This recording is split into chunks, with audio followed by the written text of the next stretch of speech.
The time was April. The university newbie left the room as soon as the lecture ended before everyone else at 245. He did not want anyone to recognize him as not an outsider. Though no one knew him as such, hence he would not have been stopped anyways, he still resolutely walked on to the hill road outside of the plaza. There, he felt the unexpected change for the first time. No one's around. There was a huge number of people in lectures that ended at 245 sure. Not all of them were like you, Ilhan, an outsider returning home. Yet the complete absence of people in the plaza as well as in the hill road was strange. Carnival is not on today. Was there a school event? Even so, there was no need to feel strange. Ilhan exited all invited chat groups ever since he attended his university. It was not as if he left out of pressure, it was solely out of his choice. Sensing sorrow out of vain, Ilhan walked down the hill valiantly in spite of the dearth of people. He wanted to hitch a ride on a shuttle bus, but there were no vehicles to be seen. Was there a military exercise in the university? Perhaps a school-wide hide-and-seek? All kinds of thoughts came into his head, but he dismissed them readily. For 20-odd years, he had never held hands with a girl, and the lack of other presences right now was nothing in comparison. However, those musings dissipated as soon as he exited the school entrance. What? There was no one. What the hell? No one was around. What's going on? What's going on? In panic, Ilhan repeated the same phrase inanely as he ran around. No one. To conjure up a crazy idea like a mass picnic was impossible. The situations were too alarming to escape reality. No one, no human to be seen. He looked through the windows of the convenience store he often visited. The meal on a table was emitting warm vapor. The chair was pulled slightly back as if someone was sitting on it moments before. Furthermore, spoons and chopsticks were erratically thrown aside, giving them a sense of their users abruptly disappearing out of thin air. This oddity applied for all shops. Incidentally, how about parked cars? Moving cars that were in traffic had violently collided in such a way that they lost their drivers, with some on the verge of explosions due to leaking, ablaze gasoline. Damn it, his mind may have been in disarray, but Ilhan identified the hazard and escaped to a vehicle-less street. The reverberation of explosions like the ones in films soon tickled his ears. Wind carrying the hot air blew, and Ilhan fled like he was drifting on the wind. Then he shed pointless tears. His mind was puzzled back together at a bus station. Let's go home.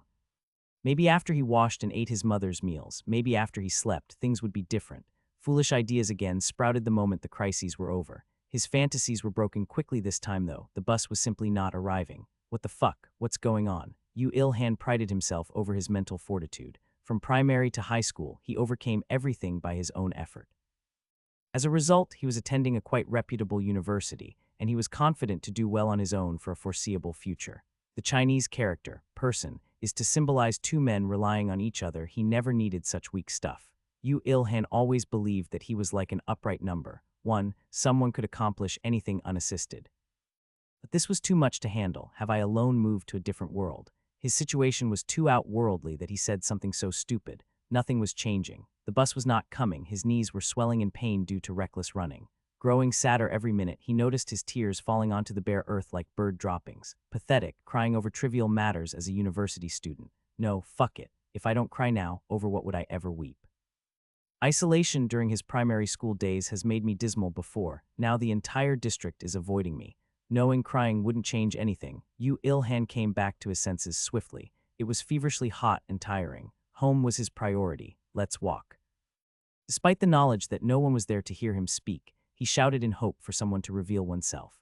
Ilhan embarked on an hour-and-a-half journey shrouded in an added layer of disappointment to the obvious result. Of course, his mother wasn't present. He tried to check the time, yet all clocks, including those in mobile phones and computers, were stopped. Dad wasn't coming either, Ilhan concluded following a couple of hours of waiting as he stared at the everlastingly blue sky. The TV only showed static screens, the radio the same, and the internet was not working. It was like humanity itself had vanished, except himself who was trapped in a stagnant time. At least water and gas pipes worked. He showered and cooked a package of instant noodles. Slurp, delicious. The taste deepened his sadness and more tears flowed down. He was drowsy now that he was full. I don't care for the mass disappearance, and whether or not the night was arriving, I must sleep. Possibly something may become different as I sleep. He laid on his bed in these complacent thoughts. At that moment, a beautiful woman wearing white feather wings appeared. Oh, so it is here. Her first words were rude. WH, who are you? Ilhan had to cover himself with blankets for he practiced nudity as a sleeping habit. The woman stared at his folly grotesquely and then shifted her expressions. You can call me how you see me as, a home invader. I am God's messenger, an angel. She stared at Ilhan and spoke each word stressfully to disclose her identity. Since she emerged without any signs, Yu Ilhan had already figured out her paranormal nature, so he accepted the disclosure with little surprise. Too many strange things had happened already to be astonished again, but he was being unreasonably indifferent to reality. Her next words proved so. Since I am running out of time, I will be straightforward. You have been left behind. Left behind. Yu Ilhan's complexion showed confusion. Being left behind had always been intricately linked to his life. He was left behind by everyone in the primary school excursion, the middle school camping trip, the high school field trip, and even in the university MT. God has recognized the arrival of disaster on Earth, which has led to all humans being sent to numerous different worlds in case of this happening. Somehow, only you have been excluded. No way, being left behind on a scale of entire humanity. Consciousness dwindled. Holding on to his fading mind, Yu Ilhan questioned the angel. What is the disaster? Earth's experience gauge has been filled, so it is leveling up to the next stage. He was full of desire to tackle her like when he was forced to replace Dad in a Sunday league team, but he managed to subside it. Then he asked, what happens when it levels up? Energy of a higher level than that of Earth's is revealed. It is called mana. Also, the archival records initiate contact with Earth, hence humans are permitted read a part of the records. This is termed status. Good concise explanation, I'm good, aren't I? The angel and her huge breasts gloated at his praises. Yu Ilhan promptly continued his questions. Why is there a need to send humanity to different worlds? In fantasy novels, it happens all of a sudden for no apparent reason. Mana being divulged to Earth signifies the obligation to face mana-evolved animals, so-called monsters. He expected it as soon as mana was mentioned. Because animals adapt to mana better than humans, humanity will suffer a disaster and will be driven to extinction without intervention. There are dozens of doomed worlds already. Therefore, God has decided to move Earth's humanity to safe environments where they could adapt to mana. Do you mean that my humanity has been transported to mana-adjusted human worlds? Of course. Humans of other worlds will train them for a supply of a certain amount of status. Though there will be humans without capacity to do so, God cannot save them all. Indeed, it was obvious. Yu Ilhan thought he had heard enough, but he still had some doubts. Can we not kill monsters with guns, artilleries? Nuclear weapons cannot slay them, so there really is necessity to strengthen humanity. Naturally, God is great and merciful. The angel again gloated about in an arrogant expression and with her huge breasts pointing outwards. Seizing the opportunity, Yu Ilhan made the most despairing face possible and asked, what about me? The angel had no words to say, what about me? As Yu Ilhan pursued her answer, she turned her head a little and answered in a slightly lower voice. There was a mistake, correct it please. As all tickets have been booked out, you cannot go to other worlds, not even standing rooms. No, what kind of shitty god is this? Finally, Yu Ilhan exploded. The angel, pitying the man, muttered as if to pacify him. There is a rejector bonus. I don't need it. Send me two. The instant the humanity was forced out, Earth's time has stopped. Until they return, you are not affected by the effects of time. In other words, you don't age, though this includes all Earth's humans too. Send me two. Moreover, God, who has sympathized with your lone rejection, has gifted you with status bonuses when the disaster occurs. Amazing, ain't it? Details about status bonuses appeased Yu Ilhan's tantrum somewhat. Yu Ilhan lifted his head, faced the angel and inquired, how about mana? I need to learn how to use it as well. Till the upheaval occurs, it is not possible. Ah, send me two. Nope. His rackets resumed, then Yu Ilhan firmly shook his head side to side. It was not going to happen. For God's sake, he was God. God has adjusted humanity's adaptation period to be 10 years. Be cheerful and wait until then. I will supply meals. I grow famished, although time does not pass. Your cells function, but they do not age. That is a bit contradictory from time coming to a halt. Since you cannot train adapting to mana, should you not train your physicality in the very least? Think optimistically. Other humans adapt to mana at the expense of their physical enhancements, resetting as soon as they return. Yu Ilhan sighed and leered into her eyes. Was that really an encouragement? These useless assholes were responsible for his mess in the first place. Now they were pretending to be charitable through some grand, superficial language. If this status bonus was not noteworthy, I am going to lose my temper, Yu Ilhan thought. 10 years. At last he could face reality. 10 years, I can live with that, surely. While his innate optimism persuaded himself, Yu Ilhan spat out his last question. Why was I excluded? Why me? Your name was not discoverable by God, who was recording the list of humanity to be sent. He was astounded by your concealment. And so Yu Ilhan's Earth life alone had begun. As Chamber was the one to TL this, there are few difference. MC name is a bit different. The disaster, as my friend T led it, is called the Great Cataclysm, probably used that one after this chapter.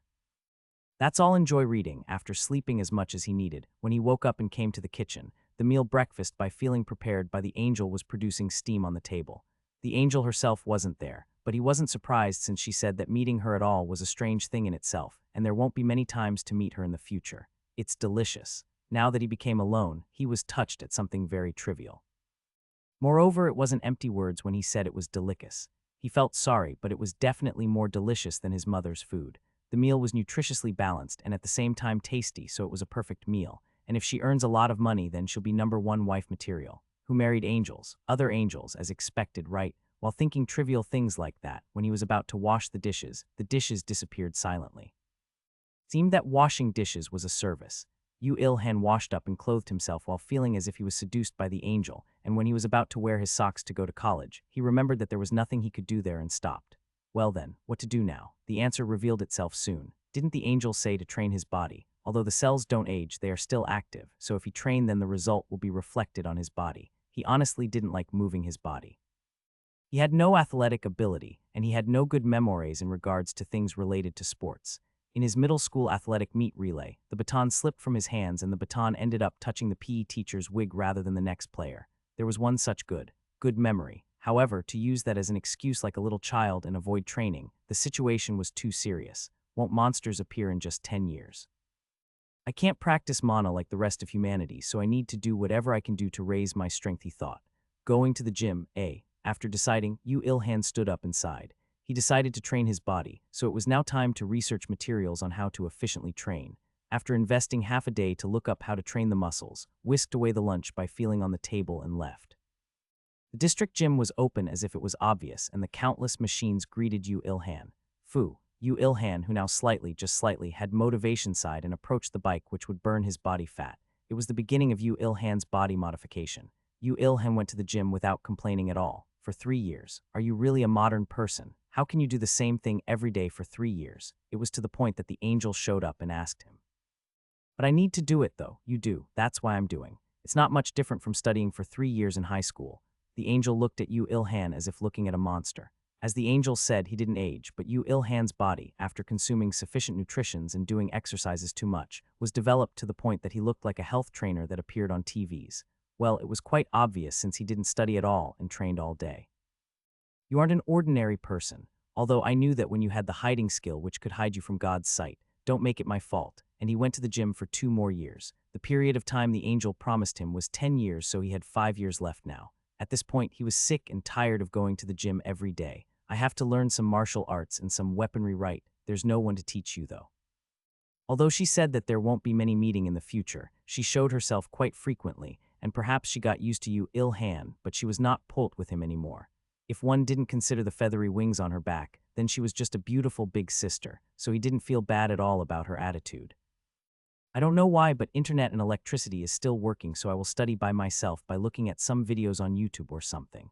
Well, time stopped after all. You're going to keep using that excuse, right? Yeah, Yu Il-han stopped staring at the angel and exhaled a sigh. If you recommend me one, then what would it be? Veil Tudo and Spear Arts. Well, I don't think there will be much records about training in the spear, so train the basics until you die. I said one. Isn't there 5 years? Just get the basics down for both. And what was Veil Tudo, a systematic martial art in the first place? Yu Il-han, who was about to complain to the angel, changed his mind when he saw her serious face. It wasn't like she was teasing him. She advised him with the martial arts that would actually help when the earth experienced the great cataclysm. Then he had no choice. If it was the angel's recommendation, he had to follow. Yu Il-han muttered to himself in his heart and woke his body up. The light body movement. His changed body made him feel the time. At first, he was really sad and lonely, but when he lived for a while, he now got used to it. Isn't human adaptation ability amazing? Eating and sleeping was solved, and there was something he had to do every day. Moreover, there was an angel that chatted with him from time to time. Other than the moments he thought of his mother and became sad, it was doable. I need to endure for 5 years. Just 5 years. Let's endure until then. With that thought, Yu Il-han sat his grown body in front of the computer. He thought that Veil Tudo and Spear Arts were difficult to learn just from the internet, but he had 5 years. He just thought that it was possible for him to do it if it was just getting the basics down. The first 2 years were a continuation of trial and error. He did train his body, but to Yu Il-han, who hadn't fought with other people before, Veil Tudo was like a girlfriend to him. It only existed inside monitors. In contrast, there was some progress in spear arts. Yu Il-han, who didn't know the M of martial arts, used a long wooden stick instead of a spear to repeat motions of stabbing, swinging, and blocking. But when it became 1 year and 2 years, his spear had some weight. Yu Il-han gained enlightenment. Martial arts in the end is the same as studying. Even something undoable would become doable when repeated a lot. That belief led him higher. It was the same for studying, training his body, and now it was the same for spear arts. Then wouldn't Veil Tudo be the same? Yu Ilhan, who barely succeeded grabbing the edge of martial arts, started looking for books and videos more enthusiastically and got more absorbed in training Veil Tudo and spear arts. When he decided that he would do it, there was some progress. In the first place, Veil Tudo was basically a practical fighting technique to kill the enemy without any rules whatsoever. While researching into other martial arts books and videos, and putting effort to learn it with his body, Yu Ilhan slowly, very slowly, felt like he grabbed something. Spear arts too, he started considering the body movement that rather than just stabbing and swinging. Pre-attack movement, post-attack movement. Movement to enhance attack power. His steps improved and his spear phases developed and his eye direction developed. It was a positive change that occurred while learning Veil Tudo. Yu Ilhan's muscles, which developed unilaterally, developed in a more battle-oriented way due to the martial arts training. It was to the point that when 8 years passed since he was left out, the angel was shocked after seeing him. You didn't eat some strange drug, right? What are you taking my efforts as? Such a surprising human, or are all humans like this? Leave me alone. The problem Yu Ilhan had was that he had no opponents. He had to fight with others to know how much his techniques worked, what was wrong, and what should be fixed. How much longer does he have to practice on sandbags and beanbags? On the 9th year of being left out and 4th year of training martial art, Yu Ilhan thought that it was something he could think of since he was more and more confident in his techniques. Fighting with others, if it was the him from 9 years ago, he would be scared senseless and run away, or call the police. You know, with those words, the angel pointed to herself. Yu Ilhan asked in doubt. You want me to hit you, Angel Nuna? Even though I might look like this, I'm an envoy of God in a higher existence, so I'm unimaginably stronger than you think. You know what Veil Tudo is, right? Veil Tudo was literally merciless practical combat. It was a combat technique that made one wonder if it was not about incapacitating the opponent, but killing the opponent. Of course, he was only on his 4th year, but Yu Ilhan knew how lethal of an effect it would have if he used it on humans. Fu, it was me who told you to practice that. Don't worry and come at me. Is it really okay? You won't say otherwise later, right? Of course. The angel smacked her uselessly large chests and assured him. Yu Ilhan looked at her, and after resolutely deciding his heart, he went at the angel with wide eyes. Eat my fist containing the resentment of 9 years of isolation. Fu. And he got beaten up badly. The angel was a star born for Veil Tudo. You know now.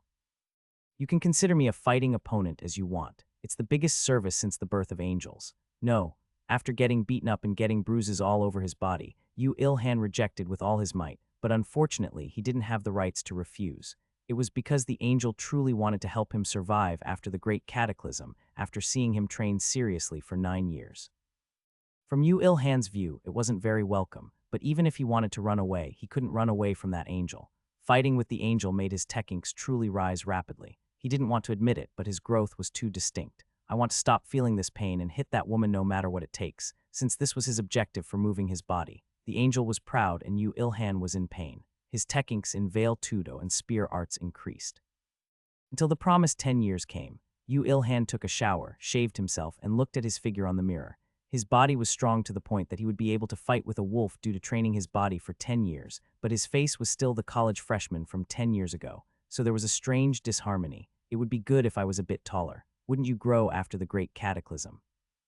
Your face is a bit disappointing, but your body figure is fine, so if you grow a bit taller, it'll be not half bad. What about my face? He looked at the mirror. Eyes that were not big at all, loose eyebrows, nose that wasn't high at all, slightly pale lips, and even more pale skin.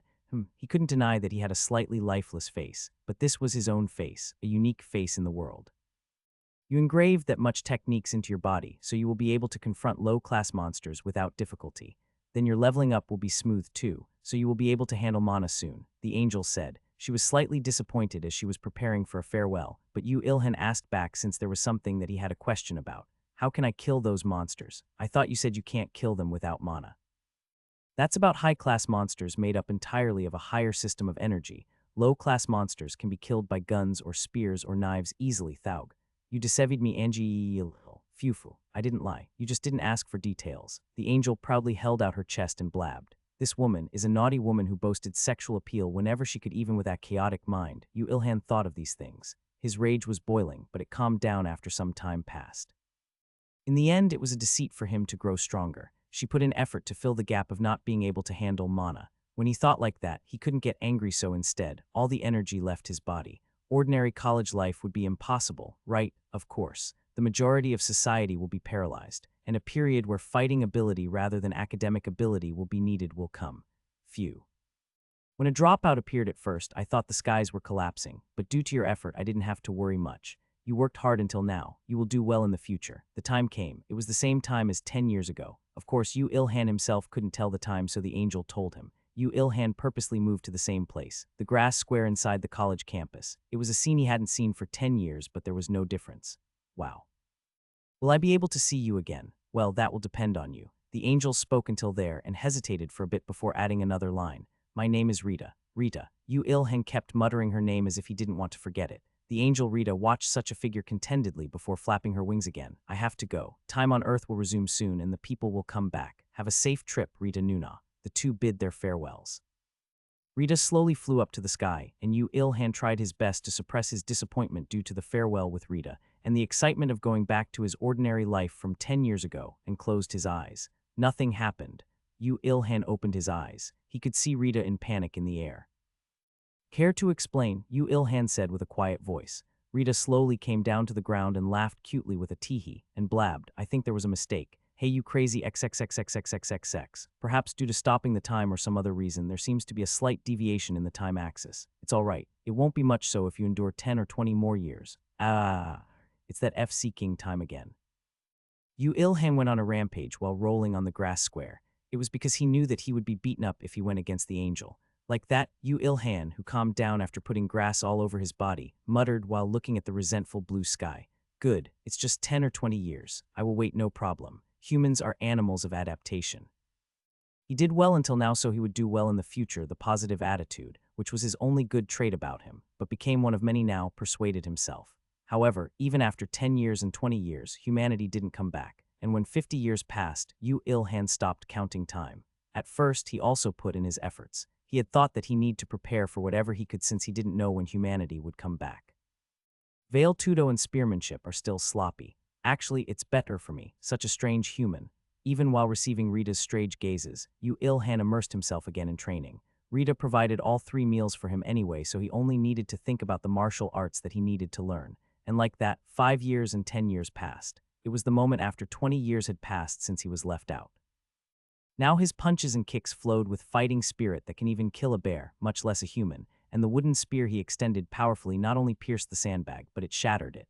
Yu Ilhan himself thought that he had no talent in regards to martial arts, but growing up like this in just 15 years was amazing. Of course, it was also because Rita, who was a great fighting partner, was there for him. I'm turning 40 soon. How is it? Do I look more mature? The only thing you did was punching and stabbing with the spear. Do you think you earned anything other than enlightenment in martial arts? Did you see anyone acting their age after coming out from training in the mountains? You think so too? My mom won't tell me I'm pretending to be mature, right? Don't worry about it and keep training. From this point, Rita, who came once a week, came once in 3 days. It was because she was worried that Yu Ilhan might go crazy after being alone in the huge prison known as Earth for no less than 20 years. Whether it was due to her worry and interest or due to his innate personality, Yu Ilhan endured well. He endured for 20, 30 years. Just how much did it deviate? While looking at such Yu Ilhan, it was instead Rita who was nervous to the point of shouting. However, Rita's position wasn't actually that high, so she wasn't in a position to ask God directly, and she didn't have the rights to reverse the time axis, so she could only restlessly watch Yu Ilhan training his body quietly, day by day. Rita. One day, Yu Ilhan said with a lowered voice, I can't remember my mom's face. I'm sorry, even when I look at the picture, it feels unfamiliar. Was this person really my family? Wasn't I living here alone in the first place? Everything was my delusion, and it is a lie that Rita made in order to console me. Don't say such things. Yeah, it was a joke. It might be good if it was actually like that, though. He sighed and took back the spear. It was the time after 50 years of being left behind. I'm fed up. I want to do something else. I'm sorry to say this now, but it's not known when the great cataclysm will occur. You cannot neglect your martial arts, I know. Now that they had shared several tens of years together, racial matters such as being an angel or being a human didn't really matter. The important thing to Yu Ilhan was a person to look after him and a person who would listen to him. And Rita took that place, so he followed Rita. That was enough.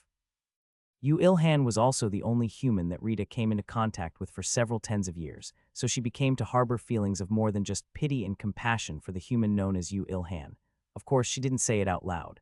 The two's strange relationship, which occurred due to God's error, was progressing in a truly marvelous direction. I'll read some books, that's a good idea. Martial arts would become important after the Great Cataclysm occurs, but reading helps widening one's reasoning and building the foundation for one's actions. It would help, but it wouldn't harm. Yu Il-han, who acted too fast that it may seem excessive after setting his mind on something, he shut himself inside the college library straight away. As he promised with Rita, he trained Veil Tudo and spearmanship for 3 hours a day, but he invested the rest of the time solely on reading. His preferences leaned towards contemporary novels, but he got fed up after reading those for about 5 years, and he moved on to others. While thinking that his ordinary college life might continue after the Great Cataclysm occurs, he first studied books related to his major, which was management, and when he was also about to get fed up with it, he considered plural majors and read psychology or other humanities-related books. Unlike martial arts where the progress becomes less noticeable after a certain point, reading piles up knowledge. Yu Il-han, who was now hooked to that, spread his interests to other books inside the library. Common knowledge, history, geography, calcics, physics, chemistry, art. He read every single books existing in the library. After a few years passed, the books inside the libraries were insufficient. There was no one guarding bookstores anyway, so Yu Il-han started conquering the bookstores within his walking range in search for books that weren't in the library. However, even this had a limit. On his 67th year of being left behind, of course, Yu Il-han no longer counted time. He made a big decision. Let's learn another language. Then let's just change locations. I can deliver your meals wherever it is. Where is that food coming from? Secret. While pondering whether to cross the seas or not, he moved locations to China, the closet country. While driving any car to drive until he was out of fuel, when he found a working petrol station, he would refuel, and if not, he would just change cars. License. There was only Yu Il-han in this world, so it was okay as long as the car he drove didn't fall off a cliff or explode after crashing. Even while moving, he studied Chinese in his spare time. The language studies made him sick after studying even a little became doable due to reading books for several tens of years. And the China he arrived at somehow was too wide, and there were of course many texts. Maybe it's a mistake to set China as the first stop. Yu Il-han screamed in joy at the fact that there was so much new knowledge. Humanity will definitely come back before I get to know all the knowledge of China at that fact. He even felt sorry for that. However, that was his misunderstanding. Even after adventuring all of the wide lands of China and studied every book in China, humanity still didn't come back. Yu Il-han no longer asked Rita how much time passed, and Rita also didn't speak of it. He calmly moved to another country. It was because he felt that he might go crazy if he didn't get new stimulation, no matter what it was. Kazakhstan, Uzbekistan, Pakistan, India, Mongolia. After learning every language on Asia, he read all the books, records, and even internet logs of all those countries. As if he would die if he didn't read something, he read and read again. Once he forgot the iron rule of training martial arts for 3 hours a day and was close to getting beaten up by Rita. Are you really all right? It's all right. Anyway, he raised his head. The last page of the last book of the 7.5 million books inside the Russian Academy of Sciences was revealing itself.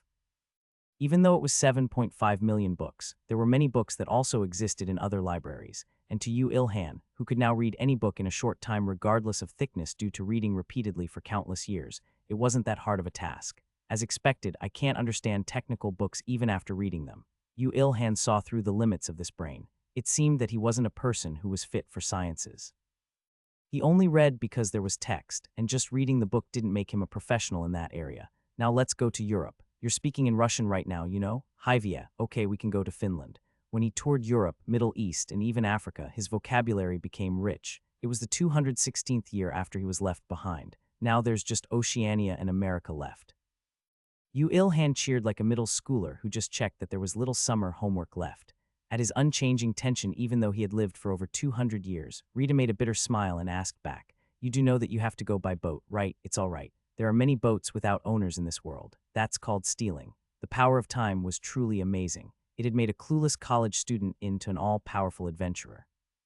Of course, there was no need to say twice since one human was given more time than a human lifespan, but Yu Il-han kept moving without rest as if he will die the moment he stops. Using all the knowledge of geography, he set the sailing distance to the minimum, and he looked for a boat which could hold out for that distance. In the countless books he read until now, there were many specialized books related to ships, so there wasn't any difficulty finding a sturdy and a fueled boat and driving it.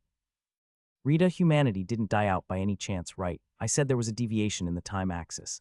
I was a fool for thinking it's just twice or 3 times. It seems that it's at least 10 times. How exciting. After he finished preparing for the voyage, Yu Il-han unhesitatingly left the land he was on. As long as Oceania and America waited for him, there was no time for leisure, and several tens of years passed again. I finished. Such a nasty guy. While looking at Yu Ilhan, who was shouting and rolling around on top of the table inside Boston Public Library, known for being one of the biggest in America, Rita muttered with a fed-up voice. Yu Ilhan finally had conquered all the available books revealed to humanity. Even though she had watched the whole process with her own eyes, it was an unbelievable achievement. After he left the library, sat down on a bench on the street and looked at the sky blankly for a while, Yu Ilhan muttered while tilting his head. What do I do now? Martial arts. I've done that until now too. He didn't only read books while touring around the world. He went to various ruins which remained in some parts of the world. He found traces of martial arts, and he kept revising various shortcomings in veil tudo and spearmanship. Training was 3 hours at the minimum, and sometimes it would go over 8 hours and 12 hours. His fighting arts and weapon arts, which transformed to the point that he couldn't find the original style, was developed into a practical and high-level technique to the point that Rita would have a hard time fighting him without mana. This was something that was unachievable by someone who didn't have talent, even if that person was given countless years. Rita, of course, didn't tell this to Yu Ilhan, since he would get ahead of himself when she did. Rita, other than martial arts or knowledge, is there something that might help after the great cataclysm occurs? The question that flew towards Rita, who was thinking about Yu Ilhan's talent, was this. When she heard this, Rita could feel goosebumps. His question proved one thing. Yu Ilhan, who experienced more things than a human could experience in one lifetime, still didn't lose hope despite the time that had passed. To him, his life went over. No, perhaps he might be thinking that it didn't start until now. All the things he did until now maybe just in preparation for the life after the great cataclysm. It was a long time even for Rita, who was an angel, but a human who wouldn't live past 100 on average was treating the past years as prior preparation. Of course, he himself didn't know exactly how much time had passed, but that didn't make Rita any less surprised. How can you be like that? As she was dumbfounded, Rita spat out the question she endured until now. If Yu Ilhan tried to boast for a bit, he might have answered with a fancier answer, but he, who lived while looking for new knowledge and experienced without being in contact with another human for countless years, only had candidness and honesty left. It might be considered that he regressed back into a child. You said I need to do it, so I do it. I can't practice mana, so I need to do other things. With Yu Ilhan, who sighed while replying in front of her, Rita lost her words to speak. The countless emotions and impulses mixed with each other and blew up to the point of bursting and bleached her mind pitch white. Soon, she didn't know what expression to make and turned her head and spread her wings. I'm going. Tell me what to do before leaving. Think about it yourself from now. Rita disappeared from the place, and Yu Ilhan was dumbfounded. After cool-headedly judging the situation, he muttered again while sighing. Let's first go back home. This was a historic moment where an angel harbored more than just good intentions towards a human. And obviously, Yu Ilhan didn't notice that. Yu Ilhan didn't know, but this was the 274th year after being left behind. Humanity didn't return yet. Yu Ilhan, who returned to his home in Seoul, Korea, revised the fantasy novels. What would change when monsters start appearing in society? What else is needed other than strength and knowledge to do well in the changed society? He wanted to learn these. The things Yu Ilhan did right now was no different from Korean youths getting specs and studying early in order to go to a good university or to get employed in a good company. That was obvious, as the only thing he learned before he was left out was that. So perhaps it was an acceptable thing to pile up specs for hundreds of years. No, I definitely can't accept it. Rita, who came back, sneaked back to Yu Ilhan's side while he was researching various things from all kinds of fantasy novels, looked at him and shook her head. No matter how study-stricken Korean students were, was it possible to study for several hundreds of years? Of course, Yu Ilhan's current actions were mostly due to escapism to forget his own loneliness, but not submitting under such a situation and finding new things to do was proof of his strong mentality. No, perhaps the long period of training may have changed him. Rita, since you're here, tell me. I want to try corpse disassembly or smithing. What should I try first? Yu Ilhan looked at Rita with a serious gaze. Rita thought it was absurd, but she had no choice but to reply. To confront monsters, defensive equipment and weapons made with monsters as materials are the most efficient, so I can say both. But I think it's easier for you to learn the basics of disassembly rather than smithing. It's also more prioritized on the scene. Then disassembly it is. Hey, rest for a bit. Animals were abundant in this world, and Yu Ilhan had the confidence to hunt any animal if he had a good spear, so he didn't hesitate. He looked for a suitable weapons factory and acquired a few spears and went into action. Disassembly wasn't easy. Not only was it difficult to hunt the animal without injuring it much, peeling the leather without damaging it, and cutting the meat by parts and processing all of it was considerably profound, and the process was different for cows, pigs, bears, tigers, lions, elephants, etc. However, time solved everything. Yu Ilhan hunted and disassembled most of the animals he could hunt in several decades and learnt the techniques. It was to the point that he could estimate and see through how he would disassemble an animal he had never seen before. Rita, if I hunted all the animals now, wouldn't monsters not appear then? God has sent humans to other worlds in order for humans and monsters to compete in the same conditions, excluding me. Rita naturally ignored Yu Ilhan's words and continued speaking. But if you kill all the animals now, then it goes against the balance. The reason I'm also helping you now is to match the balance, so do you think I will let you hunt all the animals? Just obediently hunt the amount I allow you to. The last task of disassembly was the sperm whale. Stop it, you idiot. Call me Ishmael. Don't tell jokes that nobody can understand. Don't say stupid things. It's not that there's nobody to understand, but there are no people at all. While training martial arts for hundreds of years and conquering all the libraries in the world, Yu Ilhan became strangely stubborn. He acted first after deciding something was necessary to complete a task. Hunting sperm whales was an example. Of course, as sperm whales were designated as endangered species and was prohibited to hunt, but honestly, Yu Ilhan couldn't care less. Won't the animal population have increased rapidly after humanity comes back? Unlike you, they can't eat and they don't grow either, but like you don't age, they don't age and can't reproduce. And that's all. And you'll say because time stopped. Because time whoa, he spent 1 month before encountering a sperm whale, but that amount of time wasn't even considered waiting. Yu Ilhan, who was calmly training his martial arts on the deck, finished hunting the sperm whale as soon as he encountered it, and he disassembled it. According to what Rita said, there were some monsters which carried parts that had a special effect or some other reason to be exchanged for a large sum, so disassembling a sperm whale which had ambergris was an extremely advisable practice. People usually think of escaping first when monsters appear in the world. Who was it that made them prepare to fight, and now you're speaking nonsense? Anyway, now I've gotten used to disassembly, I will learn smithing. Yeah, you do everything, everything. This was exactly on the 300th year after being left behind. It was a hammer that he picked up without thinking, but he unexpectedly spent a lot of time on it. As he had to learn from existing records since there was no one to teach him, it was too difficult. Still, as he had a body that was developed to an extreme due to hundreds of years of training, he was saved on the point that he didn't feel tired even with all the perilous work. When I read fantasy novels, they all learn skills easily, but why can I not do anything easily? Yu Ilhan spat out each word each time he hammered the piece of metal on the anvil and ground his teeth. Then don't do it. These words came up to Rita's throat, but as she knew that Yu Ilhan wouldn't stop even if she said so, she just called wind and cooled the sweat on his head. Just teach me the skill to call wind. I said you need to handle mana. ARRGH. It took no less than 5 years for him to become used to using the furnace, extracting various metals such as iron, blowing the bellows, and produce a sword that could be considered having an edge. Rita, who received Yu Ilhan's first work, which was neither a longsword nor a short sword but somewhere in the middle, gently closed her eyes and looked at the sword before voicing her honest opinions. I wonder if you can slice a radish with this. I won't tell you to slash a radish, so give it back. I want it was commemoration. I'll ask Lord God to preserve this even after the world resets. Why do you want to bully me so much? And when about 30 more years passed, Yu Ilhan had the confidence that he made a sword that was better than factory-made ones. And after 50 more years passed, he had confidence that the weapon he created surpassed all the existing weapons on Earth. But Yu Ilhan, who knew well that his ability wasn't good enough yet, couldn't stop there. Like a student who received 97 points on a mock test, Yu Ilhan clung to smithing, which had no clear answer. He created weapons that contained metals such as swords, spears, and axes, and even polearms. He conquered defensive equipment such as battle gloves as well, and 50 more years passed like that. No, you can't even cut a cucumber with this. Are the cucumber you know made of diamonds? It was truly unfortunate, but all humans had something called talent. According to the presence or absence of this talent, there were people who wouldn't be able to achieve something no matter how much effort they put into it, and there were people who would achieve a world record by just trying once, and there were people who achieved as much as they put into it. Yu Ilhan was in no way a genius that mastered a technique by just trying once. However, as he steadily put more effort, his ability was increasing, slowly but never stopping. It was truly a coincidence, but to him who was forgotten by God and was left alone in the world, it was a blessing. The centuries became his asset without being wasted. When 200 and a few more years passed since he first picked up the hammer, Yu Ilhan succeeded in creating a weapon to his liking.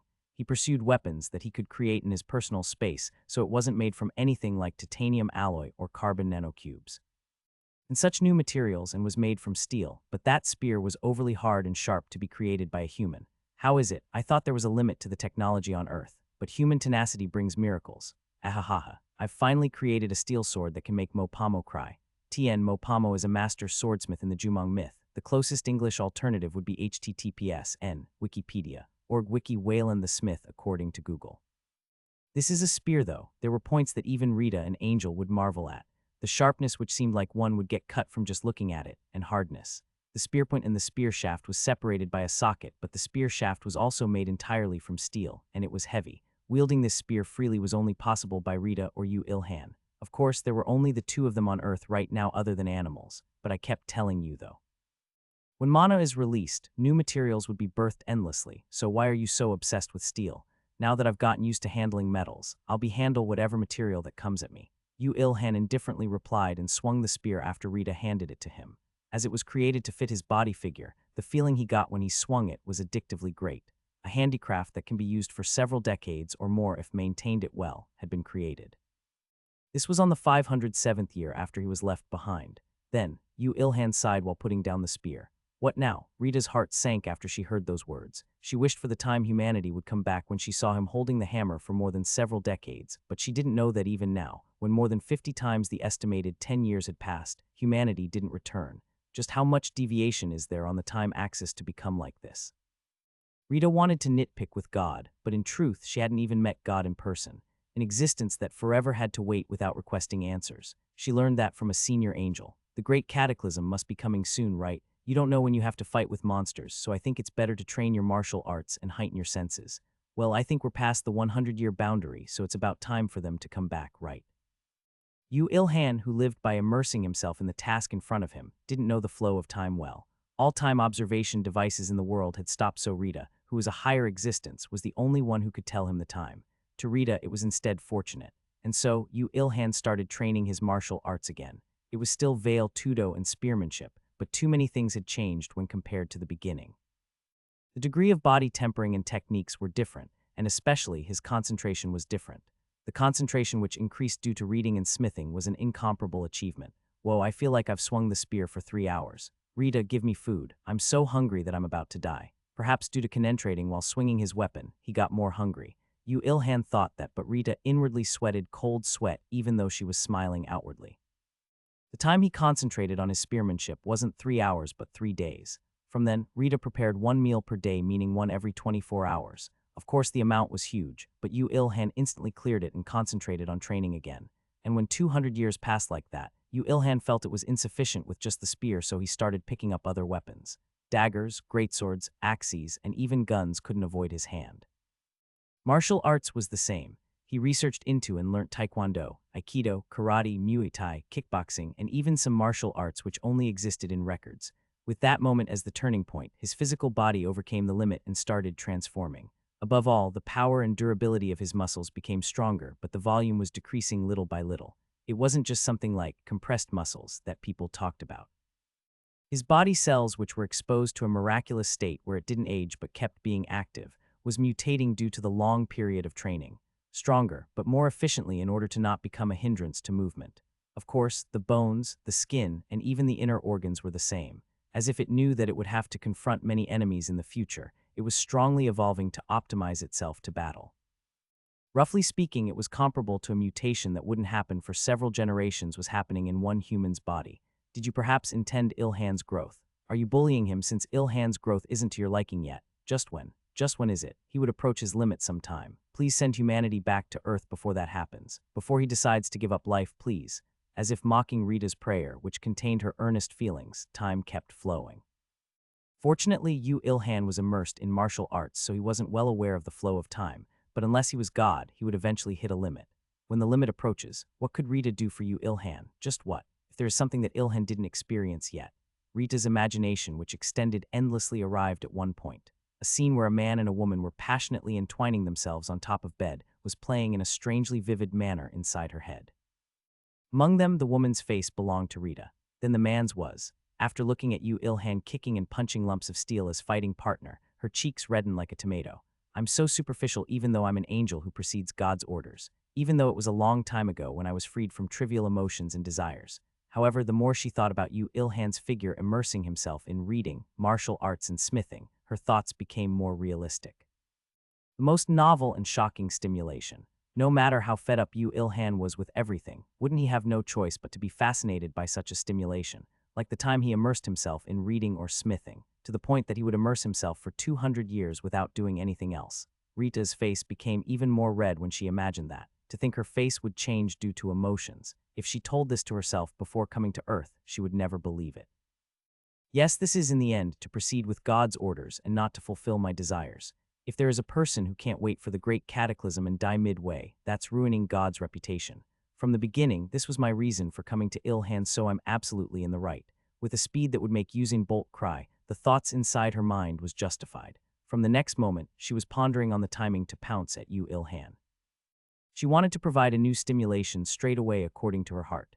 No, for Ilhan, but while he's immersing himself in martial arts, she can't bother him. To tie his will here, she had to wait persistently. At this point, Rita was having a huge misunderstanding. Ilhan was, of course, moving to escape from the dull life, but his principles in acting was based in surviving after the great cataclysm occurs. If he just wanted new stimulation, there were many things he could do, whether it was games or sports or whatever. As she hadn't considered this point, Rita was basically confessing that she loved Ilhan. Perhaps Rita also might have become strange while observing Ilhan for so many years. However, sadly or fortunately, the time for Rita to erupt her feelings and desires to Ilhan didn't come, when exactly 1,000 years had passed after Ilhan was left by humanity. The world reset and humanity came back. The first one to realize that something was wrong was not Rita, but Ilhan. Something's moving. What's moving? Your sword. What, Kaya? No, the sword was trash amongst trash to the current Ilhan's eyes. That sword which he made on his 5th year after picking up the hammer was vigorously vibrating on Rita's waist. Was it only that? The cars on the street, the clothes Ilhan was wearing, and others which made up the world was showing movement. This meant one thing: the world was returning to the time when time first stopped. They are all the ones that were moved or changed since time stopped on Earth. Rather than that, do something about this sword. I'll make you something better, so why don't you give up on it? Never. While Rita was flustered and praying while grabbing onto the shabby sword, Ilhan's body finally also moved against his will. It wasn't that his physical body was returning to its former state. It was just that he was moving to the place he was at when he was left out by humanity, with a visual that looked like a flying bird. I can fly, Tn said in N. Ilhan, wait, Lord God, just a bit. Just give me time to say farewell. Rita, who realized the situation after she was focused on the sword, desperately shouted, but God didn't fulfill her request. While Ilhan's physical body was flying to the college campus from his home due to the irresistible, huge force, Rita was dragged to the sky due to another type of power. It was strong to the point that she cried from being sad. You took it easy until now, but why so suddenly? You're going too far, you're going too far. Rita insulted God while complaining, truly unbefitting of a God's envoy. The only thing she could do right now was to watch the distant Ilhan's back and pray for his fortune. While tightly embracing the shabby sword, you left the sword, so I take back the words, you're going too far. Will there be a time she meets Ilhan again? She prayed that they did. She prayed that she will see Ilhan after he is free from the clutches of time, as soon as possible. Even tomorrow, while embracing the hope that she wouldn't even think about 1,000 years ago when she came to find Ilhan, a dropout, Rita slowly closed her eyes. And she realized one thing. In the end, we didn't even kiss. At the same moment that poor angel Rita was returning, Ilhan also dropped into the campus. Ilhan, who was half thrown at the last moment, balanced himself in mid-air and landed in a neat pose to reduce the damage done to him. I have a good feeling. Above anything that he experienced in the long years, flying just now was definitely the most interesting. Wasn't that a clear proof that the boring days had ended? While resolving that he would learn to fly by himself after learning mana, he raised his head and found Rita, who was ascending into the skies. Ilhan subconsciously moaned. To think she left like that without any farewell, as expected, was Ilhan no more than just an interesting human to Rita?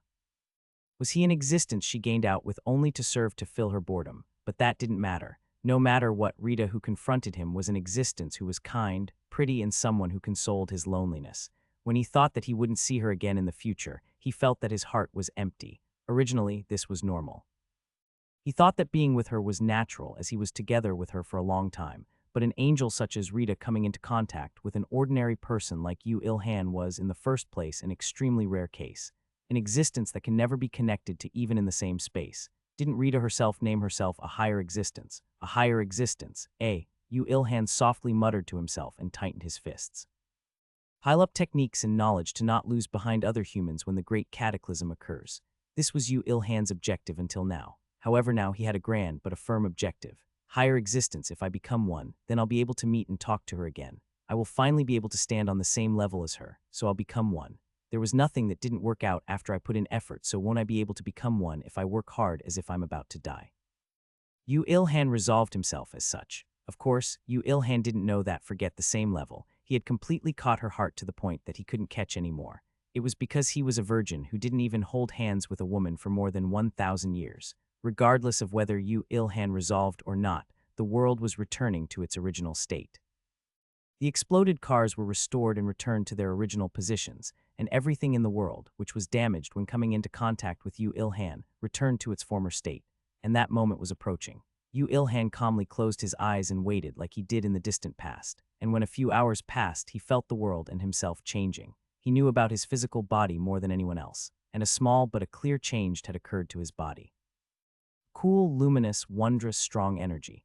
When his heart beat, that energy also beat along with his heart as if it was originally like that. He didn't even need to ponder about it. This was mana, a new energy that Earth had come in contact with, the energy that humans adapted to in the 10 years they stayed in other worlds, the energy that Yu Ilhan had to adapt to in the future. Well, I'll probably be able to do it. He was different to his past self, who was a childish college freshman. No, well, the two were on the same point in the time axis, but didn't he have a history of the countless years of effort and its achievements? He opened his eyes. There were a lot of people inside the campus, which was cramped, while making expressions that they were surprised but nervous as if they were waiting for this. People. There were really a lot of people. Due to being too happy, he wanted to scream, but he suppressed it. We really came back after 10 years. According to their words, we can finally. Ooh, I'm scared. Hey, I can open the status here too. Kick, everything really reset. Screams and exclamations happened here and there. It was at this moment that Yu Ilhan felt that something was off. The fact that they said that they came back in 10 years was something that Rita said, and it was nothing strange. However, weren't they too familiar with each other? Normally, when people lived separately in other worlds, it was normal to be awkward with each other. If not, then what? Doesn't that mean that everyone here was in the same world? No, wait, thinking about it, there was no reason to separate the people who were in the same place. And if that's true, wouldn't they find out that Yu Ilhan was left behind? Yu Ilhan became nervous and he turned his head even though the people he had missed for such a long time were in front of him. However, it was impossible. He was in the center of the square. He could only be found. Yu Ilhan raised his head. However, the people around him only talked to themselves and didn't spare a glance towards Yu Ilhan. No, it seemed like they hadn't even noticed him. Of course, the special situation of just being returned played a role, but they had a good reason to find out about him, but as if they had planned beforehand, they were all ignoring him. How was this possible? Oh, it was like that, wasn't it? However, after pondering for a bit, Yu Ilhan had no choice but to accept the impossible situation. He had forgotten due to talking with Rita for so many years, but he had a legendary achievement of being left out during elementary school picnic, middle school training camp, and high school trip. Was it only that, being missed out even if he raised his hand at the very front seat while registration in college happened very often? It was no exaggeration to call him the Phantom Sixth Man, and so, there was no way the excited Earthlings could recognize Yu Ilhan. Once a loner was forever a loner. Great, I say, great, you Earthlings.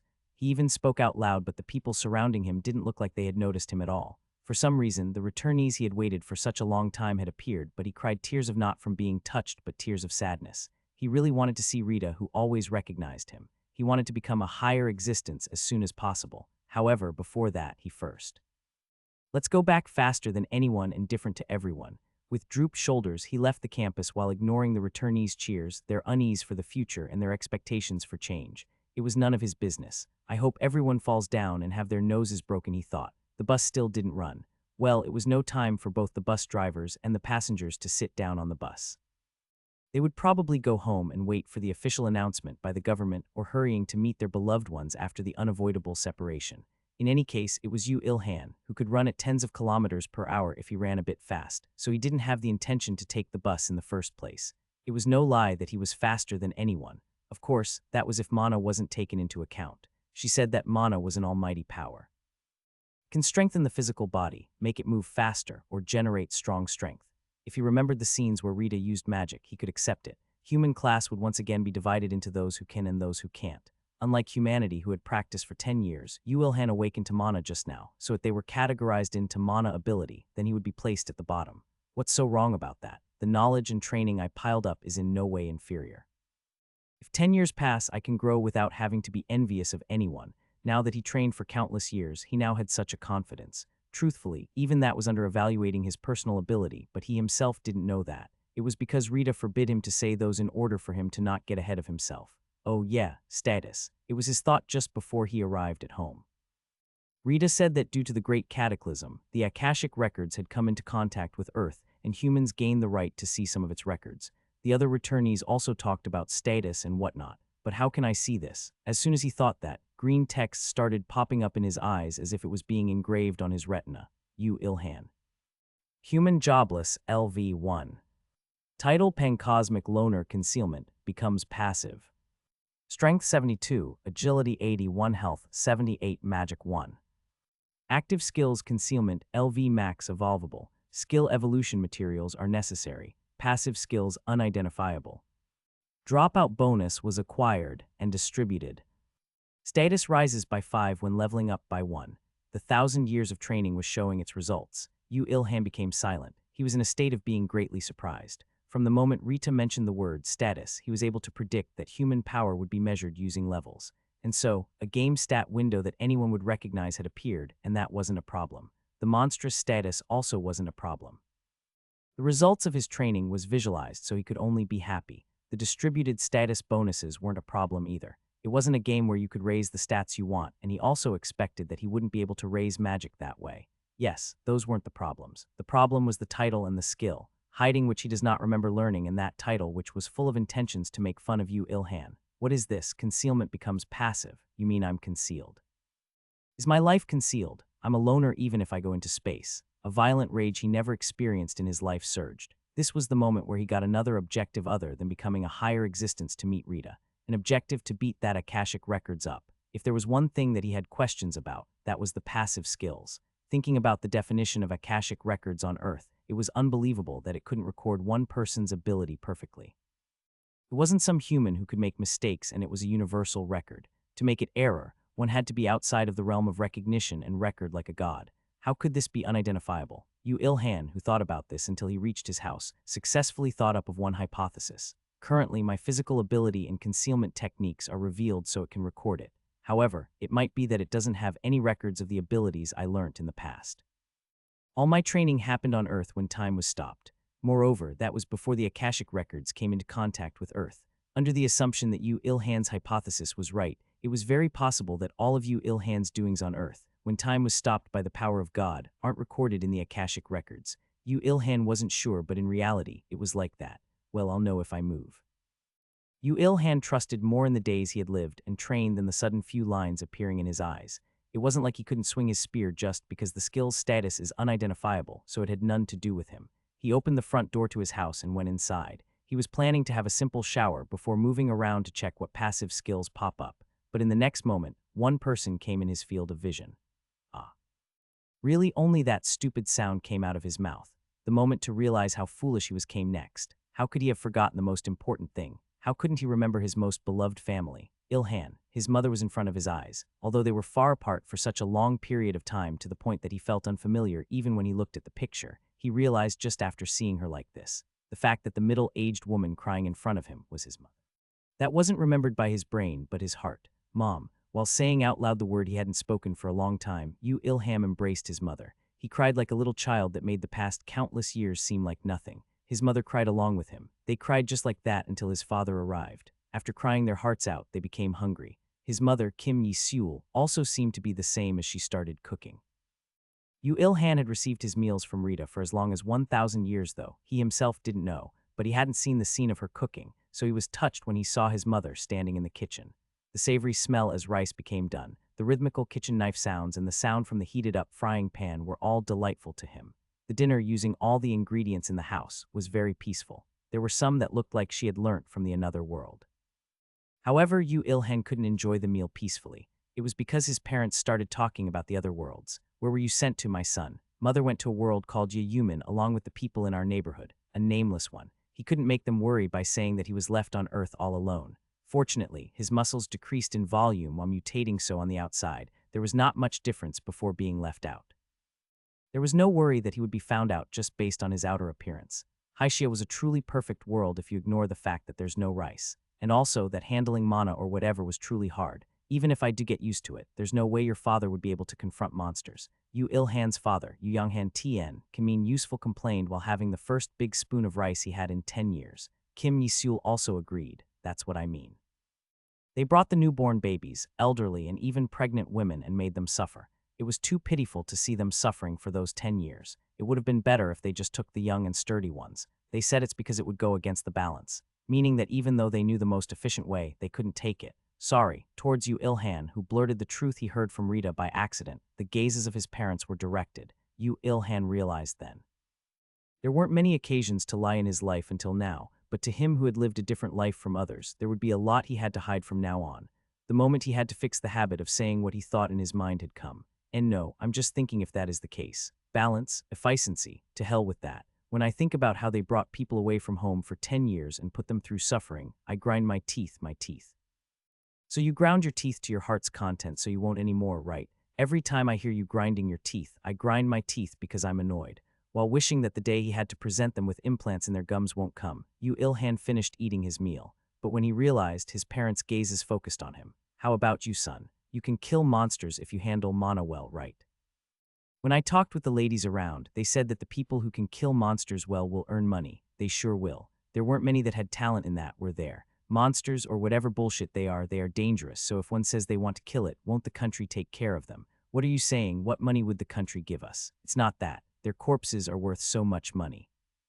Looking at his parents talk about fantasy stuff that only happened in novels so naturally, it was quite strange for you Ilhan.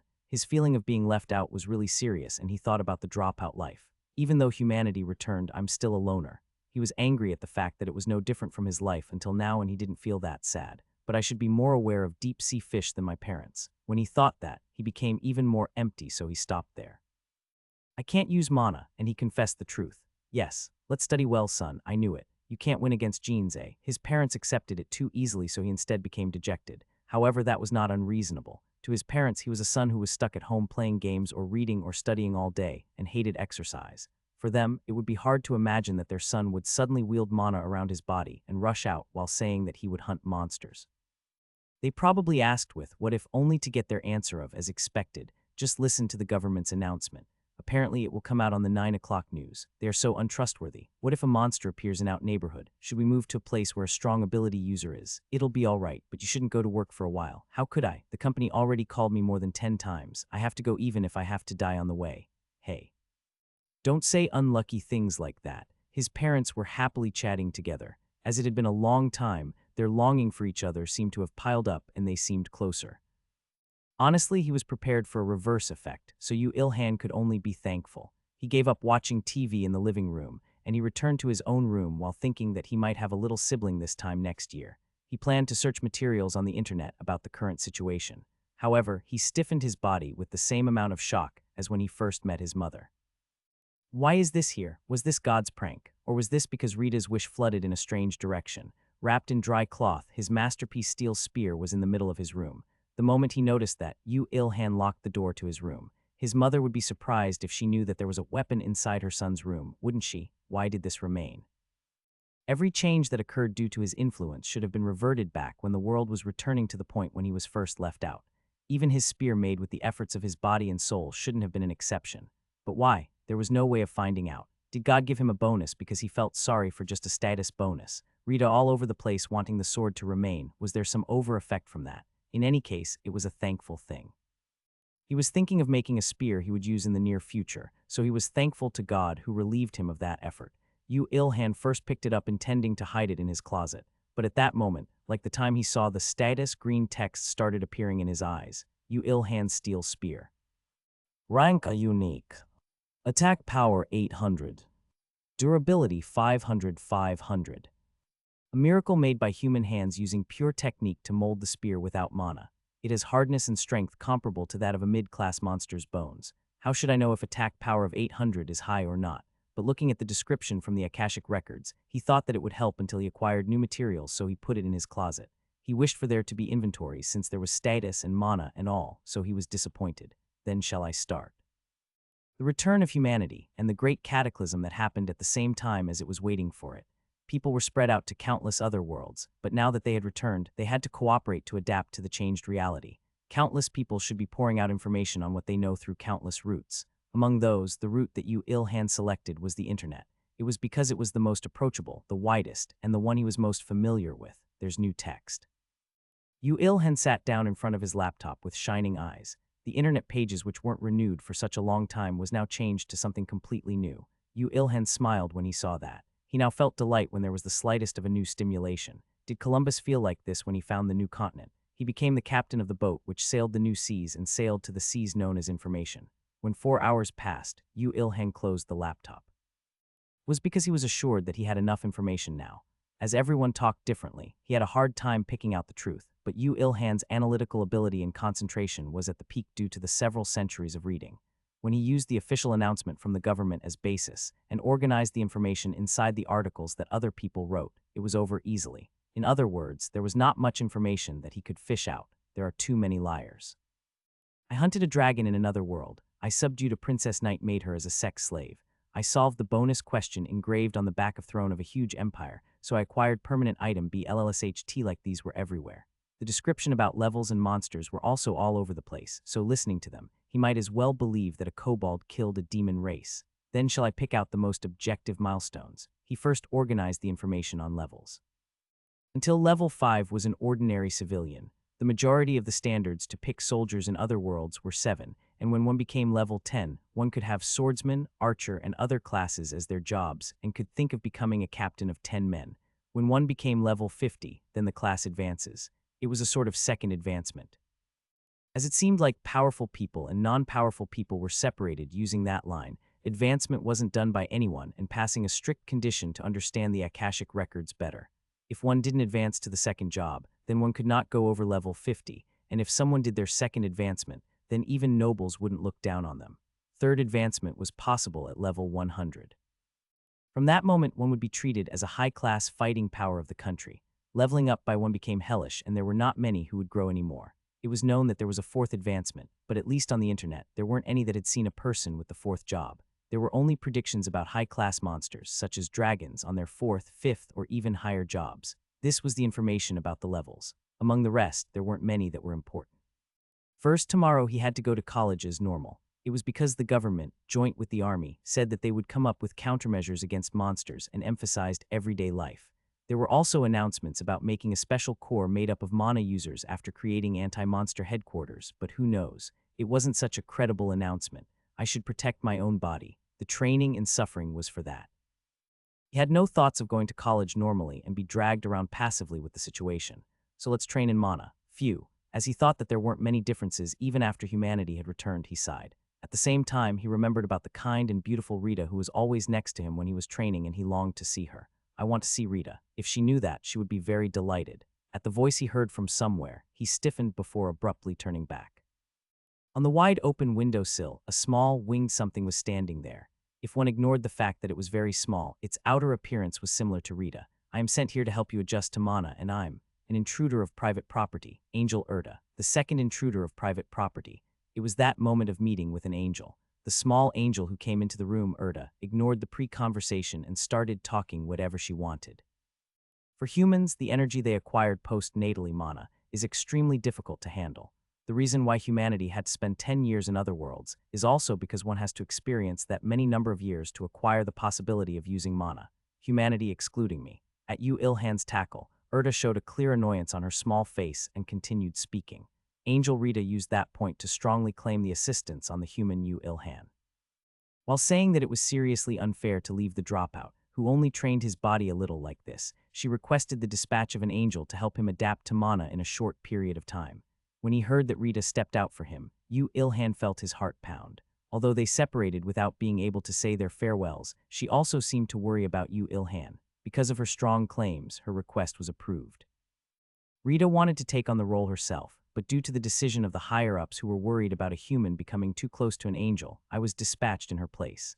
Is that so? It would be a lie if he said he wasn't disappointed, but he also thought that it was instead fortunate.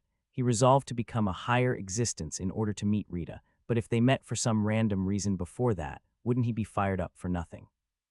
However, Urda had the expression of not liking the situation. But now that I'm here, the situation is a bit different to what she said. What is? How is this a little?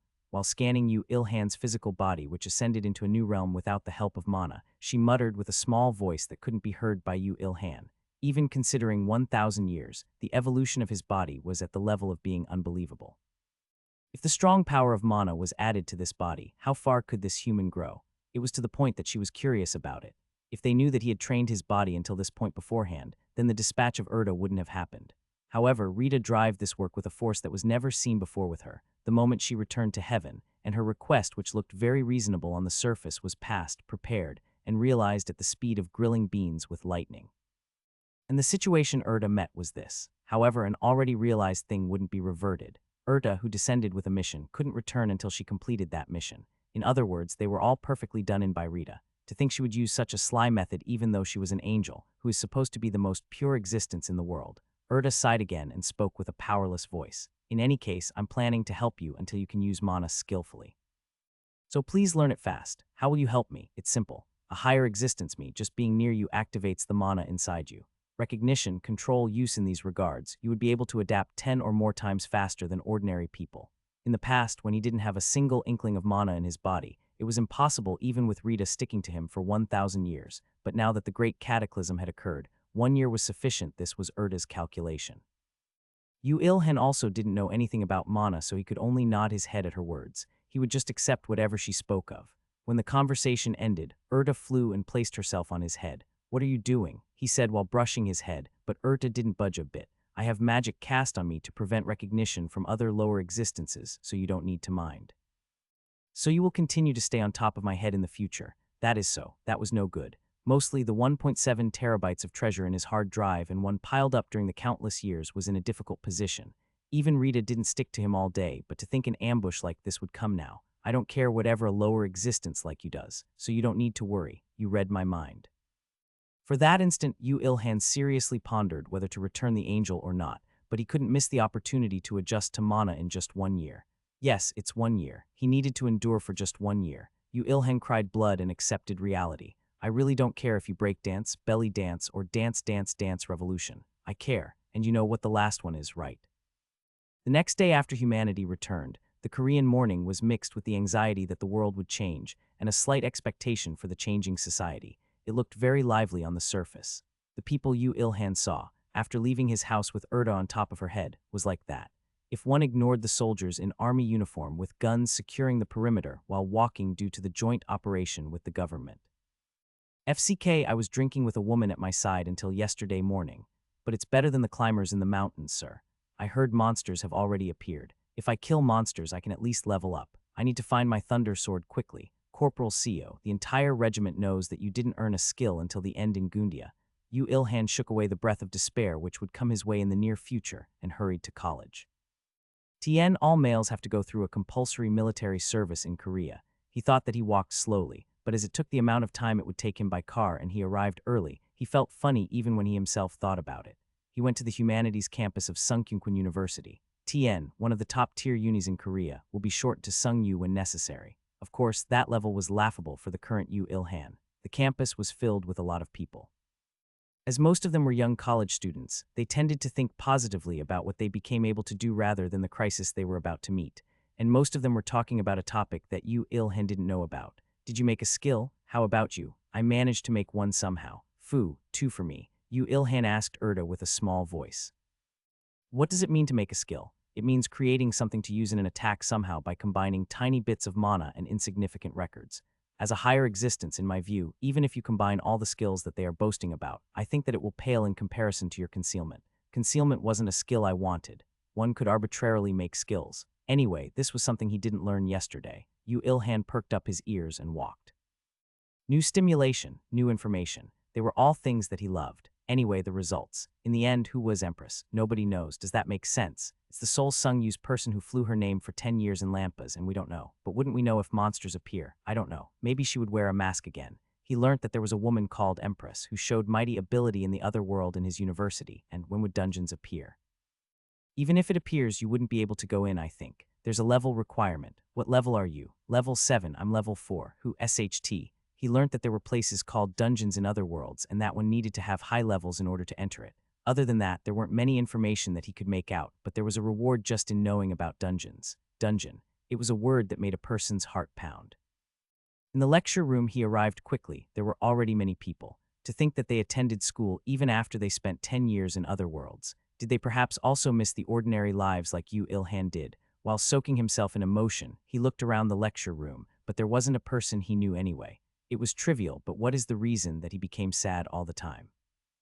Yu Ilhan, who found an empty seat and sat down, was afraid that he might be heard by other people, so he wrote the questions he had until now that he didn't ask Erda. What is a dungeon exactly? And when he held it up slightly, Erda, who was on top of his head, recognized that and spoke.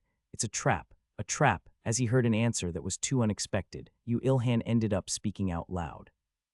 However, his concealment was truly amazing, and that level of voice wasn't found out by the people around him. So sad. It's a trap installed by God. By installing attractive baits for monsters, it attracts them and closes the exit. The gathered monsters become trapped inside the dungeon, and unlike monsters, humans, who can freely enter and exit once they have the qualifications, can hunt with more safety. That's also a consideration from God to the humans, huh? But isn't it over if they're trapped? You can just leave it alone, right? A dungeon is naturally destroyed after a certain period of time, so the monsters inside it have to be dealt with before that. In the first place, there are many monsters who don't get caught in the trap, and there are many which can destroy it, and many that can camouflage as dungeons, so carelessness is forbidden. While Yu Ilhan and Erda were conversing, the professor came and the lecture started. However, the professor didn't seem to have an intention to teach a lecture, and the students didn't seem to want to listen properly either. Yu Ilhan, who expected a lecture after such a long time, became slightly disappointed. Every one of you will have to adapt fast to the changing society. The situation is that UN is already proposing the banning of indiscreet use of mana, and a regulation on leveling up, and strong counters including America and China are focusing their attention to the changing environments and monsters due to mana. According to how Korea would act, countless industries would collapse and countless other industries would rise. In his life in the future, how much importance would a certificate of university graduation have? He could only shake his head. He just came as he knew how much worry his parents would have since they knew he couldn't use mana. If he became able to use mana, then he will stop going to school where he's ignored by everyone. It wasn't his fault. It was the society and the university who's bad. Erda spoke as if she predicted what he was thinking at that moment. The efficiency in training mana doesn't become different no matter what you do in whatever place. No, there's one. What is it? Hunting monsters. I don't like dangerous things. He couldn't even use mana, but she wanted him to confront monsters. It was Yu Ilhan, who rejected thinking it was nonsense, but Erda spoke as if she knew that such a reaction would come. Like the humans on Earth having low levels right now, the monsters which would appear later and the dungeons too would have low levels. It is because they came into contact with mana just recently. There may be high-level ones or colonies from natural disasters, but that is in the end a special case, and it's possible to recognize and avoid beforehand. That's true, but now that the absolute majority of the monsters are weak, it would be advantageous in the long term to adapt to mana faster by acquiring experience. Yu Ilhan hated dangerous things. The countless years of immersing in self-training was, in the end, for him to not die meaninglessly after the great cataclysm. However, perhaps as a side effect, as countless years have passed, when he knew that it wasn't dangerous, he had the boldness to unhesitatingly move his body once he was sure that there was no danger. A typical example would be crossing the world to conquer libraries, and the one where he went out to sea on a fishing boat to reproduce the scene of Moby Dick. At that time, he thought that it was necessary, but strictly speaking, it was close to the domain of amusement rather than the domain of training. He had acted unconsciously to not paralyze his mentality in the flow of the countless time. Good, I'll have a go then. This was the same. He judged that it wasn't dangerous, and when he was assured that it would help his survival in the future, he expressed his will to do it without a moment of hesitation. Erda spoke as she waited for this moment. You won't be able to go inside dungeons as there is a level requirement, so you would have to hunt the monsters outside. Considering your level now, then wouldn't you be able to kill monsters around level 25? I'm still level 1, I can't even use mana, Instead, you have a monstrous physical body. I even said this considering that you don't have a sturdy defensive equipment. If you have a good defensive equipment, then you will be able to hunt even higher level monsters. The problem was to find such monsters. Phew, I'm a higher existence, to get away from you faster. Not that. To help your growth, I can help you finding monsters. How? If there is a monster nearby, then I can detect it. In the end, the route Yu Ilhan chose was the internet again. Honestly, he didn't expect much. He planned to leave with Erda as soon as the lecture ended. However, FCK, people inside the building, never set foot outside from now on. Who the hell lied? Outside right now is hell. The inside is also hell. Can't you see the building collapsing? It's the first time I saw soldiers shooting guns since I was born. SHT soldier bros are so cool. Yeah, you'll be able to shoot them soon. Before training mana to level up, don't we have to legalize arms first? The articles in a community website were slightly over-exaggeratingly harsh. Yu Ilhan clicked one of those articles, and not a long time later, one photo came up on the screen. A hunting dog which grew to the size of a bull was attacking a human with a fiercely twisted face. It was too terrible to accept as reality, but the dog was too realistic for it to be a CG. Yu Ilhan raised his head. When did the lecture pause? Everyone, including the professor and the students, stuck themselves on the window and looked down on the square. He stood up slowly and approached them. While nobody paid attention to him, he looked down at the narrow grass square over the glass window. They were there, insects the size of humans, monsters. While looking at that scene, Yu Ilhan was unexpectedly calm. It was because he always thought that a day where this could happen would come. Perhaps other people may also have some worry about this in some corner of their hearts. In fact, they may have more resolve than Yu Ilhan. They experienced other worlds for the last 10 years. Wouldn't everyone know well that the Earth is different from before the Great Cataclysm? However, they had insufficient preparation. The fighting power to go against the monsters weren't there no matter how they looked at it, and the levels of the monsters seemed quite high.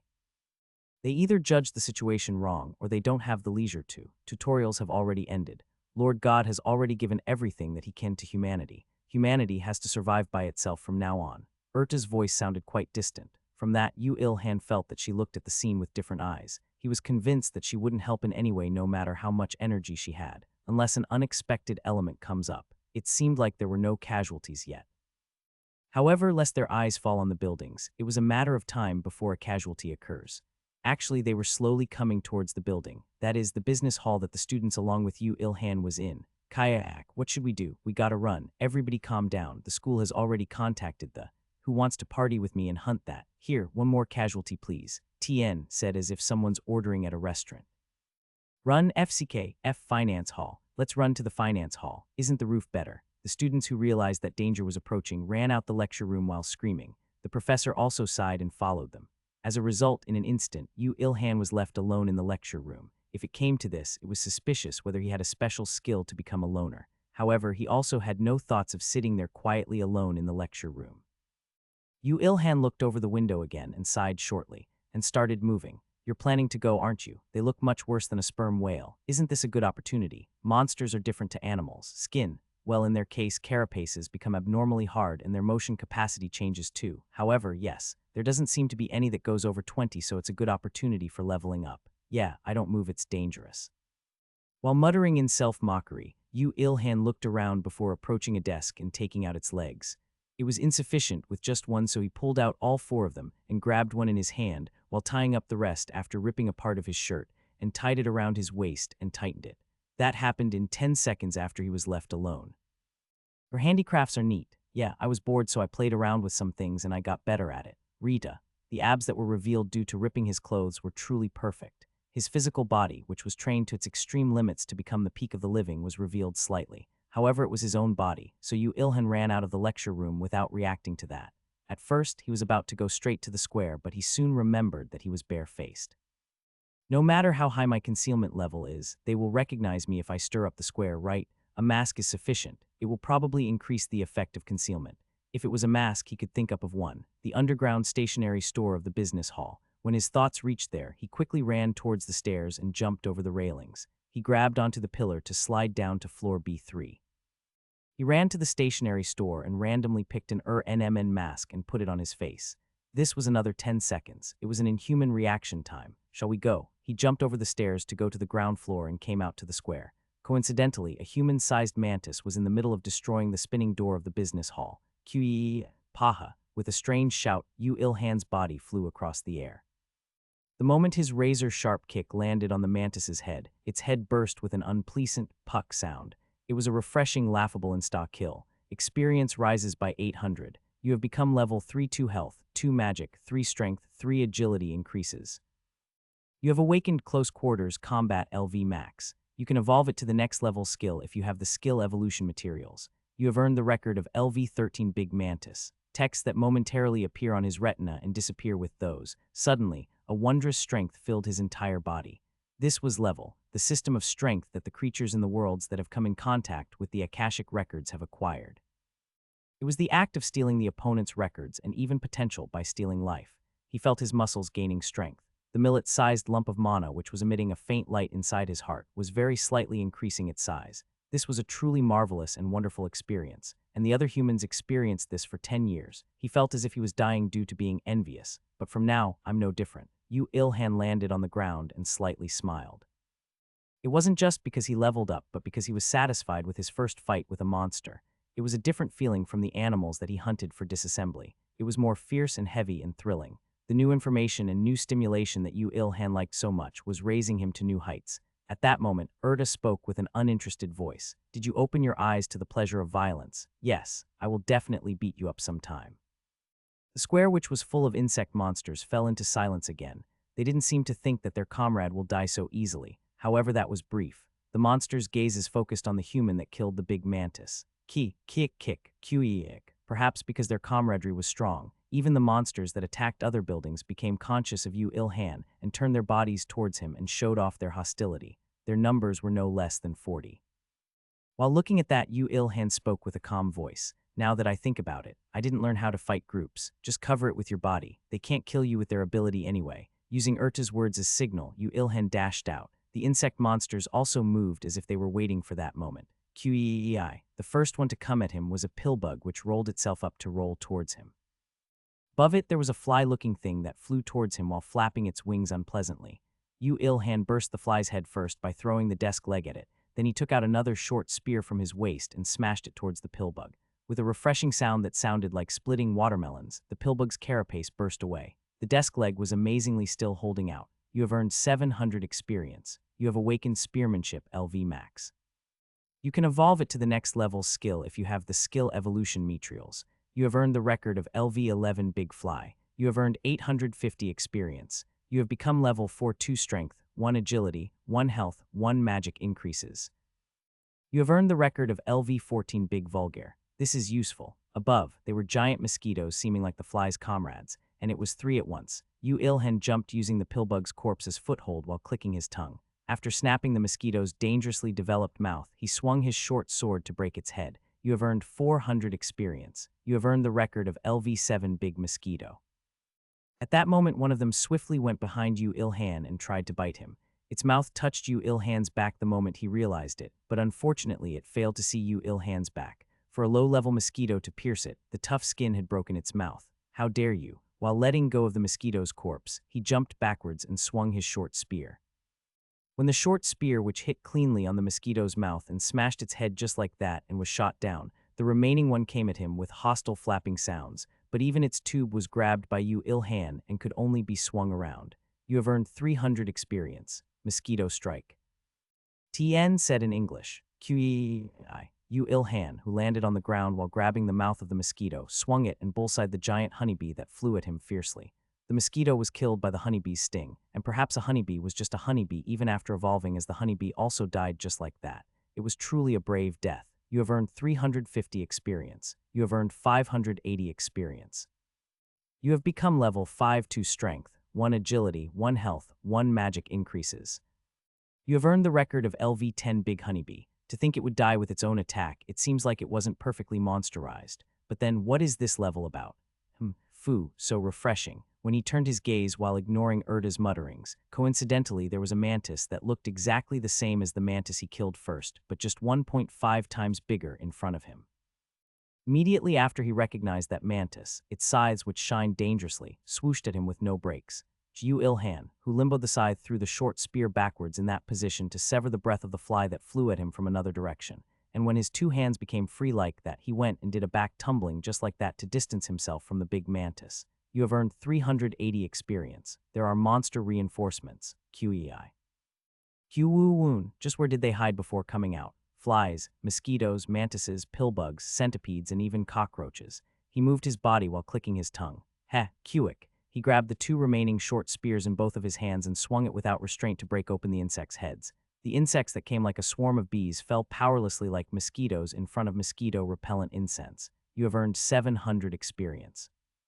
You have earned 550 experience. You have earned 950 experience. You have become level 6-1 strength, 2 agility, 1 health, 1 magic increases. Body fluids of the insects soaked him, but he didn't mind. What if they were insects? The important thing now was the fact that those monsters were opponents, that Yu Ilhan could bring out his techniques from the long time of training. Yu Ilhan, who rampaged like a crazy storm inside the monsters, was already in a state of half-selflessness, and when some time passed, something flashed in front of his eyes. The honeybee which was about to sting him couldn't even scream before falling onto the ground. When Yu Ilhan raised his head, He met his eyes with a woman who held his out towards him, no, to be exact, to the honeybee which collapsed over the countless insect corpses. With a woman who was wearing a cheap HLK mask which was sold in the underground stationery store and business hall. No, I'm worse as Ur-NMN. Stop speaking nonsense and kill those monsters. As Erda's point was truly reasonable, Yu Ilhan cleaned out the monsters with effort even while pouting. The woman wearing the HLK mask also emitted lightning bolts from her hands and attacked the monsters steadily. It was a truly strong destructive power. That's an unbelievable amount of mana quantity. How can she grow that much in just one day? Isn't she leveling up like me? Oh, it may be like that. How did you know that mana recovers when you level up? Because my stamina is recovering every time I level up. When HLK mask joined the fray, the situation settled down soon. There weren't many monsters in the first place, and her attacks also had the power to kill monsters in one strike. But perhaps the military already knew that monsters invaded the school as not long later, several tens of soldiers on 2.5-ton trucks came. However, the scene they saw wasn't one where a square was full of monsters. It was a scene where a man wearing an Ur-NMN mask was splitting the last insect, a centipede, in half with a drop kick. I'm sorry. The FC King truck couldn't climb the hill. Whoa, you have earned 1,250 experience. You have become level 7 1 strength, 2 health, 2 magic increases. While splendidly ignoring the soldiers, Yu Ilhan muttered as he was flipping the centipede's corpse. Isn't there some jewel of the 4 souls? If you mean a magic stone, there is one. Oh, there really is one. Didn't you say you learnt disassembly? For insect monsters, you have to take out the hardest part of the carapace, which became like that due to mana and the magic stone. I will tell you the parts, so do it now. Okay, wait a bit. Yu Ilhan stepped on the joints of the smallest big mantis and pulled out the its scythe. The soldiers who were coming to the square stopped while being frightened after they looked at that scene. Who is that guy? What level is he? How did he acquire that much strength in just one day? That was a drop kick. Whatever the others said, Yu Ilhan started the first monster disassembly of his life. He couldn't eat the meat, so he threw them away, and as Erda said, he took away the hardest part of the carapace and the magic stone. The scythe of the big mantis was very sharp, so when it was in the hands of Yu Ilhan, a disassembly meister, it sliced apart the monster's corpses as it became a peerless sword. You have awakened disassembly, LV Max. The soldiers were obvious, and even the HLK masked woman could only stare at his lively movements dumbfoundedly. When they confirmed that all the monsters had disappeared, the people hiding inside the buildings also started crawling out, but they also couldn't approach Yu Ilhan. Is this it? While cutting apart the centipede, a small blue stone rolled out. When he picked it up and asked Erda with a small voice, Erda nodded her head. It's a magic stone, the crystallization of mana. It's a high-efficiency energy, and at the same time, the origin of every artifacts. After Yu Ilhan wiped it on the grass on the floor and put it in his pocket, he changed his target. Of course, as he was a Korean man with manners, he didn't touch the monsters killed by the HLK masked woman. The corpses killed by the HLK mask had unique traces of a burn, so it was easy to identify. It was not that every monster had a magic stone, and not every one of them had hard carapaces, so there were less spoils of war than he thought. There were 8 magic stones with the size of a millet, 3 rice grain-sized ones, 1 soybean-sized one, and a few carapaces the size of his head. Phew-oh. Yu Ilhan raised his head like a farmer that just finished working on his field, but from some time the HLK masked woman was staring at him. Without moving from the place she appeared at the beginning, the people who came out to the square and the soldiers who came too late gulped while looking at the confrontation of the two heroes. It was the meeting of the two strongest in Seoul, no, in the country of Korea as a whole, or perhaps even the whole world. How historical was this scene? The HLK masked woman carefully spoke. It was an unexpectedly calm and unflustered voice. Can you disassemble for me? Yu Ilhan fell into thought for a brief moment before replying. How much will you give me? It was the first meeting of the dropout and the Empress. At the HLK mask's generous declaration, he unhesitatingly disassembled her worth. HLK mask watched him while exclaiming at his high-level disassembly technique that moved as if he became one with the mantis scythe. Of course, the others weren't like that. That woman, she's definitely Empress. She became a lot weaker, but it's 100 her with that lightning bolt. She came to school today. She's a student, right? Look at that body figure. Quiet. If you get close, then you'll get struck by lightning. That's what I want. But who in the end is that Ur-NMN? As the citizens that they should protect had killed the monsters, the soldiers also stood there dumbfoundedly watching them. The second lieutenant-looking leader was also giving a report while deeply sighing, and the soldiers were all busy sneaking at the HLK mask's body figure while calling her Empress and worshipping her. He pitied the soldiers, who became soldiers in less than one day after 10 years of being in other worlds, but honestly it wasn't something that Yu Ilhan could care about.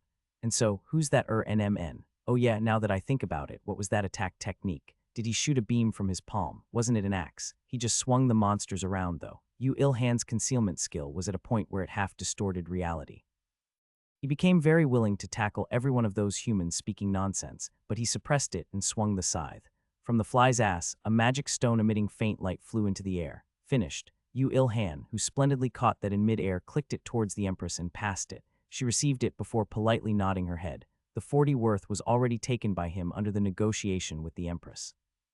Their greetings ended, and transaction had ended, so what was left was just the parting. The Empress put her spoils of were inside a bag she prepared beforehand and started walking after turning back. W.Y. Keck, perhaps having received an order from the higher-ups, the second lieutenant approached her, but he solidified after getting struck by a weak lightning before he even approached 3 meters close to her. The lightning, which could delicately stop movement to make someone stay away without injury, was running at the peak in regards to not only power but control. If God looked at the scene now, then he would probably shout, "Yes, I sent humans other worlds to see this." The gallery who saw this whispered to each other, "Amazing, looks painful, he must feel good. He got struck by lightning from the Empress, he must feel good.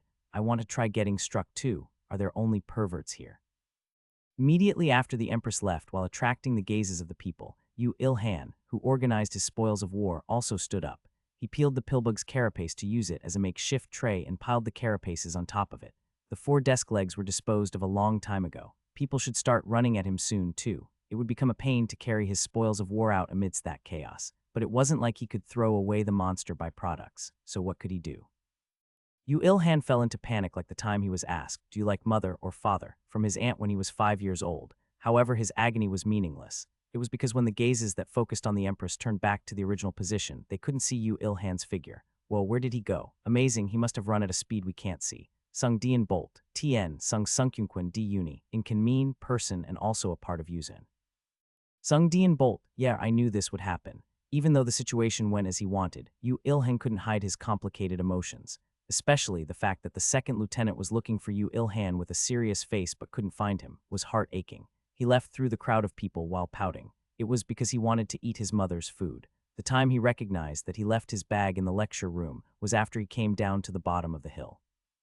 That day when he came back home, of course, he went back to get his bag, after Yu Ilhan ate dinner with his mother, who greeted him overly delightedly due to the monster incident at the campus which was broadcasted to the whole country, and his father, who came home with a scared face due to some incident. Yu Ilhan left his house quietly after locking the door while pretending to sleep inside his room. TN, super long sentence, so hard to TL. In his hands was a bag which contained the carapaces of the insects he hunted that day and some tools. Where are you heading? Anywhere secluded. In truth, knights nowadays were all without human figures. It was because the nervousness of Korea, especially Seoul, reached the extreme due to the monsters that brazenly invaded the college campus in the afternoon. He placed himself inside a random neighborhood playground and spread the carapaces out on the floor. Yes. He came out to make some defensive equipment himself befitting of Yu Ilhan, who couldn't stay still without doing anything. As expected, it had a bit insufficient to make an armor. Moreover, it's non-metal too. It should be possible to make if it's just the wrist and knee protectors. He wanted to make an armor by whatever means possible, but insect carapaces were too hard to handle. As it wasn't like he could melt it and process it like metal, so he had to go with making a DIY furniture feel rather than a blacksmith feel. But Erda became worried even at that simple process. Monsters' byproducts characteristics are very hard to handle. It's better to not touch it rashly as there is no proper craftsman on Earth yet. What are you saying? Yu Ilhan retorted while wearing the work gloves. Oh, Rita. Erda seems to like Rita a lot, Yu Ilhan uninterestedly muttered, before taking out a saw from the bag and started working. But Erda, who was watching him cutting the carapace with resignation, spoke. Even so, you were in a world without mana, so you don't know about mana crafting, right? What is that awesomely strong-sounding name? It refers to putting a special power inside a defensive equipment or armor using mana crystals, including magic stones. In other words, crafting artifacts. Teach me. Yu Ilhan's eyes burned with passion for new knowledge and technique. He lifted Erda up before placing her in front of his eyes and shouted as if to hypnotize her. Teach me, you're close, too close. I will teach you, so put me back on top of your head. He obediently placed her back on his head. Erda was taking deep breaths to forget Yu Ilhan's face, which came close to the point that she was about to get swallowed up physically, and spoke. As the generalization of the process of making defensive equipment and armors using mana, which is not only on the physical body, strictly speaking, mana crafting is a concept that developed from blacksmithing. I can't do blacksmithing even if I want to right now. First, tell me the method to create an artifact. Do I owe you something? Teach M. I said I will teach you. She would preach a grand sermon to Rita to manage her man properly when she goes back to heaven. The ingredients are the materials to create the armor and magic stones, or some other mana crystals of similar characteristics. For example, there would be a dragon heart. Don't use something so grand as an example. It makes my heart pound. Yu Ilhan took out the magic stone while complaining. Urta continued speaking. First, the basic form. You create the gear while putting the magic stone near you. After this process, called synchronization, and finish creating the gear, you then grind the magic stone into powder to apply it on the gear's surface and wait for it to absorb. Then, that's it. Artifact masters call this finish. What finish when it hasn't even begun? I cannot acknowledge that as work. Urta's words continued as if she predicted that Yu Ilhan would complain loudly. Of course, there is an applied form. It's a method used to bestow a special ability and not stopping with just raising the defensive equipment or the weapon's capacity. Yes, you should have taught me that. However, this method is not only very difficult for you, it also requires quite a lot of magic stones. Also important is the will of the craftsman. Tell me first, was he really a human who lived for 1,000 years? With Yu Ilhan, who was stubborn like a short-fused kid, in front of her, Urta spoke while carefully selecting her words. It's the same until the synchronization part, but it goes through a process to bestow a directional nature onto the magic stone. This process is called the bestowal, and to bestow a directional nature. The easiest is for the craftsman to use mana, but even without, you use another magic stone to bestow a will to the magic stone. Will, Yu Ilhan softly muttered. If you want the wielder to become stronger, then you wish for that, and if you want the person to become faster, then you wish for that, and if you want the person to have the ability to defend against fire, then you wish for that, and if you want the person to have the ability to emit fire, then you wish for that. The level of that ability will drastically differ according to the quality of the magic stone, the mana of the craftsman, and the craftsman's will. And so, it was hard for the current Yu Ilhan. Urta spoke as if she deemed as such. It was because whether it was the quality of the magic stone, or Yu Ilhan's mana, or Yu Ilhan's will, in her eyes, it wasn't above the lowest level, as Yu Ilhan also knew that he didn't ask her back. Instead, he spilled out the magic stones inside the bag and silently entered work, knee guard to protect both of his knees and wrist guards. He randomly cut, sanded, holed, sanded, connected with a strong leather rope and sanded. It was easy to think that it was crude due to being a product of a simple work, but the protectors that Yu Ilhan made were created to fit him, so it looked quite considerably good. It wasn't satisfying in an angel's eyes, but Urta had no choice but to acknowledge the fact that the equipment he made transformed splendidly to the point that it would be hard to recognize it was once a part of a monster. After creating defensive equipments, Yu Ilhan neatly powdered the rough magic stones, which went through synchronization, and applied it on each of the protectors. Despite being a process that he had never done since he was born, all of his movements were extremely efficient and neat. It was to the point that the angel, Urta, thought elegant while looking at it. Is it a familiar process? It's not that, but I realized after doing a lot of things until now. The fact that labor is just finding the trick. If you didn't say that at the end, it might have sounded cool. He spoke as if it was a joke, but that was a huge realization for Yu Ilhan. He acquired the ability to see through the most efficient process and apply it in real work no matter what he worked on. It was a power that was applied to not only just simple labor, but smithing, disassembly, and martial arts. Urta was laughing at it, but if she knew the meaning behind the words Yu Ilhan said, then she would be shocked. This was an absolute power which cannot be materialized even as a skill. You've learned mana crafting. The basic form, knee guards and wrist guards were completed. Urta was dumbfounded while looking at it and muttered, "You've really made an equipment like this even with those shabby materials." With this level 27, no, you may even be alright in confronting level 30 monsters. Considering your fighting ability, then it should be sufficient. It's not over yet. There's still magic stones left. Magic stones were definitely left, and it was the biggest one of them, the soybean-sized one, and about 4 millet-sized ones which paled in comparison. Urta instantly realized after looking at components. He was challenging, applied form, right now. It's impossible. I'll try it as experience. Yu Ilhan also didn't assure himself that it was possible currently. He was assured that he would be successful sometime if he kept trying. Yu Ilhan achieved success until now like that. Alone, he did all of them. This was Yu Ilhan's life. Urta, who realized that Yu Ilhan didn't have any thoughts to stop, shrugged her shoulders and didn't interfere any further. It was because that the equipments that were already finished were products that surpassed her imagination, and that throwing away some magic stones like that wasn't that important in regards to safety. At that moment, Yu Ilhan took out something from the bag, the only part which was not carapace from the spoils of war. It was the big mantis scythe. What are you trying to do? Just watch. On one hand, he held all the millet-sized magic stones, and on the other, he held the left wrist protector, big mantis blade, and the soybean-sized magic stone. While looking at Yu Ilhan's incomprehensible actions, Erda questioned if he understood what she spoke or not. Regardless of whether the angel thought that or not, Yu Ilhan focused with closed eyes. By using the mana of the magic stone, the millet-sized magic stones lost their light and crumbled apart one by one. Yu Ilhan didn't understand well about mana yet, but this process helped him feel mana more clearly. He concentrated more, fearing that he would lose the faint feeling that he caught onto. Scythe, like the mantis, the millet-sized magic stones eventually all disappeared. However, the soybean-sized one, which was on the brink of failing, seemed to emit light before the scythe started emitting blue light as if to respond to it. Perhaps Erda, who knew what was happening by then, ended up thinking that it was disappointing for his attempt to fail just like this. I don't know anymore. She flowed a tiny amount, a really tiny amount which was unnoticeable by Yu Ilhan, into the protector. At that moment, the soybean-sized one flashed brightly before it disappeared with the scythe. What was left was only the left wrist protector. Mana crafting increases to LV2. Did it fail? No. Yu Ilhan confidently replied before equipping the wrist protector and tightening it. After confirming that he equipped it properly, he exhaled shortly and rushed towards one of the swings which was swinging near him. He brushed past it without coming into contact. However, the moment he brushed past the swing, the two chains that connected the swing were severed and the swing was buried into the sand. Yu Ilhan posed himself immediately and raised his left arm. Oh, you see it, right? From the middle of the protector, which completely covered the wrist, sharp scythe protruded out at a 90-degree angle to his arm.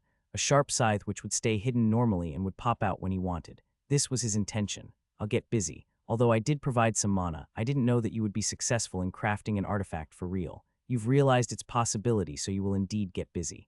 No, not that. Yu Ilhan quickly organized his belongings and put his bag over his shoulders, then started running hard. I broke the swing, so I gotta run. I will use a recovery magic, so get over here right now. Yu Ilhan still haven't let go of his habits to treat things roughly, which he acquired during his dropout days. The day after he exorcised the low-level monsters, Friday that day, Yu Ilhan left home to go to college again, despite the fact that there were no lectures on Fridays. You're going to college, son. Be careful, run away if you see monsters. It would be good if you just rest at home. Today will be all right. Mom, you stay at home and don't go out, okay? Yu Ilhan had succeeded in making a blank Friday somehow during his course registration for first year, which he didn't even remember now, but it was more stifling for him to stay at home now. This was because the only thing he could do at home was to eat popcorn in his room due to his mother receiving a positive bonus on her child worrying skill due to the 10 years of separation. But he also couldn't tell his worried mother that although he couldn't use mana, he was so awesomely strong because his body developed to the extreme. The easiest path was to fool his mother, who couldn't remember her son's lecture timetable after 10 years, and come outside. I know how she feels, but... And that was exactly the reason he had to move, to become as strong as possible before dangerous monsters come out, to acquire strong skills and get used to mana, to protect his mother and father and for him to live well.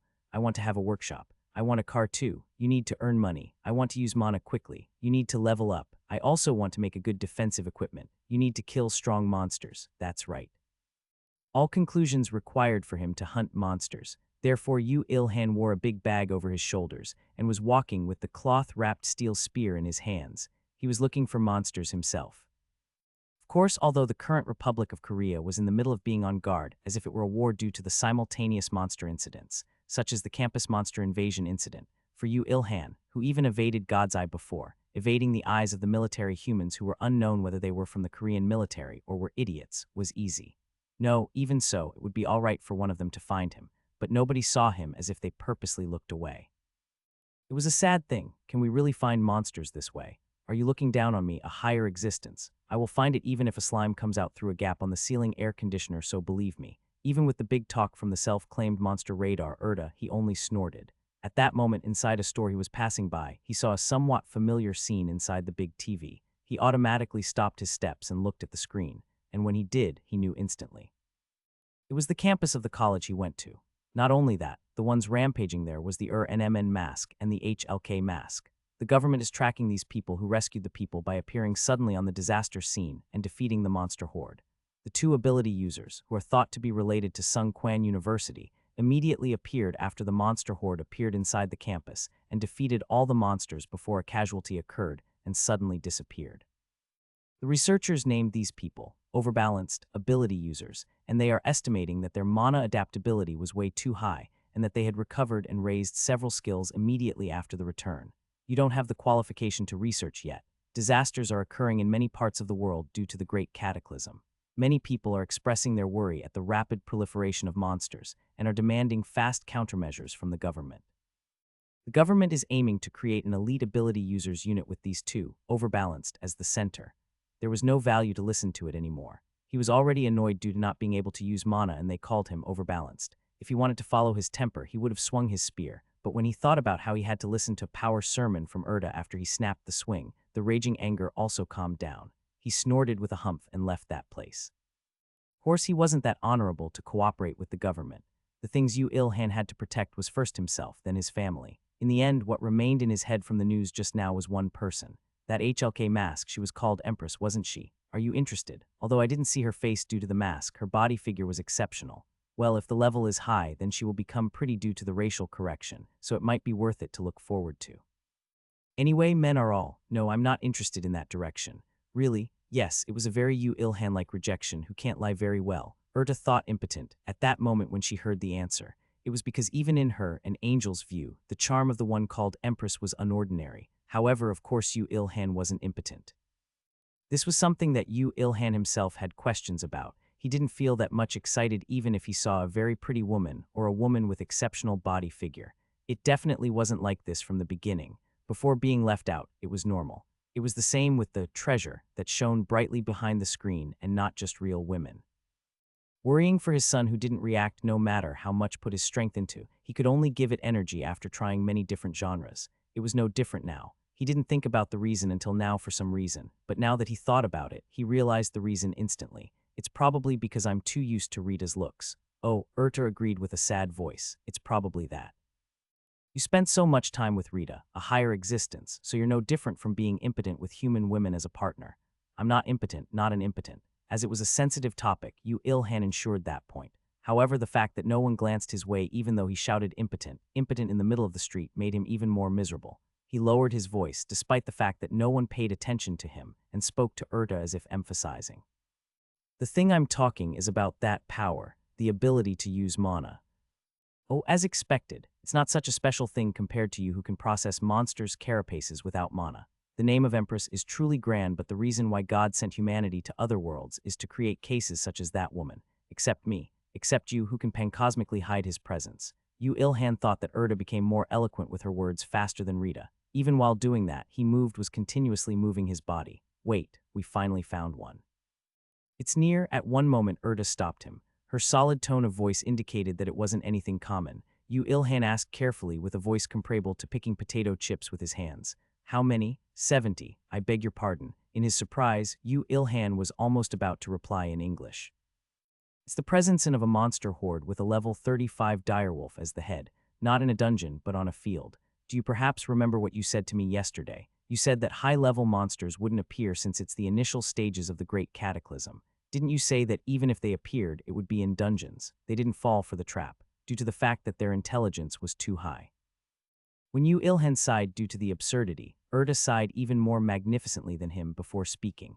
Truthfully, I thought it was strange even yesterday. No matter how I think about it, there's a problem with a large number of level 10+ monsters appearing, and you reacted so calmly then. I didn't want to show a ripple to a lower existence. Erta's tone of voice while replying was strangely cold. Was Rita also like this in the past? To Erta, who built a too sturdy and thick wall between them, Yu Ilhan became a bit fed up.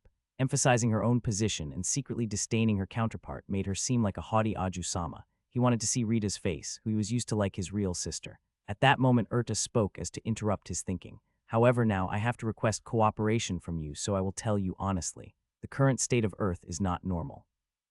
It seemed as if just speaking while standing still was a waste of time, as Erta pulled his hair to indicate him to go in a certain direction. While experiencing the feeling of a giant robot, controlled by a hero, Yu Ilhan dashed out while Erta continued speaking. You must already know that during the mass migration of humanity, in other words, during your dropout period, all life forms except humans were left on Earth. Well, yeah, since I disassembled some of them. Rita was noisy about killing a small number of them. There was no choice but to do that to match the balance of the world. We can't be too biased towards humans, so. Anyway, you must also know that they weren't allowed changes unlike you. Yeah, Lord God deemed that that was enough. He had thought that it wouldn't be a problem even if he left them alone for 10 years before humanity came back. Somehow, Yu Ilhan felt that he knew what she wanted to say. However, due to an unknown mistake, the time axis of Earth became very off, and while 10 years passed in other worlds, on Earth 1,000 years had passed. 1,000 years, and as expected, Yu Ilhan was surprised at that part. I thought it was about 150 years. It was 1,000 years, not 300 years, 500 years, millennium. Tien spoken in English. Mommy, regardless of whether Yu Ilhan was frightened at the past years, Erda pressed on. Although it is said that they were reset at the point that humanity came back, but it didn't manage to revert their mentality. It's 1,000 years. If animals who are supposed to live 10 years lived for 1,000 years without dying, then it would instead be strange that they don't change. And it happened at the exact moment the restriction on time disappeared dramatically. Just the conclusion. It's highly possible that the monsters that will appear on Earth will be absurdly strong and intelligent compared to other worlds. We're doomed. We exist for that to not happen, Erda declared. Even Yu Ilhan, who felt distant at her arrogant, emotionless words just now, felt that she was cool when she said those words to the point that he felt favorable towards her again. I've already reported to heaven, and to tune the balance, everybody is moving. However, it will take time for that to implemented. Yu Ilhan, do you have any thoughts in moving quite busily just until then? A suitable reward will be waiting for you if you do. Erda was saying this become the human shield until the weapons are prepared. Yu Ilhan replied while smiling bitterly. It sure sounds painful and difficult. I won't deny that. He stopped in his place and spoke his honest feelings, and so I like it. It was a masochistic thought even when he thought about it, but Yu Ilhan liked moving better than spacing out doing nothing. Now that he had lived for countless years, or as Erda said, 1,000 years, he had changed like this. Moreover, he even thought to be enthusiastic if it was approaching the unknown that no one had experienced. If he didn't die. If I think I'm about to die, I will run away though. There's no way you will die. You are undervaluating your own ability, Erta snorted. She already saw a fragment of Yu Ilhan's ability. Yesterday, she saw his overwhelming fighting ability against multiple monsters. She saw a scene where he created an artifact worthy of evaluation using monsters' byproducts, and she saw the steel spear that he took out while leaving his house today. Erda was meticulously misevaluating him. Level 30 monster, don't joke. He wasn't someone who would struggle with monsters at that level. The power and technique trained to breach the limits inside his body was proving that fact. The monsters will show up soon, and they will bare their fangs to devour humans to reach higher heights. So before that, Yu Ilhan's steps became faster. Wearing the NMN mask on his face, he gripped the steel spear shining under the sunlight after unwrapping the cloth and stepped out. Now he also felt it. A murderous intent on a different level he felt in the campus, Erda shouted. Pull out all their fangs, oh executor, Tien, apparently a Type Moon reference. His thoughts became complicated. The time he randomly thought, it shouldn't be over 200, right, was actually 1,000 years, and the animals who had matured well like him evolved into monsters to take revenge for the 1,000 years of solitude. Qhuan, but so what? After finding the horde of monsters that showed themselves on the streets, and the leader-class huge direwolf which led them, Yu Ilhan thought while moving faster. No matter how long the time that had passed was, it couldn't change his current situation. Even if the monsters on Earth were stronger than those in other worlds, I don't even know how strong they are since Neve went there. Fuck, so it's none of my business, he thought. There was one thing that was sure, that I'm stronger than that thing, Qhuang. The spear, which was accurately stabbed between its eyes, pierced everything from its spike-like fur, hard skin, the complexly formed muscle, its flesh which strangely tightened to block foreign substances, and the bone which developed to be stronger than steel to smash its brains. You have earned 12,904 experience. You have earned the record of LV35 Brown Direwolf. You have become level 9, 4 strength, 2 agility, 2 health, 2 magic increases.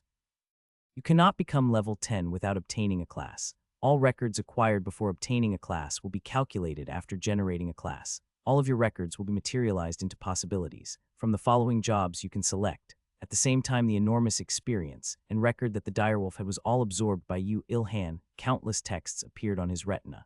However, Yu Ilhan had to move his body quickly without even the opportunity to recognize that. It was because the monsters on the streets attacked him fiercely, much less being frightened after their leader died. Fuck monsters, so many. One man is fighting them. Wait, I will emit fire from my hands. Soldiers. Really, these guys are never here when we need them. At almost the same time as Yu Ilhan's preemptive strike, the people moved around chaotically after they recognized that monsters were attacking. Whether it was running away quietly, calmly reporting, looking for the military, or looking for signs to shield themselves in, they didn't seem to have gone to other worlds for 10 years for nothing as they reacted calmly to the monsters. But amidst of them, a few clumsy people were trying to show off their non-existent fireballs with their non-existent mana. Kua. and a wild dog which disdained that man barked lowly and attacked him. Yu Il-han, who half expected that situation, swung his spear once to throw them all apart and kicked off the ground. The moment the strength stored in his body kicked the ground, it was purely turned into thrusting force, and his body shot out like a cannonball. After focusing his strength by leaning forward in that state, Yu Il-han pointed the spear towards the front with both of his hands. At the end of the trajectory that the spearhead drew was the wild dog's head, which was about to assault the man. Kak, you have earned 1,700 experience. You have earned the record of LV18 Wandering Dog. For a dog, it has a too cool of a name. While tackling only in his heart, Yu Il-han landed on the ground. The monsters, which didn't deviate their gazes from him from the beginning, glared Yu Il-han with a "I will kill that guy in live" gaze while shortening their distances with Yu Il-han after their comrade died. Anyway, it was fortunate that other people weren't in danger now. "Step back," Yu Il-han warned shortly while looking back. However, the man who was rescued after failing to shoot fire from his hands was surprised when he saw the NMN mask that covered Yu Il-han's face and shouted, "I NMN mask." Someone who heard that blurted out, perhaps Sungdian Bolt. "What did you just say, Sungdian Bolt? That cheap NMN mask. It's the real Sungdian Bolt." From some time, that embarrassing nickname was spread out loud. Yu Il-han hid his feelings to cry and turned back. His feelings were complicated. He was slightly happy that his name was known, but he was still sad. "I said step back. Cheer up, Sungdian Bolt. Wow, so strong. Just how many levels did he level up in one day to become like that?" He got his second job, definitely. The returnees were adapting too well to the situation. They all distanced themselves and watched the fight. Someone even took out a smartphone and recorded Yu Il-han's fighting on a video. Yu Il-han thought it was truly fortunate that he was wearing a mask and swung the steel spear. His spear, which would have already been ripped apart if it was made of ordinary steel, was in reverse, showing its might by breaking all their teeth. You have earned 3,300 experience. You have earned the record of LV26 Grey Wolf. You have earned 1,950 experience. You have earned 1,500 experience. Countless texts were printed on his retina. He thought that not leveling up despite killing so many of them was related to class or whatever that popped up when he killed the direwolf. But as the monsters didn't even give him room to rest, he had no time to read and confirm it. Of course, these things were in stock kills, so it didn't matter if he leveled up or not. But it was when he decreased the number of monsters about 20. From the hole where the monster horde first appeared, a big-sized wolf popped out and howled loudly. "Gyuuua, it's the second strongest. It seems like it's passing some sort of order down, so be careful." So they can even pass the authority of control and even give orders, eh? At Erda's warning, which made him instantly realize that the monster's intelligences were high, he turned the gear upwards in his heart. "I can't hear what the people were chatting loudly about back there. The important thing was me, and the things I had to kill with my spear," he thought. At that moment, 5 wild dogs, which were distancing themselves from him and only watched while on guard, attacked him simultaneously. Kyuhun, left leg, right arm, left shoulder, head. Their figures of attacking different parts of his body when assaulting him reminded him of the humans bullying. Tien Ros was Kohupkyuksuenus, Chinese letter. It's some martial art, but it's basically bullying martial art. Fu, hap. When he saw that, the move Yu Il-han chose was attacking. If he fell back, then his posture would become unstable and be in a state where he would receive continuous attack easily, and if he defended, then he will get bitten somewhere. Stepping out with his right foot, he leaned forward and shot the spear to smash the head of the one aiming for his right leg. With its corpse still stuck on the spear, he swung it and struck the one aiming for his left leg. The strength stat that should be calculated to several tens of levels suppressing the wild dog's body was truly a frightening scene. You have earned 1,300 experience. You have earned 1,250 experience. However, by that time, the third dog was already within 10 centimeters of his left shoulder, a trajectory that wouldn't hit even if he swung the spear. He let go of his left hand holding the spear and swung his arm. At that moment, the sharp scythe that popped out from his wrist cut apart its mouth. Kayak. He retracted his left arm to hold the spear with both of his hands, and he smashed hard on the ground with the spear while stepping out with his left foot. After getting rid of the dog's corpse with that shock, he struck upwards with both the fourth and fifth dog in the trajectory, which were about to bite his head and right arm respectively. Hup, oh, Kyuhung. The moment after the sharp spearhead shined due to the sunlight, the two's bodies snapped in half and was trashed onto the ground. You have earned 1,400 experience. You have earned 1,330 experience. Lastly, Yu Il-han finished the fight by stepping on one of the dog's head, which was wailing on the ground and had half of its mouth gone. He had finished 5 of them in a blink of an eye. Kaheng. However, the wolf which watched that cried short as if he disdained it. The moment Yu Il-han raised his head while thinking to smash it apart after rushing up, a different scene came inside his view. "Kakuk, please, help me." Q. Did it have an objective to distract him from the beginning? It had procured a hostage by moving fast in those few seconds. Where? The hostage wasn't from the streets. The crowd from the streets were also shocked after they recognized that there was a hostage, and that was just now. There were many kinds of humans, such as those who ran away too late fearing that they would also be captured, and humans resolving to rescue the hostage. However, he was able to realize soon. The time that these monsters appeared and the time that Yu Ilhan found these monsters couldn't have been the same. So in other words, these things have already assaulted once or maybe more, and may have procured the hostage from then. It looked at Yu Ilhan. Its disgusting-looking mouth and the protruded fangs seemed as if it was lodging at Yu Ilhan. Although Erda said that killing humans to earn experience and record was a monster's instinct, it was even temporarily suppressing its instinct to try to corner Yu Ilhan. The aim of that action is to suppress Yu Ilhan's actions. That wolf had the most simplest but efficient scheme to defeat Yu Ilhan by attacking his weak poiton, while he couldn't move properly due to minding the human under its foot. It was a strategy only possible because of having seen through human psychology, and if it really thought that, then it had judged Yu Ilhan wrongly, because the moment he saw that, Yu Ilhan threw the spear in a straight line without any hesitation. Cack, the moment Yu Ilhan showed movement, the wolf panicked and put a little strength into his foot, but returning the spear that was already out of his hands was impossible even for Yu Ilhan. It had become a situation where threatening didn't work. The wolf, which figured that out not too late, tried to kill the hostage, then avoid the attack. And the moment it thought that and was about to put strength into its foot, the steel spear penetrated its head. You have earned 6,700 experience. You have earned the record of LV32 Cunning Big Wolf. Yu Ilhan thought of himself as an ordinary human. He wanted to save a person if that person was in a crisis, and would help even if he had to exert himself if he could. To him, who had lived for 1,000 years without human presence, a living and breathing human had become a precious existence. However, if he was asked, "Can you put yourself in danger to do that?" then he would just laugh it over. That should be the same for other people. A person had to respect his her own life as much as she respected others' lives. Just that was what was different for him from criminals, was that it was possible to judge the situation instantly and move, and not show panic in the face of a crisis like other people, who may even be selfish. Gyu, Kiai. Immediately after Yu Ilhan threw the spear to kill the big wolf, the remaining wolves and wild dogs simultaneously assaulted him. It was obvious that they were trying to do something now that he had lost his weapon, but their current actions were also a bad move. This was because Yu Ilhan's body, which learned all kinds of martial arts with Veil Tudo at the beginning, was a weapon enough to kill them even without the unique rank steel spear. Fu, Yu Ilhan laughed at the fact that he could now relieve some anger when he was coincidentally feeling down, and he threw his body towards them. Kang, cack, yelp. Wow, even on dog days I wouldn't be able to kill that much. Did you see that I poke? Look at him poking the eyes with his index and pinky fingers just because their eyes are wide. Such a meticulous guy that. Someone save that girl, quickly, she's about to be run over by monsters. Second platoon, move out fast. And at that moment the soldiers had arrived at the scene. Fortunately, as they had arrived before the monsters' indiscreet rage, due to having lost their leader, spread to the civilians, succeeded in dragging out the collapsed hostage before she was injured. And after that, to suppress the monsters, they, "Don't shoot, Sungdian Bolt is inside there. You should have come earlier, soldiers are as slow as always. Wait, hold your fire, didn't you hear that there's a person?" They had to retract their barrels while panicking due to the people's barrage of complaints before they even got to shoot. Meanwhile, Yu Ilhan severed the monster's breath one by one while moving like water. After he thrashed the two leaders, it didn't seem like there was a new one to take the lead, so the monster's fighting methods became instantly simple, and Yu Ilhan, who was rampaging, could process all the monsters at that place within 3 minutes. It was a truly dominating battle. You have earned 1,100 experience. Fu. After Yu Ilhan severed the last wild dog's breath, he sighed at the fatigue that came at him and raised his head.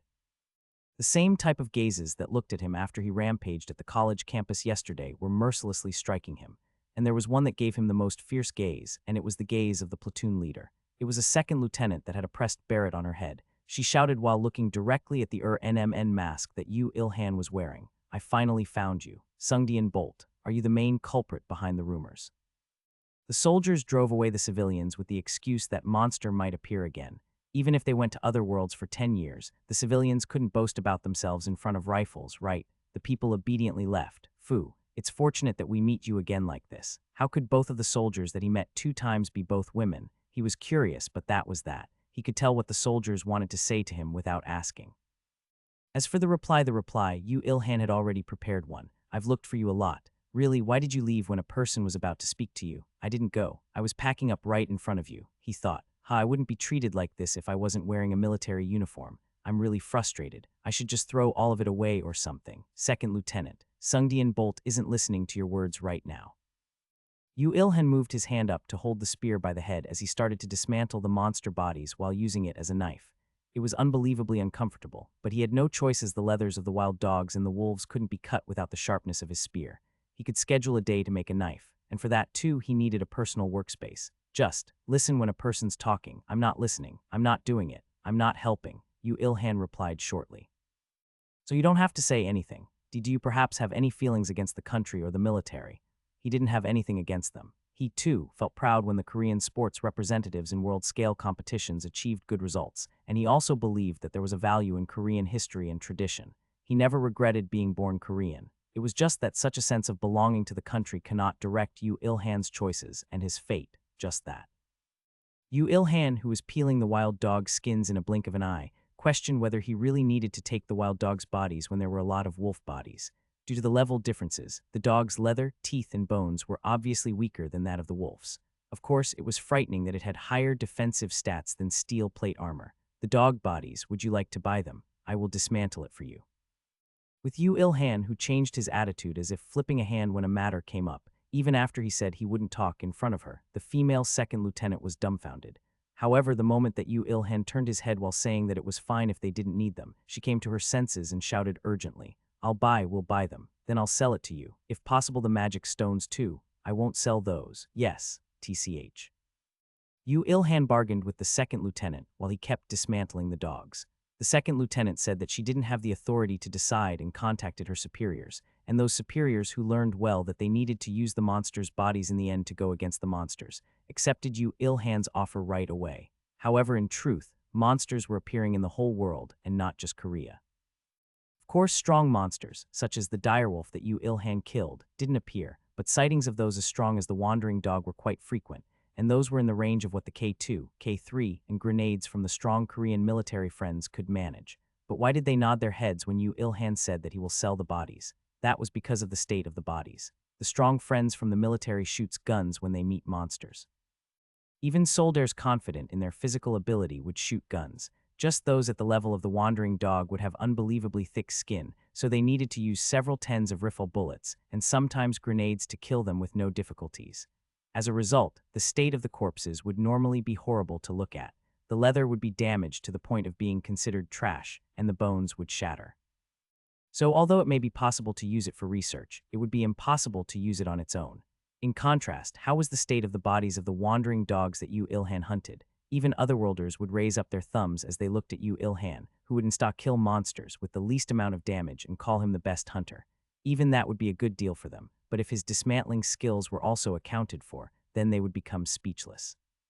The scene where the intact corpses separated into leather, bones, and meat as if they were like that from the beginning was passed to the second Lieutenant Han Yo-rang's superiors without problems no matter how bad the quality of her phone camera was. Second Lieutenant Han, don't ever let him go. Drag him here using any means other than violence, but he says that he will never talk with us. Even if you have to use a honey trap, drag him here. The strong friend and beauty, Second Lieutenant Han Yo-rang, who heard the word honey trap for the first time in a real situation since she was born, was in agony. Did she have to quit the military after beating up her superiors, or did she have to take him to the optometrists to check his eyesight? I will try to persuade him. In the end, her grassroots-sized patriotism and the even smaller soldier's attitude grabbed a hold of her. However, before Han Yo-rang ended the call with an amazingly small voice after killing her emotions, Yu Ilhan, who finished dismantling the dogs and was about to go into working with the wolves, spoke. I will exchange in cash, so please get it ready. So he says, sir. Han Yo-rang wanted to cry. This was the tragedy of the middlewoman. On another hand, Yu Ilhan finished dismantling while humming. Unlike yesterday, when he fought with the insect monsters, he had gained more. It was because it was easier to process animal bones and leather in comparison to insect carapaces. Of course, the wolf's bones weren't metal, so it would be impossible to melt them down, but he could recreate them into defensive equipment and weapons according to the innate structure of the bones, and the leather would become good defensive equipment without a doubt. Not only that, he would be able to create other artifacts using the magic stones. However, the more important profit were the magic stones. He didn't know while he was killing, but the leader, the direwolf, and the vice leader, the big wolf, both had magic stones. Moreover, unlike the soybean-sized magic stone from the big mantis, the direwolf's magic stone was about the size of an almond chocoball. It looks quite tasty. Never. A magic stone isn't something that a human can intake directly. Do you want to be controlled by the monster's mana? Whoa. Yu Il-han, who heard Urta's sharp warning, voiced his horror. Because. Wasn't this too blatant of a foreshadowing? Yu Il-han, a trained loner, ended up predicting the disaster that her words would bring. Sometime in the future, humans would turn into monsters by swallowing magic stones in their greed to become stronger faster, and Yu Il-han would fight against them. Yu Il-han could assure himself that this would happen not just once, but many times, as humans are foolish and would repeat the same mistakes. He lost all his strength as he already knew that, so Yu Il-han rolled the guiltless magic stones in his hands. The magic stones are sure pretty. Yeah, well, excluding the boss and the mid-boss magic stones, the trivial magic stones that Yu Il-han harvested numbered about 20. Han Yo-rang gulped when she saw that. Combining all of those, it would end up equaling an enormous amount of money even in Gundia, the other world that she had gone to. And as it was one of the key materials to make artifacts that everyone wanted on Earth, its value would multiply by hundreds or thousands of times. Of course, it was a different story as to who could create such artifacts. HMPH, what shall I use a honey trap? While Han Yo-rang was thinking idiotic things, Yu Il-han organized the magic stones and the dismantled wolf bodies. To carry them, he temporarily made a bag using the wolf leather, and he put the leather, bones, and magic stones inside it. And when he put all of them inside, what was remaining were the mountains of wolf monster meat. Is this edible? If you have the weak poison resistance skill. At Urta's cool-headed words, he gave up on the wolf meat. However, when he was about to put the bag on his shoulder, Han Yo-rang approached him carefully and asked with pitiful eyes, "Can you sell some manhwaedit estunes and some of the gray wolf weather?" Tien asked cutely. Nope, okay, how could he reject so refreshingly? Was he some stiff general in his past life? Tien actually, this was a pun in Korean. Raws are literally, was he some Danhabak farmer in his past life, with Danhabak being a pun of Danho being determined. Han Yo-rang, who spoke with a bit of cuteness, had to step back with tears in her eyes when her charm didn't work on him. She resolved to beat the soldiers up until they were half dead when they went back. At that time the cash arrived. It was a cash delivery service with a lieutenant colonel level personnel and a government personnel attached as bonus. Yu Il-han wanted to refund just the bonus, but things didn't turn out that way. It was said that the goddess of fortune and the goddess of misfortune always came in pairs, and it seemed like it was true. You're really amazing. To think that you killed all those monsters with your strength alone. Nonsense. Starting with those words were completely chewed by Yu Il-han, and he just quietly checked the amount of money. Tien, chewed is a Korean way of saying, ignored. You can chew. Someone's words means you can ignore someone's words. 370 million won in total. 320,000 USD. His hands trembled lightly. Despite the 1,000 years of training, he could not be nervous in front of the enormous sum of money in front of him. It was because despite the fact that he had driven big ships and high-class sports cars, he had yet to steal from banks. No matter how good of a condition that the leather and the bones are in, considering that the wandering dogs are less than level 20, this is quite generous. It's highly possible that they want to leave ties with you. As expected, it's like that, right? Yu Il-han carried the bag on his shoulders. Yu Il-han, who confirmed that their gazes were fixed on the bag with the wolf leather in it, which was incomparably more valuable than some wild dog, he relaxed and spoke. The exchange is over, right? This is my money, right? Of course it's yours. However, before that, why don't we tal? We'll probably see each other again soon, huh? Yu Il-han retorted icily and ran an app after taking out his smartphone. It was an app he downloaded after realizing something yesterday in the campus square. The app's function was very simple. It would flash an enormous amount of light in one moment. After the flash, everyone there except Yu Il-han himself closed their eyes for a moment and opened. What was that? He's not here. He disappeared. He disappeared in such a short time. Just how high level is he? Just what kind of vision did he acquire in the other world? Tien, the Roz literally says vision, but I don't know what it is. Maybe a reference to an anime or SMTH. Amazing Sungdian Bolt no, MNNBLCK. Of course there was no need to explain. Yu Il-han was still right in front of them. Tien, LOL. Even though the passive concealment wasn't active during to the fight, if he distracted their gazes, then the concealment would activate again. What Yu Il-han used was the gap in recognition. Shall we go now? The time it will take for heaven to move due to my report is 1 day. I'm sorry, but during that time we'll need to keep moving. Dangerous monsters would have shown themselves in other places as well. Okay, let's go after leaving this in a safe place, and I need to check that class thing. Yu Il-han left the people who were desperately searching for him and moved his body. His long day had only began. Yu Ilhan liked espionage movies a lot. That was a romance that provoked a man's heart. A cool suit, cool moves, and the agents that don't forget to have leisure. Villains that act cool but get beaten up by the protagonist, and a cool sexy heroine for a finish. However, he didn't know that there would be a day where he himself would shoot an espionage film. And with a midget angel on his head instead of a heroine, if I use magic, then you will not be found out. Don't worry. Suup, I believe you. Tien, Suup is like bitter intake of air.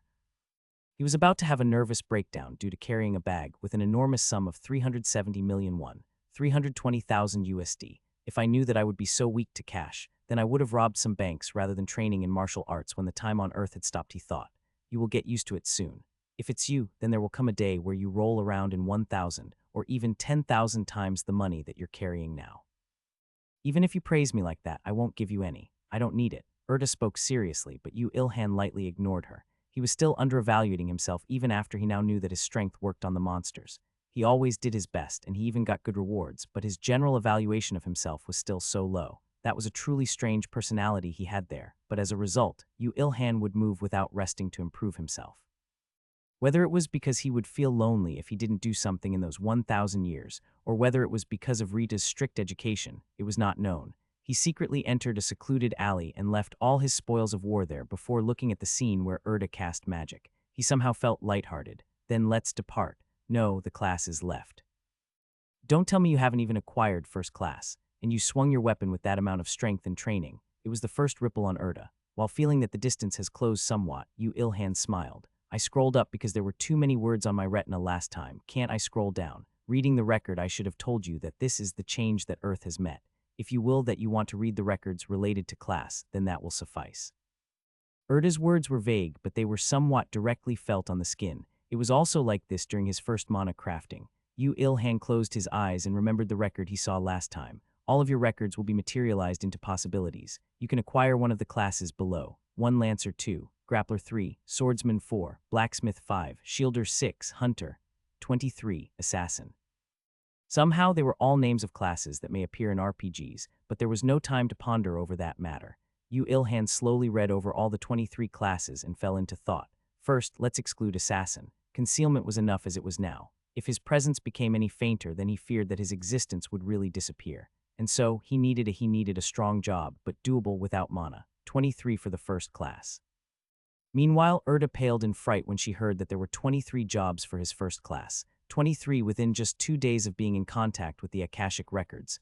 If you had more time, then you might have seen 30 or even 40. What's your recommendation, Lancer or Grappler? Yu Ilhan also agreed with that. He had achieved proficiency in countless techniques, and he was confident that he could bring out maximum power with any kind of weapon, but the thing he was most familiar with was spearmanship and martial arts. The two techniques that Rita recommended to him, the techniques that he put the most efforts into. They were the techniques that made him remember her, and the techniques that he was the most confident in. Choosing a class means that you become specialized in it.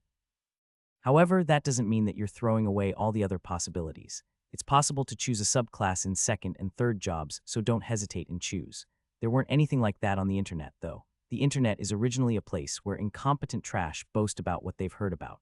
People who have reached level 50 in other worlds wouldn't waste their time on something like internet, right? Do you have a bad memory related to the internet? Erda exercised her right to remain silent. Yu Ilhan kept his mouth shut to respect her mentality and decided after pondering for a bit. I think Lancer is better. Although I'm not curious, shall I hear the reason? The differences in destructive ability due to weapons is big. Grapplers could also use weapons if they felt like it. It was the same with the wrist protector that Yu Ilhan was using now, and it was also possible to make other offensive equipments. In simple words, sub-weapons. However, the spear was different. Without needing any supplementative elements, it was a technique that focused all of one's strength onto the sharp weapon to pierce through enemies. Yu Ilhan had the confidence in becoming stronger through his own ability and his technique, as well as using the new materials that he would encounter to create a spear. And that was an answer he could arrive at due to having perfectly seen through his own ability. Erda also was planning to reammend him the Lancer, but she was satisfied that he arrived at the answer by himself. If it's this person, wouldn't he have the qualifications to become strong? She even thought this, albeit briefly. In contrast, Yu Ilhan, who had no interest on what Erda was thinking about, closed his eyes as soon as he decided. However, at that moment, a new job appeared below the 23 jobs. 24, BLD Lancer. Tien, I could only do this as the original only put the pronunciation, it's a pun. Yu Ilhan's body stiffened as he was dumbfounded. Now that he'd decided on one, a new one had appeared. Moreover, in front of the name Lancer, there was a new descriptive word attached. He took deep breaths to calm down and asked Erta, "A new job has appeared now. It says BLD Lancer, a descriptive word. That's a unique job. To think that you will acquire a unique job from the first job." Erta unprecedentedly became excited. Yu Ilhan thought that it was vaguely good without knowing exactly, but it wasn't a problem he could accept just with that. A unique job. That was, in other words, a class that only existed for one existence. A class that appears when his path, achievements, and records become one to write a new strike that didn't exist in the world. It was optimized for that existence, so obviously its performance was exceptional. Choose that no matter what. Moreover, BLD, the descriptive word, looks good too. It must be a job that focuses on destructive ability. No doubt about it. Yu Ilhan also agreed with her. He already planned to become a Lancer anyway, so he chose BLD Lancer without hesitation.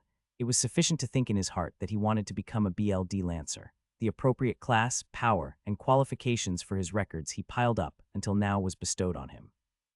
You have become a Blurred Lancer. When attacking while concealed, attack power increases by 10. The power of spearmanship increases by 10. Concealment skill, spearmanship skills evolution conditions become easier. You absorb the piled up records. You have become level 18. 11 strength, 12 agility, 11 health, 11 magic increases. You cannot use mana. You cannot learn active skills. At this moment, Yu Ilhan realized his trivial misunderstanding. He thought of blood when he saw BLD Lancer, in other words, a spearman of blood. He honestly thought it was awesome. However, the reality was blurred, in other words, a faint spearman. What the hell is a faint spearman? Oh my gosh, it's too fitting that I can't argue against it. At that moment, when he was about to counter what Erta had said, an electric current flowed down his body. The growth of his soul TN, check TL notes at the bottom due to acquiring a class, as well as the rapid changes in his body due to absorbing all the piled-up experience and records made Yu Ilhan dizzy. While adapting to the stronger muscles, faster legs, tougher skin and bones, his consciousness became faint for an instant before coming back to reality. It was a strange feeling that couldn't be explained using words. However, it was not a bad feeling at all. Yu Ilhan became really annoyed, but he decided to accept reality. There was no way that he could not accept it anyway. Well shit, let's go with this. I did become stronger. Earning 2 unique abilities in the first job is close to a miracle. Moreover, they are abilities that fit your characteristics. Concealment attack, spear attack. Stacking, it would be a 20 increase in attack power. It was really as Erta said while thinking that. Yu Ilhan muttered silently after checking his changed body due to the job advancement. At that moment, his status automatically renewed itself and appeared on his retina. Yu Ilhan, Human Blurred Lancer LV18. Title Pancosmic Loner Concealment becomes passive. Strength 96, Agility 102, Health 98, Magic 21. Active Skill Concealment LV Max, Mana Crafting LV2. Passive Skill Close Quarters Combat LV Max, Spearmanship LV Max, Dismantling LV Max. There was a time when Yu Ilhan thought that a change would occur in his title when he advanced. However, the reality was cruel. It was because the Pancosmic Loner title was keeping its place as if it declared that it will stay there for all his life. Did you earn an active skill? No, I didn't, I knew it. Well, you can rest assured since most people don't learn one for their first job.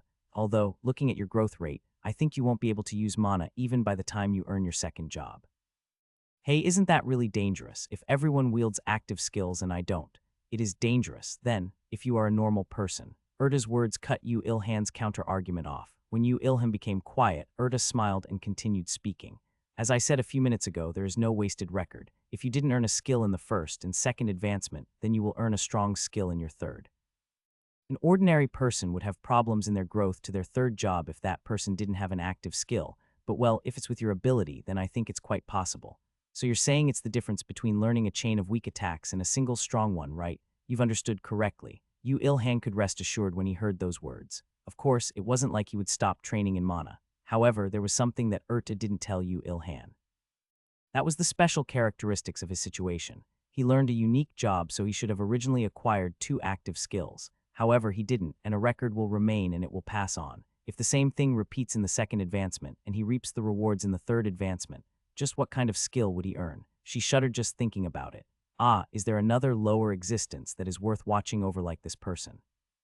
She laughed and pulled at Yu Ilhan's hair for no reason. Well then, move. He hid the items. He advanced successfully. Now all that was left was to do his mission as an executor. Yu Ilhan sighed shortly with a foo and asked Erta, Where do I go? You will search for one now. What the heck? The self-proclaimed almighty monster radars, Urta's words were not surprising now. He grinded his teeth and with her on top of his head, waited until she grabbed some of his hair for safety before leaving that place. You're not the only executor. Albeit unreliable, the moment I reported to heaven, they selected executors to kill the monsters and sent angels, so you can just hunt monsters that are within your capable range. Then that Empress person would also be an executor, right? Of course. Although I think that it's quite rare for two executors to appear from the same university. What was she talking about? Empress is someone who grew in Lampas, where Sung Yu's people were sucked into, and Yu Ilhan was a loner who matured in the 1,000 years on Earth. Yu Ilhan felt uncomfortable being grouped together with her. Anyway, this is a quest from heaven. If your ranking, achievements are higher than the other executors, then the reward will increase. So do your best, that I like. Urta's request was like this: not everybody's in danger, so save them, but you will be rewarded according to your effort, so show your best ability. Yu Ilhan liked Urta for not speaking words of justice or morality despite being an angel carrying out heaven's decree. Looking at the fact that an angel was like this, wouldn't perhaps the existence known as God be a refreshing existence? Well, looking the scale of how he sent all of humanity as well. However, I don't like the fact that I have to run around like this. You should ride a car then. I'm faster than a car. Yu Ilhan searched the internet on his phone while running at his full speed for the first time in a while. As always, it was an action that stemmed from, it should be better than just running blindly, right, rather than expecting something. However, his actions gave fruit, which was rather rare. While running without a destination and was feeling the growth of his body to his heart's content, he clicked an article who said that a tiger lived in Bukhansan Mountain without thinking. FCK, bears are scarier than tigers. Soldiers are shooting loads, but it's not even going through. Jianung's going down TT. He could encounter a movie CG-like scene where a huge bear destroyed a store with its paws. Destination set. He raised his head. How could he be so lucky? He was about to arrive near the vicinity of Jairam Station TN, basically 3-4 km away. In his full speed, he would arrive in 3 minutes. If it's set, then go quickly. Urta urged him. Yu Ilhan accelerated without turning the direction and asked Urta carefully, but I can eat the gallbladder from the bear, right? TN, thought to be healthy in traditional Asia. Of course, Urta retorted while smiling brightly. If you have the poison resistance skill. Yu Ilhan drooped his shoulders when he heard that he couldn't eat the bear gallbladder, but his speed didn't change much. He, who ran after changing his direction for a bit after passing the train station, was even faster than a 60 km/h car. This is quite fun. I'll hold tight so don't you have any thoughts in somersaulting in mid-air. Am I a roller coaster?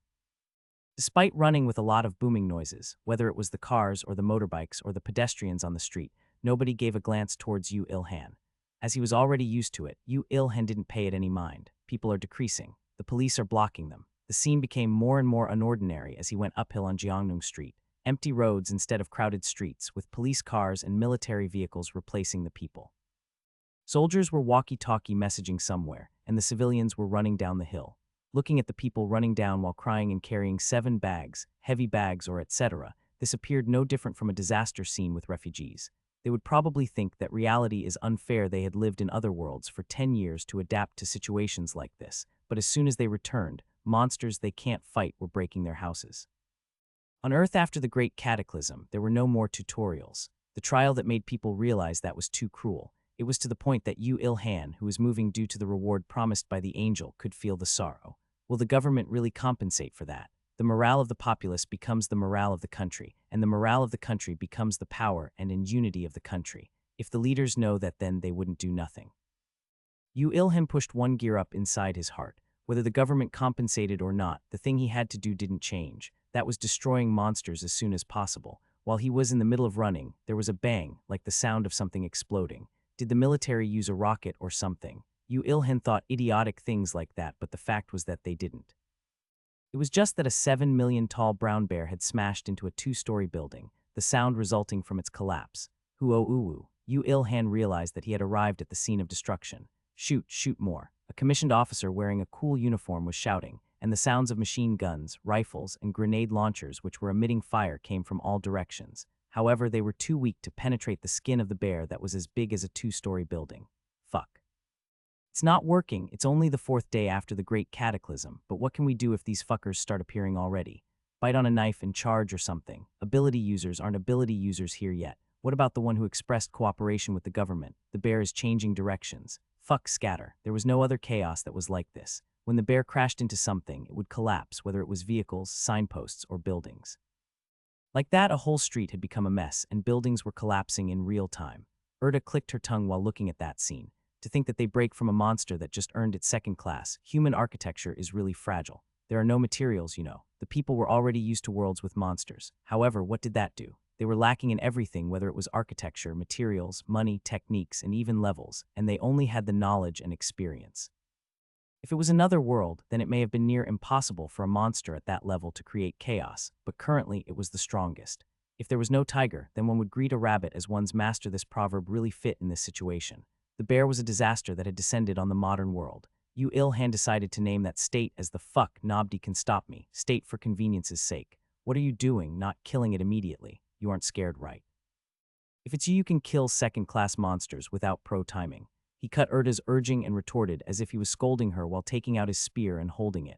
He could feel the strength of the record that was allowed to him, and the power of the blurred lancer that enhanced his physical body as it held the spear.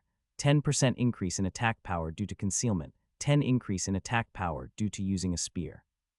Someone might say it's only 20, but to Yu Ilhan, who trained his martial arts so that he could bring out the most of his physical strength, it was a big difference. He felt good. He felt that he might achieve anything like this. He had experienced a lot of things, so Yu Ilhan knew how great his concealment ability was. He felt enormously insulted that his ability was an innate ability and one that he didn't even train in, but that didn't mean that he wouldn't use it. The max-level concealment that was activated as a passive, the concealment that gave him the strongest opportunity of a preemptive strike, the concealment which contained the essence of the insulting title of Pancosmic Loner. Now came a time where he could use it. Yu Ilhan kicked off the ground and met the huge face of the brown bear, which had been exposed when it had raised its arms just now. Kuo, unless Yu Ilhan attacked first, the bear wouldn't recognize Yu Ilhan. While the bear tilted its head in confusion due to having noticed something, Yu Ilhan stabbed the spear in its wide-open mouth. K-oo-ah-ah-ah. The brown bear screamed for the first time after appearing in the human world. Was it only that? A huge hole appeared on its tongue, and at least several tens of liters of blood was plopping onto the ground. One of the soldiers, who couldn't avoid the blood, was soaked as he was ran over by the blood. He flailed his arms before being rescued by Yu Ilhan, who landed a bit late. And with that, finally, the soldiers recognized the existence of Yu Ilhan, MNNBLCK, Sungdian Bolt, to think that there was a new nickname because one wasn't enough. However, he had no time to get angry at those soldiers. Unlike the monsters he confronted until now, it was impossible to kill that bear in one shot, and the creature in question was running towards him after becoming angry from allowing a critical hit to land. Blood flowed like a river from its mouth. Yu Ilhan shouted shortly, "Run for your lives. That bear will be killed by our 96 Tiger Plato. Then stay if you want." Yu Ilhan kicked off the ground again. Immediately after, the bear's thick front paw smashed into the exact same place, and the concrete collapsed with a booming sound. When Yu Ilhan, who was in mid-air, checked the status of the ground, the 96 Tiger Platoon was truly courageously running away. The front paw of the bear, which smashed into the ground, was raised like a mankainko that may appear in a Japanese souvenir shop. When it was about to strike Yu Ilhan again, he somersaulted backwards and flew down headfirst, sticking the spear into its front paw. Kayaku ho. In addition to Yu Ilhan's strength on top the direction of the paw itself, the spear momentarily pierced deep into the front paw. A violent shock passed through Yu Ilhan's body due to rebound, but he instead used that to pull the spear out of its front paw and jump into the air just like that. The enormous amount of blood from its front paw scattered in the air to make a rainbow, and Yu Ilhan was even higher up in the air. His figure was like a dolphin swimming in the skies. His grand and fantastic movements, which made one wonder if it was really the movements of a human, made the soldiers who were fighting against the bear dumbfoundedly look in his direction. Woohoo, it's really fun as expected, don't enjoy it. The bear, which had a refreshing hole pierced into both its tongue and front paw, couldn't win against the pain and was intimidated. However, Yu Ilhan, who jumped high due to the rebound, didn't have any thoughts to let it eat some aspirin. TN, Roz literally said, apply some Fusidin. The brown bear destroyed buildings as it swung its front paw wildly while roaring. However, due to the extreme pain, it seemed like it had forgotten about Yu Ilhan. It would have been alright even if the passive concealment didn't activate, but this was within his expectations. He was just thankful for it. Yu Ilhan corrected his spear hold when he stopped in the sky. The spear of steel created by a human who surpassed the peak of technique was holding out well even while clashing with a mid-class monster's leather, muscles, and bones. Yu Ilhan believed in his spear. It should be able to hold out at this level, right? While muttering with a bit of confidence, he held the spear tight with both of his hands and aimed at the head of the bear, which was thrashing around violently. There was no way a human without wings could fly. His body started dropping. At that moment, Yu Ilhan focused all his body weight into the spear. His body figure was similar to before he was left out, but his muscles, which were condensed and compressed, carried considerable weight. Kuyu ohuo, rsukrem. The bear howled in pain and was thrashing around. However, despite the fact that the bear may go out of his range if he was a bit late, Yu Ilhan was calm. It was because he could just attack when he was on the ground, as his concealment would remain active.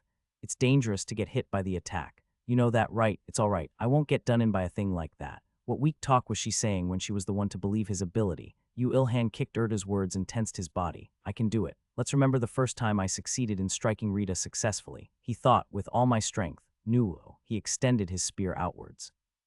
The spear, which contained all of Yu Ilhan's strength and weight, struck deep into the brown bear's head. Ka, the bear screamed a single syllable and didn't move anymore. Cuck, don't tell me he. Everyone at that place recited revival spells. Did it die? But the bear didn't come back to life. It had really died from to Yu Ilhan's spear strike. TN, reciting revival spells. You know, when people say did it die, then it never ever dies. You have earned 154,928 experience. You have become level 23, 8 strength, 7 agility, 5 health, 5 magic increases. You have earned the record of LV54 Brown Big Bear. You have earned a new title, 1 hit for me, 1 hit for you. Critical hit rate increases by 10. You have learnt the critical hit skill. It increases the probability of succeeding a fatal strike by cultivating your eyes to see the weak points of enemies. The large body of the brown bear, which had lost the strength to move, started leaning towards the ground. Yu Ilhan became urgent and desperately pulled out the spear embedded in its head, jumped before landing on the ground. Immediately after, with a boom that was similar to the sound of a bomb, the body of the brown bear collapsed. Phew, I didn't know you would finish it in just 3 strikes. You did well when you don't even have a skill. Just tell them to prepare the reward. When Erda praised his achievement while smiling, Yu Ilhan retorted while looking over his spear, looking for any damage that might have occurred due to overexertion. However, it must really have been a great achievement. Otherwise, there was no way that he could have acquired a new title or skill. He was now sure about it. That skill was related a lot to the record, just like mana. The record that is created from all of Yu Ilhan's movements, achievements, and other things that mixed with each other influenced the creation of skill, growth, and change. Critical hit was just the beginning. He would probably be able to acquire countless other skills according to the way he acted. After he finished inspecting the spear, Yu Ilhan raised his head. The moment he was about to leave for other hunting rounds, when he finished dismantling the huge bear in an instant. We have arrived, we will take care of the rest. Where is the monster? An offbeat resounded loudly and grandly. TN, heroes of justices have come late. They're executors. I vaguely expected that. The 5-person group of men and women shattered the half-frozen situation made by Yu Ilhan's fight. The soldiers came to themselves, and the leader, who was a major, tapped his cheeks twice lightly and turned his head towards them. The monster was exterminated. Exterminated. I heard it was a second-class monster, though. Oh, the man who looked like the leader of the group retorted while looking around and found Yu Ilhan. This was only possible because Yu Ilhan was in the middle of dismantling the bear. Sungdian Bolt, it's him. It's the NMN mask. Wow, then he really finished that bear alone. No way. Just what kind of arcane magic did he learn to get so strong? TN vision, last time was actually arcane magic, I think. Yu Ilhan didn't like the group a lot when he saw that they were whispering to each other while evaluating him, but they were executors who had the same objectives as him. There was no need to antagonize them for naught. He ignored the 5 and started moving again. It would take a lot of time to dismantle the huge bear, so there was no need to waste time on useless staring caught. When he thought to that point, the huge bear corpse started decreasing in size. To Yu Ilhan, who was shocked, Erda naturally explained. You didn't know, it had a giantification skill. If its real body was 7 million tall, then it would have been much stronger. There are all sorts of skills, eh? Honestly, Yu Ilhan was delighted that the size of the bear had decreased, as he had nothing to use all that bear leather for anyway. So he waited silently for its body to decrease, and in the end, he started dismantling the bear that had been reduced to a size slightly less than 3 million. Hey, Sungdian Bolt, you're really strong. Did you really get your second job? Did you perhaps find a dungeon? Hey, if a person's talking to you, then ends. To a loner like Yu Ilhan, such outgoing and grouped people were people who he was uncomfortable with. Therefore, he perfectly ignored the executors who approached him and quietly wielded his spear. He doesn't seem to have any intentions on confronting us. Give it up. Such a disgusting individual. Why isn't he cool? He looks like a solitary gourmet. Wow, this woman's preferences are really something, all right. They tried to converse with Yu Ilhan a few more times, but after they found out that he had no intentions on conversing, they clicked their tongues and turned away.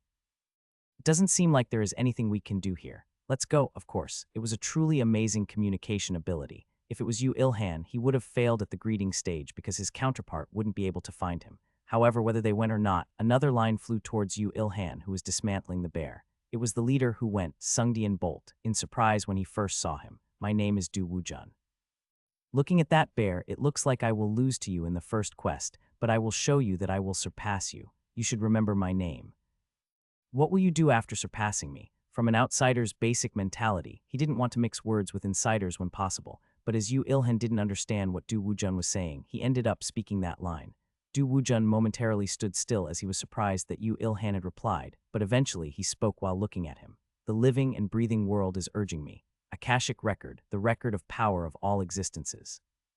Our strengths are expressed in levels, and we can grow however much we want on the condition that we put effort in, meaning that the strongest will be revealed clearly, so I will stand on a higher place than anyone in the future. It was a more childish reason than he thought, so Yu Ilhan lost his motivation to even reply. How could such a futile and foolish resolve exist? However, as Yu Ilhan knew very well that he had to respect others to receive respect, he tried his best to not to tackle him. As a result, he ended up just going back to dismantling. How could you ask and just ignore me? Well, fine, we'll see each other soon. Du Wujun licked his lips as if disappointed, but he led his group and left that place. It seemed that his sense of rivalry was boiling up after he saw Yu Ilhan defeating the bear alone, but honestly, boiling something like that next to him just made Yu Ilhan hot and annoyed. In the first place, Yu Ilhan didn't like the word rivalry. Just how could one compete with another person shoulder to shoulder? No, before that, how could Yu Ilhan stand shoulder to shoulder with another person when there was no person to do that with in the first place? Is a rival really necessary for improvement? That was called lack of tenacity. Wasn't it enough to just quietly put effort alone if you wanted to improve yourself? Whether it was studying alone at home or practicing veil tudo with a sandbag like Yu Ilhan, it was all possible, but why would you drag another person in and embarrass yourself? If one couldn't improve oneself just because there was no one to compete with, then would you be able to call it your own ability, even when it's an ability you improved just because of the existence of a rival? What meaning is there to an ability that only improves and is measured when compared? What is the purpose of an ability that only has meaning when it surpasses another person? How dare he compare with others when he didn't even win against his own physical body? If he wanted to surpass something, wouldn't he have to think about surpassing his own self first? How could he neglect something so much when even Yu Ilhan could not say that he did it even with 1,000 years of effort? And what? He will become the strongest. He will stand on a higher place than anyone. It was all laughable. Like that, Yu Ilhan spouted out the rage of a loner in an unfair and twisted way, only inside his mind though. Yu Ilhan, aren't you a bit too excited? No, I'm extremely calm. Erda's call returned Yu Ilhan back to reality. He pouted his lips as he retorted at Erda and finished dismantling the body. Disappointingly, the brown bear didn't have a magic stone, but the quality of its leather was great. If it was processed well, then he would be able to make an armor that could withstand machine guns easily. Excuse me, Sir Sungdian Bolt, I'm not selling. He was now used to preventing the approach of the strong friends. However, as if he had heard the matter between Yu Ilhan and Second Lieutenant Hanyo Rang and other military platoons, the government and the major slowly and carefully approached Yu Ilhan. I heard you were looking for strong monsters to hunt, no? If so, then we can give you the information. Just the information. Yes. Just where did his figure saying, bite on a knife and charge, disappear to? The major offered him a proposal with a truly amiable voice. We want to get over this predicament with the least amount of damage possible. Of course, it would be a lie to say that we don't want the body, but I'm saying that the lives of the people are more important. So if you want, I would like to share the positions of the appearances of the monsters.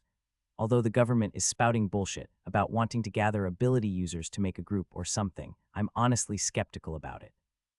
They aren't even hiding their intentions to control other people. Personally, I understand that you don't want to get mixed with the government and the military, and so I'm proposing this to you. How is it? It was a reasonable proposal. The country was drawing a large and unrealistic picture, but this major was speaking to him with the realistic thought of having to get over this predicament as the basis. Yu Ilhan hesitated, but honestly, it wasn't something he should hesitate about. Anyway, there would be soldiers where monsters are rampaging around, so if that was true, wouldn't it be better to earn information from them and go directly rather than wasting time searching the internet? Tell me. The major Yun Dihan sighed in relief from the bottom of his heart and bowed his head to Yu Ilhan. He had eyes. A person that attacked and killed a second-class monster in just 3 strikes, despite the fact that it hadn't been many days since the Great Cataclysm. Currently, Yu Ilhan was a person who he couldn't touch with personal arms. Would he really just stop it there? No way. He didn't know, but he guessed that Yu Ilhan would probably grow up to be an ability user that represents Korea. Yun Di-han had learnt a lot of things while he was in another world. He saw the scene where individual power surpassed that of a country's, and saw a scene where a single monster destroyed a country. These told him the fact that existing logic could not lead the military, country, and society after the Great Cataclysm. It was also because of this that he proposed such an offer to Yu Il-han despite having to go against orders which told him to be forceful. Trying to control a dangerous power may result in mutual destruction. Just why is there a need to clutch at them in their palms and control them? If the opponent was someone who could be talked to, then you should look for a way to profit mutually. Like now, while he may have been a bit violent towards his subordinate, he was a wise soldier. Due to his actions, Yu Il-han didn't have to antagonize the military, and there was room for conversation. Yun Di-han did more than enough by setting up a positive relationship with Yu Il-han, who would grow into an exceptional ability user in the future. Despite the fact that Yu Il-han had read all of his inner thoughts, for the current military, stopping them is the best we can do, before more people go through suffering. Please, okay. Yu Il-han skillfully wrapped the bare bones in the bare leather and hugged it. Then he lightly ignored the gazes of the soldiers mixed with admiration, envy, fear, and etc., and left that place. The fact that he didn't need to use the Flash app made him feel complicated. That human will live for a long time. I don't want to see him frequently. That person values me too highly. Just what can be done towards that self-depreciation. Anyway, let's go to the next place. Run faster. Instead, he made a lot of profit. He had sold all the monster byproducts to military personnel in cash, except the magic stone, as he was sufficient with just the byproducts from the wolf horde and the bear. As a result, a slightly shocking amount of money was now in his hands. In words, it was a sum close to 1,018.7 million USD. I will have enough left over after making a workshop. Shall we go sign a contract right away? It's not wise to use such an enormous amount cash just after you've earned it. What are you planning to do if you get traced? So I will use magic to erase the contractor's memories for you as a special service just this time. If I use this, it will be done in one go. Good. As expected, an angel's magic was the world's best. Although he was scolded by his mother who said, "Where did you go when it's so dangerous?" When he went back home at night, everything else went smoothly. Yu Il-han went to sleep while thinking that everything will turn out well starting tomorrow, and when the sun rose the next day. The same text could be seen on all of humanity's eyes after they woke up. The severed connection with the other world will be restored. From now, you'll be able to take quests and receive suitable rewards in the other world you were summoned to. Like that, Yu Il-han became a loner again. Well then, please give me an excuse that I can accept. With Erda in his palms, Yu Il-han tried his best to suppress his rage as he spoke. Erda seemed to be pricked by something as she didn't receive Yu Il-han's gaze straight on, and retorted in a small gaze whilst turning her head away. It's because it was the solution that uses the least amount of energy. Probably. Energy. Connecting to other words was something that had already been done before, and it's not hard to revive the severed connection.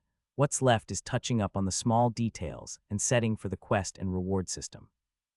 Now if the Earthlings receive quests that are suitable for themselves and pile up their experience and records, then they'll be able to grow their anti-monster capabilities faster.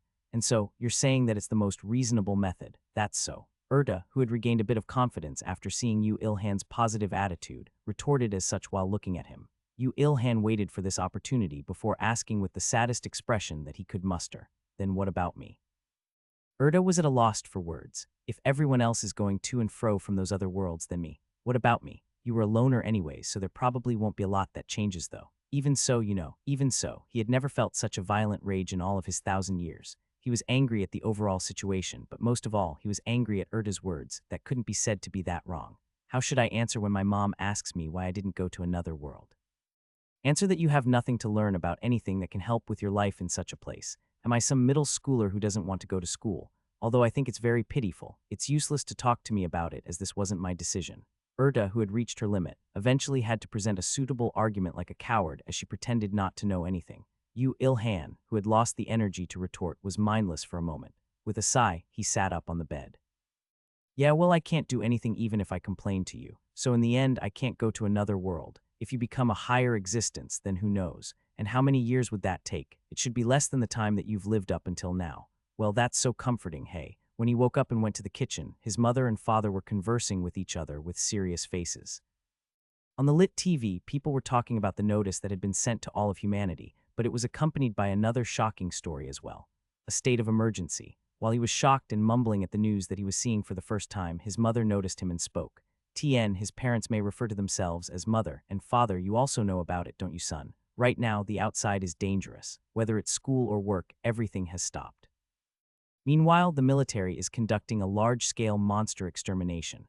I heard they won't allow the monsters to appear on the roads where people live, at least. It seemed that the government had also realized that they couldn't have people go through their daily lives anymore. Perhaps the Otherworld Quest notice might have sped up their decisions. In truth, this was something that had occurred in every other country that possessed a proper government.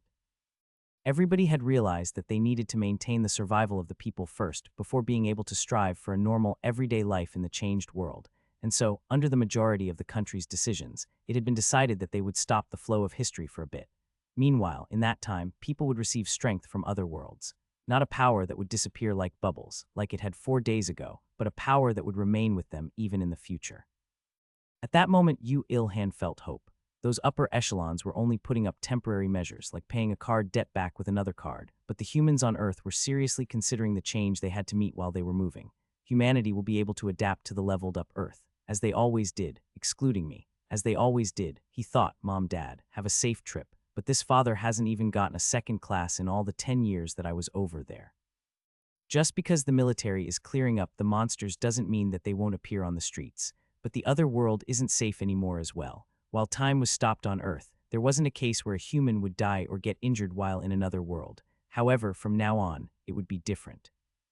As the price for being able to acquire a strength that wouldn't disappear, humanity now had to accept the danger that came with it.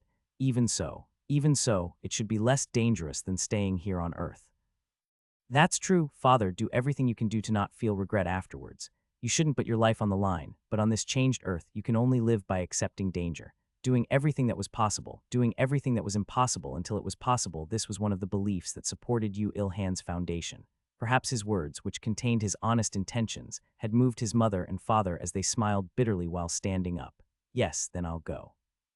You too, son, don't give up just because you can't use mana and put your efforts into it. After saying that, his father was the one to disappear first. He had gone to another world in an instant. However, his mother didn't do the same. Instead, she looked at Yu Ilhan with a worried face. Son, mother's thinking is a bit different to your father's. Although effort is important, you can't overexert yourself. What overexertion? Isn't it you who's going around and hunting monsters with a mask?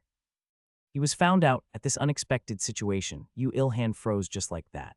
He was aware that his figure, which had been fighting against monsters, would be broadcasted publicly, and he had also meticulously prepared for that, but even then, did you perhaps think that mother wouldn't even recognize my own son? Even if you wear a mask and different clothes, I can notice you instantly. How could I not know my son?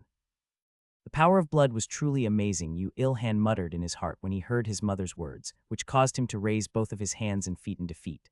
To think that the concealment which could fool the world and even God was unable to completely fool his mother. Mother doesn't know how you became so strong. I'm proud, but also worried. But son, you know how scary those monsters are, right? Nobody knows what may happen in what place.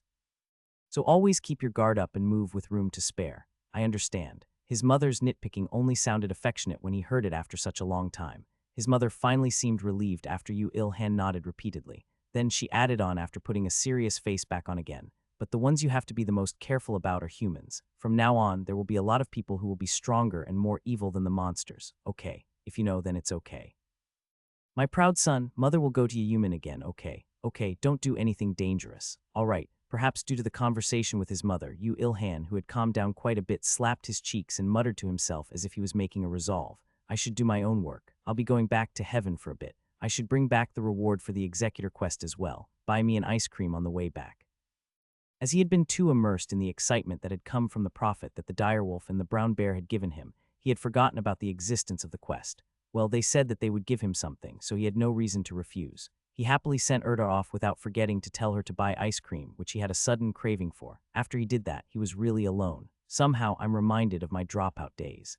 As he complained in a small voice, he left his home. His destination was the nearby storage facility that he had bought with his money at a speed that was like grilling beans with lightning. How foolish was it to acquire a storage building at night to use the next day? However, he didn't need anything. With cash, everything was solved. The Republic of Korea was a good place to live for those who had a lot of money, although he didn't know that until now, since he hadn't had any money before. Yu Ilhan arrived at the storage, which would be his workshop from now on. He had only prepared the basic equipment like a fireplace and an anvil due to the urgency. There were many lacking aspects, but as he didn't even need to do any proper work in the foreseeable future, it was all right. Well, that was because the only materials he currently had were bones and leather. In other words, things that he didn't need to temper. He was itching to hammer some metal, but the situation didn't allow him to. Of course, that didn't mean that he couldn't do anything at all. Raw leather would rot if left like that, and it was the same for the bones that was dotted with impurities and full of oil. The reason he came to the workshop was to process them before it became too late. Yu Ilhan fully mobilized all the knowledge that he had piled up over 1,000 years and began to process the leather and bones in the best way that he knew. After the things that could pollute the precious materials, such as blood and flesh, were removed perfectly, the leather would go through an additional tanning process.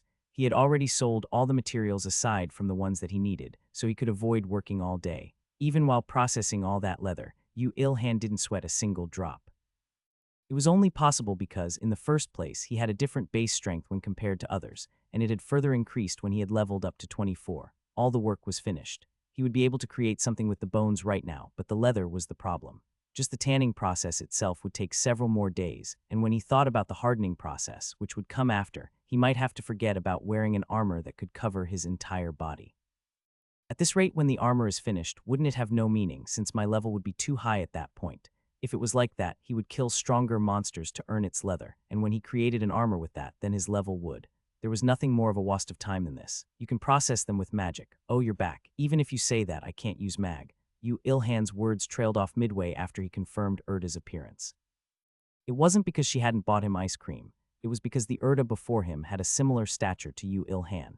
He first doubted whether or not it was really Erda, but after he had confirmed that it was really her, who, he didn't want to admit, had a truly beautiful face, he fell into thought, realizing the cause soon after. Giantification magic. Instead, my previous appearance was caused by shrinking magic. Just what did you think I was? Erta sighed as she held out her hand. Hold this hand, I'll transfer the rewards to you now.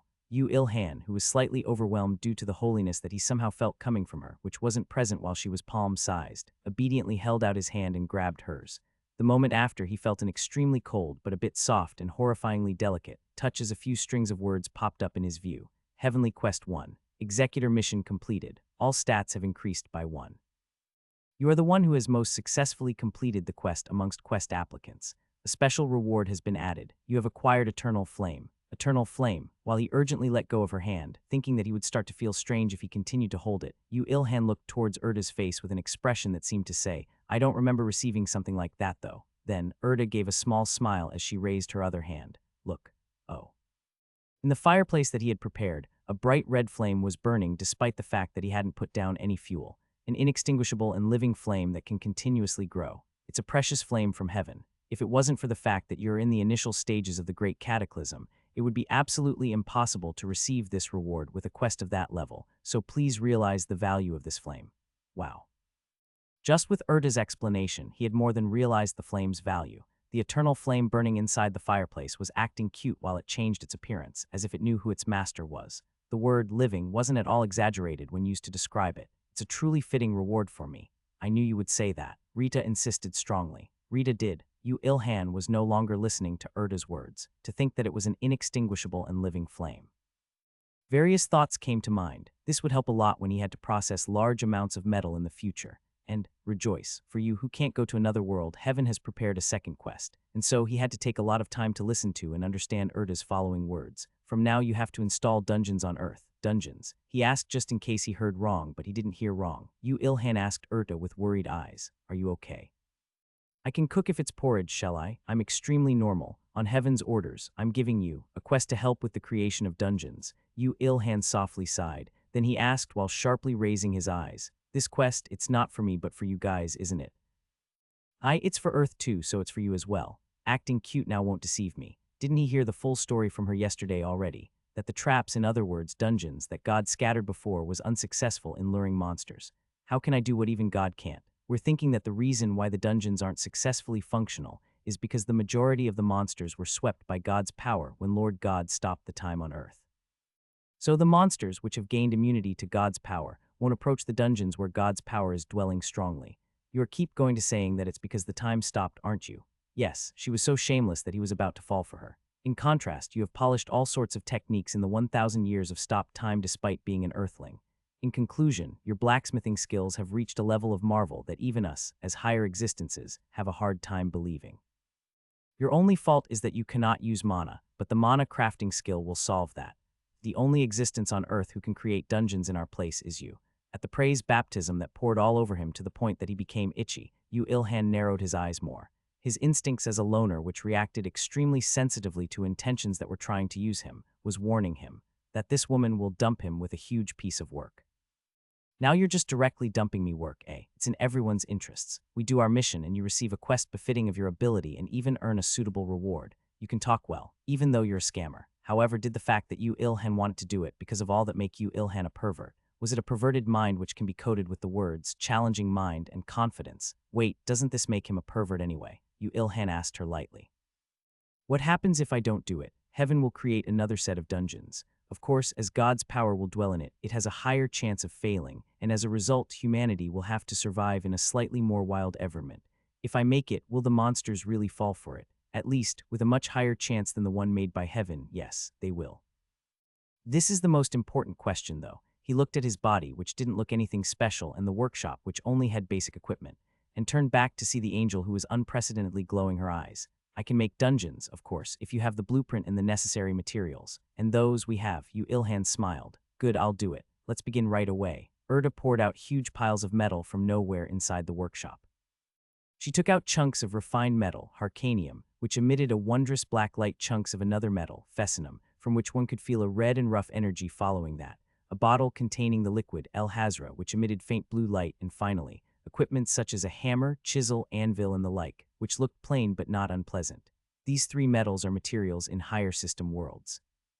If the current Earth levels up 2 more times, then these will also appear on Earth in extremely small amounts. So this liquid is metal as well. Then I can just think that it's similar to mercury, right? It seems you didn't listen to me at all. Continuing on, she poured out countless numbers of magic stones that would become the ingredients for mana crafting, but they were incomparably bigger and emitted incomparably more brilliant light than the direwolf's one. Weren't these perhaps the magic stones from the higher existences that Erda likes so much? Yu Ilhan asked with a careful voice. The will of the craftsman is important, though, in mana crafting, is it not? I don't have any experience in making dungeons, and I don't even know how to make them. Are you fine with me handling all these precious-looking magic stones? In the applying process, angels will help you. Did you perhaps think that you will do everything from start to finish? Yes. Loners always worked alone from start to finish, as they hated communicating with other people and hated working together. Yu Ilhan was also planning to do everything alone, so he was a little bit surprised when Erda implied working together. Other than the used materials, they are all for rent, so you have to give them back. For the reward, we will prepare something else. For the reward, can't you give me that 4-dimensional pocket you were using? Inventory is magic. Fuck. This was the moment he was the most frustrated after the time he heard that beds were science. Tien Ace, a company that makes beds, said that beds weren't furniture but science in their commercial, and this saying became famous in Korea. However, his switch flipped automatically while he was clearing away the existing anvil. It was extremely light and fixed the anvil that Erda brought. It was extremely heavy.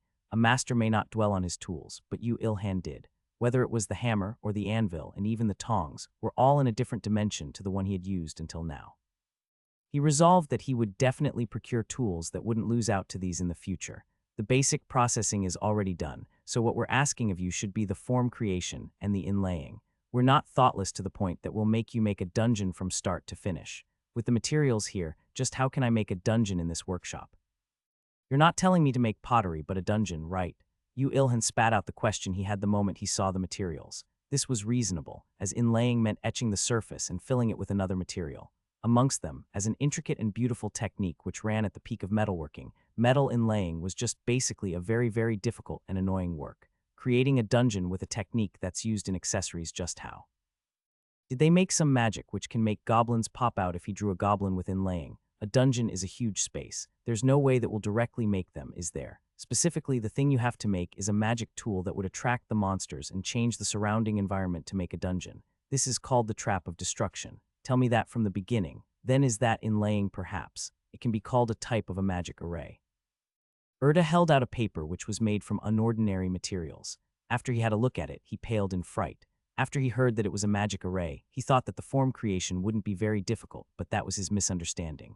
With one cube at the center, countless metal rings were enwrapping it, and not only on the cube itself, there were indecipherable letters everywhere on each and every one of those rings. If someone saw the finished magic tool created according to this blueprint, then that person would shout, "This artifact looks like it may appear on the last volume of a fantasy novel. This was definitely an object with a higher difficulty in creation than any of the things he had created before. Rather than blacksmithing, it seemed like his workmanship would play a bigger role too. He sighed before he even started. Yu Ilhan clenched his teeth and muttered, "The quest reward. It should be good, right? I promise. I will prepare something that you will be surprised about. According to the level of achievement in the quest, you will be given the most suitable reward." Erta, who knew the difficulty of this work, confirmed with her most serious voice. Then it was okay. Didn't he know that the reward of this quest from heaven was unordinary just by looking at the eternal flame? In this way, they were trustable. Yu Ilhan recognized that the work he thought to be difficult surpassed his imagination in a direction that he didn't think about, and accepted it. He wore a cloth that could absorb sweat well on his forehead, and he picked up the metal tong which looked plain but its hardness could be well felt from it. Then he picked up a chunk of the black-colored metal, harcanium, and pushed it inside the fireplace and muttered as if he resolved himself. "Let's begin." This was the first joint work of the eternal flame and Yu Ilhan. Erta had a look at the steel spear that Yu Ilhan made before, so she knew how amazing his techniques were. However, she had never seen him working on the metallurgy process directly with her own eyes. However, his figure, focusing on the flame and the metal after his switch was completely flipped, made her a bit surprised. "The flame is still a bit weak. Does it get stronger if you feed it magic stones?" "Yes, good. This is sufficient. He should have only worked with the ores that existed on Earth before the Great Cataclysm. Also, even materials like titanium were difficult to be worked on inside a small workshop, so there should have been a clear limit to the number of ores he had actually worked on. As proof, his masterpiece, the steel spear, was in the end just steel, however. Just how was he showing movements like a master smith who had handled harcanium for about 100 years? Fu, hap, when harcanium was sufficiently heated up by the eternal flame, whose temperature increased exponentially after absorbing a magic stone, he started welding with a serious face. He knew of the metal's hardness at the melting point, so he hammered down with all his strength from the beginning. The moment the hammer and the harcanium produced a violent clash, he felt it. "I can probably do this." His original strength would have been insufficient, but it seemed like this hammer had the ability to increase its user's strength temporarily. Yu Ilhan, who got used to the feeling after striking a few more times, hammered the harcanium with sufficient strength. Clang, clang, clang, clang. Harcanium tried its best to resist the change, but in this small workshop, there was everything prepared to handle that. Flame of eternity, anvil, hammer, and lastly, an exceptional smith. In the end, it slowly but surely collapsed. The metal was changing. Yu Ilhan, who perfectly memorized the blueprint after seeing it once, changed the position of the tong as he heated the metal and struck with the hammer continuously. A contradicting movement, intricate but strong, unrestrained but controlled, that was impossible even for a machine. From some time, harcanium was being played around as Yu Ilhan willed. Just who would believe when told that this was harcanium? Did the eternal flame make this? The hammer? The anvil? No, tools cannot make miracles. It was the human. That human was calling for a miracle that did not happen in the past and wouldn't happen again in the future right now. Erta looked at that scene breathlessly. Did I perhaps make a mistake? Shouldn't this human have become a blacksmith instead of a lancer? Then, he might have made something that could challenge against God. Yes, something that can challenge God. Just why do all the angels become blasphemous after coming into contact with Yu Ilhan? Right now, Erta acknowledged that Yu Ilhan had the potential to surpass God, and in technique and not fighting power. The form creation was finished after not a long period of time. After having finished shaping the central cube, and the countless metal rings connected with a thin metallic line, Yu Ilhan picked up the small chisel, also prepared by Erta. Now it was time to do the inlaying. Despite thinking that he was sufficiently resolved, when he was about to go into the process, he sighed subconsciously. "Fuck, I don't know if I fail. If you fail, then you can just melt it down and make it again from scratch. Of course, it will take an extremely long period of time." While completely ignoring Erta's words, he put the knife against the trap of destruction, which now had its form. This was the moment where an overwhelming record, which could not be expressed in experience, was engraved in the world. Engraving on the artifact, which had its form created with harcanium, and filling it with the liquid metal El Hazra. During the inlaying process, it was a more difficult and tiring process than he had thought. It was because one mistake would lead to an overall failure. However, Yu Ilhan perfectly tuned the strength of his arms, which were trained from his many years of practice, and proceeded with the work. As is, he didn't even consider failure and was giving life to the artifact without a moment of rest. Yu Ilhan's figure, as he worked with intricate hand movements that were neither overflowing nor insufficient, was truly reverable, purer than anything, and beautiful. Rita probably had monopolized this side of Yu Ilhan for 1,000 years. She alone must have kept watching the figure of this lower existence, concentrating in one type of work and in the end surpass his limits. "Ah, I think I can understand it a little bit. Erda understood just a tiny bit about why Rita, who was treated nobly even amongst higher existences, fell for a lower existence who had nothing special about him. Just a tiny bit. At that moment, Yu Ilhan put down his tools. The tiny metallic sound returned Erda back to reality as two sentences came up on Yu Ilhan's retina.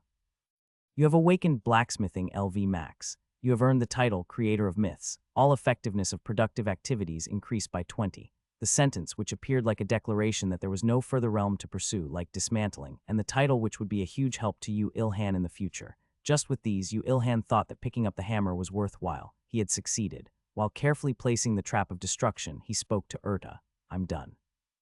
What? You mean already? What do you mean already? Let's see, 5 hours have passed though. Yu Ilhan would also lose the flow of time while working, so he could only tell her after looking at the clock. After she realized that he wasn't wrong, Erta reddened her face. This was because that meant that she had watched him working while forgetting the flow of time for 5 hours. Even if it's 5 hours, it's way too fast. Did you really complete it according to the blueprint? Don't be like a mother-in-law and check it yourself. She confirmed it was perfect. It was to the point that she was dumbfounded. Just who would believe that this was made by a human? She could only be dumbfounded. However, like Rita, Erta also couldn't praise other people obediently. TN Tsundir alert. KHM, I guess this counts as a pass. However, there's still the mana crafting process with the Fessinum and the magic stone. I was waiting for that. That's true. The angels were going to help with that, weren't they? Yu Ilhan also looked forward to how the artifact, which possessed a high level of magic that he couldn't understand despite having made it himself, would be completed. When he looked at Erta with shiny eyes, she kept coughing awkwardly in order to forget the figure of Yu Ilhan working and continued speaking. Please wait for a moment. I will call my colleagues right away. How about Rita? She won't be coming. After Erta cold-heartedly cut apart Yu Ilhan's question, which was full of hope, she did a truly unbelievable action. She had caused a shiny yellow ring to appear above her head. That's the fluorescent light that only existed when I was young. It's an angel's ring. After retorting against the tackle that she was expecting, what Erta did was none other than communication. She had sent messages to her colleague angels who were on standby in heaven. The angel's ring was a symbol of an absolute bond that surpassed the constraints of time and space, as well as that of the world. It was an exclusive ability to angels that could transfer one's own emotions, intentions, and will to one's colleagues who have the same angel's ring. Soon, 4 to 5 people who emitted brilliant light like Erta appeared inside Yu Ilhan's workshop. There were both men and women, but their common points were that they were all handsome men and beautiful women. Erta, is it true? Check with your own eyes, Fashta. The evidence is here. To think that a human made a trap of destruction, I can't believe it. However, this doesn't smell like it's from heaven. This is indeed an object created purely with a human's power on earth. Erta clapped and called the angels, who were starting to express bits of disbelief, exclamation, fear, and such feelings. There's not much time. We need to get to work immediately. That is true. Yes, that is true. Will the mana crafting go smoothly?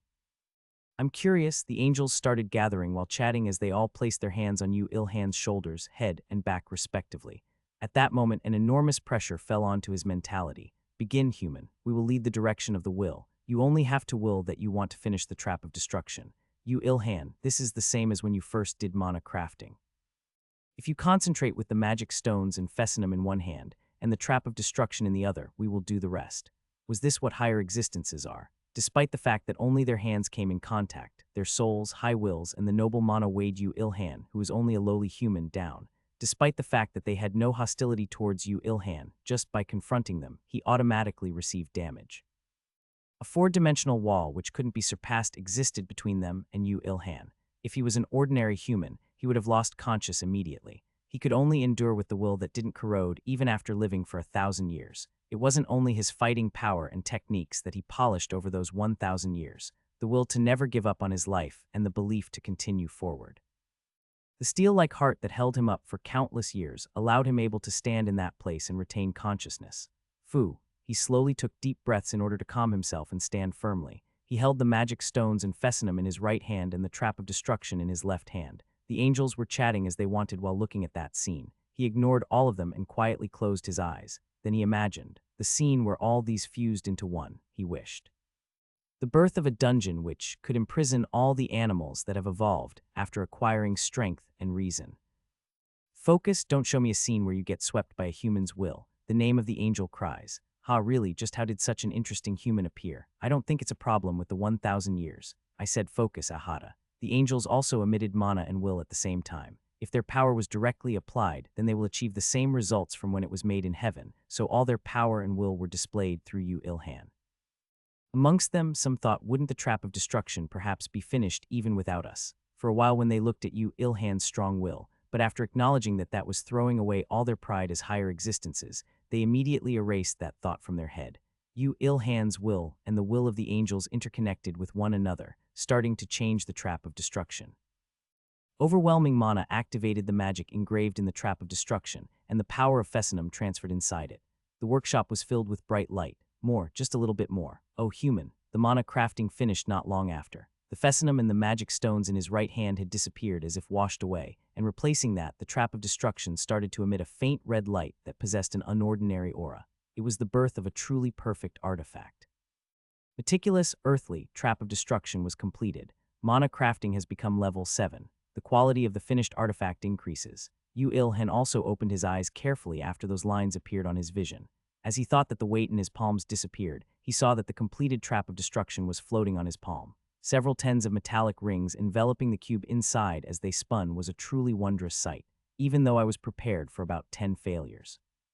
To think that we would succeed immediately, the angels appeared dumbfounded. Although Yu Ilhan also felt proud as he felt his effort was acknowledged, the limits of his mentality was approaching, so he carefully distanced himself from the angels. First, get away from me. Your consciousnesses are too much of a burden to me. That's true. We even forgot that you were a lower existence. Yes, well done, human. No, I think it's rude to treat you as those other humans. His name is Yu Ilhan. We don't even know whether it will work properly. At that moment, one of the angels tackled. We need to experiment with it. That's very reasonable. Yu Ilhan, we shall go together. Perhaps it will help your mana crafting if you look at the process of the birth of a dungeon. When the work was done, the angels started chatting loudly again, but this time they talked differently. Factions were split into those who felt uncomfortable that he had such a firm will and ability despite being a lowly human, and those who wanted to acknowledge his ability and desired to raise him. Of course, as they were good existences as opposed to evil at the core, there was no one who harbored ill intent towards him. My thoughts are the same. Yu Ilhan, don't you want to have a look at the scene where the trap of destruction activates? No need to talk twice about it. Let's go. He always welcomed new information and stimulation. There was no reason why Yu Ilhan should reject that proposal. While Yu Ilhan was wiping off the sweat on his face with a towel, the angels started confirming that the trap of destruction was for real. However, one of the angels, who was exclaiming about its aesthetic beauty, suddenly shouted, "Whoa, this has an alpha option and a beta option." What? Meticulous, earthly. It's true. Yu Ilhan perked up his ears while wiping off his sweat. Erda, who noticed that, explained with a sigh. We call the additional attribute which gets attached to the product of blacksmithing and mana crafting option. It appears randomly according to luck, materials, and the ability of the smith. Normally there are 2, alpha and beta, but both appearing in the first creation is unprecedented. Are you satisfied? You know everything, don't you? Yes, I know everything. After confirming the trap of destruction, Yu Ilhan went out with the angels. As he couldn't fly, 2 angels grabbed his arms while flying. But honestly, although it looked very uncool, Yu Ilhan was joyful just with the fact that he was flying in the sky. The streets were still silent. There were the sounds of monsters howling from somewhere, sounds of soldiers desperately shooting guns, and sounds of flying helicopters. He truly felt that the apocalypse had arrived. Hey, this human isn't an angel. There is a need to cast invisibility magic on him. There isn't. Unless he attacks first, there is no way he would get found by humans. What? No way. Yes way. They really can't recognize him. As expected, the soul dropout. Tn Yu Ilhan can mean soul unique. The soul used in this line is literally Yu Ilhan. The angels looked at Yu Ilhan, who was realizing a miracle with his human body, in shock, and Yu Ilhan was annoyed. He resolved that he wouldn't mix with these angels, who looked at him like a monkey in a zoo, after he finished this quest, or whatever it was called. The place they had arrived was at the top of a hill. In front of Yu Ilhan, who looked forward to how the artifact would activate, Erda, who was holding the trap of destruction, took a short, deep breath before throwing it. Hey, watch, Yu Ilhan. While the trap of destruction was falling, the metallic ring which were spinning on the outside suddenly expanded in size. The ring, which had a diameter of just 20 centimeters, increased to 1 million, 3 million, 8 million, and without restraint before it became thin to the point that it couldn't be seen as it scattered into the air. No, was it really scattered? While Yu Ilhan was in doubt, at that moment, the second and third ring began expanding and scattering in order. While looking at that scene, the angels nodded their heads in satisfaction. So until now it's going smoothly. That meant that the phenomenon that happened just now was not a failure. Perhaps were the metallic rings created with that intention in the first pulse. While Yu Ilhan was concentrating his consciousness, the earth trembled. Monsters started gathering towards the hill. it looks like a truly huge-scale dungeon will be born.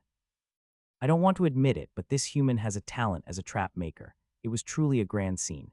Inside a range that was obviously larger than a single district, countless monsters were running towards the hill. Amongst them, there were some which were just confronting human military until just now. Yu Ilhan asked dumbfoundedly after looking at that scene. Just, what's the principle? The power that the trap of destruction is emitting is a magic that deceives all 5 senses of the monsters. The monsters arrive here looking for what they want, whatever it may be, and as a result, get trapped inside the dungeon. Erda spoke confidently, but it was a truly frightening magic. If one thought that it may be used against humans, then it wasn't something to laugh about at all. Is it possible for it to be used against humans? Yu Ilhan was about to ask, but refrained from doing so in the end. It was because he felt like he would be frightened if he heard the answer. It seems like it's starting in other places as well. Next to Yu Ilhan, who was dumbfounded after seeing the frightening ability of the trap of destruction and the stampede of monsters, another angel mumbled. Other places. When Yu Ilhan creased his eyebrows, Erda made a small smile as she spoke.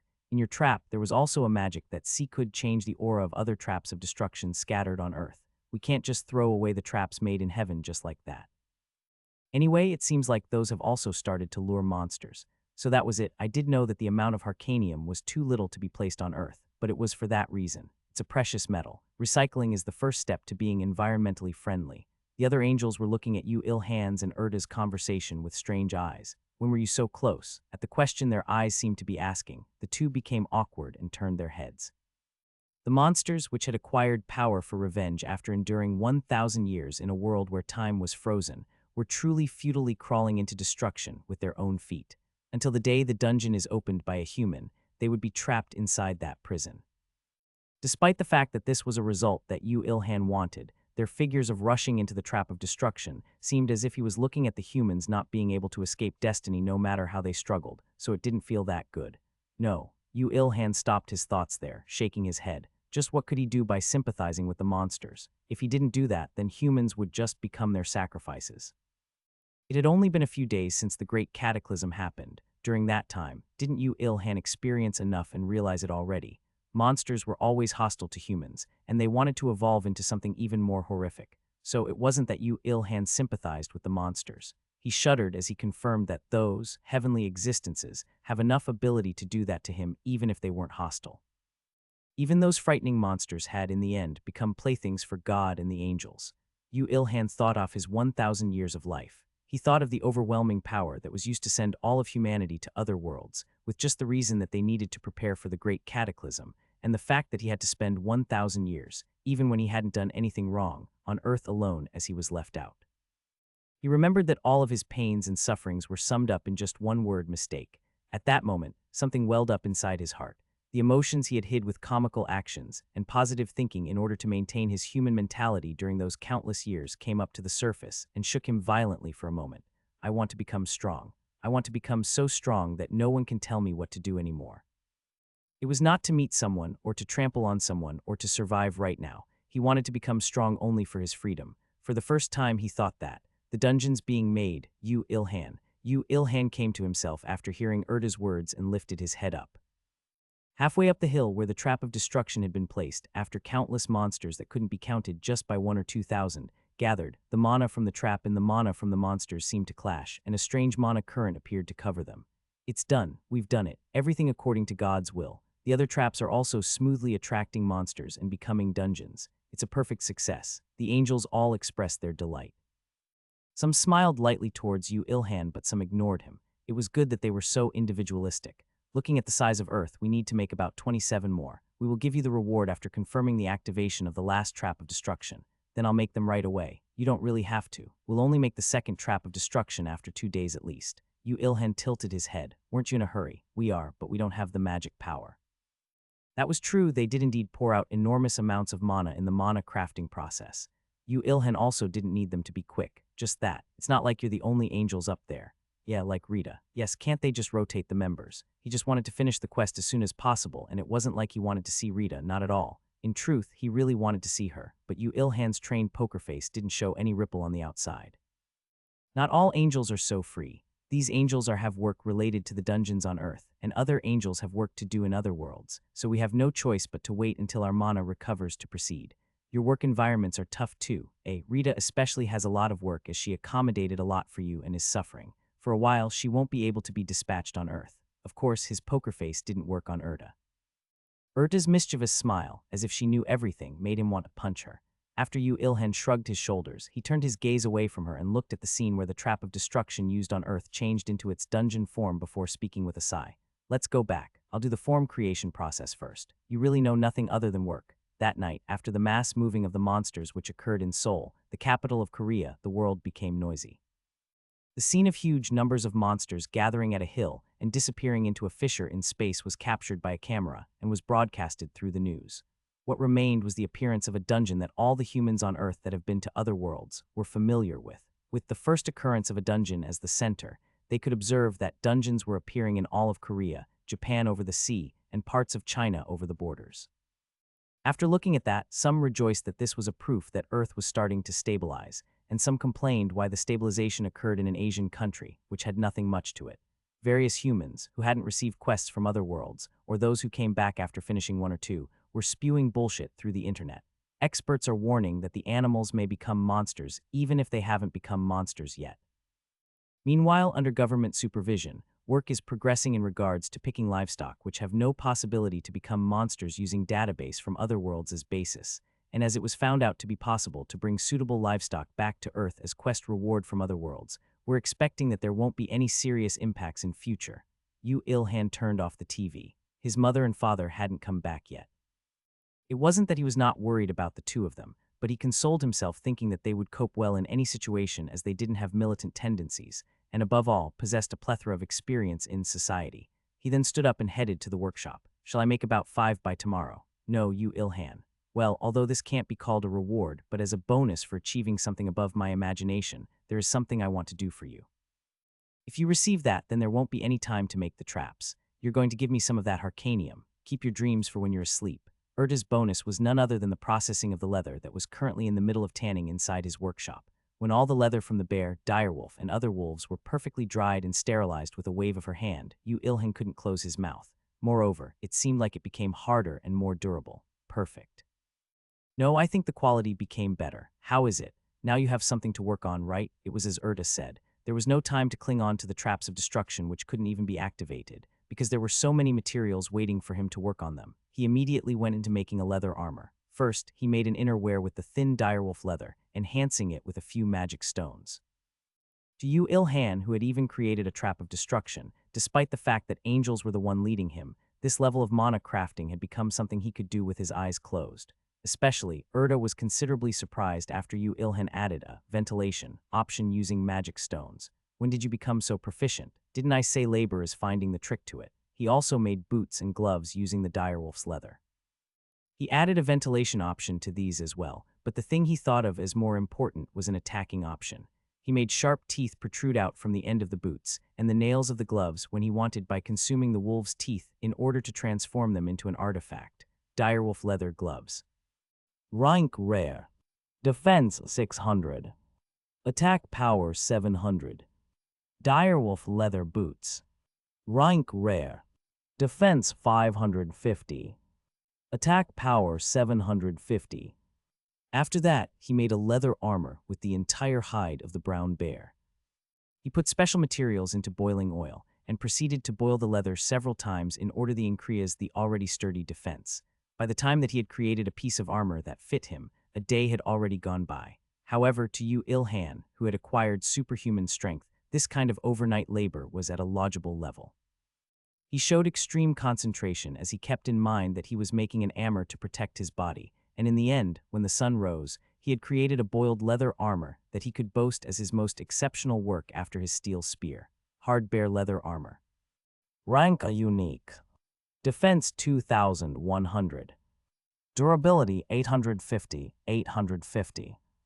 A boiled leather armor made by a peak-level master using the hide of the second-class monster, Brown Big Bear. It's the strongest of its level, and it will be able to endure the teeth of a high-class monster once. Of course, Yu Ilhan didn't stop there. He started putting the sharp teeth and the sharpened bones of the direwolf and the Brown Big Bear in one place. Then he used all his magic stones to mana craft. He was aiming for one thing. Like the leather gloves and the leather boots, he wanted bones to protrude out from various places of the leather armor when he wanted. His final objective was a hedgehog, a super strong one that could send a tiger to its grave with one spike. Mana crafting has become level 8. Secretive, sharp, hard bear critical leather armor was completed. Erda, who saw the entire process of armor creation from start to finish, was dumbfounded after looking at the result. Just how could he do something strange so consistently? You Ilhan, why do you like blades popping out from nowhere so much? It's because it's a man's romance. There was not a shred of embarrassment in you Ilhan's answer. He spoke so confidently and coolly that Erda momentarily thought, hey, didn't this guy just say something cool? Secretive sharp hard bear critical leather armor. Rank a unique. Defense 2200. Attack power 750. Durability 900. A super weapon made by going through a special process on top of the boiled leather armor produced by a peak-level master using the hide of the second-class monster, Brown Big Bear.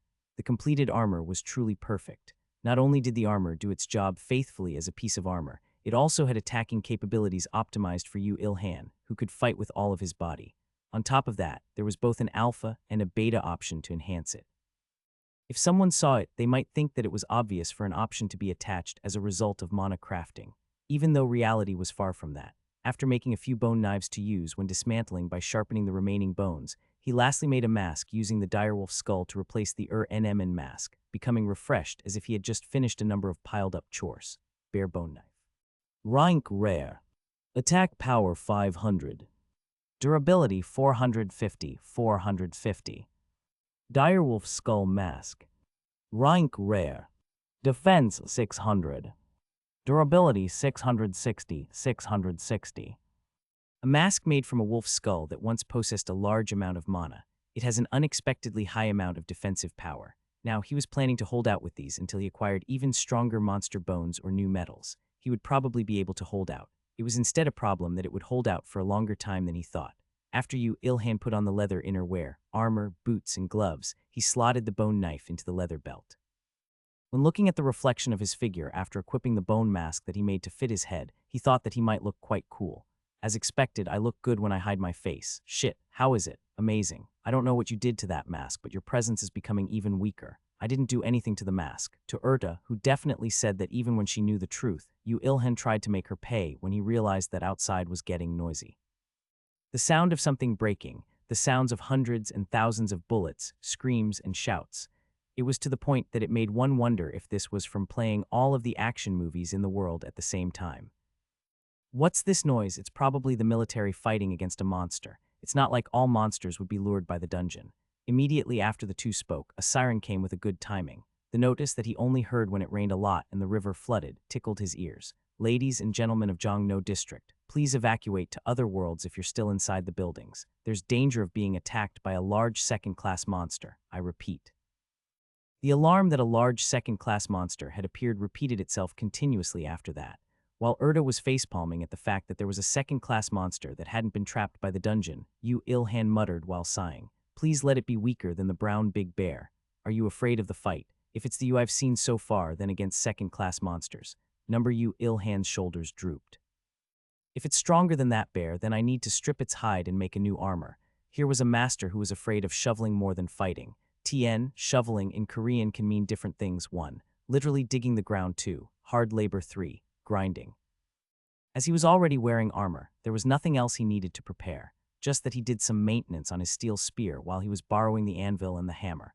Although he didn't show it, he was worried that the spear may have been damaged during the fight with the Brown Big Bear yesterday. Erda also didn't say anything about it. Wouldn't it turn into a huge incident if his spear broke in the middle of combat? Warriors should always take good care of their weapons. Although Yu Ilhan didn't really know about that, as he wasn't a warrior, he didn't want to go through the trouble of making another spear. Because he had the Eternal Flame and max-level blacksmithing, he was able to finish repairing the weapon in just a few minutes. The result that popped up was this fatally sharp steel spear. Rank a unique. Attack power 1100. Durability 715. Option 20 increase of critical hit chance. What? The attack power increased by 300 just by repairing it. Moreover, it was only blacksmithing, but there were both alpha and beta options. As he was the one to strike the steel, Yu Ilhan knew more than anyone how amazing this feat was. Although he knew that this wasn't the time for this, Yu Ilhan looked at the anvil and hammer alternatively before quietly making a request to Erda. Gimme this. No. What did you become human-sized for? You differentiate so meticulously, eh? After lightly waving his hand towards the eternal flame, which flickered as if seeing him off, he went outside, where the noise became louder by a level. He could even hear a building collapsing with a boom. There was no need for him to put any effort into searching it. He just needed to run towards where the dust cloud could be seen. As he neared, the sounds of guns, helicopters, explosions, and collapses resounded louder as if they were trying to make him deaf. Kuoohu at that place was a huge leopard, a leopard bigger than the brown bear that he had defeated the day before. The moment Yu Ilhan arrived at the scene, it was swinging its front paw to strike a helicopter from the top of a high-rise building down. It was as if watching a monster movie, but this was reality. And even at this time, the soldiers who were confronting this crisis were desperately fighting. RPG, even the RPG isn't working. FCK, those with advanced jobs go and stab with a knife or something. This is a highly populated area, we know. However, this needs a missile, or else at this rate, the Blue House will be penetrated, the Blue House. TN, Blue House is the Korean equivalent of the White House. Yu Ilhan didn't have that much trust in the strong friends until now, but he couldn't not be surprised after seeing that even field-grade officers were at the front lines. Although, it may just be that the situation was more serious than he thought it was. It's coming this way. Escape, scatter. It wasn't only the soldiers who were there. A few armed ability users and some people who had advanced to their first jobs were attacking the leopard with their weapons. Even though they could pile up experience and record in other worlds, they had clearly given that up and were remaining on Earth, fighting against a monster which had a strength above that of second class. Yu Ilhan couldn't just laugh at them for being foolish. Yes, they were in the right. No matter how strong they could become in other worlds, if the country they lived in turned into ruins, then wouldn't it all be meaningless? They knew that, so they put their lives on the line. Despite the fact that they didn't have the confidence to defeat that monster, despite the fact that they could die in a single attack of its paw, he somehow felt pathetic for sharpening his spear in order to defeat the monster for sure. Although his self-guilt disappeared as he knew that he might be in danger if the steel spear broke in the fight due to not maintaining it. In its place, feelings of wanting to help them as soon as possible welled up inside his heart. Although I don't have any thoughts on putting my life on the line for others, if others can live if I just work a little harder, then I'll gladly put in that effort. This was Yu Ilhan's motto. Heth. With a strange shout, Yu Ilhan started running. He ran on the collapsing concrete with each step, pushing the gear inside his heart up by one. The leather armor covering his body didn't hinder him. Instead, it was as if it was pushing him forward by helping the wind. The surrounding objects, the commanders who were urgently calling somewhere, the soldiers who were flicked away by the leopard, they were all passed by. Nobody noticed him. He had no intention to have anyone notice him. I want to use mana quickly. After he had surpassed the limits of humans with training in the 1,000 years of his life, he was never disappointed in his own body while moving. However, now that he was taking several seconds to approach that monster even at his full speed, he felt unsatisfied.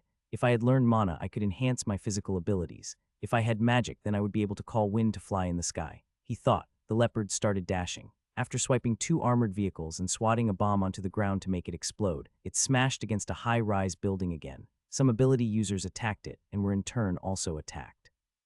It was fortunate that the ability users attacking with long-ranged magic were all right. However, the people who were trying to wound it in close combat were all tattered. There might even be those who had died. It's clearly stronger than the brown big bear. Such a pity, Yu Ilhan.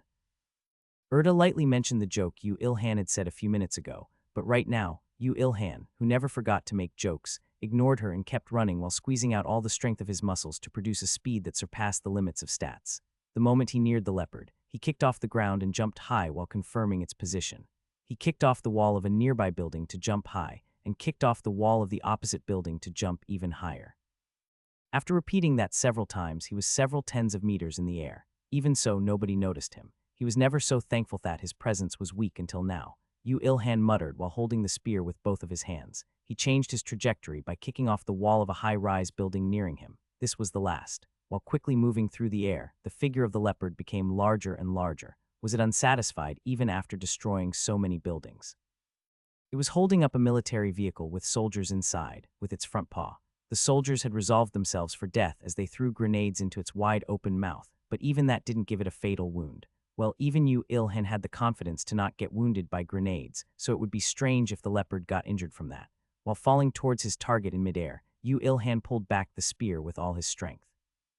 The leopard's huge face was getting nearer and nearer, opening its mouth to swallow the vehicle whole. At that moment, the figure of Yu Ilhan was recollected in its two yellow eyes. Yu Ilhan struck the spear into left eye with all his strength. Critical hit. Kra-aha-ara-aa. It was a scream that made world tremble. Its eye bursted with a rupturing sound, the fluids covering Yu Ilhan's entire body. With that, his presence appeared in the world. This was a moment when the atmosphere of the war zone changed. Sungdian Bolt. He's changed, but it's him for sure. It's Sungdian Bolt. He didn't go to another world. Fuck, we're saved now. The leopard, which was clinging onto a building wall, couldn't withstand the pain and slid down. The fact that it didn't let go of the military vehicle even while it was sliding was truly frightening. Yu Ilhan was holding onto the spear that had been embedded into its eye, only swiftly pulling it out and jumping down when it had let go of the military vehicle. As a result, the half-pulled-out steel spear slid down its face, following Yu Ilhan and inflicting a large wound which covered its face from the eye to the chin. Kyuhu-uwu. It moved its feet while twisting its body, but Yu Ilhan was already out of its range. Moreover, while it couldn't come to its senses due to losing one eye, bullets and magic hit its body from all directions. Although small, there must have been some damage. Meanwhile, Yu Ilhan landed, creating a footprint on the bumper of the military vehicle, which was falling to the ground helplessly. Immediately, he lightly swung the spear to slice off the vehicle's roof and hugged the two soldiers who were obediently waiting for death with one arm before jumping off the vehicle. Despite the fact that he was still several tens of meters in the air, his actions had no hesitation. What level are you? I'm 3, I'm 2. If you don't want to die, then hold me tight. After the soldiers hugged him, which made him uncomfortable, he landed on the ground with a booming noise. Although the already cracked concrete floor split apart completely due to the crash, he only felt his legs go numb. After landing, he freed the soldiers. They were looking at Yu Ilhan as if gazing towards a hero, but Yu Ilhan had only saved them because he didn't want to see people dying in front of his eyes. There was no reason he wouldn't save them if he could do so. Run. However, it wasn't like he could explain that to the soldiers in detail. Yu Ilhan, who became awkward, left behind one word before kicking off the ground again. The leopard that had fell onto the ground had its eyes glued on Yu Ilhan. One eye was pouring out blood, while the other eye was looking at him with the desire to kill. Well, it had taken the most damage from him, so it was obvious that he would become its target. That monster was not as stupid as the brown bear to forget the situation due to pain, so it seemed like it wouldn't let Yu Ilhan go back into concealment. However, that didn't matter. It was an opponent that he could defeat head-on. He increased his running speed while smirking a little. So cool. The leopard's aggro is all on Sungdian Bolt. We need to attack now. Everyone use magic. Aim for that blasted eye. The majority of the people here had probably met for the first time today and were rolling around in the same battlefield. Despite that, they were matching their breathing with only the desire to kill the leopard in their heads. The desires stacked on top of each other to transform into a sharp blade. Of course, this was only possible as Yu Ilhan appeared to allow them time to breath, but the effect was larger than Yu Ilhan had thought. KKRRRRRRRRRRRR. The leopard's growling sounds towards the humans became more frequent as attacks continued to hit it.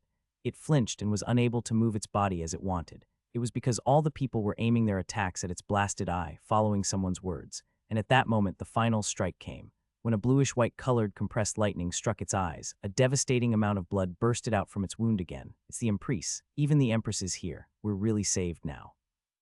Kuaa Kayakura Ka. Even while it was growling in weird pronunciations after getting struck by lightning, it still didn't turn its gaze away from Yu Ilhan and kicked off the ground. Was it planning to crash head-on at full speed? This was what he wanted. Yu Ilhan also pulled the spear he was holding back a little in a slanted position and increased his speed. Yu-woo-woo-woo. While he was running, there was something that automatically began to boil in his heart. He didn't hold that in and spat it out as he pulled the spear back even more. There was just 100 meters between him and the leopard. That became 50 meters in a blink of an eye, and under breath's time, it turned to 0. The leopard swung its paw as it threw its body. At the attack, from which he could feel that its desire to trample him flat no matter the cost, Yu Ilhan also reacted in a similar manner. Before its front paw attacked him, he had held up the spear and smashed it onto the ground, flying up from the rebound. However, immediately after that, he smashed into the leopard's face. No, what do we do if Sungdian Bolt dies? But isn't it a bit strange? What was it that covered his body? The shock was large. He felt as if his inner organs were all displaced for a moment. His entire body ached and went numb. However, the expected death by being crushed by the leopard didn't happen. Because there was a countless number of bone blades in between Yu Ilhan and the leopard that had received the shock in his stead. The leopard ended up being stabbed in the face. While trying his best to hold back his nauseousness, Yu Ilhan spoke out with a nasal voice. See, it did its job as soon as I made it. I will say just 3 words. You look hideous. He used the leopard's smash against it and damaged it, but currently his figure was like a frog flattened by a car even 1,000 years of love would vaporize if seen. It was very fortunate that Rita wasn't here. Yu Ilhan thought while putting the bone blades back into his armor. One must not try to look cool or otherwise. They will end up appearing like a fool. The leopard, which was put in a situation where it was no different from having washed its face with a large-scale hedgehog, ran around wildly while howling in pain. The effects of the bladed armor was better than Yu Ilhan had imagined. He had inflicted more pain and damage than when he had blast open its eyes, so that was all that needed to be said. Ayo, it's so fucking swaying so much. Yu Ilhan, I'm getting sick. Don't puke on top of my head.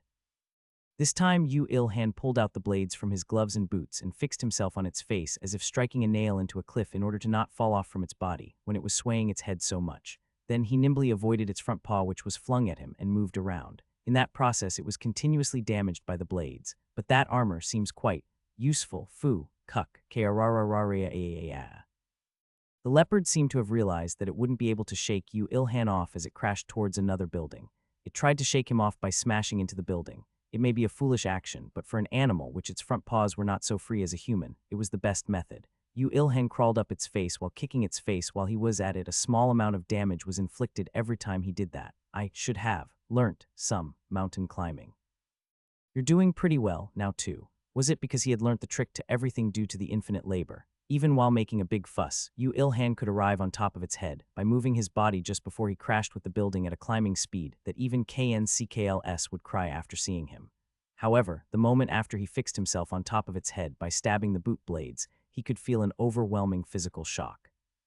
He subconsciously moaned and his body leaned forward, so he desperately put strength into his legs and grounded himself on top of its head. Q-huck, KKKKKHK, RR. The leopard growled even more violently. It had realized that it couldn't shake off Yu Ilhan. It tried to shake him off somehow by continuously smashing its head against the building, but Yu Ilhan, who had firmly nailed his boots in its body, comfortably positioned himself and held on while striking its head. Unzhuap. Everything's good, but do something about that weird shouting. Critical hit, critical hit, critical hit has become LV2. The spear did its worth of having been reborn by the hammer and the anvil while bullying the leopard. Although the level of the leopard was unknown, Yu Ilhan's spearmanship, which was honed to a superhuman level, kept inflicting valid hits, and if a critical burst out, then the effect multiplied and gave a horrifying pain to the leopard. Whether it was the skull mask or the armor or the leather innerwear, it was soaked in leopard blood, but Yu Ilhan didn't stop. No matter how the leopard smashed into a building, collapsing it or going crazy, he didn't sway and he struck the same place with an accuracy greater than that of a machine's, frighteningly repetitively. His arm muscles, which were trained to be as hard as steel, and the untrembling spear, even with a shocking amount of physical shock, pierced its hide and pulled out blood. Kuraea. At one moment, the leopard stopped trying to smash its head against buildings, and it swayed as it couldn't extend its front leg. It had become dizzy due to the blood loss from Yu Ilhan's continuous attacks. This was the opportunity that the humans were looking for so much. It's slowing down. Corner it more and more. The moment the target was acquired, all the people in that area started an all-out attack. The soldiers threw away their rifles, which were basically meaningless, and shot with heavy machine guns and cannons and tattered its hide, and the close combat attackers approached it from the other side of the artillery fire and slashed its leg and beat it. The leopard was second class, and it had a higher level at that as well, so to be honest, human attacks from around first class didn't have much of a meaning. However, when it stacked 10, 100,000, 10,000 times, it eventually produced a result of the hide being pierced and the muscles being injured. Human wave tactics weren't scary for nothing. At this moment, in front of the human's will which agglomerated on survival, the monster kneeled. At that moment, Erta spoke in a serious voice. Yu Ilhan, finish it off quickly. What is it? I think it'll be over soon. This leopard, it might earn a third class at any moment. Before her words even finished, the spear he was swinging bounced off. Was it just that? From its wound, where its hide and bones were ripped off, gross strands of muscles bursted out by cluttering in one place. The scene was as if they had their own will while moving. With the scene which made Yu Ilhan pale in fright, as he had never confronted a monster which wasn't out of an animalistic form at least until now, albeit huge and absurdly hard in front of her, Erta spouted out some words vaguely as if chewing her anger. It's mutating. It will evolve into a higher-class monster for real. Fuck. The strands of muscles which came out from the wound assaulted Yu Ilhan. He hacked its body while moving with a pale face, but the strands of muscles annoyingly agilely chased him, looking like a leopard's that. He could slash them apart if he swung the spear with both his arms with all his strength, but they came out endlessly from the wound and assaulted Yu Il-han. On top of the leopard's head, he stood firmly while swinging the spear and shouted courageously, "Fuck you, you nonsensical monster." If you wanted to shoot a tentacle video, then bring an elf archer or a princess knight to do it with, not me. How can you be so leisurely? Do you even know that I can't help you even if you die here? It's because I might cry if I don't spit out some jokes. While spouting out words as if he didn't want to lose, he swung his spear. Erda told him to finish it quickly just before. That meant that this thing hadn't earned its third class perfectly yet. Shit. While swearing when he was slashing apart the strands of tentacles muscles, a flash of lightning blanched his vision. The effect of the lightning was considerable. A portion of the strands of muscles were destroyed after burning to a crisp, and the rest also received damage and were constricted. Yu Il-han didn't let go of that opportunity to snap them off completely. At that moment, there was something else other than lightning that came to his ears. They were the loud helicopter noises and a woman's voice which didn't get buried by such a sound. I can't kill it with my attack. There's too much of a difference in level. Although he expected it the moment the lightning flashed, it was the Empress' voice. Anyway, what's she trying to achieve by saying that to me? Yu Il-han thought while dashing on top of the leopard's head to stab the spear on the wound where the muscle strands were coming out from. I have a short-term buff magic. A buff. It sounded quite attractive. When he gestured that he was listening without stopping his attacks, the Empress' voice came again. If I use it once, I'll deplete my mana. Can you definitely kill it? Just give it to me first. Yu Il-han shouted towards the Empress, who was shouting at him while standing on the helicopter by grabbing onto the door. She should have just given it to him. Why is she talking so much? Isn't the strongest person here Yu Il-han? However, the Empress's next actions made Yu Il-han accept it. Then I'll believe you and leave it to you. With those words, the Empress, who jumped off the helicopter, had landed by grabbing onto his leg. The buff is all good, but it needs physical contact. Did you mean that you will leave your life with me when you said, leave it to you? Well, it was very reasonable for her to ask if he was sure to kill it. However, without even a moment for Yu Il-han to say that, don't leave something so heavy with me, with an electrifying feeling, power boiled inside his body. Empress's buff had worked right away. Thunder Spirit dwells in you. For 30 seconds, attack power, movement speed, and critical rate increases by 50. With a fixed chance, lightning power dwells when attacking. From the moment the buff ends, all abilities will decrease by more than half for 3 minutes. This woman is considerably good for a human. Just how good is she with her control of mana to have both an attack and a buff despite being in first claw? There was no time to listen to Erda. It was because the moment he heard that the time limit was 30 seconds, Yu Il-han positioned himself with the bladed boots and started beating up the leopard's head. Yu-woo-woo-wo. If we don't kill it, then they said they'll use a Miss Slee. Yu-ah-ah. And a mental buff from the Empress who aimed for that moment. He struck with his spear at a speed which made one wonder if this really was a speed of a living human. KKKKKKKKA.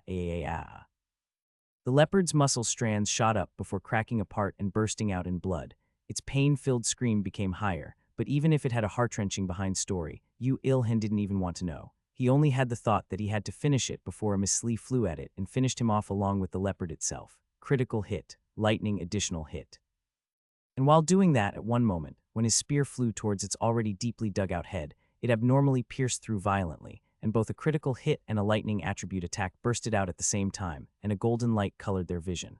Immediately after, a huge amount of blood, which couldn't be said to be a result of a normal attack, soaked both Yu Il-han and the Empress at the same time. Puha, a poo. You have earned 784,983 experience. You have become level 28. Strength, agility, health, magic increases by 5 points each. You have earned the record of LV87 Giant Leopard. Puhu, it's dead. You've done well, Yu Il-han. To Yu Il-han, who was looking at the green text which floated on his retina and was dumbfounded, Erda spoke with a tired voice. Despite it being less than Yu Il-han, who was the one who fought the fight, she had become mentally fatigued as she didn't know that a third-class monster would appear already. However, in the end, they could finish it off before it evolved to a third-class monster. He thought that it might be possible if he worked to death, and it was possible.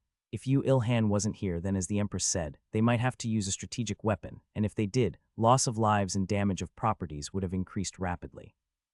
Is it really dead?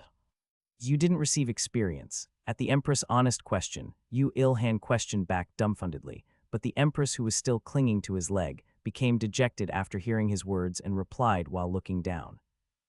Now that I think about it, we didn't make a party. That was a really sorry thing. However, it wasn't something that he should be sorry about, as Yu Il-han only knew about the concept of parties as he was a loner. Instead, he had thought that they would earn experience according to contribution when the leopard died, but it wasn't like that. It was meticulously a winner-takes-all system. The duration of the buff ends. All abilities decrease by more than half for 3 minutes. With the buff being over, powerlessness assaulted Yu Ilhan. It was probably because he drew out all the strength from his body. He wanted to rest by falling down just like that, but on top of the leopard's head, it was extremely dirty with all the sliced muscle strands and splashing blood, so he held on with all his might. At that moment, to make matters worse, the leopard's corpse fell down onto the ground as it lost all its power and made him lose balance. We won, we won. We really killed it with our own strength, we did it. We did it. Sungdian Bolt. Last carry from Empress was so awesome. Empress. When the leopard fell, everyone who was at that scene cheered excitedly. Whether it was the military personnel or non-military people, everyone was thinking the same thing. We survived, we won, we did it. Earth will be able to push forward. However, while everyone was cheering, only Yu Ilhan's expression paled rapidly. As it was covered by the mask, the Empress didn't see that, but Erda ignored that and saw through his state. What is it, Yu Ilhan? There's no more enemy now, you have won completely. But he looked at his surroundings. It wasn't that he was looking at the destroyed buildings, but he was looking at the wide back of the leopard. At the hide which became tattered due to various magic and weapons. I can't make a new leather armor. Ow, I should really. And he said he didn't want to make a new. Currently, Erda truly wanted to smack Yu Ilhan once. The first thing that happened after the battle was over was the rescue process. The people who couldn't escape to another world in time, the people who were injured during battle, people who were trapped under rubble. As the battle was big, the scale of casualties was big as well.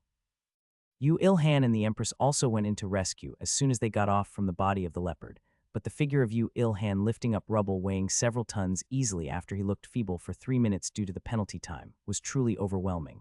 Second class is really different. His mask changed, didn't it? Isn't that monster's bone? Theory. Watch out for the beauty yielding. When the rescue was about over, the huge leopard corpse also shrunk by about a half. Even though it was decreased by a half, the humans were agonized with the huge corpse in front of them. It was because although the distribution of the spoils of war was also a problem, there was no one with high enough ability who could do something about that corpse. I'll try it. No. At the moment when one of the soldiers pulled out his knife, Yu Ilhan, who just finished rescuing a soldier by flipping a rotona, objected and stepped in. Although he was a loner without social skills, he wasn't an idiot who would make losses with his eyes wide open. I think the ratio of the corpse I should get is the highest, though. Cuck. Although it was good to fight the monster with one mind, with the spoils of war after the fight in front of them, human greed will always appear. Moreover, as they had clear proof that they fought with their lives on the line, no one would want to forego their rewards to another person. The problem was that everyone here had put their lives on the line to fight. Yu Ilhan looked back at the Empress and asked, "What's the fair ratio?" As he couldn't judge, he had to request another person, but it was difficult to believe another person's judgment, so he tried believing in her who left her life with him. 60 to you, 20 to me, 20 to the rest. Unlike at the fight, the Empress replied in a cold voice, and Yu Ilhan, who heard those words, exclaimed. The world has turned into one where it revolves around MVPs. However, one had to say that her calculation was accurate, as an entire district would have collapsed, much less the people in it, if not for Yu Ilhan. Does anybody have any objections? Yu Ilhan looked around and asked if they agreed to her words. In fact, as they couldn't reject the two strongest people here, Yu Ilhan and the Empress, coming out strong, they also couldn't tackle the Empress' words coming from experience when she was the one who fought more monsters than anyone in another world. 60, you say. Yu Ilhan cool-headedly judged. There would be a lot of parts on that body, which was as big as the brown big bear he fought, even after that leopard's body had decreased in size. Even the leather, he wouldn't be able to make an armor, but that was the armor. He would be able to make partial armors or gloves, and boots and those kind of things, and as for the bones, there was no need to talk twice about it, it will become a splendid material. And above all, Yu Ilhan nimbly jumped and landed on top of the leopard's head. Then he shoved his hand, which was wearing a glove, into the wound he made with his concentrated attack to kill it. Then he protruded the bone blade and efficiently dug up the flesh and muscles while looking for something. As a result, it's really here. I kinda expected for there to be one, as it's one who might have acquired a third class, so the quality of the magic stone must be considerable. The thing he took out was the magic stone, which emitted a clear blue light. It was not rice grain sized, nor was it soybean sized, nor was it almond chocoball sized, and it was as big as a FRRRCHR. It's a magic stone. Whoa, a second-class monster's magic stone. Gulp. Yu Ilhan looked back at the Empress and asked. Her calculations were worth trusting.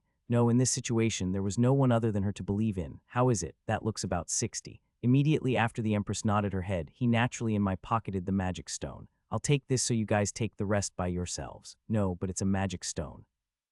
One of the soldiers raised his voice when he shrank back down after receiving the glares from his surroundings. The gazes of the people who thought Yu Ilhan's achievement was amazing, and especially the gazes from those who were rescued by him, were sharp. However, as humans were always foolish and had always repeated their mistakes, there were quite a few people who were posseed by greed at the big-sized magic stone. Don't we have to at least calculate the magic stone differently? I also put my life on the line. I damaged it a lot too. Our party claims ownership of the magic stone. We can't accept a distribution like this. The battlefield where everyone's will had become one had instantly turned into a mess where greed clashed with each other. How could the situation change so fast? Even Erda, who judged the possibilities of Earthlings highly due to the battle just now, was dumbfounded at this situation. As always, lower existences are no good. I was foolish for thinking that everyone is like you. Even if you praise me like that, I won't give you anything. It's fortunate that you know it's a praise. Yu Ilhan smiled at Erda's words and took out the magic stone which went inside his pocket once. Good, then let's do that. HMPH, you should have done that from the beginning. It's fortunate that you took it out before the situation turned ugly. Just who was ugly in this situation? Yu Ilhan had such questions, but he didn't say it out loud. They might be thinking that there was a problem with Yu Ilhan taking the magic stone as the reward because they have a magnificent dogma and view of life. Changing people's way of thinking is not easy. Most thought that they were absolutely in the right, so no matter how you bring the truth to them, rather than snapping their thoughts, they even treat it as a lie and attack you. Of course, this didn't only apply to them. Yu Ilhan may also claim what is wrong is right sometime. And so solving a dispute with words is in fact impossible. His mother, who realized that a long time ago, always told Yu Ilhan this: why fight with words when you have those splendid fists? Yu Ilhan threw the magic stone with all his strength. The magic stone, which flew past everyone, flew and sunk deep, very deep into the leopard's head where Yu Ilhan took it out in the first place. It was a throw that will make a mark in history. The moment they looked at the unbelievable scene, the humans all became quiet while reminding themselves of Yu Ilhan's ability, which overwhelmed the leopard throughout the entire fight, despite looking slightly hideous at some times. Take whatever you want and give 60 to me, Yu Ilhan declared in front of those people. If there is even a little bit less than 60, I will beat you all up, so keep that in mind. Yu Ilhan lightly swung his spear and pierced the ground. The undamaged concrete floor cracked apart with a loud sound. Some might say it's a threat, but in truth, it was an action he did to gather attention onto himself, fearing that the passive concealment would activate again. Silence flowed for a moment, but it didn't last long. It was because they all knew that they'll lose even if they fight all together against Yu Ilhan, especially when he had become stronger, much less recover his strength, due to leveling up by monopolizing the leopard's experience. Take the magic stone, do as you want, shit.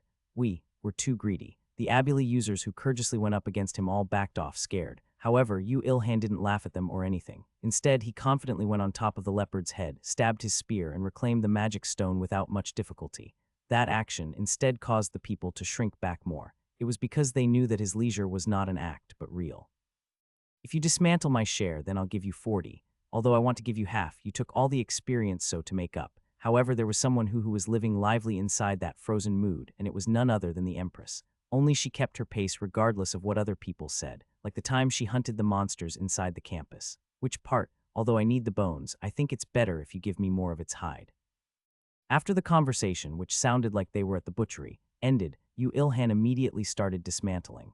As the Empress' share was 20 of the body, which counted as 40 after Yu Ilhan took the magic stone, the Empress's share of 20 was half of the leopard's body. After a calculation that was faster than lightning, Yu Ilhan started wielding his knife. It wasn't an exaggeration to call his skills of splendidly stripping its leather and taking out the bones godly. Especially his skills in stripping exactly a half. Only 7 minutes and 30 seconds had passed for the huge leopard to be stripped of its leather by exactly a half. Yu Ilhan's dismantling process was both unrestrained and precise, so it was quite a spectacle, and the people could only look at it dumbfoundedly. The process was done. The high-quality bones and leather which was piled up on one side was bigger than a person's height, so it was truly a spectacle. The Empress quietly muttered while looking at that, I should call for a car. Half of the huge leopard's corpse. Although she had only took the bones and leather without the poisonous flesh, the amount was absurdly high. Even considering that she had to give 40 of it to Yu Ilhan, it was still jury large. The Empress took out her phone and called somewhere. While looking at her doing that so naturally, he had already expected it, but it seemed like she was from a considerably well-off family, or that she had made quite a fortune by herself at such a young age. Regardless of which, Yu Ilhan wanted to distance himself from her, as he could feel the aura of a social butterfly from her. Should I move your share as well? I don't need it. I'll leave first. The Empress, who seemed to have grown camaraderie while fighting together, as she showed good intent towards Yu Ilhan, and Yu Ilhan, who made an AT field, a wall on his heart due to being uncomfortable with the Empress. Wait, while he was producing an adoption that he was about to leave naturally, the people panicked. What about our share? I don't steal from others, so don't worry, Yu Ilhan retorted in cold voice. Of course he knew very well why the people were trying to hold him here. We can't strip its hide by our strength alone. Even if we do, it will get all tattered. The bones too, how can we pull those out? Do you want us to cut the flesh apart? I want to earn the reward and go to the other world quickly. When one complaint erupted, it spread around like wildfire. Erda muttered with a rotten expression when she saw the people who were becoming of one mind again after the fight. I feel skeptical about my work. Maybe I should go to the countryside and make a farm or something. Please do that. While you're at it, please send Rita in your place too. I'll try holding on for a while. Yu Ilhan, who managed to shut Erda up, once again struck the ground with his spear lightly in front of the people. If you give me 50, I'll dismantle it for you. Although Yu Ilhan was a loner, he was a loner with spirit. To him, who did everything alone until now, there was no way he would be scared of 100 people or even 1,000 people gathering up against him when they won't be able to do anything. Why is it 40 for the Empress and 50 for us? That ratio is very strange from the beginning. It's just peeling work. Wait, if Sungdi Bolt wasn't here, we won't even be able to get any spoils of war. Why are you so upset? Fuck, everyone's so brainless. If you don't want it, then I won't. If anyone says no, then that's that. While everyone was split into two factions, one that supported him and one that rejected him, Yu Ilhan turned around. In any case, he had enough materials. When he said to give him 50, that was just to bully them. Like the time with the brown big bear, he tied the leopard's leather into a bag and put the bones inside. During that time, a vote was happening between the people, but their opinions never narrowed down into one. Yu Ilhan laughed at them and left the place without regret. He really didn't care about them. However, I have another thing I want to request you with. How, although he didn't know when a vehicle had arrived and when everything was loaded, while commanding the vehicle with her share of monster byproducts, the Empress was following him. Yu Ilhan was slightly touched, as this was the first time in his life that he was followed by another person. Then, at his question, the Empress truly accurately looked at his eyes between the mask and spoke. When I concentrated without taking my eyes off you, I could find you. It's truly an amazing concealment skill. Leaving Yu Ilhan, who was getting all fired up to tackle that he didn't want to learn the concealment, the Empress spoke. I want to party with you. I don't think there's another person who's worthy to be my partner, but I don't think like that though. Yu Ilhan's wall around his heart was truly sturdy. However, as if she had already expected such a reaction, the Empress retorted without paying it much heed. Like you, I'm also thinking of being active on Earth in the future. I'm not that weak to go to another world and do easy quests. You're the same, right? I think that there will be an opportunity for us to meet again in the future, definitely. Yu Ilhan also thought that. Of course, it wasn't that he didn't go to another world, but that he couldn't. The Empress held out her name card, the name Kang Mai Rei and the contact address, and there was a name of a company that he had never seen before. He could see that she was trusting Yu Ilhan considerably as she gave out her identity, even though Yu Ilhan didn't expose anything about himself. Please contact me. Then she left. He wanted to give high points to the Empress. Kang Mai Rei that she didn't bother him so much. Of course, there won't be a case where he contacts her in the future. Yu Ilhan, who truly became alone, in other words, got found by no one, shrugged his shoulders and muttered, "Let's go home. I have a lot to make now. I knew you would say that." Erda sighed as if she gave up and pulled on Yu Ilhan's hair. She meant for him to go home. The Empress and Yu Ilhan all left the place.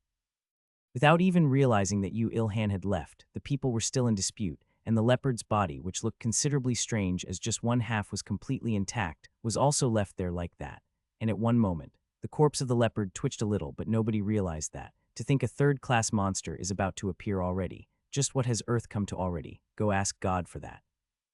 At that time, Erda, who didn't say a lot at the scene, started chattering 15 hours after Yu Ilhan came back home, had a shower, did maintenance on his equipment, had a sound sleep, and went to work in his workshop. No matter how much I think about it by myself, I can't come up with a conclusion. Even if you ask me, you won't come up with a conclusion. I said go ask God for that. Yu Ilhan, who already made the fifth trap of destruction, retorted while checking that the inlaying process was done properly. Of course, they were all products that didn't have mana crafting done to them. How can you be so calm? This is about your world. Do you know how big of a problem it is for a third-class monster to appear, when the soldiers on the front line of defense haven't even gotten their first classes yet? Just what else could be done for the humans for the balance to be righted? Erda couldn't make anything out of it. It's not that I'm calm. It's just that even if I get nervous, I can't do anything. So I'm just doing what I can while eating popcorn. Yu Ilhan asked while finishing the check and picking up a new piece of harcanium. How about other countries? According to the reports from other angels, there are none. The monster, which showed signs of evolving into third class, only appeared in Korea. Then isn't it due to the trap of destruction, as expected? At Yu Ilhan's words, Erda became silent. It was because she also was predicting that this happened due to the activated Trap of Destruction in Korea. The Trap of Destruction directly strengthened the monsters. Of course, such a thing wasn't possible. However, it could have become the trigger for it. It wouldn't have been strange for the Trap of Destruction, which locked up countless monsters in the dungeon. It would have become a serious threat to those which didn't get locked up and stimulate the berserking of the monsters. In other worlds, monsters were locked up in dungeons before they had the chance to become aware of it. Due to that, in truth, the monster's evolution should have happened inside the dungeons. Inside the dungeons, there may be cases where a new, dangerous species appearing due to crossbreeding, and although small in possibility, there may also be monsters which would earn a mutated record through fighting with other monsters and evolving. Dungeons are fucking pandemoniums, Yu Ilhan shouted in shock. It was true. Just because you lock them up in dungeons, it doesn't mean that the monsters are lying down, waiting for the humans to appear. However, if you lock them up, they will evolve not by eating humans but other monsters. Just that monsters don't fight each other unless there's a special case, so their growth deteriorates if you lock them up in dungeons. So dungeons are necessary for humanity in many different ways. If you know, then it's good. Well, it also means that you, who is making those things, is amazing too. So we've arrived at the conclusion that I need to make the traps of destruction faster, eh? Erda had praised Yu Ilhan, but he retorted blandly and put the Harcanium inside the fireplace. The eternal flame, which was now used to processing Harcanium, intelligently raised its temperature suitable for processing Harcanium while enveloping it, and Yu Ilhan, who earned the wanted results in just few seconds, started hammering the Harcanium as if he had forgotten all his worries. Erda sighed while looking at Yu Ilhan working when she shook her head when she was about to feel comfortable looking at his work. Yu Ilhan working had the charm that would make one watch for 1 or 2 days absent-mindedly. Do you feel well if you just keep making something like you're doing now? No, well, it is enjoyable. He had found the trick of making the traps of destruction after a few times, so counting just the form creation, it took 1/5 of the time compared to the first time he made it. Yu Ilhan retorted while bringing out the artifact's form without a single mistake. The reason I'm making something is to experience new things through that. Whatever it is, if it ends after just making it, then it's meaningless. Just this trap of destruction is like that too, isn't it? Is that so? Erda reminded herself that Yu Ilhan was weak to new information and stimulation. It wasn't that she didn't understand why, but when she thought about the background behind why his personality changed to be so, she felt pity. She was surprised at that fact, since she realized that just now, that she, a higher existence, had sympathized with Yu Ilhan. However, Erda, who didn't really hate that feeling, spoke to him purely intending to make him feel better. Become stronger, Yu Ilhan. If you become stronger, then you will be able to see and experience new things, endlessly. Yeah, I'm also thinking of doing that, Yu Ilhan absent-mindedly replied while continuing his work. Erda was dissatisfied with his absent-minded reply, but she would have been shocked if she knew just how firm of a will was dwelling in his words. When he made about 8 of those traps, the angels, who recovered all their mana, returned. When he mana crafted with the help of those angels, now a vast heavenly trap of destruction was completed. Yu Ilhan's mana crafting leveling up to level 11 was a bonus. Options were attached without fail. Just what level is his blacksmithing at? Perhaps due to seeing how the trap of destruction was activated, his ability became better. We will install this by ourselves. I will request you with the rest too.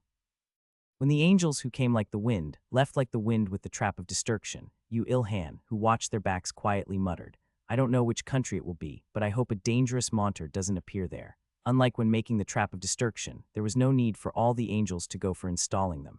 Yu Ilhan didn't go, so Erda was also still on top of his head, and she felt uncomfortable after she heard that.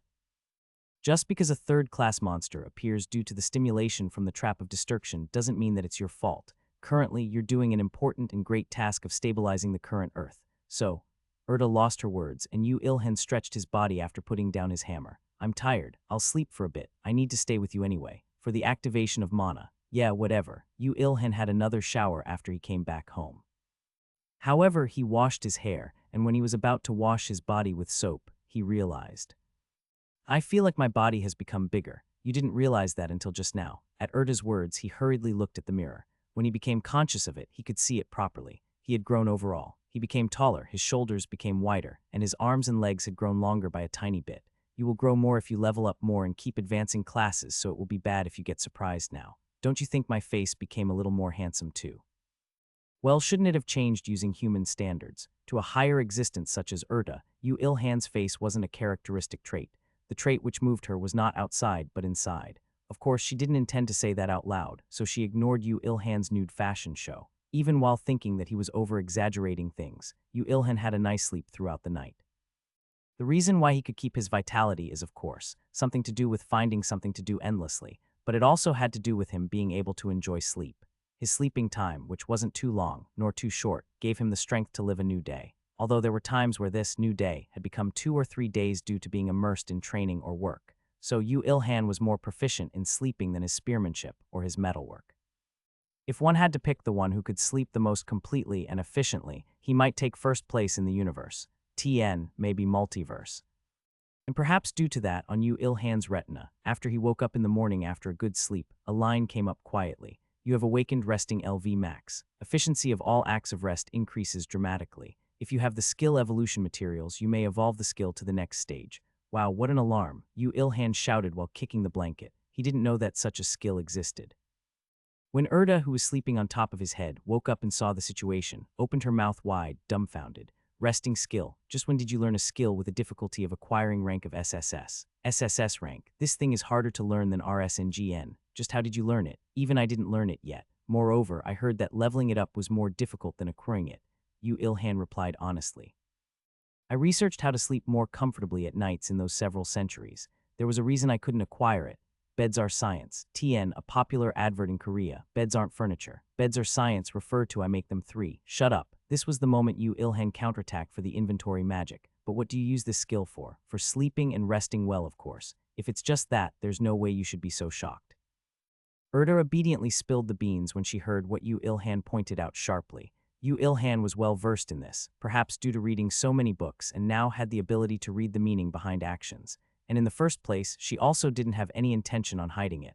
Well, it did become the time for me to explain to you about skill evolution. Oh, as expected. Awakening, in other words, it was just that the Akashic records haven't realized, but the resting skill was already on Yu Ilhan from the beginning, and a max level 1 at that. However, Yu Ilhan had no memory of getting any effects from this skill. Moreover, he had only awakened it now even though he had slept every day. In other words, it means that the usability of this resting skill is very small. Also, if the ability's effects ended with just that, there was no way Erda would have become so fussed about it when she always talks about being a higher existence. Skill evolutions are an extension of skill acquiring, and it's a type of achievement, and it has a similar definition to advancing classes. The answer lay in the skill evolution that appeared when the said skill is trained to the limits. It could be said to be a guidance from the Akashic records to offer a new path of a higher order with the special records that the existence has piled up until now. I'm alright, so say it easily as you always did. The skill becomes so op that it makes a plastic surgery ad of before-after laughable. Good, much better. The skills that had the conditions fulfilled for evolution that Yu Ilhan had were close combat, spearmanship, concealment, and lastly, resting. Dismantling and blacksmithing were both max as well, but these two didn't have a next stage. In other words, it meant that Yu Ilhan's techniques had already reached the peak. Let's forget concealment since you can't even use it as an active skill, and let's exclude close combat and spearmanship as well since the requirements for evolving them are too difficult for your current level.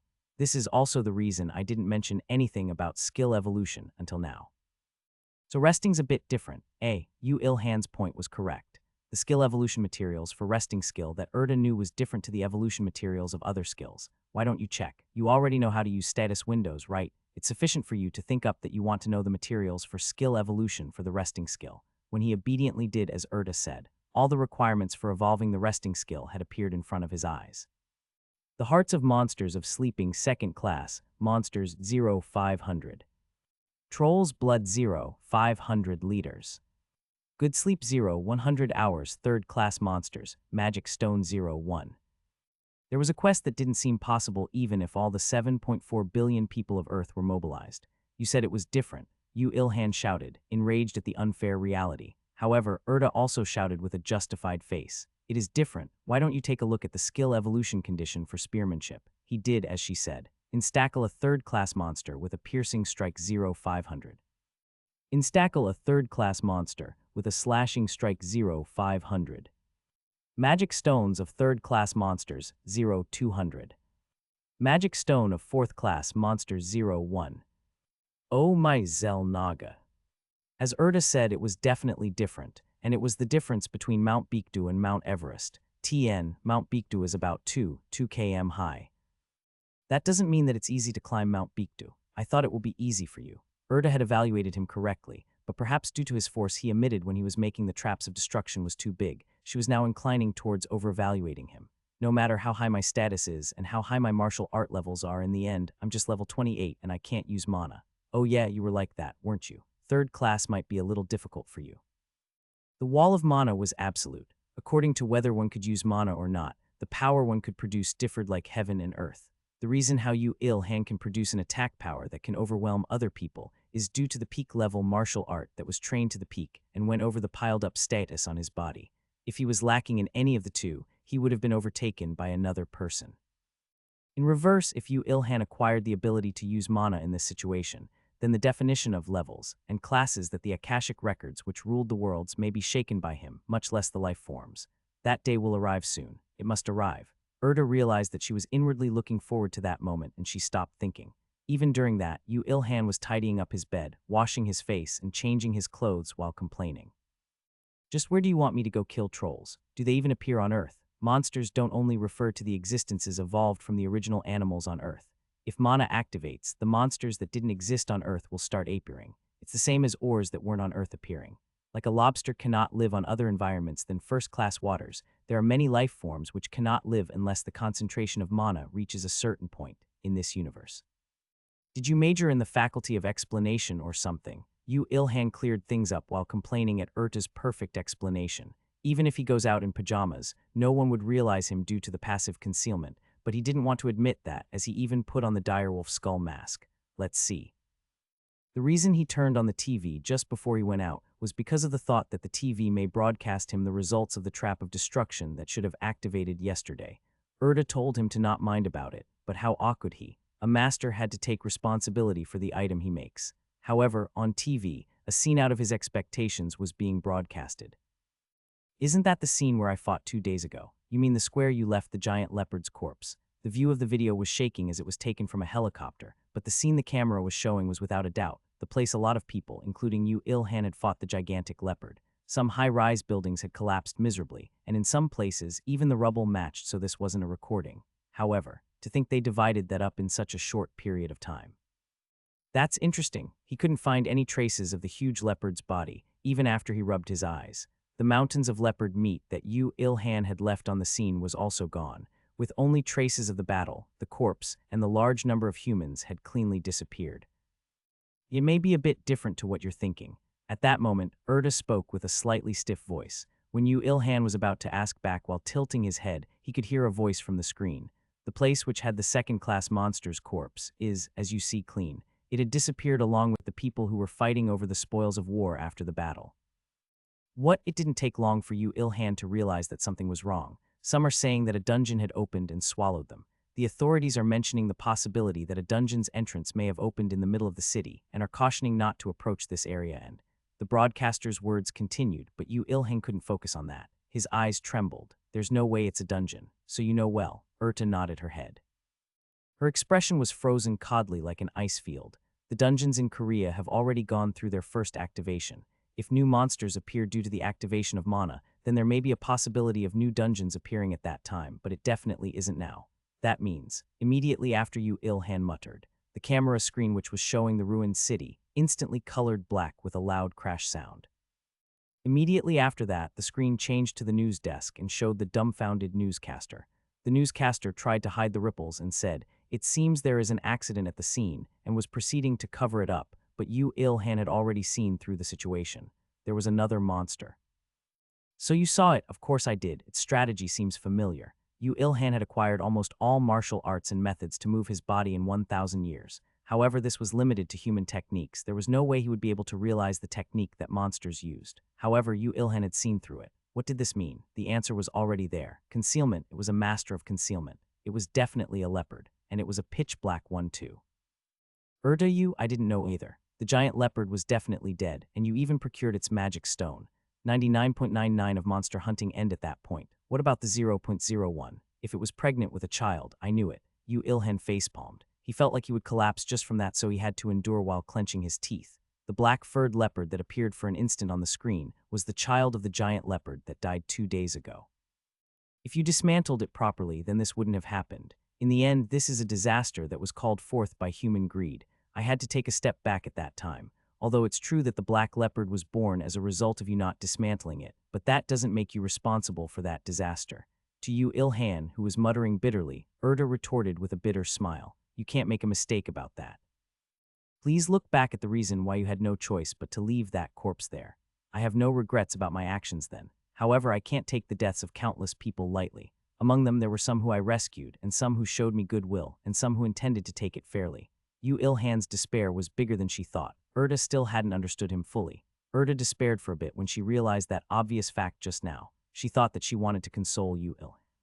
After that, she thought about why this situation occurred. Just why did a higher existence such as her couldn't see through the existence of that monster? If you want to talk about mistakes, then it's with me. I should have thought more deeply about the reason why the giant leopard had gone in a frenzy. So it was to hide its offspring. It's definitely to hide its child in its womb that it had gone in a frenzy when it was near death. Originally, it might have fooled humans, but it shouldn't have fooled me but. You Ilhan thought up of the black leopard's figure which appeared on the TV screen a moment ago. Concealment. This is the reason why you couldn't find it. Yes, it's an amazing condition. Even I don't act while thinking that a frenzied monster had a child and that child's special ability is concealment. Moreover, you Ilhan, who had max-level dismantling and could dismantle even a huge animal's body in a short time, didn't completely dismantle it. Thinking like that, it wasn't an exaggeration to say that the birth of the black leopard was a miracle. I wish that it wasn't, though. You Ilhan asked while looking at the panicked and sweaty expression of the newscaster inside the screen. Is it a third class? Considering its abnormal concealment ability, it probably is. At Erta's report, you Ilhan heaved a sigh and turned the TV off. It was just a moment ago when he concluded that he couldn't win against a third-class monster, and now. He felt frustrated. However, he couldn't leave it like that as if he did. There was no knowing how many accidents it would cause. Moreover, although he might be taken over by the people who were doing quests in other worlds, you Ilhan was still the strongest on Earth. If he pulled out saying he couldn't kill it, then just who would be able to confront it? Finally, although there was no one looking for him to be responsible for this, you Ilhan himself couldn't stay still as he felt disturbed. To you Ilhan, who always thought that he should clean up what he's done, that leopard was a mess that he had to clean up with his own hands.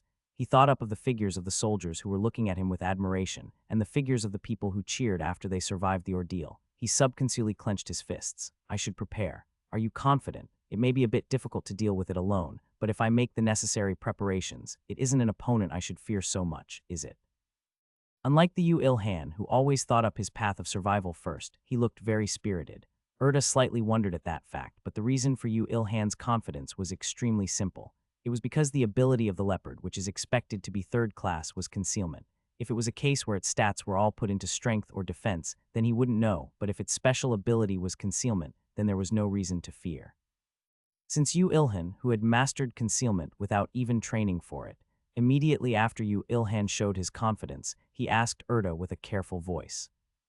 It's not awesomely strong in strength and defense even after all that, right? Your predictions are correct to a point, so don't worry. It's impossible for an existence to show exceptional ability in all areas. That's especially the case with monsters. In that leopard's case, to gain its high concealment ability, its other stats would have decreased. So it's like that, Yu Ilhan thought and left the house. Just by his feelings, he wanted to kill it after leveling up massive amounts, but he couldn't let it free in the middle of the city. If it was a dungeon instead, then he might have left it alone, but as it was a living and a third-class monster specializing in concealment at that, he couldn't do that. Kill that monster after making equipments optimized for killing it in as little time as possible and kill it. This was the best method. If that didn't work, then he would just run. Also, there was another method to decrease casualties while killing it. A man shouldn't speak two things with his mouth though, but there was no helping it. There were a lot of things in this world more important than a man's pride. Yu Ilhan licked his lips even while unhesitatingly heading towards a public phone booth he had marked beforehand. Then he checked the ID card that he received 2 days ago and entered the Empress, Kang Murray's, phone number clumsily with his fingers. This was the beginning of the strategy to save the front line with the dropout and the Empress. You called me quite early, haven't you? Kang Murray's voice over the phone sounded very surprised. Although unintentional, Yu Ilhan, who felt like he was a cheap man, retorted bitterly. You saw the TV, right? Yes, you mean the one about the dungeon that appeared in the middle of the city. That's not a dungeon. It's a monster, and it's a strong monster which has a concealment ability.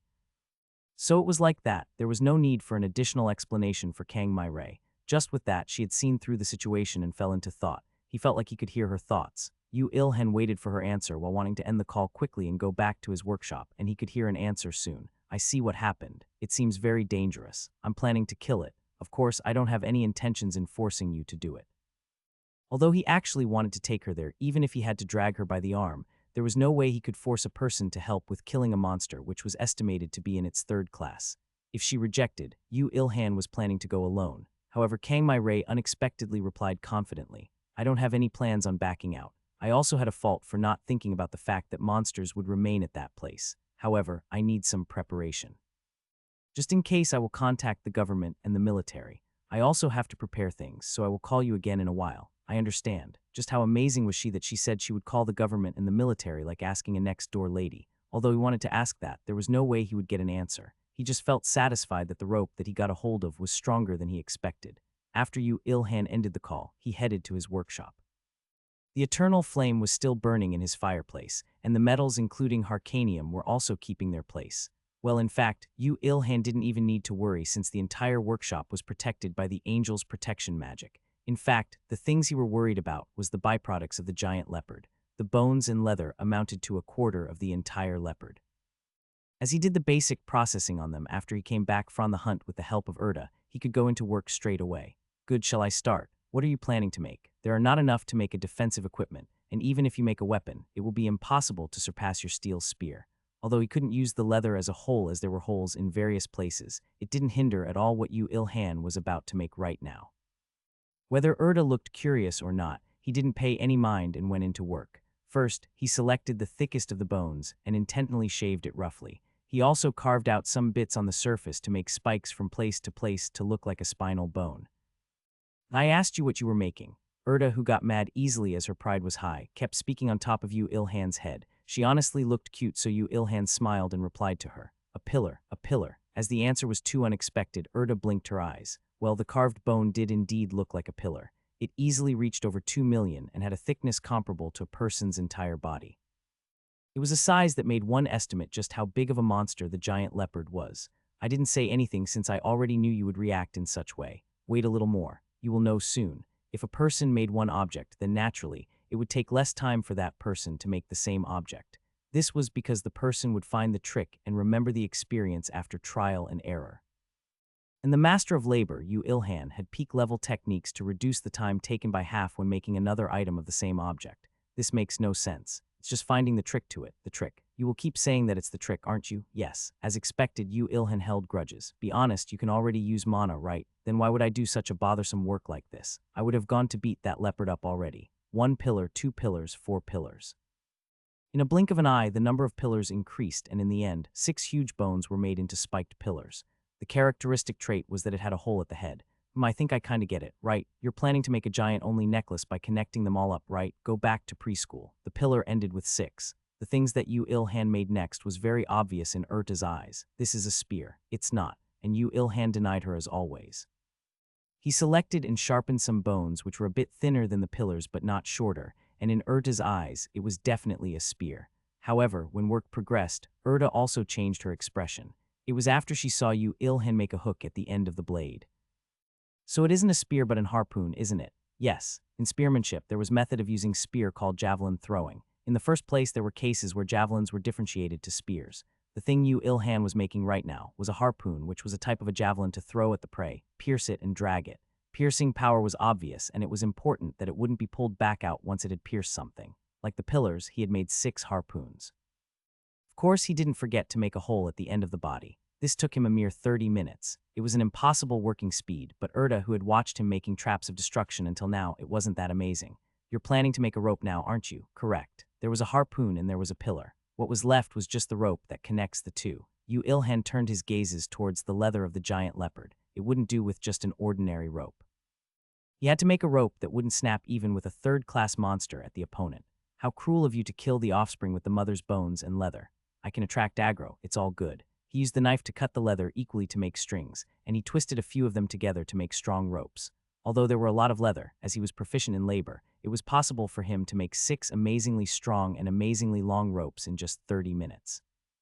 As there were 6 of several tens of meters of ropes, just piling them up would have considerable weight. Now, there's still something else. At this point, Erta was already shocked at Yu Ilhan's ability, but Yu Ilhan didn't stop. The magic stone of the giant leopard he earned after achieving the MVP in front of everyone. He grabbed it and stood in front of the harpoon. Erda was dumbfounded. She didn't understand why Yu Ilhan put every material he had into making a single weapon. Don't you feel wasteful? How could I? However, Yu Ilhan had a different way of thinking from Erda from the beginning. The only thing I value is my life alone. He immediately went into mana crafting. The thing he wanted was an enhancement as a whole. Sturdy pillars which won't get pulled out easily, strong ropes that won't snap, sharp harpoon which won't let go of its prey after biting it. Violent, cruel leopard hunter's harpoon was completed. Mana crafting has become level 12. What was more, his mana crafting activation time was even reduced. Not even 20 seconds after he started, the magic stone Yu Ilhan held in his hand disappeared, and the harpoons, pillars, and the ropes became one set of attack artifact. At that time, Erda grumbled. Please bear in mind that mana crafting isn't a skill which always succeeds, okay? Oh, an alpha and beta option again. And please remember that options don't always attach. Ignoring Erda, who was grumbling for some reason, Yu Ilhan confirmed the stats of the completed harpoon. Violent, cruel leopard hunter's harpoon. Rank a unique. Attack power 1050. Options critical hit rate and damage increases by 20. Binding force increases by 20. Durability 960. A hunter's harpoon made from giant leopard's bones and leather. Due to an exceptional maker, it was completed with an absurd strength and performance. Akashic record, this guy knows some stuff. And it's a higher ranking option too. Of course, options had ranks as well, although it was difficult to differentiate just by the name. If one looked at the performance of the completed artifact, then it would be obvious. Considering HTE fact that options usually increased in area by 5 or 10, violent and cruel were definitely higher ranking options. It came out twice as better as I expected. This should be sufficient. And the fact that you always underevaluate yourself didn't change. The trick to winning is to plan something that would work in a worst-case scenario. He nonchalantly retorted and skillfully tied the harpoon to his back.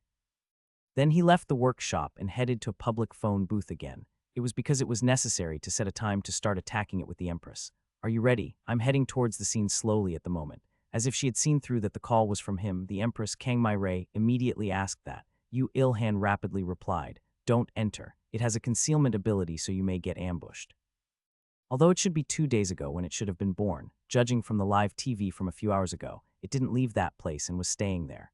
And that reason could be known too. It was waiting for them at that scene, to receive the price in blood from the people who killed its mother. Although it would be the same with anyone who entered its area, Kang Mai, who killed the giant leopard with Yu Ilhan, had to be especially careful, especially since she didn't have a physical attack-related job. We're prepared for that though. Are you planning something else for that? Yes, he smiled after confirming the object on his back. His workshop was 20 minutes away from the battle scene, even by normal people's standards. He would probably arrive much earlier than Kang Mai. It won't be able to use its concealment, so wait until then. I will believe and leave it to you. Although he didn't understand how she would believe in him even though they had only fought together once or twice, Yu Ilhan felt good as he felt that she had acknowledged him. He had no memory of acquainting himself properly with anyone before he was left out from humanity, much less the 1,000 years of his dropout. It was truly a good thing to be connected to another person, no matter what the method. Although he was tearfully sad that he had realized that just now, he endured since this wasn't the time to cry. Believe as much as you want. He retorted lightly and ended the call. His footsteps coming out of the phone booth had become a level lighter. The already fast-running speed had become even faster. The armor worn on his body, and even the heavy pillars and harpoons that he had on his back weren't able to slow down his steps. Now was the time to hunt for real. Yu Ilhan stopped his steps while he was running. Although the sky was still blue as ever when he looked up, the unsafe aura mixed in the air was stimulating Yu Ilhan. The killing intent, which was released indiscriminately without a target, told Yu Ilhan that this place was not peaceful. Although he was definitely in the middle of Seoul, his eyesight spotted almost nothing. This was because all the things in the surroundings had collapsed as if there had been a war. While thinking that everyone had rampaged, whether it was the humans or the monsters, Yu Ilhan scanned the surroundings as if it didn't have anything to do with him. There it is, Lucky. The black leopard was nearby, although it was impossible to confirm its size as it kept moving. As the monster was moving leisurely as if it assumed that its concealment was Yu-matched under the heavens, it was easy to find its location, much less its movement path. It wasn't aware of Yu Ilhan's position yet. Then, while watching it, Yu Ilhan pulled down one of the pillars from his back extremely naturally. Hup, then he struck in on the ground. The pillar, which had become an artifact, softly pierced deep into the ground at once like a candle to a cake. First, the other side. It should have noticed Yu Ilhan by now with this. He ran fast while preparing for its attack, and nailed Pillar B in a place 100 million away from Pillar A. It was a much faster speed compared to when he nailed Pillar. As he didn't confirm its exact size, he put the rest of the pillars and the harpoons on the ground first. Although he didn't want to believe that it was bigger than its mother, carelessness would cause death. He decided to move while considering every possibility, but Yu Ilhan tilted his head after finishing it. In my calculation, it should have attacked at least once while I was nailing Pillar B into the ground, but why is it still moving around this place? Is it looking for an opening to attack? An opening. Yu Ilhan exposed that opening right now on purpose.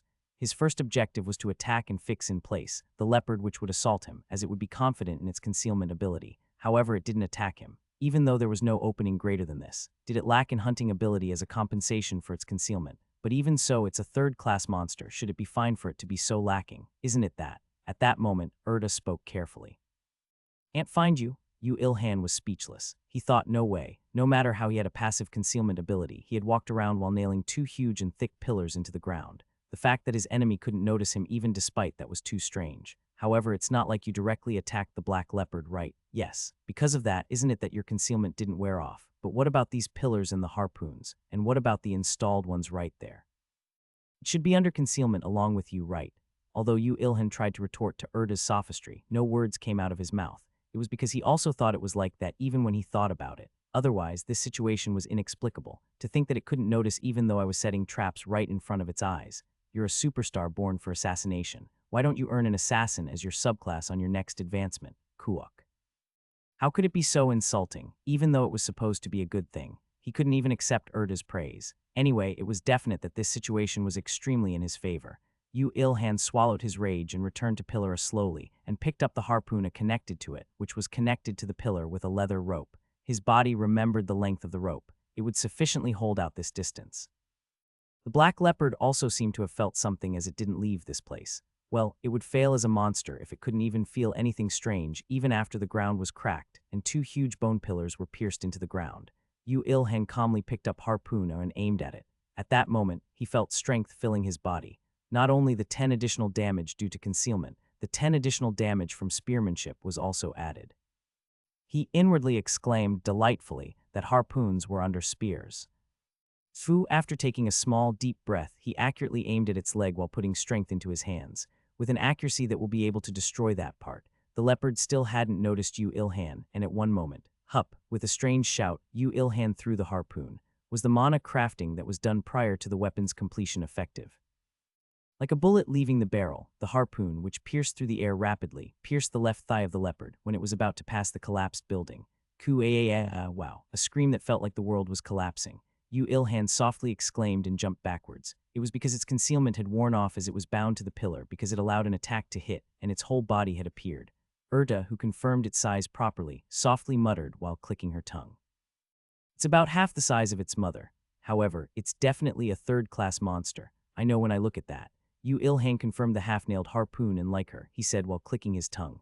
Fortunately, the harpoon had held out and didn't get pulled out even despite its rampage, but it was not a small shock that the harpoon he had thrown with all his strength in addition to the effects of concealment and spearmanship had only pierced by half. If it was a proper third-class monster, even that wouldn't have happened. You should think it's fortunate that it specialized in concealment. I know already. Its enraged growl shook Yu Ilhan's eardrums. Its eyes looking at Yu Ilhan was abnormally red. This was dangerous the moment he thought that. It assaulted towards Yu Ilhan like a released arrow. However, during its powerful leap, the leather rope connected to the harpoon became taut and made it smash the ground. The rope was awesome as expected of a master's handicraft. Yu Ilhan, who had already expected this situation, picked up harpoon B connected to pillar B and ran in. Then he pierced the harpoon on its right shoulder with all his strength. Critical hit. The black leopard, which was done in twice by the same tactic, became enraged and swung its front paw. It was the first strong and quick strike that he experienced with a monster as the opponent. As it was a third-class monster, there was too much of a difference in basic stats and mana usability, no matter what. Yu Ilhan had also expected that pulling out safely after striking from a close distance was impossible. However, it was very possible to defend after predicting its actions. Cuck. It struck its front paw head-on into Yu Ilhan's arms, which he had crossed in front of him just before he was struck. An enormous pressure descended upon him. It was a strong strike to the point that he lost his breath. Kaya Huap. However, he didn't break any bones. It was because the bone blades which popped out the moment he was struck reduced the damage as first defense, and the leather armor which had all of his leather processing techniques applied to it had reduced it again. Although the bone blades on both of his arms became broken, when he thought that he had exchanged his arms for it, it was acceptable. Blades could be stored up later. It's so frustrating that it actually helps. Fu. Although Erda was speaking considerably leisurely as if he had already grasped victory, Yu Ilhan, who was doing the actual fighting, wasn't that leisurely. It was because he still couldn't escape its area of influence. Kyuji Awu Oo. While surprising the pain he felt from his two arms, immediately after he pulled out backwards, it made blade like winds while violently slashing apart the air with its front paw. Yu Ilhan, who thought that it had simply cut apart the air, had to become pale and duck the next moment, since the wind had become a blade and was flying at him. What is that? It's a skill, what else could it be? While dodging by stepping backwards hurriedly, Yu Ilhan picked up Pillar C which he had left on the ground. During that, the black leopard fell down due to the rope which bound him before it could charge at Yu Ilhan. Then it tried to pull the harpoon out which bound him by rampaging, but only bled. Then in the end, after confirming that there was a leather rope connected to the harpoon, it raised its claws. Throw the harpoon before it tears off the rope. I know. Yu Ilhan inwardly felt that he was in a mess even while pursing Pillar C into the ground hurriedly. He had never imagined that it had a long-range slashing skill. Honestly, he had thought that the monsters he had fought until now were just ordinary animals, just enhanced hugely, so he had only thought that it would work if he had a strong harpoon. However, reality was different, and it will become more different in the future, so I have to fight with even stronger things than that in the future. First, he had to start by throwing away his common knowledge. Going further, it was important to prepare various strategies and weapons to fight against any monsters. This was the moment Yu Ilhan had a realization bigger than anything. However, whether he earned a realization or not, it was important to kill the being in front of him right now. Yu Ilhan, who dodged the second set of wind blades that came at him by rolling on the ground, stood up after picking up Harpoon C. Then he shot it before it could attack again. The harpoon pierced deep into its left paw. Even if it manages to cut the rope apart, unless it could pull out the harpoon completely, it wouldn't be able to use wind blade with that foot again. Erda spoke out in surprise. So you have talent in throwing spears as well, don't you? Call me Ishmael. Yu Ilhan still hadn't given up on the Moby Dick joke. However, going by how Yu Ilhan became more positive the worse the situation became, the situation was not that easy to solve. Although it was good to bind it using harpoons, he had no methods of damaging it when it was rampaging so much. So you really did seal its concealment. The Empress who had arrived on an armored vehicle that looked very sturdy even at a glance. Twin Lightning, Kujuwayaakckka, with an absurd level of lightning magic, which was capable of stunning a third-class monster. The black leopard, which got hit by a strong bolt of lightning, collapsed on the ground with a boom. As the three ropes that bound him became taut, it damaged the body even further. Immediately after that, the armored vehicle Kang Mai Rei was driving arrived near Yu Ilhan and stopped. Kang Mai Rei, who peeked out her body a little through the window, had a small bottle in her mouth, and inside something luminescent could be seen. Now that he thought about it, she was also wearing a metal mask which covered her nose to her forehead, and not the HLK mask. Just how did you bind such a monster? That's what I want to say the magic just now from Kang Mai Rei was first-class magic. It was too strong. Of course, as they weren't in a situation for him to ask that, Yu Ilhan retorted and just kicked off the ground. In his hands was Pillar D. Here, bang. Yu Ilhan ended up becoming proficient in nailing pillars into the ground as only one chop down with the pillar, Pillar D had dug deep into the ground. After fixing it firmly with a punch, he aimed Harpoon D which was connected to it towards the black leopard which was just lifting its body up. The leopard didn't seem to have gotten rid of the electric shock despite lifting its body. It had lost its mother before it was even born, and even more it was bound by its own mother's bones and leather. This was a pitiful scene, and so Yu Ilhan decided to finish it off quickly. Harpoon D unerringly pierced its right paw. At the instantaneous throw and hit, Kang Mai Rei even panicked for a moment as she couldn't understand the situation. Whenever you think you can put a hit in, attack. That guy's so strong so we don't know when the pillars will be pulled out. It doesn't seem like it will be pulled out at all though. Ignoring Kang Mai Rei's words, Yu Ilhan moved his body again.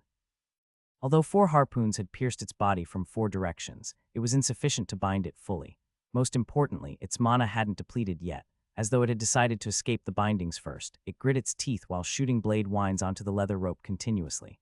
Yu Ilhan checked its state while driving Pillar E into the ground. If it could use its power through its gaze if looks could kill basically, it would have killed Yu Ilhan already. A truly overwhelming hostility and murderous intent was endlessly pouring towards him.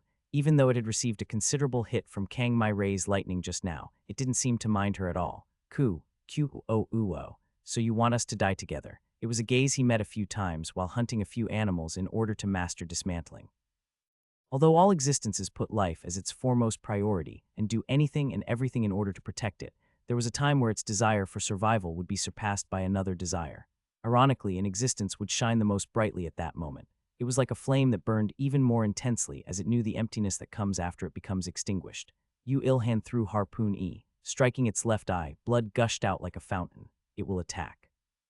When can you counterattack? Without even checking the results, Yu Ilhan asked while escaping that place. Kang Mai Rei also replied while turning on the armored vehicle's engine. If you want pocket change lightning, then I can do it now, and I can use a really strong one in 2 minutes. Okay, please tell me before you use your ultimate attack. Immediately after he spoke, blade winds flew towards him. He had pierced both of its paws to seal its blade winds, but it didn't seem to mind as it kept swinging its front paw. Naturally, the paws couldn't endure the shock as blood erupted from them like waterfalls, but the truly formidable thing was that even that blood was mixed into the blades as it shined even more frighteningly. It's also called blood buff, but, simply speaking, it's berserk. It will be stronger, so be careful. I knew that was it. Immediately after Yu Ilhan rolled on the ground, the concrete floor was soundlessly dug deep.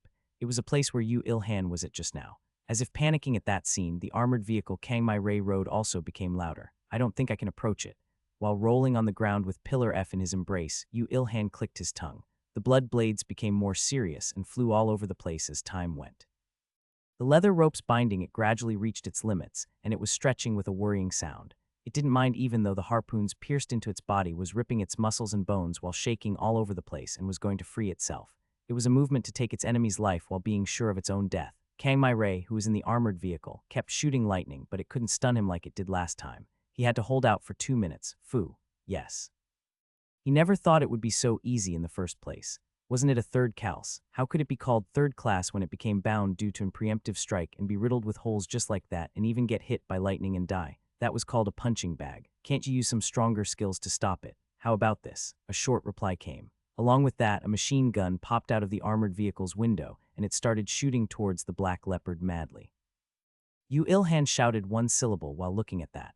Ah, you're worried that its hide will be damaged, right? You, from when did you know me so well? If there was one amazing thing, it was the fact that machine gun bullets didn't help at all to the point that it would make Indians shocked. TN, I don't know why Indians came out here. Maybe from a movie, maybe it's from Moby Dick. There was no need to talk about whether it had a large caliber or whether it was made from special materials. In the first place, due to its violent movements, more than half had missed, and even when they hit, it couldn't even make a mark on its hide. It was overwhelmingly lacking in power and technique. However, if it was Yu Ilhan, it might have been different. Lend me that machine gun. You can even use guns. Kang Mai Rei voiced out in surprise, which was rare for her. Obviously, the person who mastered all personal weapons over hundreds of years was Yu Ilhan. He had the confidence to shoot guns better than any other humans on Earth that went to a business trip to another world. Just give it to me. Fred, give it to him. Although he guessed from the fact that the leopard was still getting hit by lightning despite the machine gun spitting sparks everywhere, it seemed the one shooting the machine gun was not her as expected. After another wave of its blood blades flew at him, when Yu Ilhan nimbly approached the armored vehicle, a heavy belt of bullets came down first. While receiving that, he rolled once more to wrap the belt around his body. Then he caught the machine gun, which was thrown outside the open door. But the machine gun doesn't have much effect. Although the brown-haired foreigner, Fred, spoke with confusion even while passing the machine gun to Yu Ilhan ignored him and ran to another side. Blood blades flew and it sliced off the armored vehicle's door. Dodge. At the same time as Kang Mai Rei's warning came, the black leopard finally pulled out 2 of the pillars. This meant that it had exerted enough strength to pull out the pillars even though the leather rope hadn't snapped yet. Even so, I really made that harpoon and rope well. It even endured such an enormous strength, right? This is not the time to be positive. As the balance which bound him crumbled, the other pillars also became worrying at once. There wasn't much time before it regained freedom. Even while he was joking with his mouth, Yu Ilhan's 2 hands moved busily to check the state of the gun, connect the bullet belt, and load before rolling once again on the ground. Now the leopard was only few meters away from him. The rope pulling it from the other side also looked dangerous, and the pillar was already being pulled out little by little. There was no monster like this. However, Yu Ilhan was also locking onto it without being late. Yes, with the machine gun. Eat bullets, you alien monsters. This monster's from Earth, though. As the machine gun spat fire, one line popped up on Yu Ilhan's retina. You have awakened shooting LV Max. Immediately after that, bullets started hitting its left eye, where Harpoon E had pierced and pulled out from. Kaihi Aak, Hoop. Whether Erda thought that shout was strange or not, Yu Ilhan endlessly shot bullets. Even though a human body was supporting the machine gun, he didn't shake at all. Just how hard was it to shoot bullets into the exact place one wants while ignoring the rebound occurring from shooting the bullets? However, such a difficult thing was possible for Yu Ilhan. The machine gun bullets, which shot into its eyes continuously, called forth a miraculous difference, as if it made one wonder it was still the same machine gun that Fred used.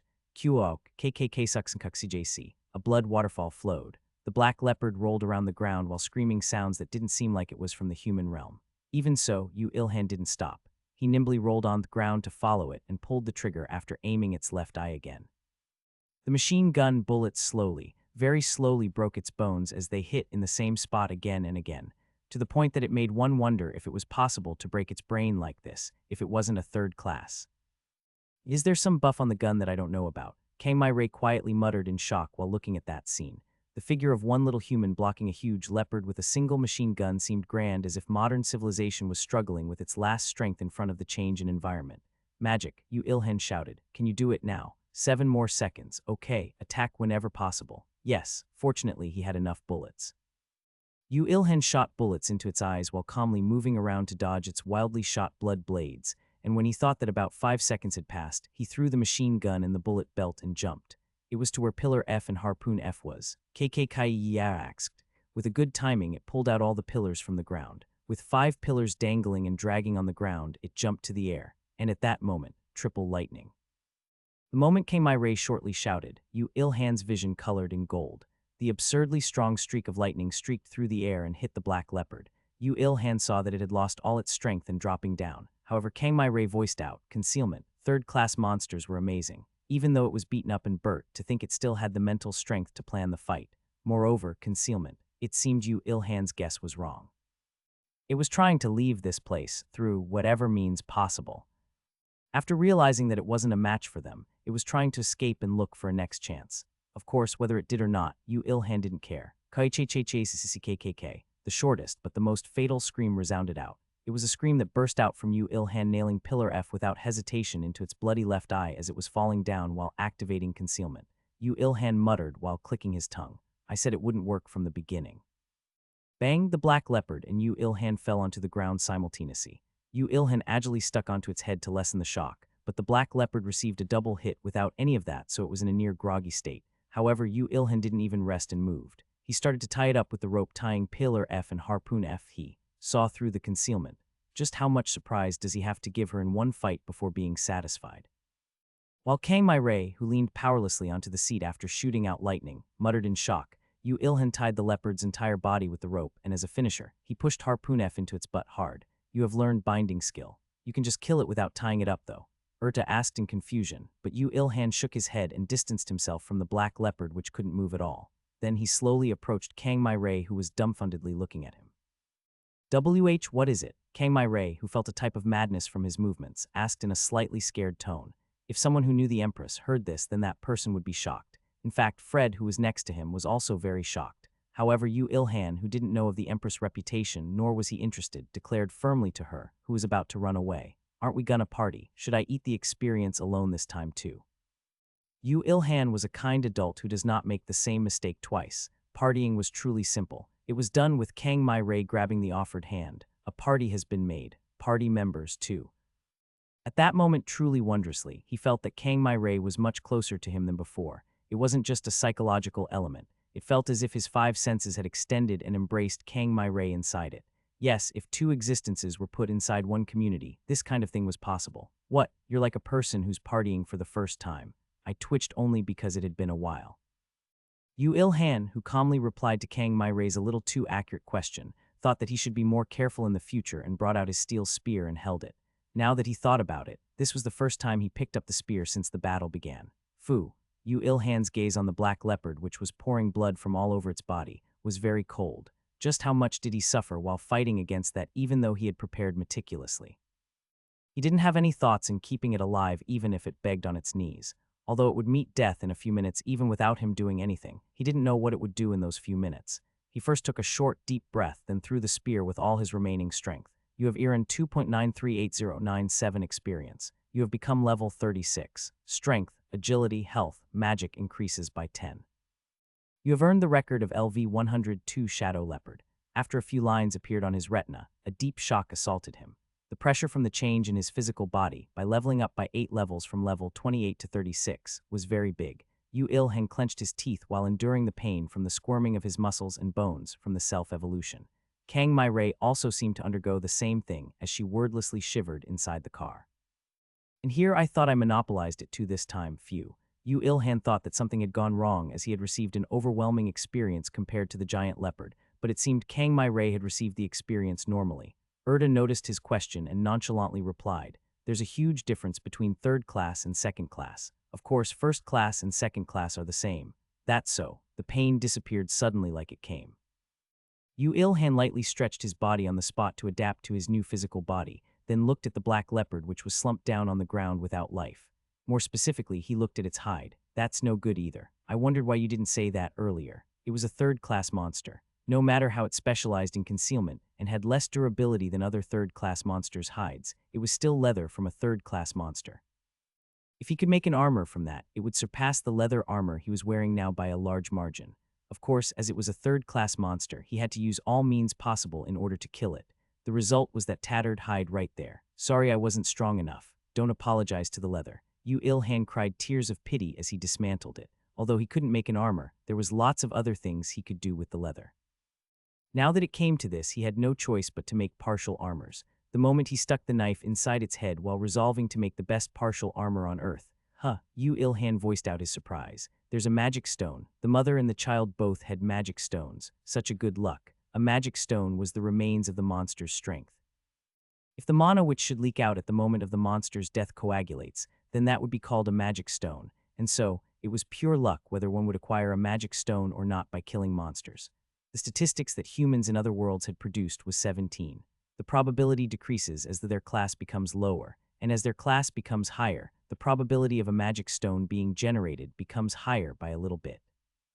Anyway, Yu Ilhan could be considered as having awesome luck. Wait, then this. Yu Ilhan could not think of the evolution conditions of his resting skill. Now that he had earned the third-class monster's magic core, which was considered the hardest, couldn't he now just fulfill the other conditions? However, he put away his thoughts after remembering that this was the product of party playing. It wouldn't be too late to think about how to use this magic stone after fairly distributing the spoils of battle. He was picky about his principles in such strange parts. "I earned a little less than 1.5 million. How about you?" At that moment, Kang Mai-Rei got off the car and talked to him. Yu Ilhan honestly replied, "I earned a little less than 3 million. 3 million. She smiled bitterly and repeated that number in her mind. Yu Ilhan also noticed that the corner of her mouth had curved up, but the difference is less than I thought. I thought that my contribution was way too little. If it wasn't for you, Miss Kang Mai-Rei, I wouldn't even be able to kill it. I thought you were a critical help, though." He had no thoughts of flattering her, so his words were honest. However, Kang Mai-Rei's voice was still low. "Do you think so?" In the case of a party, the absolute judgment criteria of contribution is the distribution of experience, so your words are probably correct. Wait, can you tell me your name since I don't want to keep calling you you? Or should I call you Sungdian Bolt? It's Yu Ilhan. The answer came at light speed. He didn't like his nickname that much. Kang Mai-Rei burst out laughing with a after looking at his response. He thought that it was fortunate that her mood had become better.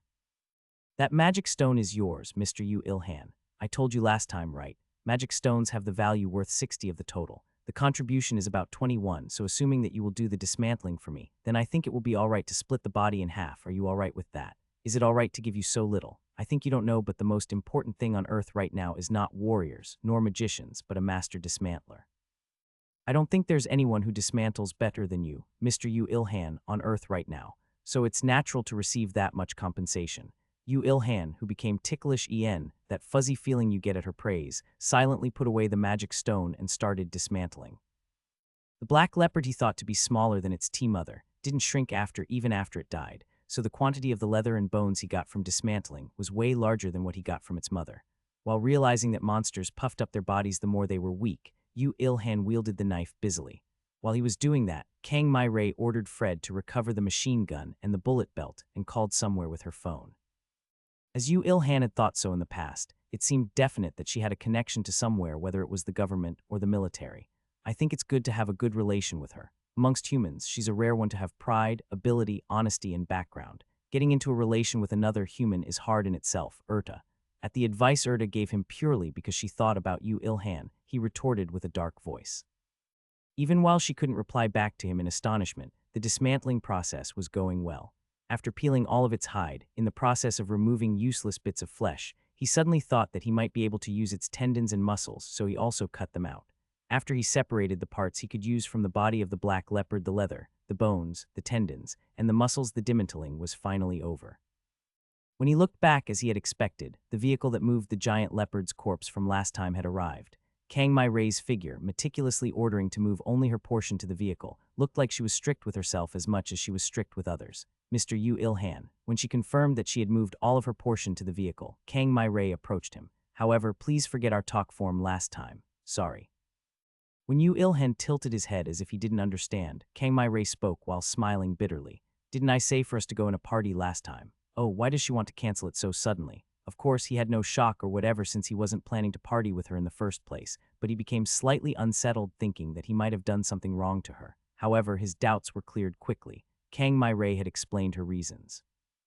Mr. Yu Ilhan is too strong. To say it differently, there's too much of a gap between our level of ability. It's not only impossible to fight efficiently with monsters at this rate, my pride won't hold out. He didn't know how to reply when she said her pride wouldn't hold out. To be sad, he didn't sympathize. To be happy, he was sorry for her. So he just listened quietly when Kang Mai-Rei spoke a line that didn't suit her. However, in the future, it will be different. You probably know already, but I'm no easy girl. I'll show you that I will catch up quickly. I will ask you to be my partner then, so please don't reject me at that time. I will think about it at that time. Kang Mai-Rei burst out in laughter when she saw that Yu Ilhan wasn't likely to put away the AT field even he was about to die. Then she offered her hand, just like the time they formed a party. The moment Yu Ilhan let go of her hand after lightly grabbing it, a line appeared on his retina. The party was disbanded. With the lightness of gaining freedom and the unknown feeling of loss due to losing a colleague, Yu Ilhan licked his lips. However, it wasn't like he could grab her now. He bid her farewell while looking at Fred starting the vehicle. Goodbye. Oh, before that, Kang Mai-Rei, who he thought would leave with the sunset as her background, asked Yu Ilhan. Can you leave me your contact info for me to contact you? I won't give anyone your name or number. Mr. Yu Ilhan, I promise. Can I trust her? Yu Ilhan asked himself. Astonishingly, as a positive conclusion was reached, he told her his phone number even while hesitating a little bit. Kang Mai-Rei, who received Yu Ilhan's contact info, clenched her fists lightly. Then she seemed to declare confidently towards Yu Ilhan when she left with her men, including Fred. Yu Ilhan, who was left at that place alone, suddenly realized one fact. Whoa, this is the first time a girl asked for my number. You're too pitiful to be rejoicing over that. I never rejoiced. I just received the rights to stand in front of other people confidently. That's even more sad. Other people aren't even aware of you anyway. Yu Ilhan felt strange now that he thought that Urta had come to know him too well. Are all angels as sharp as you? You're just incredibly simple. Yu Ilhan frugally took his worth of spoils while listening to Urta's grumbles and he left the scene. No, actually, he looked around carefully before leaving, because it would be his mess to clean up if there was a monster egg hidden inside the fucking flesh. Yu Ilhan returned to his workshop. It was after he confirmed that the TV changed the announcement of the dungeon in the middle of the city. As he had expected, the Empress really had some amazing connections. However, he didn't need to know any of that now. The only important thing was his skill, sleeping second-class monsters hearts 0-500. Trolls blood 0-500 liters. Good sleep 12-100 hours third-class monsters magic stone 1-1. Yu Ilhan couldn't hide his smile while looking at the renewed resting skill evolution criteria. I knew people who do good things will get good things. I don't hate your positive mind that much. Was it Yu Ilhan's imagination that he heard it as an indirect insult? After he shut Urta up by shaking his head, he looked at the remaining homework. So the biggest problem is the trolls. I haven't heard that there have been monsters from other worlds appearing on Earth yet. If it was someone else, then he could have just received a suitable quest in another world to do it with.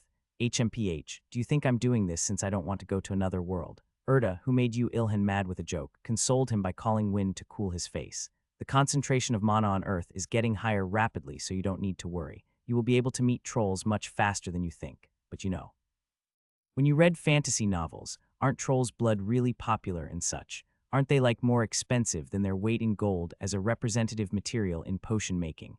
Isn't the requirement for the resting skill to evolve because troll's blood has a characteristic to heal wounds? Yes, of course, Urta replied positively in a delighted voice. If you have extreme poison resistance. En almost spat my tea out. Fuck that, why does that resistance go up by a level each time? Weak poison resistance, extreme poison resistance. He couldn't imagine what resistance will appear next. Don't trust fantasy novels so much. Just what kind of insane human would drink monster's blood raw? It isn't that there aren't any potions in another world, but the ingredients to make potions have nothing to do with trolls. Yeah, whatever.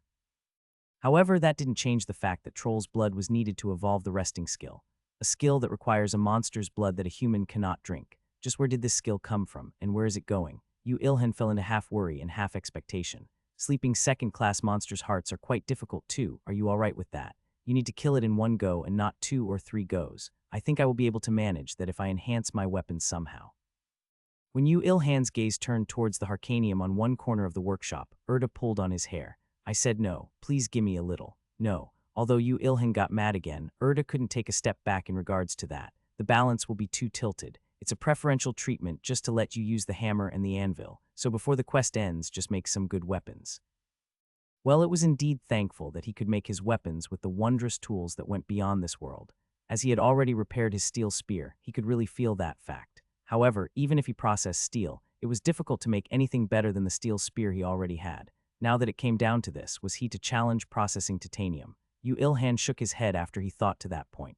I should have learnt more deeply about processing bones.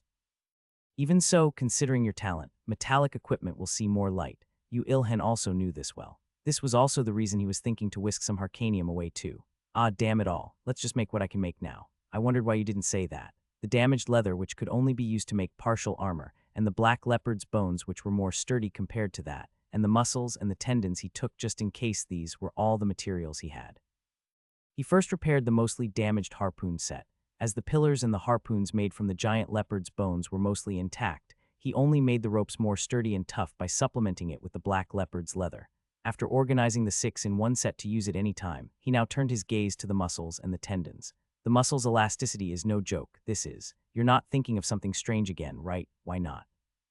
He grinned as if imagining about something and experimented with the black leopard's muscles. However, no matter how elastic the muscles were, it was impossible to surpass the propulsion power made by modern gunpowder.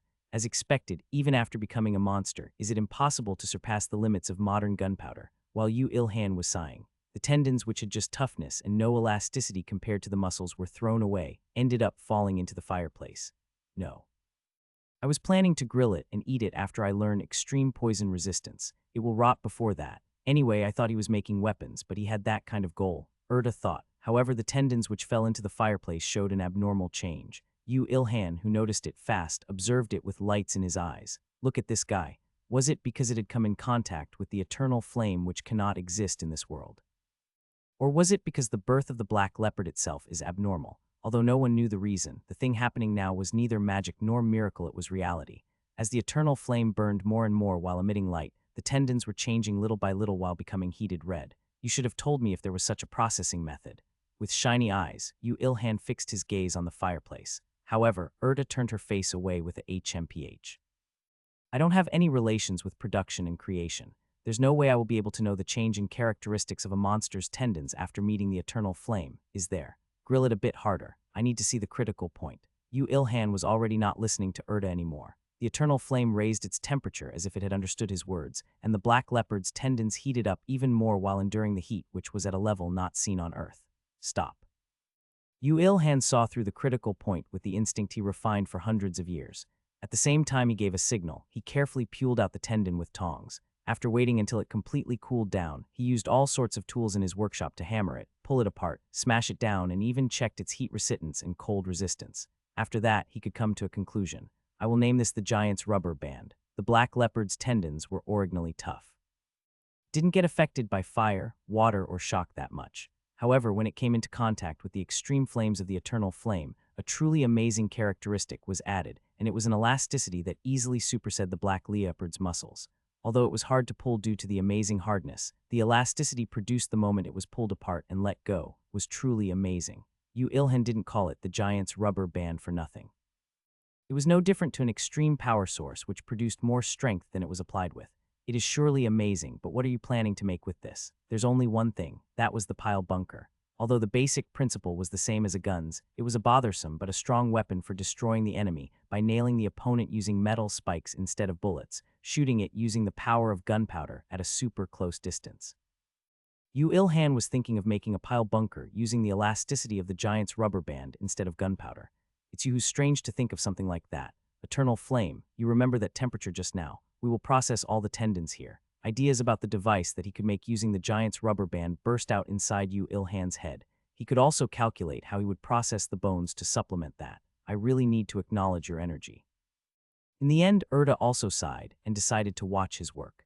The biggest and thickest bone was modified to be the barrel, which included the delicate inner parts, and the giant's rubber band, which was enhanced to the extreme due to the eternal flame wrapping here and there inside the barrel, and being installed. Such a process was so natural, like flowing water, to the point that it made Erta wonder if he was working after having learnt the design by heart. It should be good to wrap the handle with the leather, right? Yu Ilhan created it to fit his use, although his standards were monstrous to the point that it could be called a problem. If I become stronger, then I can even tamper with the inner parts. I can add more rubber bands to make it stronger. The thought that you're doing something absurd doesn't seem to leave my head. The pile bunker's bullet was as important as the pile bunker's main body. He made this using the teeth rather than the bones of the black leopard. As its body size was huge, its teeth was also sufficiently long and thick, and as a bonus, it was sharper and harder than the bones. After making a total of 7 bullets, Yu Ilhan fell into worry. I need to enhance them with magic stones. It's already sufficiently monstrous. It will be a finisher if I nail the black leopard's magic stone here. Do whatever you want if you have the confidence to meet another third-class monster before trolls appear. Erta's persuasion was strong. In the end, Yu Ilhan had to give up on mana crafting, while resolving to enhance it after acquiring a magic stone befitting of this pile bunker. He made the barrel and the bullet. The only thing left was equipping. Slotting the bullet inside the barrel was simple. The problem was the process of pulling the loading handle while pulling the bullet inside the barrel, and at the same time, slotting the giant's rubber band in the bullet. Yu Ilhan had made the device with a lot of detail, so it had first level, second level, and third level loading. However, as he tried, loading to just the first level was amazingly difficult. Uguguguguk, mommy, your mother's in another world. En savage. Yu Ilhan gasped for breath after barely pulling the loading handle to the first level. It was only possible since it was structured for the bullet to be fixed by a safety device. How many seconds did I take? About 2 seconds. As expected, it will be hard to use it continuously in practice. Fuck, I called mommy in loading the first level, so if I load it to the third level, I might call all my ancestors. Some of the funniest lines in all of ER. It took 10 seconds to load to the second level, and 2 minutes to load to the third. If he loaded it without stopping from the beginning, it would take much more than that. Anyway, unlike his worries, he could load it before he called his great-great-great-great-great-great-grandmother. After loading, as if it had waited, text started appearing on Yu Ilhan's retina. Lightspeed pile bunker was completed. Rank a unique. Attack power first level, 1200 second level, 1800 third level, 2900. Option loading speed decreases and attack speed increases by 20. Durability 1240, 1240. A weapon made by a peak-level master smith using the shadow leopard's bones, teeth, and tendons. Although it's truly praiseworthy to have implemented such a power without the use of magic or gunpowder, the fact that it's hard to use and is a bother to move it around is clearly a disadvantage. On the pile bunker, which had an alpha option even without going through mana crafting, had a miraculous option attached. It was the reduction in time in loading and attacking. Yu Ilhan was about to cry tears of emotion from the truly excellent option. However, Erda, who had excellent ability in finding negative ists to objects, interjected without fail. That really is a disadvantage. The length goes over 3 million after combining the bullet. HMPH, this is for the large-scale monsters. Don't tell me you. I will now go into creating weapons to confront small-sized monsters. Just rest. Yu Ilhan didn't even get tired and made weapons with the giant's rubber band, continuously until the angels came to make the third trap of destruction. I also go to dungeons. Time flew by quickly. He wanted to try the pile bunker out quickly, but he still had lots of things to do. Not to mention making traps of destruction. There were many other things such as supplementary defensive equipment or supplementary weapons or other things for hunting monsters safely. In the end, he stayed in his workshop for more than 1 month. It's because he does this that others can catch up. Meticulous underground trap of destruction was completed. Mana crafting has become level 24. You can make better artifacts with less mana. An unknown time has passed after he became used to making the traps of destruction. Yu Ilhan tilted his head in confusion at the mana crafting process, which ended in a blink of an eye compared to when he first did it. It has both options again. We need to change the trap layout. We might end up with an overflow. Whether the angels panicked or not, Yu Ilhan just silently handed the trap of destruction over while asking Erda, "How many is this now? Is it because of that overflow thing that the angels mentioned? You really are quick-witted." "Yes, that's right. It's because of overflow. Overflow. Leak due to going beyond capacity. Dungeons. No, the flow of mana characteristic to the traps of destruction. The traps of destruction that you make are too exceptional. Not only is the scale large, it even increases the effect of the traps of destruction already scattered on Earth. Do you mean that too much is as bad as too little? If a single trap of destruction calls more monsters from a wider range, then eventually there will be a remnant trap of destruction. Let's say that there is a trap of destruction which scatters mana to attract monsters even though there aren't any. What will happen? Do humans get caught up instead of the monsters or something? Fortunately, no. Erda, who rejected Yu Ilhan's horrifying imagination, spoke while smiling bitterly. Random records of the Akashic record and the flow of mana in the traps of destruction mesh with each other to create new monsters. I said make it easier to understand. An awesomely strong boss monster swallows the trap of destruction and appears. Good, much more straightforward. I keep having the impression that you're trying to tame me. It's your imagination. At least he now knew how horrifying overflows are. His honest thoughts wanted to deny confronting third-class monsters for a while. He had such a hard time fighting the black leopard, which blatantly showed him its weakness due to its speciality being concealment, and if there was one which wasn't like that, just imagining it made him horrified. That is why we will fix the coordinates of the traps of destructions to prevent overflow. After calculating, it seems it will end after just making 8 more. Ha, really? It's a problem since only unpredictable things happen on Earth. Erda, please manage that person well. Was it the frequent conflict between colleagues? The moment Yu Ilhan thought that, Erda raised one of her hands. In her hands, light gathered to make a sword-like form. However, her voice which came out after that was sharper and colder than that sword. You do your mission, Shiyuta, just your mission. Okay, I will. When that angel stepped back with a stiff face, Yu Ilhan also realized that Erda was currently angry. The other angels seemed to have noticed that as well as they chimed in abusing Shiyuta and consoling Erda. Those figures were quite funny. Yu Ilhan laughed thinking that what angels did were not much different from what humans did. After the chain of disturbance, the angels left holding the traps of destruction. Erda, who looked at that, only erased her sword of light after the angels' presences completely disappeared before shrinking her body. Then she spoke to Yu Ilhan, who was staying still. To think that we became like this when we have supposed to overcome our emotions. You really are amazing, Yu Ilhan. Whoa, why does the spark spatter to me? Isn't that obvious? Just now that Angels was jealous of you. Hearing her words, he thought that it might be interpreted that way. However, Yu Ilhan only made a small smile while picking up the hammer. That's an honor. Anyway, I don't plan on getting involved with them if I get my rewards properly. We're selecting the rewards at the moment, and amongst them, there are 2 things that I have to tell you beforehand. What is it? What is it? Yu Ilhan's 2 eyes started shining.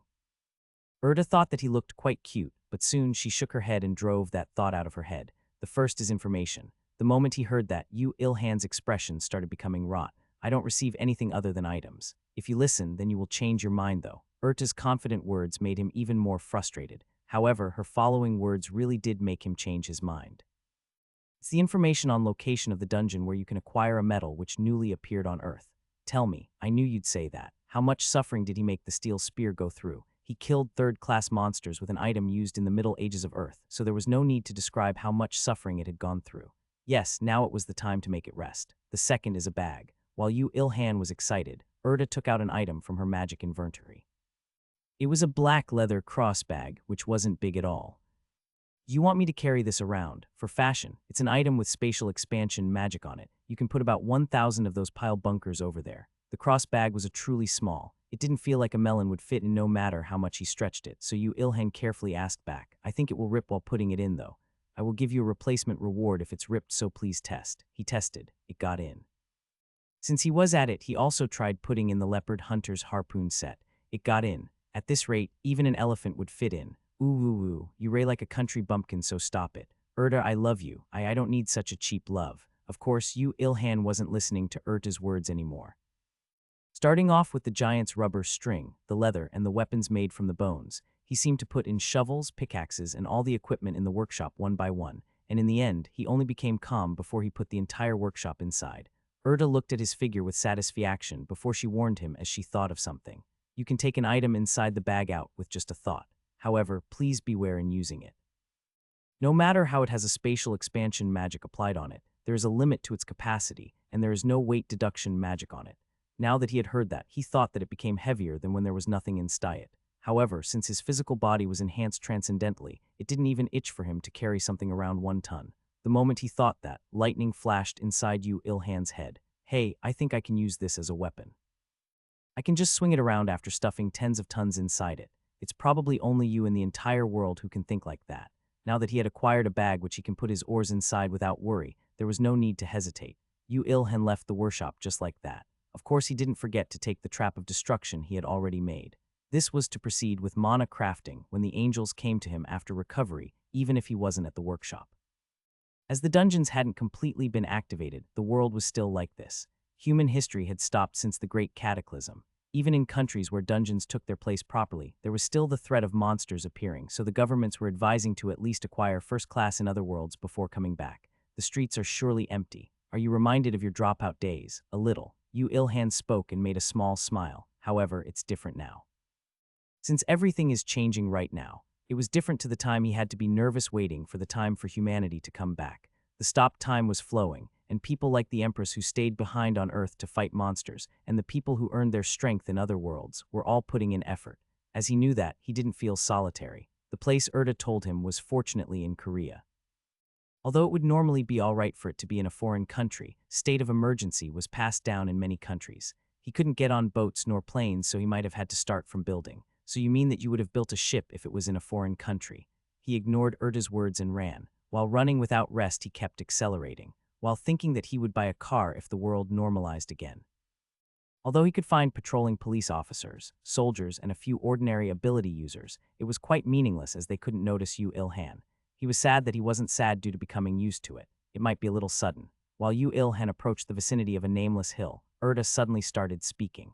Do you know how monsters which weren't on Earth appear? Didn't you say something like they will appear if the concentration of mana reaches a certain point? That's the most basic requirement. Erta started off with that and asked Erda, what appears on a discarded bag of rice weevils, in a dirty room with bits of chips scattered around without being cleaned, cockroaches. It's like that. I did understand, but you do really choose the worst examples. She probably wanted to say that monsters are generated in an environment most suitable for them to live. Although rice weevils and cockroaches only crawl inside the environment suitable for them, well, the image wasn't that different. Yu Ilhan asked her while ignoring the mountain path and jumping up using rocks and trees. But why are you speaking about that so suddenly? There are no new monsters on Earth, though. No, they did appear. Huh, what did you say? Huh, Erda tilted her head and spoke. Not all monsters are categorized as life form. For you to acquire a new metal, you will need to kill the monsters living inside the dungeon you will be entering and extract their heart. Huh, what did you say? TNA, Nandat, Haganai reference. You did hear it properly. Although he pretended to be deaf, it didn't work on Erda. Fuck, I should have realized when she only spoke he could acquire a new metal without mentioning any mining. The moment after Yu Ilhan exclaimed, he ended up stopping his walking. He had arrived at the middle of the mountain and had arrived in front of the dungeon that Erda told him. The dungeon was positioned in the form of a blurry gray vortex in front of a cave, and the moment he found it, the text, limited access for under LV50, appeared. Of course, Yu Ilhan's level was still 36. Hey, who do you think is with you? Embarrassing angel. I'm a higher existence who makes and manages traps of destruction. The moment Erda shouted in boasting, which was rare for her, the text saying limited access for under LV50 disappeared from his retina. I can take such measures since I know of all your abilities. You are unexpectedly useful. Please remember, I'm quite of use to you. Yu Ilhan stepped inside the dungeon with the unexpectedly useful angel Erda. This was the moment where the dropout met a monster from another world for the first time in his life. Angel killer Yu Ilhan. Unlike monsters which are born naturally in an environment with mana, rice weevils lay their eggs in rice, and cockroaches crawl inside dirty environments. They don't appear with a poof, in an empty space, although in fact the author thought that it was like that until a while ago. Huh, what did you say? A famous hearing-impaired patient. I will skip the details. Yu Ilhan, who had experience in making traps of destruction, but had none in entering dungeons, could not hide his surprise after seeing that the scene in front of him had changed as soon as the tip of his fingers had touched the vortex. Just what is the principle? You just made them until now. Don't you know that Daedalus, who created the Crete labyrinth, got trapped inside it? You sure are good with your words. Was this space really created from the trap of destruction?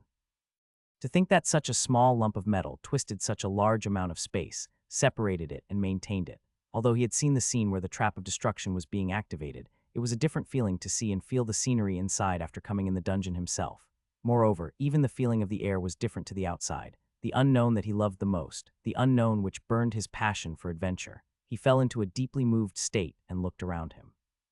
While looking around, he found a huge gray-colored lump of metal rolling around the corridor. For some reason, the excitement which boiled until now cooled down instantly.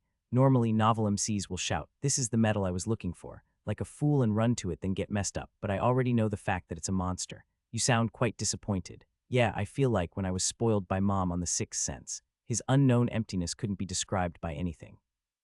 He didn't know whether to be angry or be sad. While grumbling, Yu Ilhan took out a weapon from the cross bag. There was a more suitable weapon to confront hard lumps of metal, rather than a spear which used slashing and thrusting as its main attack.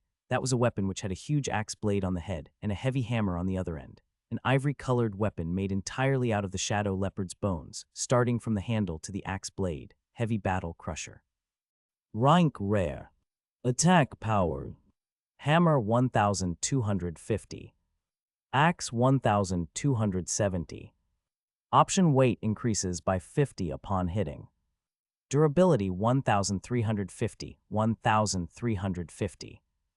It was a masterpiece which had an alpha option even without going through mana crafting. The options atad was a weight increase option, which maximized effects in an environment where hammers or axes would be used. Although the rank was rare, in fact, it was rare to go above rare in this world. Yu Ilhan's ability, pulling out one rare or above after another, was the abnormal one. However, I will be able to make better metallic weapons when I clear this dungeon and come out, so I will have to throw this away. Moreover, Yu Ilhan had no ability to become friendly with others, so he couldn't pass them on to lower-leveled people like in other RPG games. Such a good weapon will be thrown away. When one felt empty, everything else felt empty. With an empty feeling, Yu Ilhan dashed with the axe held high and shouted while striking down his axe on the lump of metal, feeling empty. Go croak. TN, this will become a thing from now. What do you mean, feel empty? It's your full strength. The axe with an enormous amount of strength concentrated on it dug into the lump of metal with strong strength with another level stronger due to the 10 increase due to concealment. It recognized Yu Ilhan the moment it was attacked, but since it was in the middle of being beaten up, it couldn't resist properly. And just like that, it split into halves. Critical hit. You have earned 137,928 experience. You have earned the record of LV51 Metal Heart. Critical hit has become LV4. You have awakened Blunt Weapon Mastery LV Max. You can evolve this skill if you have the skill evolution materials.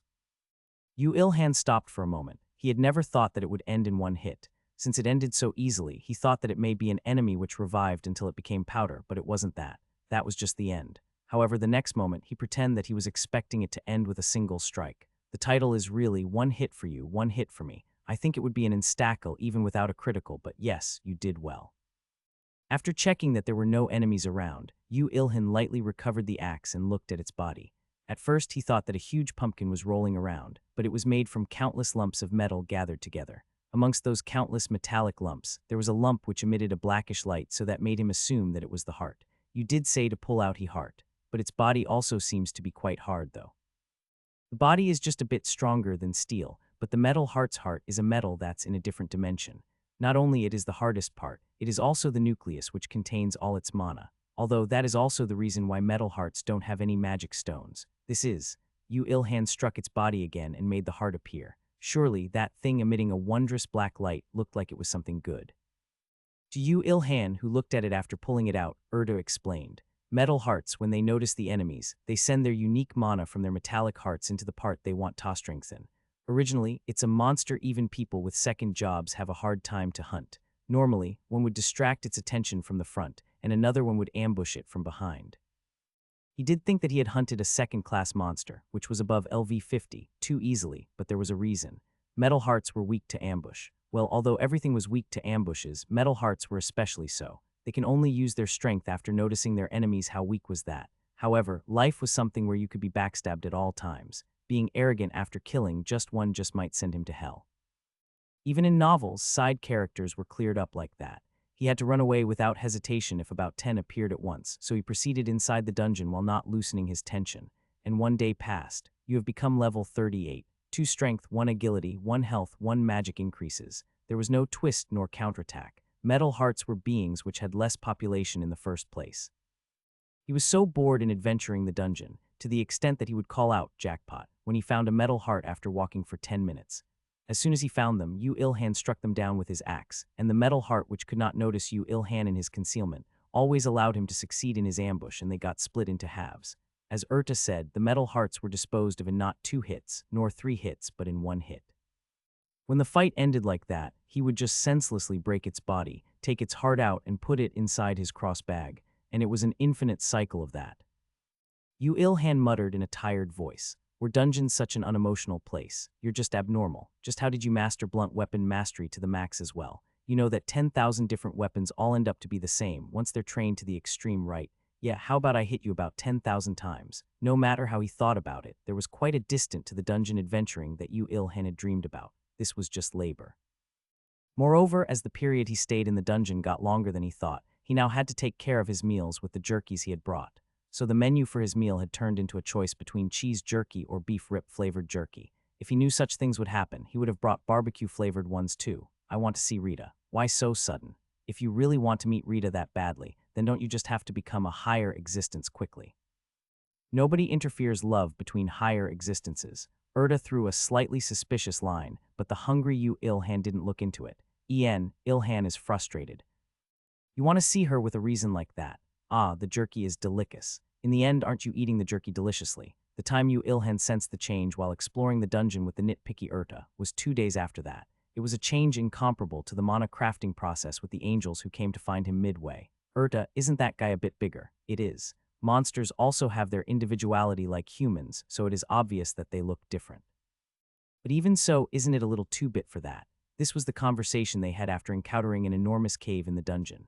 Until now, metal hearts were exercise ball-sized, had become massive beanbag-sized. Even so, it's the same metal No. Urta, who was nonchalantly replying, momentarily closed her lips and looked at the large-sized metal heart in the middle of the cave.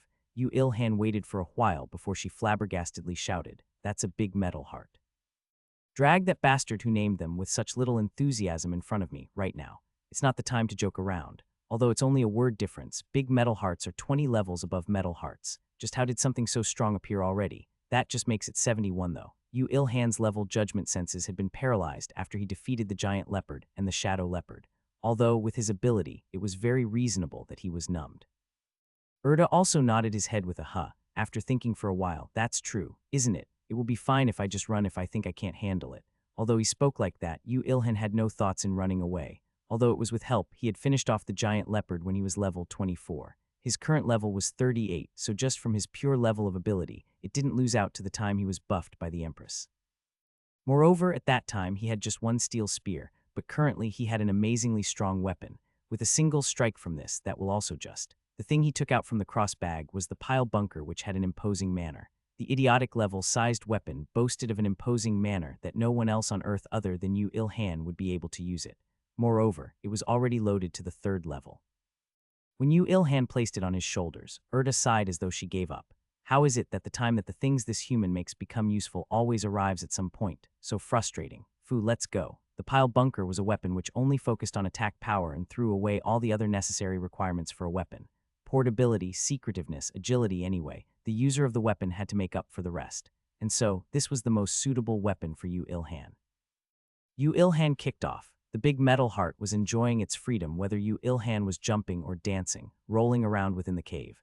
While looking at it, he took 3 big steps and jumped into the air on his 4th step. The figure of him proceeding forward in the air while moving his feet looked like Michael Jordan's airwalk. You need to prepare in case it doesn't die in a single strike, I know. After retorting roughly to the point that it made her wonder if he really knew it or not, Yu Ilhan picked up the pile bunker. He jumped so high that its enormous body was under his feet. Here I go. Immediately after Yu Ilhan whispered, the pile bunker's bone ammo came in eye contact with its body. The moment the sharpened bone dug through its metallic body and got buried inside it, the pile bunker, which was provoked, released the 3rd stage, 2nd stage, and the 1st stage lock at once, and transferred the enormous strength that the giant's rubber band had onto the bullet. As a result, with a sound like an exploding grenade, the pile bunker spat out the bullet. Immediately after that, a bone bullet which was longer than 2 million pierced through from its head to its roots. You have earned 548,701 experience. You have earned the record of LV74 Big Metal Heart. That was easy. Yu Ilhan, who smashed the big metal heart into smithereens in one strike, landed on the ground lightly with the pile bunker while muttering. However, immediately after that, He was dumbfounded after looking at the state of the bone bullet, which was completely nailed in the ground. It was good that the bullet shot out powerfully after receiving the elastic power of the giant's rubber band in full strength, but not only was it deeply embedded on the ground to the point that only the head peeked out a little, there was even a large crack over its body. As he knew how hard the shadow leopard's bones were, it was even more shocking. There was one thing he knew from this: the bullets are one-time use. I wouldn't be able to accept it if there weren't such prices. The situation was different from the time he hunted the giant leopard or the shadow leopard. At that time, there were people helping him, and especially the help from the Empress, who could use strong magic, helped out a lot. However, now what? No matter how his physical body and techniques were abnormal, he just ended a monster twice his level in just a single strike. How can I retrieve the bullet? No, now that it came to this, should I make a frag shot under the premise that it's unretrievable? Just retrieve its heart. Erda urged Yu Il-han, who, befitting of a blacksmith, was designing a new weapon. He retrieved the bigger and brighter heart of the big metal heart compared to the ordinary metal hearts and briefly tested its strength. It was amazingly durable. Hey, it's much stronger than metal heart. Isn't that insane? The final evolution form of metal hearts, the king metal heart, is a metal that boasts of superior durability even in worlds one level more advanced than Earth. Although as a fourth-class monster, it won't appear in this dungeon. You were surprised with just the big metal heart appearing though. It's just a coincidence. I can accept that the monsters which were already on Earth had evolved abnormally, but these monsters are in the end, new monsters appearing on Earth. This big metal heart is the mutation. From now on, we wouldn't be able to meet any more of these. However, Yu Il-han thought while loading the second bone bullet on the pile bunker. If she says that, the opposite will definitely happen. And as expected, they ended up meeting the second big metal heart in a cave deeper inside the dungeon. Fucking Earth. Nothing is going the way it should be. Tell me how much of the dungeon is left. Wait a bit. While wondering whether to take out the pile bunker or not, Yu Il-han urged Erda. Originally, it was forbidden to leak the information on dungeons, but in truth, Erda, who helped Yu Il-han until now, honestly told him the information. If she said it was the reward for the quest, then there was no reason why it wouldn't work. We're only halfway there. Okay, let's seal the pile bunker first. Yu Il-han had the confidence to end something like a big metal heart in one go if he used the pile bunker, but the little ammo left weighed on his mind. Even in novels, weren't there cases where the MC got beaten up by the last boss due to using up all mana, or ammo, or potions? Although Erda strongly claimed that that won't be the case, no matter how he thought about it, there would be a monster stronger than the big metal heart at the end of this dungeon, so he couldn't waste the bone bullets now. However, the ancestors of all time said this: saving up is wasting. The other obvious pattern in novels were that they get beaten up while trying to save up. Should I use the weapon at this time? Should I drink a potion at this time? The characters in novels meet countless split paths and are urged to make a choice. No matter what they chose, if they survive, they are the main characters, and if they die, they are side characters. Sometimes the main character just dies, but then the popularity of the novels just dies as well, so that was an exception. However, Yu Il-han was neither a main character, nor a side character, but a dropout. So the choice he made was neither the pile bunker, nor going just with his body. It was the other weapons he brought. Violent Thousand Bomb Hammer, TN, Doryman reference. Violent Thousand Bomb Hammer. Rank a unique. Attack power 1974. Ammo 3-3. Option spreading force of the frag bomb increases by 30. Durability 1120. Yu Il-han shouted while taking out a hammer which had a massive lump of metal on one side, unlike the heavy battle crusher from last time from the cross bag. Of course, he was still under concealment, so he didn't get noticed by the big metal heart. Why did you make a nasal sound just now? Yu Il-han ignored Erda's question and gripped onto the weapon with both of his hands. This weapon was the masterpiece small-scale weapon made from the giant's rubber band.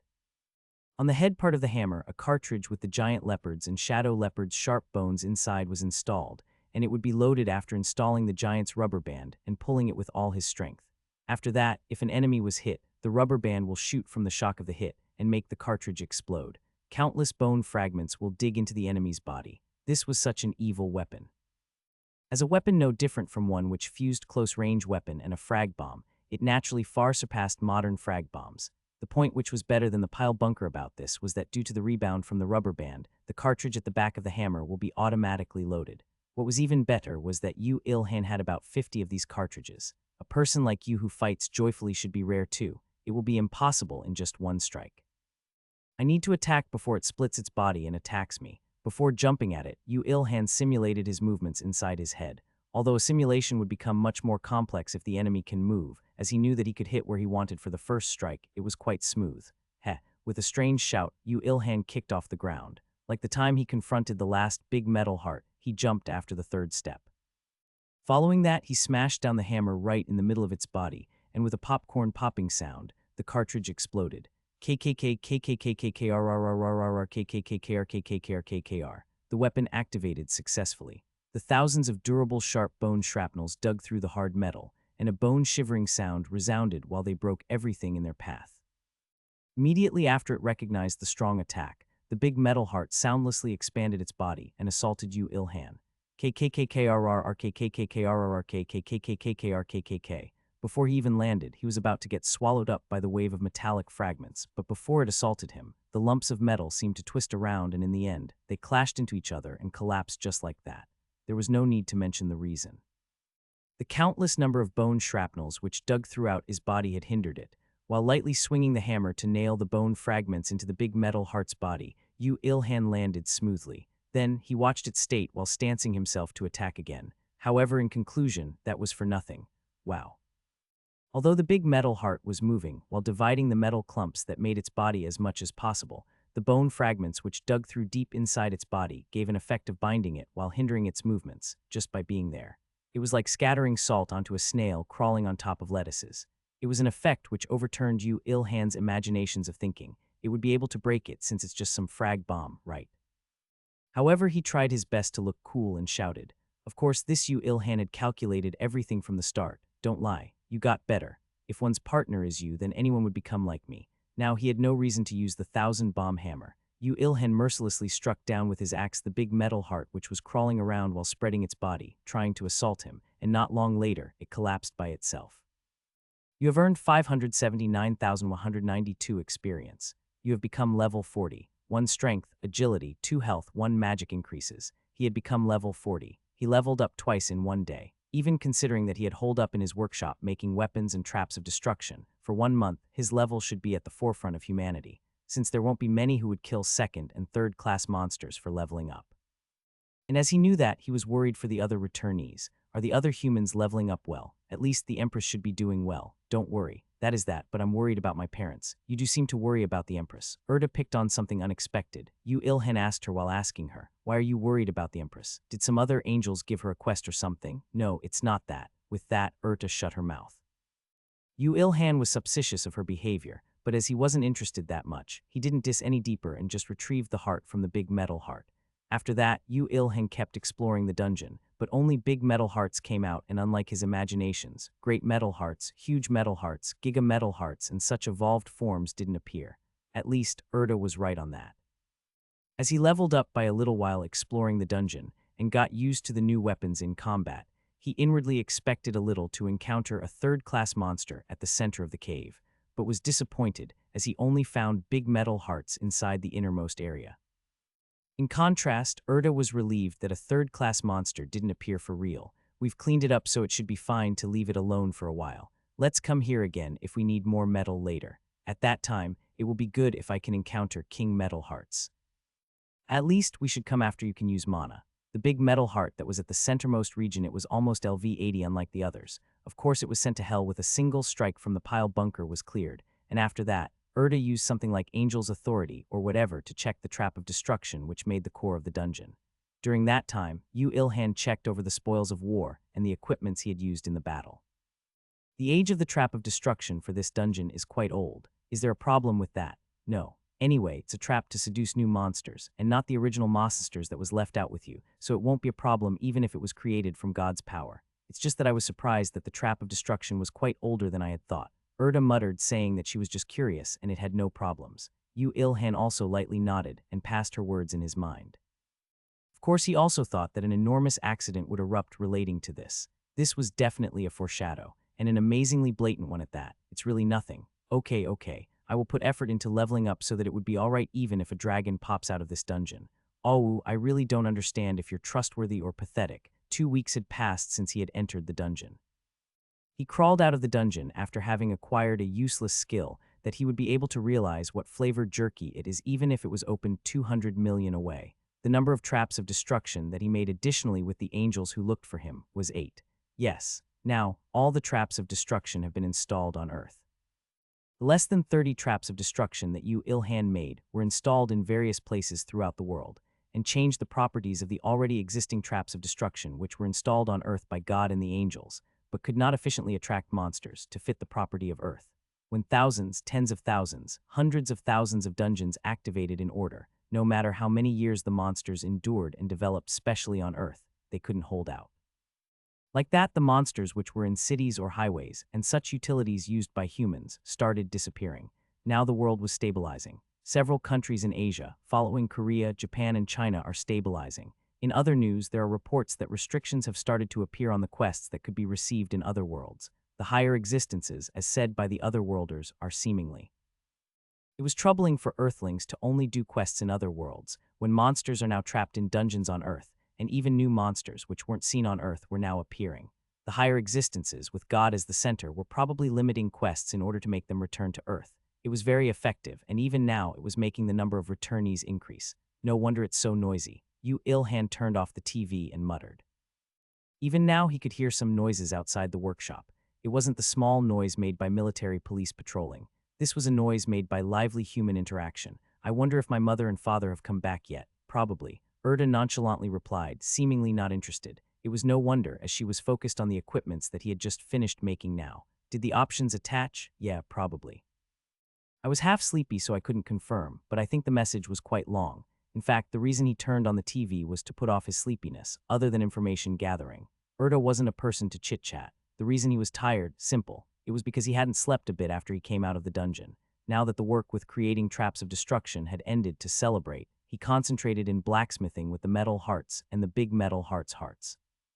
To be more exact, he couldn't stay still due to his body being itchy for work. No, to be more exact, now that the creation of the traps of destruction was finished, he didn't know when the angels would come for the blacksmithing tools he had, so he hurried even more. Anyway, as a result, before the angels came for the tools, he safely completed all work. It might have been even better if there was a magic stone. The form which their magic condenses into are their hearts. Including metal hearts, the metals which are able to be acquired from monsters are called core metals. The equipments made with core metals need less mana in mana crafting. It's easier for an option to be attached to. Right, you understand well. Just thank me for telling you such an information before such a metal was monopolized by other people. Nah, just give me the rest of the rewards. Yu Il-han retorted while grumbling and checked the things he had made. First, the most important thing was the defensive equipments. From a helmet to a pair of boots to make a full-plate armor that covers his entire body, he invested almost all of the hearts of big metal hearts. Befitting of a higher metal, they were horribly hard and were terribly hard to melt, however. Yu Il-han had experience in handling harcanium, which far surpassed Big Metal Heart's heart by several levels. The Big Metal Heart couldn't resist against the perfect harmony of Yu Il-han and the eternal flame, and was instantly melted and processed. The next was a weapon. The steel spear, which suffered a lot until now, should rest. Leaving aside an entire Big Metal Heart's heart for his spearhead, he invested Metal Heart's hearts without restraint and made a spear entirely made of metal. Since he was at it, he also made a greatsword and a warhammer. He wanted to make a single weapon of every kind he could use, but it wasn't like the hearts of Metal Heart were abundant in quantity, so he restrained himself after that. He also made new ammo for his pile bunker. He made the bullets by sharpening monsters' bones, which he had plenty of inside his workshop, and he covered the points with metal to make their piercing powers increase. Using all of the bones he had, he made close to 100 bullets. He made ammo so could he leave the pile bunker body alone. He wasn't able to dismantle everything, but he touched some inner mechanisms and underwent an additional processing, only able to be done with metals. An awesome weapon was finished. In fact, he wanted to make a new set of blacksmithing tools to replace the current steel anvil and the hammer, but as Erda held him back, he refrained from doing so. He had a guess as to why she restrained him. Anyway, I'm done with all my work now. I didn't miss anything out, right? Really, such a tenacious human. If you're saying that, then everything's done. I should wash up and sleep. Are you not checking the information of the equipments? I'll do that after I wake up. I don't think anything will enter my head right now. Leave the rewards for then too. Yu Il-han placed the hammer he held for over 24 hours on the anvil and softly wiped the top of it. As he had been with this tool for over 1 month, he was too disappointed to be apart from it. Wait for me, I will definitely bring you back from them. You don't have to speak like a main character saying farewell to his lover. You know me too well. I said you were just too simple. Yu Il-han dropped his attachment to the hammer and the anvil and stood up. He had already placed all the equipments he would use in the future into the cross bag. TN, I think I will capitalize cross-bag from now on. However, as he was about to gather all the equipments, steel spear included, which he would never use later, he suddenly could see the obedient eternal flame flickering. You Ilhan lifted the leather armor up thinking, what if the eternal flame emitted a strand of flame outside the fireplace as if sticking its tongue out? Do you want to eat this? The flame flickered. You Ilhan asked Urta, can I feed this to it? The eternal flame is no pet. It's all right to feed it. There's also experience and record dwelling inside equipments. At least it won't damage it. He had no people he knew, so he wouldn't be able to pass this equipment on anyway. Yu Ilhan immediately threw the leather armor into the fireplace. The eternal flame burned like a chick opening its mouth and swallowed it, then it started trembling like it was excited. He then threw the weapons he made from monster bones, and those he wouldn't use anymore to the eternal flame, and finally he also unhesitatingly threw the steel spear at it. The eternal flame swallowed everything and seemed to burn everything cleanly when it burned while emitting a blue light at one moment. What the heck? Is it leveling up or something? It's similar. Didn't I say that the eternal flame burns for eternity and grows? But to think it proceeded to the next stage already. It wasn't like he wasn't curious how and to what extent it had grown, but any more was a limit to his consciousness. Yu Ilhan waved his hands about twice to the eternal flame, which shook its body as if it was delighted, then left the workshop to head home through the noisy streets. He couldn't see his parents yet. Did they not come back yet? He suppressed his worries and took a shower. He wiped his body and looked at the mirror and thought useless things like, didn't I become more handsome?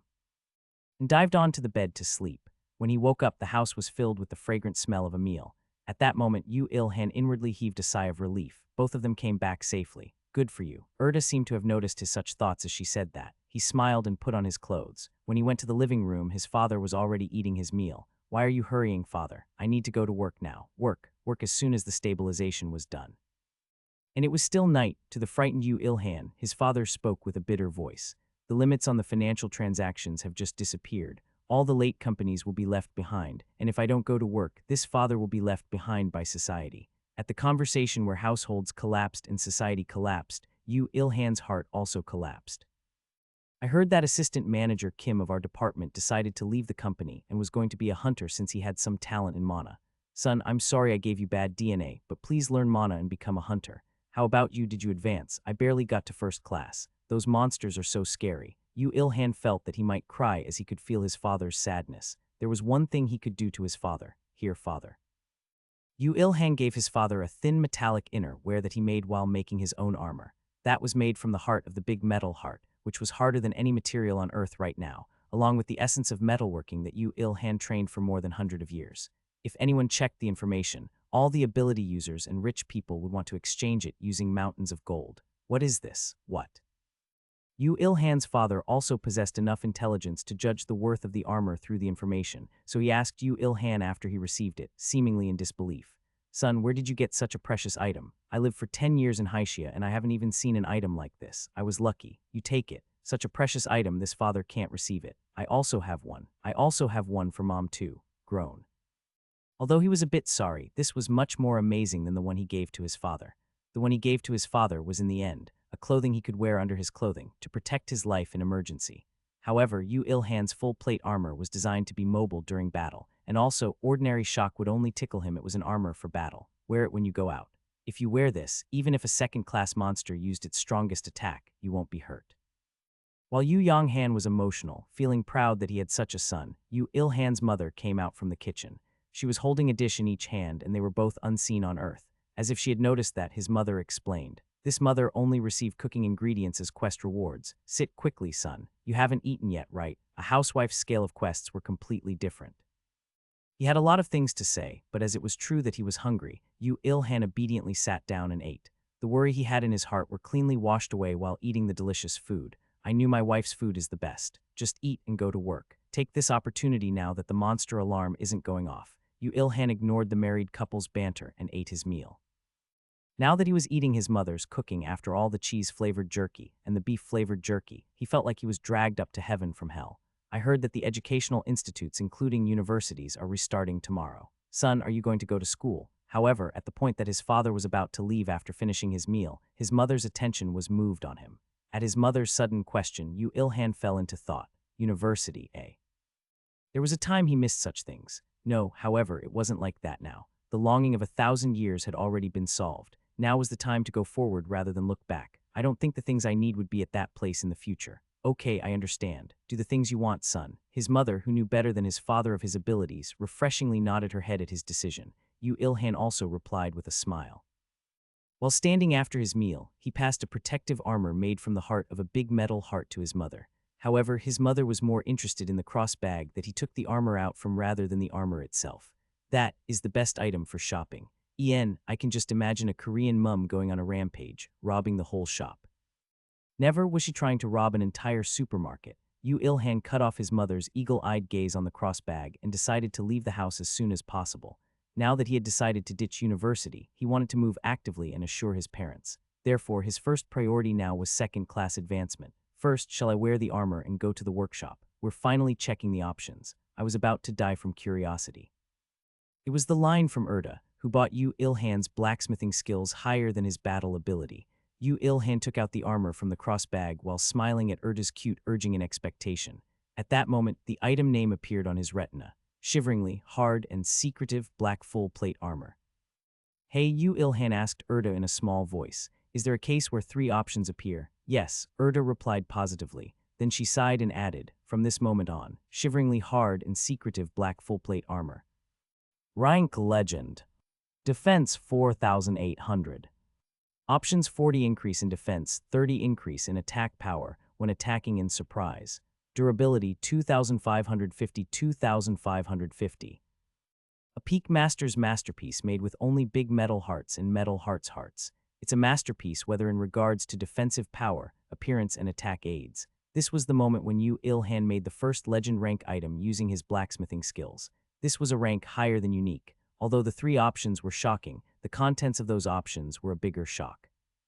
Forget the higher defensive power compared to the leather armor he was wearing. There was even a surprise attack increase option. As a blurred lancer, Yu Ilhan already had the ability of his attack power increasing by 10 when in concealment.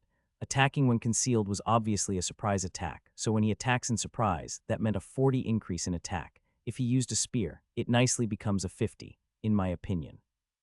With the full-plate armor, which had an absurd ability, in front of her, Erda opened her mouth.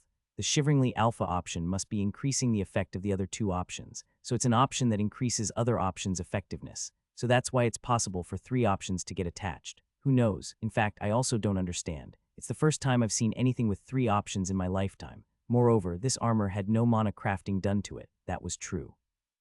No matter how easy for items made with metal hearts to get an option, it seemed that the fact that there were 3 options attached to an item which didn't even have any mana crafting done to it was quite a shock to Erda.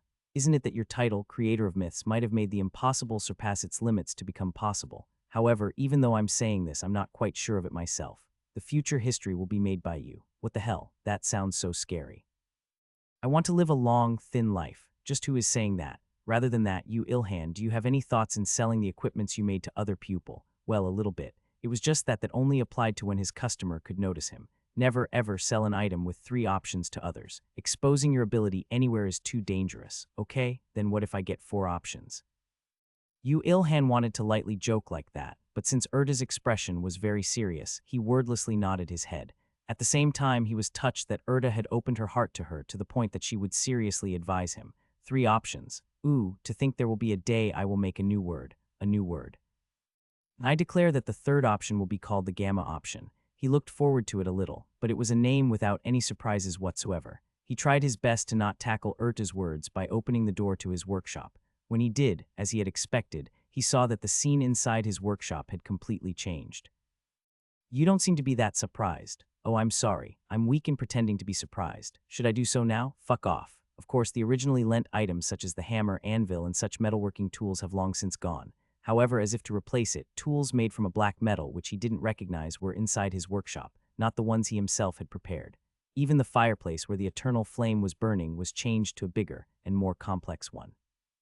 Heaven marveled at your exceptional ability and the results. Heaven has decided to reward you with what you, who has achieved partout no, surpassing all expectations, with what you deserve. The tools in this workshop right now are made from metals which only appear when Earth evolves 2 levels more. Although it can't compare to the tools lent from heaven, even if you acquire Harcanium, you would be able to process it with these tools. Yu Ilhan was satisfied with the feeling he felt when stroking the new hammer and the anvil. No matter how hard he tried, he wouldn't be able to make these kind of masterpieces with the metal hearts he had. It was due to the limitations in material. Seeing him like it, Erda also smiled and spoke. Quest from Heaven 2. Creating traps of destruction, mission complete. All statuses increase by 5. Since you have completed the quest surpassing all limits, additional rewards are rewarded. At that moment, a more delightful news could be heard. The rewards aren't over yet. 4 levels worth of status, refurbishment of his workshop, information of the Metal Heart dungeon, cross-bag that acts as inventory. Even though he might be treated like a thief, Yu Ilhan was also feeling insufficient with just these. When he looked at Erda with shiny eyes, she, with a serious face, took out an item from her inventory. Record of extreme poison resistance skill. No way. He predicted that it would be a skill the moment he saw that the item was shaped like a book. Even in games, skills acquired from external sources usually looked like books. Yes, he wasn't surprised because the reward was a skill. It was because the content of the skill was very shocking. Isn't this very hard to learn? He was expecting poison resistance to a certain extent, but this was extreme poison resistance. When Yu Ilhan exclaimed in shock, Erda laughed with a foo-foo and spoke. So you do realize how much it's worth. Not only is it hard to learn weak poison resistance, it's extremely difficult to evolve it to extreme poison resistance. The difficulty rank of acquiring weak poison resistance is a rank its training difficulty is about S rank. At first, we were planning to give you weak poison resistance. However, as your abilities surpassed what we thought, it was increased to weak poison resistance, and as you succeeded in reducing the amount of Harcanium needed, it had become extreme poison resistance. If you have extreme poison resistance, you will be able to ignore 4th-class monsters' poison. Please notice its value. Now I can chew troll meat without worries. Yeah, well, that isn't wrong. Erda looked like she was a bit fed up, but Yu Ilhan had no interest in that. He grabbed the book and closed his eyes in excitement, and his predictions weren't wrong, and the words "will you absorb the essence of the record" appeared on his retina. When he expressed affirmation without hesitation, the book soon emitted light and gradually lost its weight. Then, you have learned extreme poison resistance skill. Opening his eyes, there was nothing in his hand. Replacing that, a clear change occurred to his body. Now he had the confidence that he would be fine with the poison from Monster's body. Now he didn't have to be teased with if you have resistance anymore. Although the one to do that was Erda, now that he acquired extreme poison resistance like this, he did feel that those were trivial. Erda, I love you. Yeah, whatever, I knew you'd say that. Erda nonchalantly passed his confession like nothing and continued speaking. Then, I will give you the last reward. In fact, it didn't seem like she was entirely affected. Of course, Yu Ilhan was already possessed when he heard that there were some rewards left and didn't realize that Erda had bit her tongue. The last reward is also another piece of information. Good, let's go straight away. Yu Ilhan gladly nodded his head the moment she said that. Erda was confused since she hadn't mentioned a single word about the dungeon when Yu Ilhan guessed correctly like it was nothing while he was checking the contents of the cross bag. It's info about the troll dungeon anyway, right? So where is it? I really hate you. Erda grit her teeth while looking at Yu Ilhan, who had godly wits in reading the situation due to reading books for several hundred years. However, as he was correct, she couldn't retort. Now that it came to this, she just decided to obediently tell him the location. It was because this was the best comeback. Troll Dungeon is in America. America. Dungeon location info attack was very effective. Yu Ilhan's vision became black. That's strange, I opened my eyes, but I'm not in the PKMN Center. The place you're going to is not the PKMN Center, but America. Erda grabbed Yu Ilhan's escapist mentality. Yu Ilhan looked at Erda with the gaze, do I really have to go to America? But she just mercifully smiled and nodded. He hated such smiles. We have to go to Arizona in America. Well then, let's hurry up. Wait, Erda, what is it? To Erda, who really did seem confused, Yu Ilhan replied with a faint smile. I don't have a passport. Yu Ilhan traveled all the world in several hundred years, and he had even visited Arizona before, but he had no passport. Although it was more correct to say that he didn't need one, even Erda's 2 eyes blinked a few times at the unexpected situation. Making a passport and going to America will require at least 5 days. Oh my god, what are you going to do if the troll dungeon is cleared in that period? You'd have no choice but to wait for another troll dungeon to appear or for trolls to reproduce in there. It's alright. However, for some reason, Yu Ilhan was very confident. Although I have officially never passed through the gate, if it's now, I'm full of baseless confidence that I can pass through the gate without other people knowing. Bullshit baseless. That's called illegal trespassing. Yu Ilhan cleanly ignored Erda's words. Sometimes there comes a time where humans have to sacrifice small things, for example, their conscience or their morals, for something bigger. This was Yu Ilhan's such moment. No matter how cool you wrap it with words, it's still a crime. This was the moment when Yu Ilhan's stowaway plan had begun. I will be out for a few days. As he couldn't honestly say that he would stow away to America, Yu Ilhan just said that. Although his mother was a bit surprised, she didn't stop him. It was because from the time he had declared that he would quit university, or perhaps even before that, she was vaguely aware that he was doing something. Yes, be careful on your trip. Don't forget your meals too. Don't worry, Mom. He couldn't say, I have extreme poison resistance, so I won't die even if I pick something up on the street and eat it. He even more couldn't say that he was looking forward to which part of the troll meat tasted the best. Yu Ilhan didn't do something like wearing his armor on the street. He just wore the same metallic innerwear that he had given to his parents, then hid it suitably with a leather jacket and black jeans. Finally, he perfectly hid his identity with the direwolf skull mask. Even if you don't do that, they don't even recognize your concealment. Just wear your armor. You don't know how I fell. With the outfit that felt like a boy in puberty might wear, Yu Ilhan left his house and headed to the airport. Although airways were open after the world had stabilized, not only there were very few flights, the price was also astronomical. That was because a few fighter jets would accompany a flight due to the danger of aerial monsters. They were ability users belonging to each government. While reading a few articles on the internet related to that, Yu Ilhan muttered foolishly, just what bait did the government give them for them to go there? Yu Ilhan, please remember that what you may consider worthless may be very valuable to others. You will get hurt if you keep judging with your own standards. Urta said something correct. Wow. To go to Arizona, one had to exchange flights midway.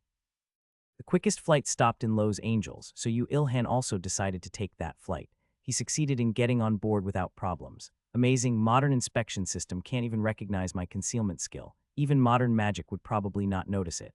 His stowaway looked very smooth. In fact, it was very smooth. Yes, until he arrived in Los Angeles. Monsters. It's a monster army. A monster army is destroying the city.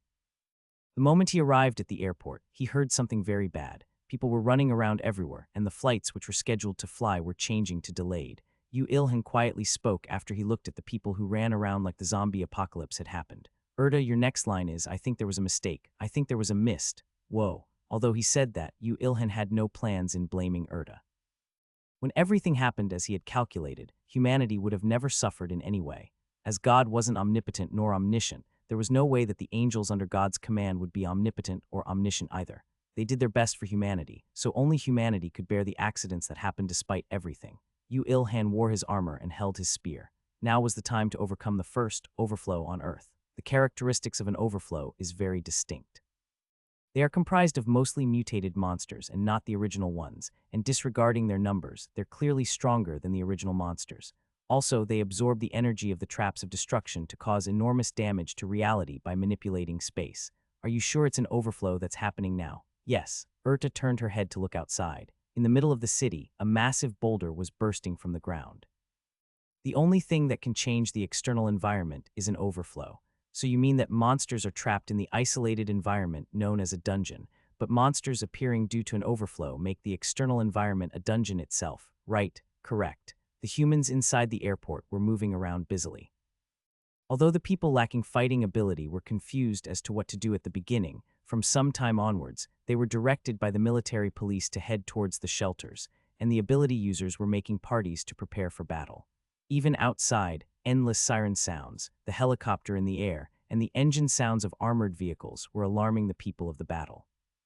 Yes, now there mustn't be any accidents where several hundred and thousands of humans were sacrificed, anymore due to the sudden appearance of monsters. Even as Yu Ilhan ran outside the terminal, Urta's explanations continued. As one of the characteristics of the traps of destruction is that it would not activate once the dungeon is complete, overflows are very easy to occur when the world has just evolved and the time when dungeons appear.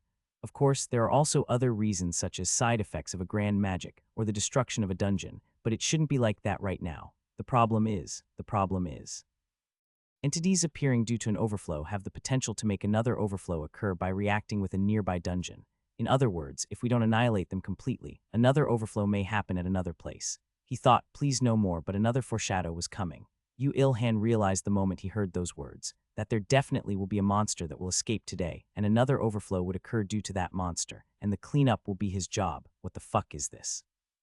Why is it that Yu Ilhan must suffer like this? He was already sad since he couldn't go to another world. Wow, the world really is a shit game. Yu Ilhan suffered to make those traps of destruction, and now that was too much and an overflow occurred. The chain of patches and bugs doesn't end. Moreover, this happened coincidentally when he came to Los Angeles, and he didn't come here to gamble or for tourism, but only to exchange flights, but an overflow still occurred. And what?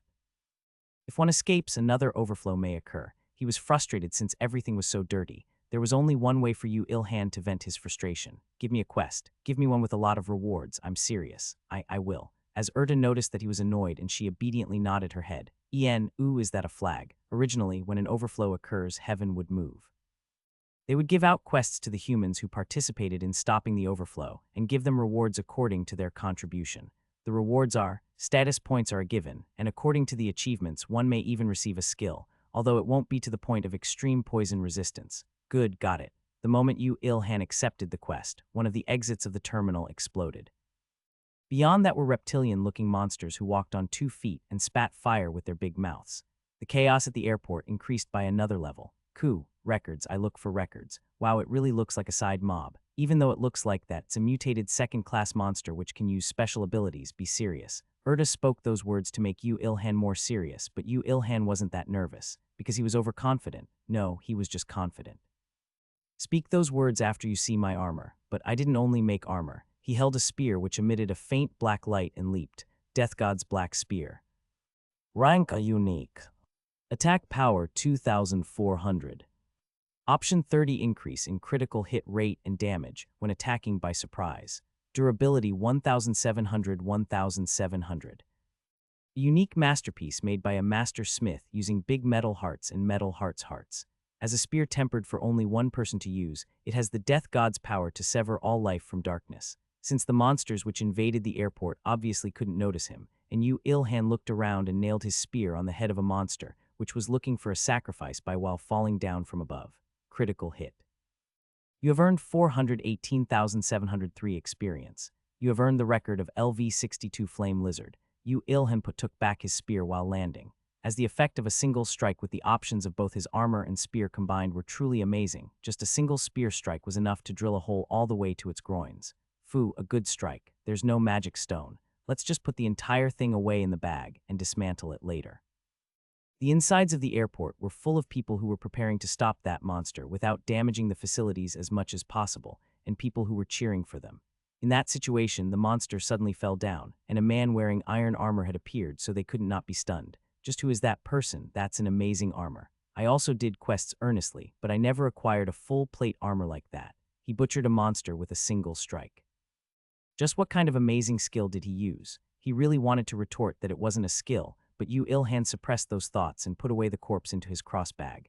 Due to the noise at the entrance, the monster's gazes all headed this way. Although there were monsters who haven't found him and those who found him and expressed their anger, one definite thing was that Yu Ilhan must run outside. Phew. He held his spear properly and ran towards the exit. Immediately after that, he found that a massive flame was heading towards his way. Yu Ilhan was sure that it was the attack which destroyed the exit. If he wanted to dodge, he could. By his standards, the speed wasn't that fast, and even if he dodged, it seemed like there won't be any casualties. However, he didn't avoid it. I'll try getting hit by an attack. This pervert. It was only to measure the defense of his armor and to think about how to prepare for the attack. He ignored Erda's insult and received the flame with his armor, and momentarily he felt a flaming heat covering his entire body. However, that was it. The flame just flickered off like that. Oh my god, he blocked that flame. That armor is truly amazing. Yu Ilhan checked the damage on his armor and arrived at a conclusion that he would be fine getting hit continuously. If so, there was only one thing he needed to do. He turned his head. Buildings were being destroyed from all around, people were running away, and ability users were confronting the mutated monsters known as flame lizards. However, most of the humans weren't second class, and they didn't even have the assuring armor that Yu Ilhan was wearing, so they were moving around busily to avoid the flame lizard's flame attack. As there were mages who could use shield magic, they were taking the limelight. Hey, cool armored knight, don't you need a defense magic? I don't need it. To a handsome mage who spoke to him with a posh English accent, he replied with a cool voice, then he kicked off the ground. It was because a lump of flame was flying towards the back of a warrior who was fighting with a flame lizard with a sword.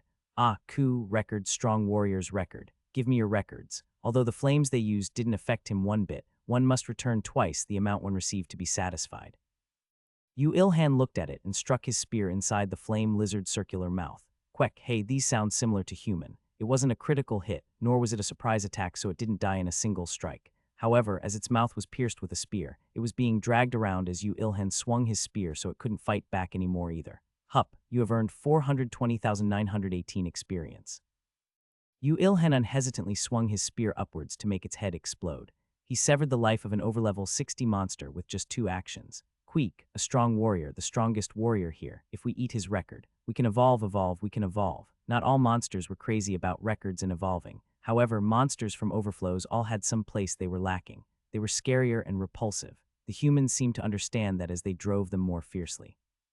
It was different to the past where they were one-sidedly pushed. Now, a fight between them and humanity was possible. Yu Ilhan could feel the increase in the party member's ability when he saw that she defeated a second-class monster, albeit in a party. How should I repay this?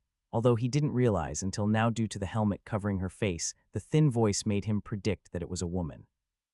Of course, that couldn't make Yu Ilhan flinch since he had high standards due to spending 1,000 years with an angel. From now on, please watch out for your back in battle. Yu Ilhan only left a small advice and left, but he clearly heard words that the warrior and her party spoke. So cool. A cool guy. His voice is cool. Yu Ilhan boasted about a bit. I knew I am not so bad. Of course, only if you hide your face, that is. Urta's comeback was as quip as ever.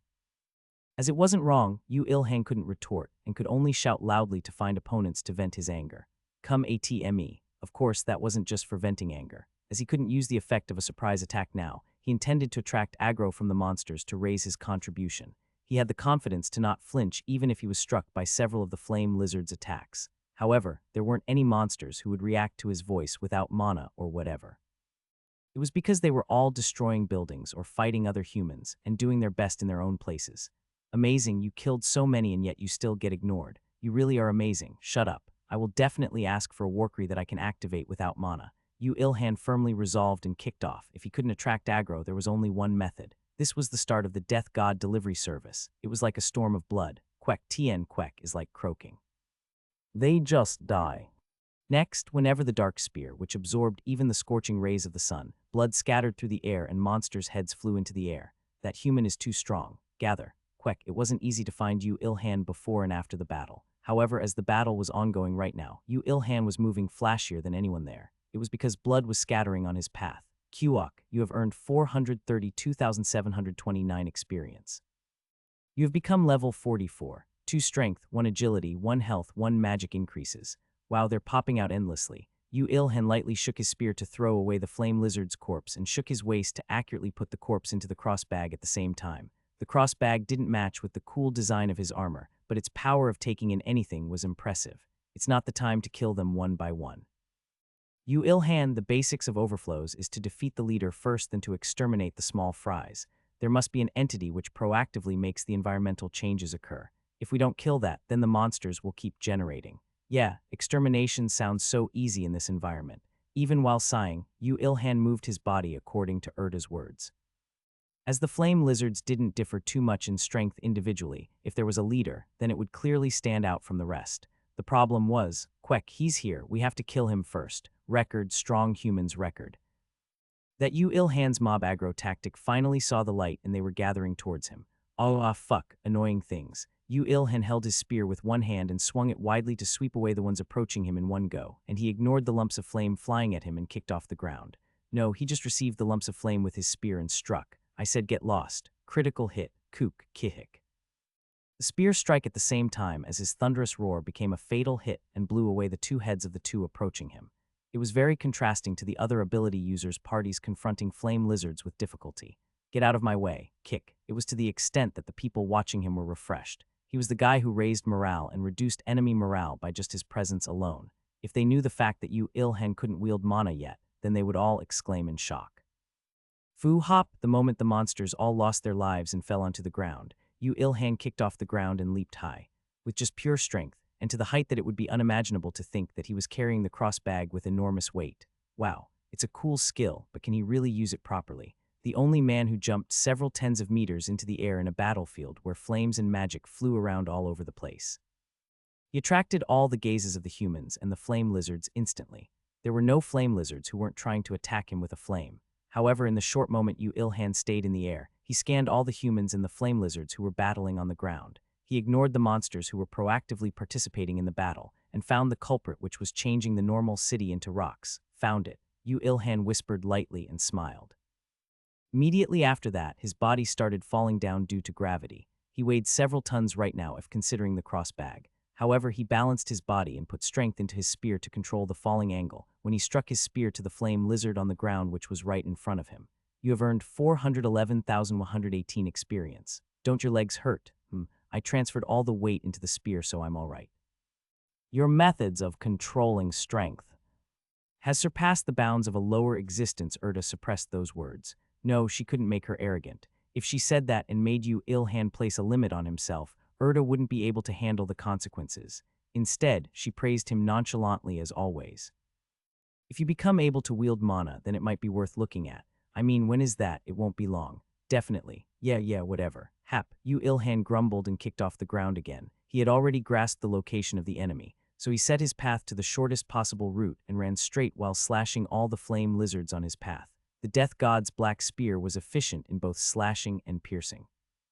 If a delicate hand movement was added on top of that, there was no choice for the monsters other than losing their lives without knowing how they lost their lives. You have become level 45. 1 strength, 2 agility, 1 health, 1 magic increases. Hey, I'm doomed. I really won't be able to wield mana before my second job. If it's you, you will be fine until level 100. The moment they exchanged words, something flew towards him. Flames. No, it wasn't a child's toy like that. It was a big part of a building. Hey, dodge. It will explode if it makes contact with the enemy. Someone warned him. It will explode when it makes contact with the enemy. Yu Ilhan looked back. Coincidentally, he saw a few flame lizards not too far away. Get over here. Mortal combat. Quiek Yu Ilhan forcefully grabbed the flame lizard, which was trying to resist by spitting flames, and threw it towards the lump of the building. 1 splash, 2 splashes, 3 booms. Boom, boom, boom. The moment Yu Ilhan threw the third one, the building couldn't endure the shock and exploded. As the power of the fragments was considerable, even though Yu Ilhan was standing far away, the thrown flame lizards would be gone without a trace. Wow, there was such a method. Good kids don't do that. While the humans were dumbfounded watching it, Yu Ilhan was mesmerized by the grand explosion and muttered, "Wow, art is an explosion." Naruto reference right there. I knew you would say that. The first thing he found was a huge monster which was in a different league with the other flame lizards. With the height of about 3 million, the scales covering all his body were threateningly pointing outwards. It was probably that which threw the massive lump of building at him. It was snorting while looking towards him, and it was funny that its breath became flames and spread around. There were also monsters guarding it. Although it was unknown how many of them died during the battle, there were 5 guards right now. They were all a head taller than the ordinary flame lizard, and they even had a dangerous-looking weapon such as axes or greatswords each. Moreover, despite being lizards, they were even wearing armor. Hey, is that better than metal hearts? You're even thinking about stealing monsters' armor. You crazy. It's not for me to wear. I'm gonna melt them down and process them. It wasn't only monsters in the middle of the environmental change. Ability users numbering less than 10 were also confronting the monsters. Although he noticed the moment the man's warning came, there indeed were some people who were trying to take out the source of this problem. Wow, that's a full plate Hajin Opa. Full plate. So cool. Don't be so excited, Yuna. TMM readers, is this a reference? Although he was surprised that there were some Koreans amongst them, as he covered up his identity using his armor, there was no need to mention that he was from the same country, so Yu Ilhan shut his mouth and approached. These guys are strong. If we approach any further, then we'll be considered enemies. What nonsense are you talking about? We're already considered enemies. Yu Ilhan chicly replied to one of the people's warnings and approached another step. However, at that moment, a rock pummeled up from his foot. The end was sharp, to the point that it would skewer a human. KRRRR. What? They used environmental change to attack. Urda shouted in shock. However, that wasn't because she was worried for Yu Ilhan, but due to the shock at the monster's intelligence to attack with the overflow's effects. Of course, the situation where Yu Ilhan became a human skewer didn't happen. He was balancing himself on top of the sharp point of the risen rock. There was no way a mere rock would pierce the essence of the big metal hearts. This is laughable for me who even fought against waves to kill the Moby Dick. Stop acting cool. However, the next moment, the risen rock exploded and Yu Ilhan couldn't joke around anymore. That idiot. When it's making something explode, it can't move. Although it's a pity that he died, we have to CK. The humans who sighed in pity lost their words at the next moment. It was clear what they saw, as they stopped their reaction after thinking that Yu Ilhan was dead. They saw Yu Ilhan. He was clearly alive and made an unimaginable result. Phew, that shout is strange as well. Yu Ilhan didn't like to joke around at moment where he needed to be serious. Although the problem was that there weren't many occasions where he needed to be serious, he was able to control his emotions according to the situation. So, as long as he joked around, the situation wasn't that serious. It was the same now as well. As he had already seen a building exploding right in front of his eyes, it wasn't difficult for him to predict that the rock would explode. As he had already seen the explosion once, it wasn't difficult for him to calculate the power of the explosion, the aftermath, and the ratio of energy transfer. As such, it also wasn't difficult for him to use that force to drive himself forward. At that moment, he took out the pile bunker which was loaded to the fourth stage and aimed at the leader of the flame lizards. This was as easy as pie, meaning a little difficult. Flashing insane pile bunker. Rank a unique. Attack power first stage, 1400 second stage, 2100 third stage, 3300 fourth stage, 4500. Options: 20 increase in loading speed and attack speed, 20 increase in attack power. Durability 1340, 1350. A weapon made by a peak master smith using shadow leopard's bones, teeth, and tendons. Although it is truly amazing that he had implemented such device without the use of magic or gunpowder, it's definitely a disadvantage that it's not easy to carry around. With the modification using the metal hearts, the disadvantages and the advantages were magnified. The pile bunker, with the latest ammo, was aiming towards the flame lizard's leader. The guards which realized the situation too late and threw their bodies, but it was impossible for them to block Yu Ilhan, who used the force of the explosion to approach them. Although the leader had the power of explosions, it didn't have the power of instantaneous movement, so it was impossible for it to block Yu Ilhan's attack. Yu Ilhan didn't allow it to dodge and struck the bullet into its head. Q-Huck, what in the world is that? What the hell is that, a pile bunker? Fuck, just what other world has that kind of weapon? He didn't even mind the surroundings and just shot the pile bunker. Critical hit. Quack. At the same time as the release of the bone bullet, it embedded itself onto the flame lizard leader's head and shot through the ground. Its power was so strong that the ground was about to collapse from it. Kook kook, we have to save boss. Hey block, you nah shield, yup. The guards confronted them hurriedly, but at that time the other humans also came to themselves moved. Magic flew around, shields and morning stars blocked their weapons. Even so, there were two guards who arrived at Yu Ilhan's location, but at that time, Yu Ilhan had already recovered the pile bunker and took out a greatsword.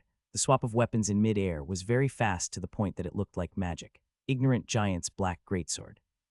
Rank a unique. Attack power 2300. Options: 50 increase in weight, 20 increase in user's strength. Durability 2100, 2100.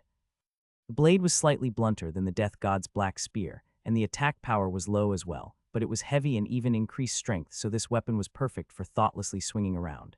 At the same time of taking it out, he struck down the leader's body to embed it deeper into the ground, then landed on it and swung it whole. What? That shout is strange. You have awakened swordsmanship LV max. If you have the skill evolution materials, you can evolve the skill. The spear and the greatsword which the two guards used got swept up by Yu Ilhan's attack and flew far away. He just overwhelmed two monsters simultaneously with strength. However, as the other people had seen the pile bunker already, they didn't get stunned by something like that. Ray Record, strong human. The leader under his foot was speaking nonsense as it tried to sit up. Yu Ilhan lightly smiled and kicked on the bone ammo which was half embedded its head. Critical hit. Huahack, although it was amazing that it didn't die after the ammo was stuck on its head, it was no different than dead. The guards assaulted towards him looking at their boss pains, but Yu Ilhan pushed them back with a swing of his greatsword and didn't forget to kick the ammo. The leader's head vibrated like a mobile phone vibration mode, and blood and flames scattered everywhere. As a last resort, it even made the surrounding buildings explode, but as Yu Ilhan was covered by a legend rank armor, he didn't flinch a bit.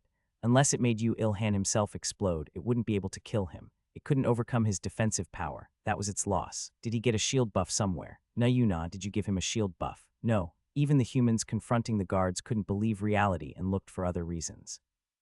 It was unbelievable to think that he was holding out just because the armor was sturdy. However, that was the truth. The reality was always unrealistic. Hup, they thought Yu Ilhan was only pushing the guards back, but the greatsword swung by Yu Ilhan was destroying their helmets. He destroyed their defensive armor, so there was only a strike left. The greatsword swung by him like flowing water pierced guard's face. Bones and blood scattered everywhere. Yu Ilhan kicked on the enormous bone ammo again, and he swung the greatsword with the guard skewered and blew away guard B. You have earned 660,839 experience. You have earned the record of LV-78 Elite Flame Lizard.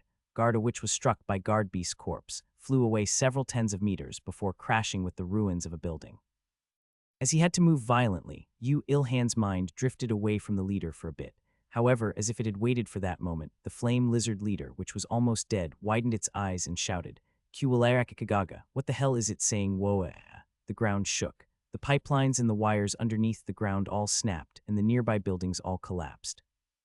At the same time, underneath his foot, with the flame lizard leader as the center, the ground shot up by several tens of meters instantly. You Ilhan, it's the same method as last time. The other humans are in danger. I know, You Ilhan replied shortly. Then he raised his greatsword, replacing humans. Top of the world. You're dreaming. The several tens of meters high mud and concrete all emitted heat. He didn't want to imagine, but this thing was trying to make the entire hill a bomb. Now that it realized its chance of victory was small, it was trying to perish together. I will make you dream forever. However, before the several tens of tons of bomb was ignited, You Ilhan's greatsword struck down with enormous strength. The greatsword violently hit the bone bullet on its head, and the bullet finally completely pierced through its head. Ka-ha. Its vitality was truly amazing, as it stayed alive even after the bone ammo made its brains into mush.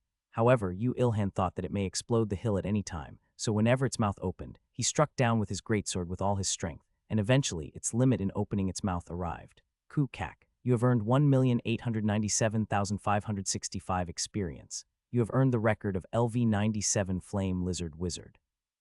The exothermic hill lost its heat. He was worried whether it would explode or collapse, but it didn't change after that.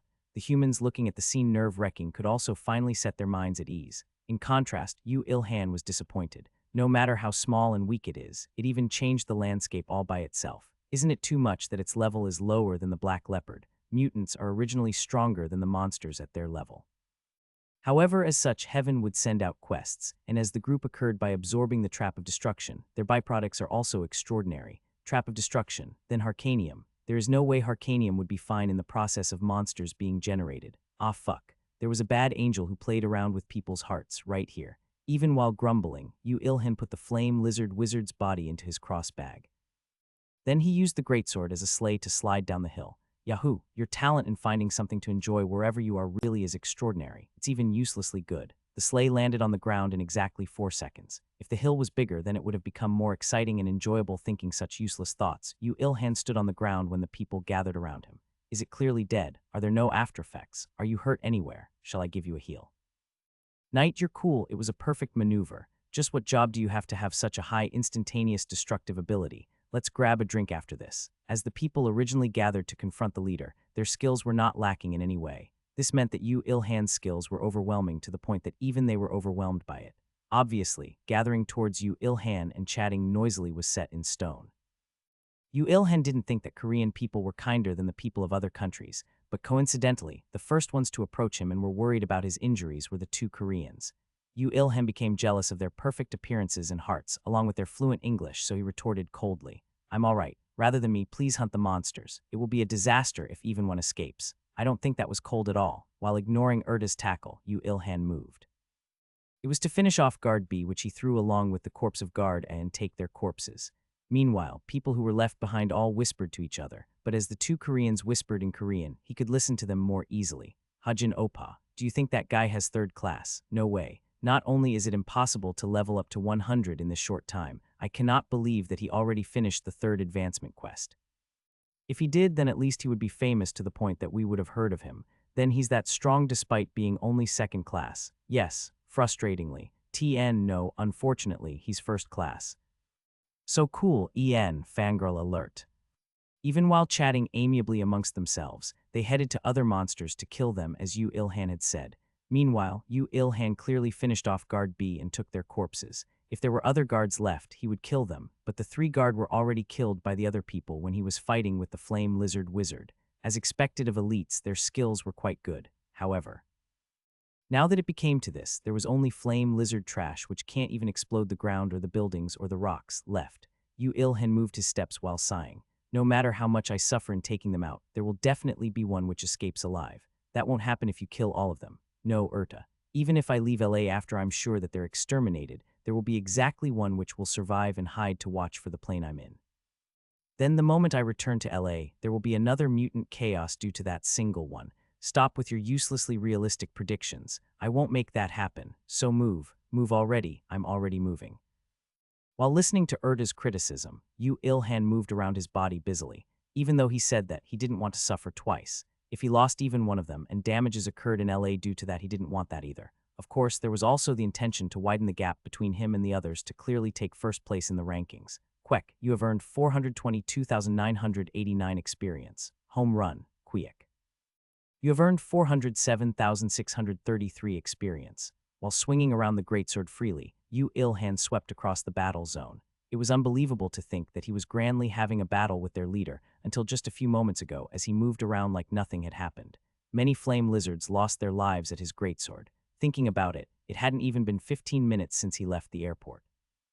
However, during those 15 minutes, their leader, along with its guards, all died, and the small fries were also scattered. To the monsters, the situation was frustratingly unfair, and it was a balanced destruction, but Yu Ilhan didn't care about that. Fu-ap. Yu Ilhan kicked off the ground and swung his greatsword violently. The three flame lizards, which were inside the sword's trajectory, not because they wanted to be there, but because Yu Ilhan's actions and attack were too fast, all got cut in half and fell down. That's definitely a skill. He used that skill last time and halved 4 of them. I thought he was a spear knight, but is he a greatsword knight? Amazing. No matter how us earthlings are growing rapidly, to think that there was such a strong person in just 2 months. Hey, aren't we people of Earth the strongest? Don't chat and kill the monsters. Quaya. He wanted to shout this to them, but as if they knew they would be criticized if they stayed still, they were moving around even while talking. He was happy and sad at the same time that people acquired the strength to be leisurely even while confronting monsters. But what could he do? Yu Ilhan himself was the one to give them their leisure by killing off the boss. Yu Ilhan, you're returning humanity's laughter real time. No, I don't need that. Go away. The flame lizard army started decreasing rapidly after the flame lizard wizard was defeated. The distorted power of the trap of destruction disappeared, the environmental change stopped, and the elites who were tied up by the boss and its guards also stood up to fight against the monsters, so the monsters' grand ambition to spread to the city was stopped. It's ending. Miss Angel, if you don't want to give me another quest, then say the locations of the small fry mobs right now. Wait for a little, I also don't want to increase my work. 2 of them at 11 o'clock. Okay, although in novels there would be a foreshadow at moments like these, Erda didn't allow such a foreshadow. She also didn't want to replay the insult of the birth of the Black Leopard. Yu Ilhan used the Angel GPS EN. Imagine a GPS with Erta's snarky voice to move around quickly and kill the mutants who were trying to hide or run away.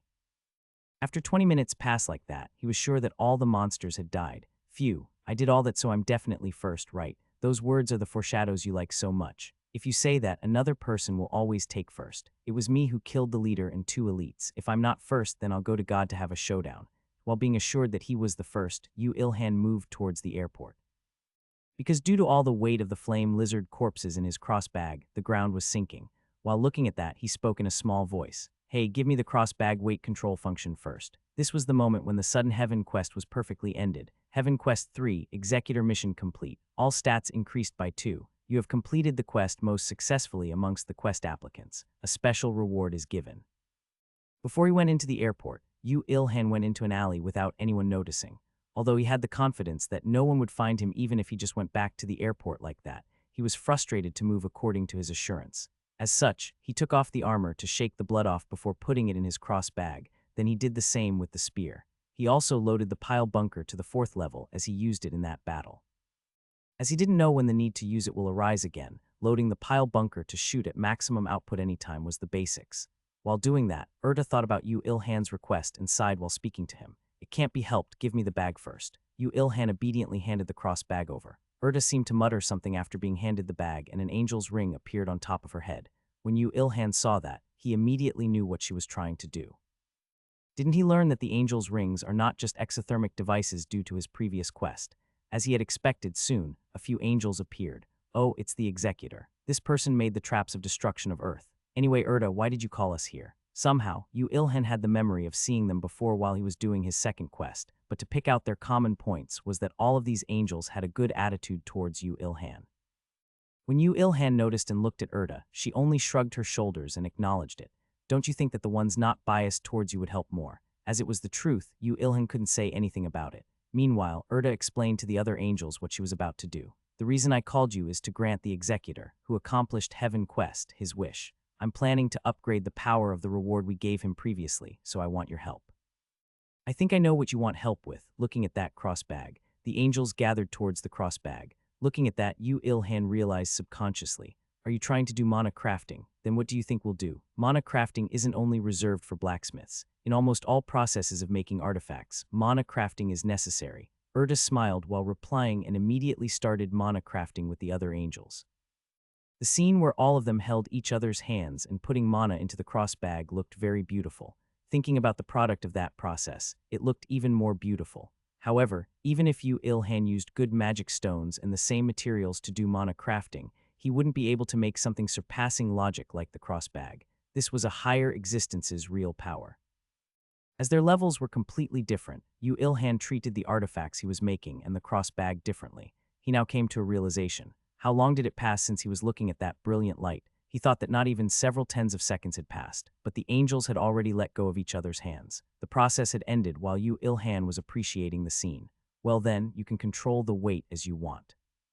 There won't be a case where the ground will shake when you take a single step anymore. You'll be able to get on the plane without worries too. Yu Ilhan received the cross bag and put it on. Meanwhile, the angels didn't go back straight after they finished their work and stayed around Yu Ilhan and Erda while chatting. I didn't think much time has passed since I last saw you, but you sure have changed a lot in such a short period of time. So you obliterated the Metal Heart dungeon. How did you know that there was an overflow here? Even if you praise me like that, I won't dance, you know. Rather than praises, give me money, then I'll dance or whatever. Yu Ilhan replied cool-headedly, but the angels were laughing with all their might. These angels were really weird. One of the angels spoke to him while laughing. In fact, I was watching your actions nearby. The ability user I'm helping also participated in today's battle. What? Yu Ilhan twitched when he heard that.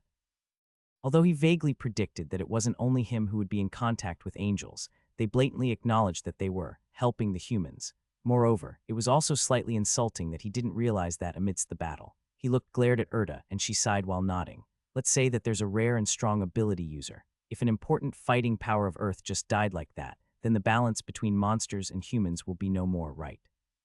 Some angels in charge of managing Earth act as guardian angels in order to prevent that. That sounds like cheating, though. It felt very new to hear that the world was unfair from Erda. Well, there was Yu Ilhan who was left behind alone for 1,000 years, so that wasn't anything big in front of Yu Ilhan. To provide comfort to only one entity goes against fairness. As such, it is only allowed after a strict discussion, and even if one was allowed, it is not like they can proactively interfere with the Tarja's life and death, so what they can do is on a similar level as me. So in other words, useless. No, I told you last time I'm helping you quite a bit. The angels were looking at Yu Ilhan and Erta's conversation as if they were interested. At that time, the self-proclaimed guardian angel spoke again. The child I'm watching isn't a bad child, so please help if you meet her again. Who is it? She's called Na Yuna. It seems you're from the same country. Oh, that couple. Couples die. TN, Ryujus explode. EN, people die when they're killed.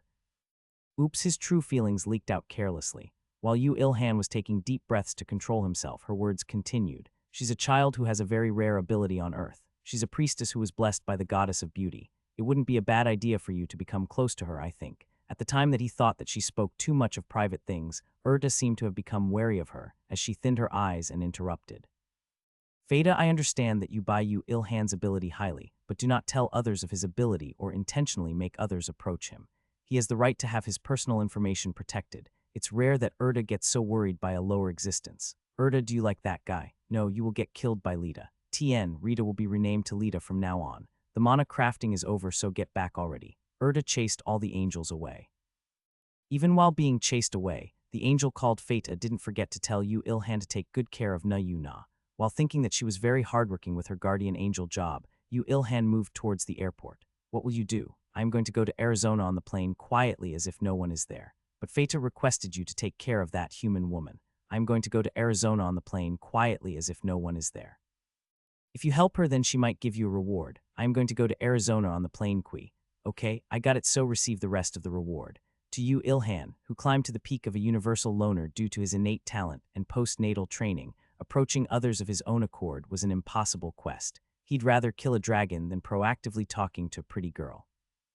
Not only you have killed the leader of the monsters, the flame lizard wizard, you have killed 2 elite flame lizards and countless flame lizards, and you have ranked an overwhelming first in this quest. Although you have proceeded an upgrade with an existing reward, even so you still have a lot of remaining achievements. So with the records you have acquired in the battle, we will process it with Heaven's energy to provide you a useful skill. Dad's skill, TN, Yu Yanghan means useful.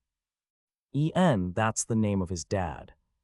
I'll get angry, sorry, my bad. Although he himself had countless records, the records of the enemies he confronted were also inside him.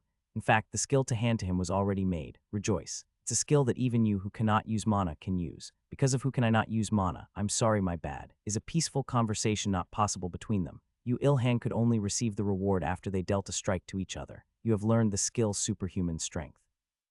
Upon activation, muscular strength would be temporarily enhanced, and you can exert a strength beyond your limits. However, the fatigue after the fight also increases. As the skill level increases, it becomes possible to enhance your muscles for a longer duration, for less fatigue and more effectively. Although it wasn't a Warcry category skill that he wanted, no matter how he thought about it, it was a much better skill than that. However, Yu Ilhan could only cringe when he saw that.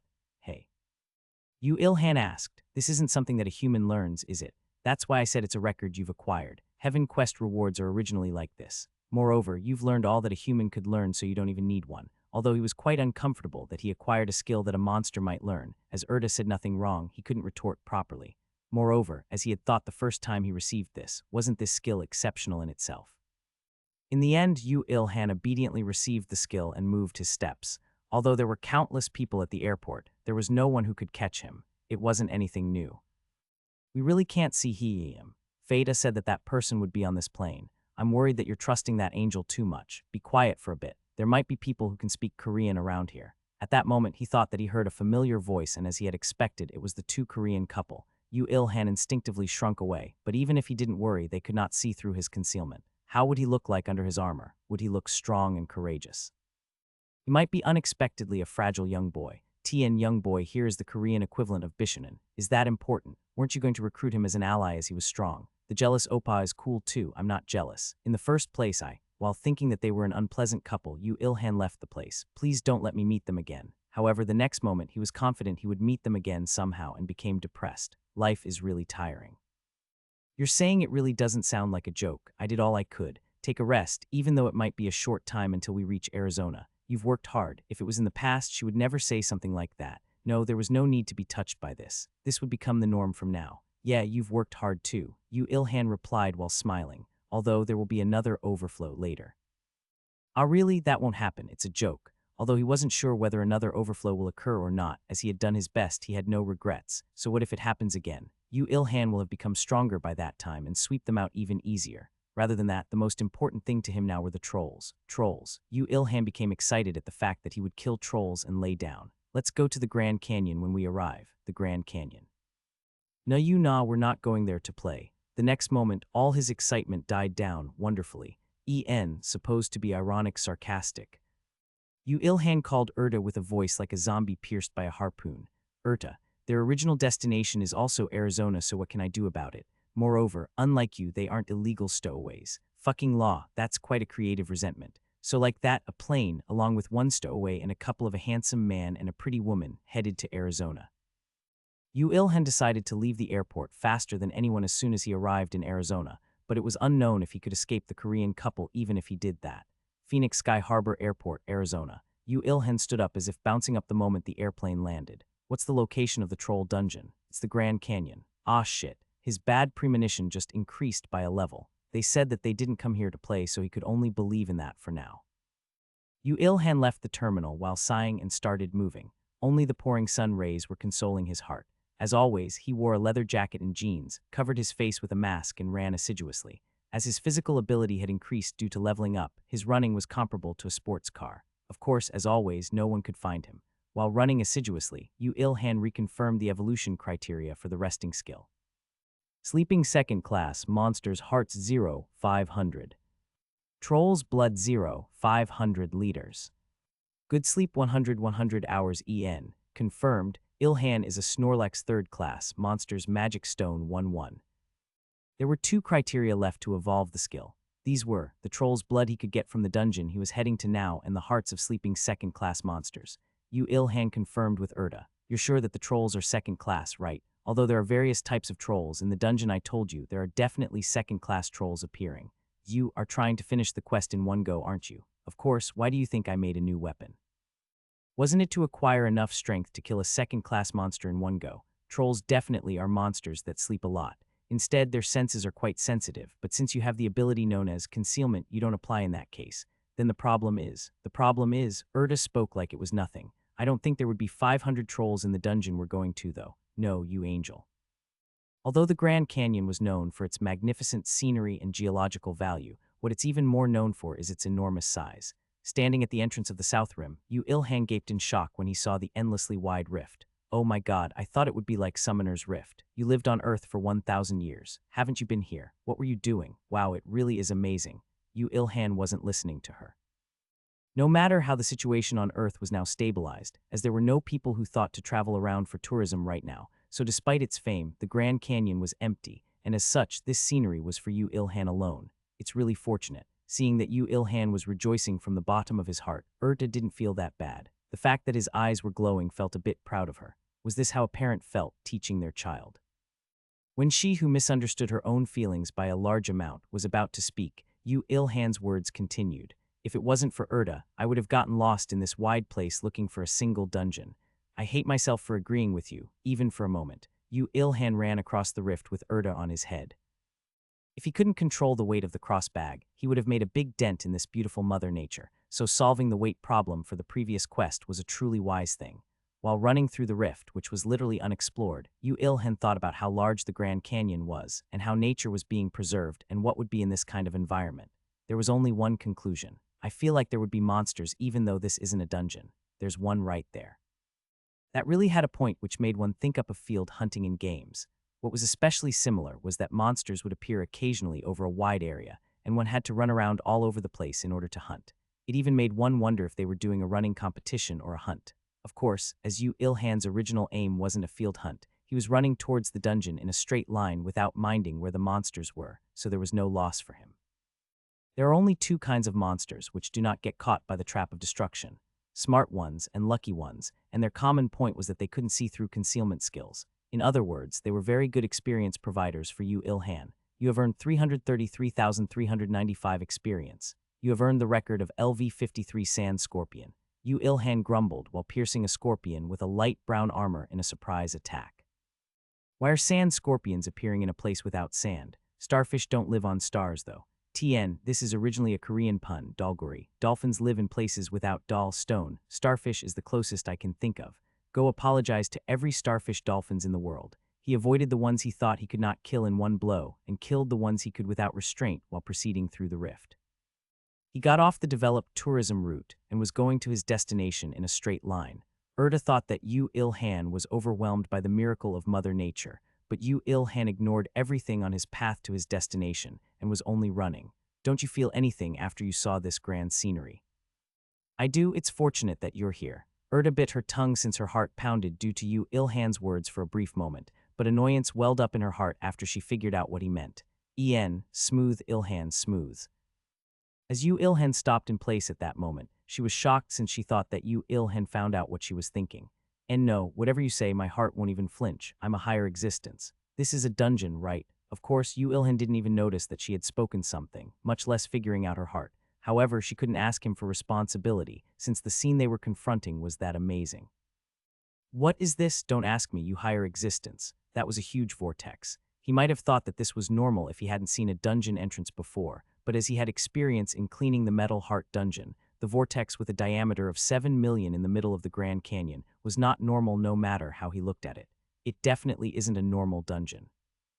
I definitely remember hearing from the other angels that this was a normal troll dungeon when I asked for opinions on your reward. Why do strange things happen wherever I go? Was I KNDCHHJM in my past life? It's better than a human without the ability to solve this situation. Wait a moment, I need to observe it for a bit. Erta got off his head while sighing, although she did run around in panic. In fact, she knew what was happening to a certain extent. I think this occurred due to two traps of destruction being too close to each other. In such cases, the dungeon will expand rapidly due to supersaturation of mana. Not to mention the gathered monsters. If something goes wrong, the unbalanced dungeon might collapse and affect reality. However, it isn't an overflow, so do be rest assured. As it was the angels who oversaw the process with the traps of destruction, this was a very rare occasion. However, he didn't feel anything new since there were several, rare, situations that have occurred on Earth. So that's why the dungeon's scale is so large. It's not only that, it's highly possible that there are other monsters than trolls in this dungeon. Although it's easy for monsters of different species to fight each other, they do get along well if there is a definite enemy called humans, no matter how it's those ignorant trolls. As this place is Earth, where everything is strange including you, it's better to be careful, Yu Ilhan retorted. Shorten it, Erta, you can do it. The situation is that there are two field bosses. Good, much more direct. I really think you're taming me. Yu Il-han ignored Erda's grumbles and confirmed the level requirement for the dungeon on top of the vortex-shaped gate. Unlike the frightening scale of the vortex, the level limit was very low. It was only LV40. That's fortunate. It seems the monsters gathered are weaker than trolls. What if there are no trolls? Then we can just leave. The only other entities that dungeons block entrance to those not meeting the level requirements ray monsters.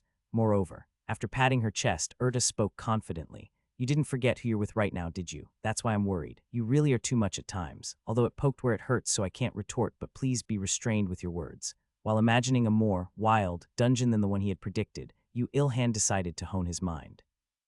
It was very important to evolve the resting skill. Not only was it the skill with the highest possibility to evolve amongst the other skills which looked like nonsense, wasn't it a very difficult skill to learn and raise its level to the point that Erda was surprised by it. His senses were whispering to him that although he would definitely meet another pain in the back matter in this dungeon, he wouldn't regret it if he evolved the resting skill. No pain, no gain. Erda clung on to Yu Il-han's hair. He firmly gripped the death god's black spear he took out from the crossbag and walked into the vortex confidently. The dungeon's insides was a highland. After realizing that, the quite sentimental higher existence, Erda grumbled quietly. The background became ordinary. Wow, there really are trolls. In contrast, Yu Il-han didn't mind something like a dungeon's background and started looking for monsters. Although it was quite ironic that he found one immediately since the monsters had no intention of hiding. Although no one taught him that it was a troll, Yu Il-han figured out at a glance. An enormous body and a saggy gray skin ugly appearance, and 2 arms and legs like a human all told him that it was a troll that he read from books. However, there was an absolute characteristic which overwhelmed all the other characteristics. Tiararu rests. The troll lied on its back on a tree which was even bigger than its body and was closing its eyes while muttering something utterly ridiculous. Seeing something that he might see with an old man in a market bench or pavilion, Yu Il-han spoke in exclamation. Amazing, it speaks English. That's not the important thing. No, well, it is important. Not all monsters spoke monster speak.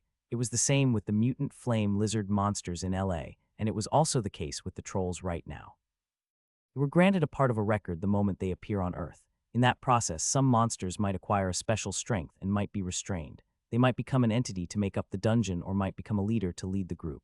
Some said that it was the mutation or stealing of records, and some said it was a whim of the Akashic record, but as Yu Il-han would react the same way no matter how she said it, Erda just explained it like this. It's crammed knowledge. How is it? Direct, right?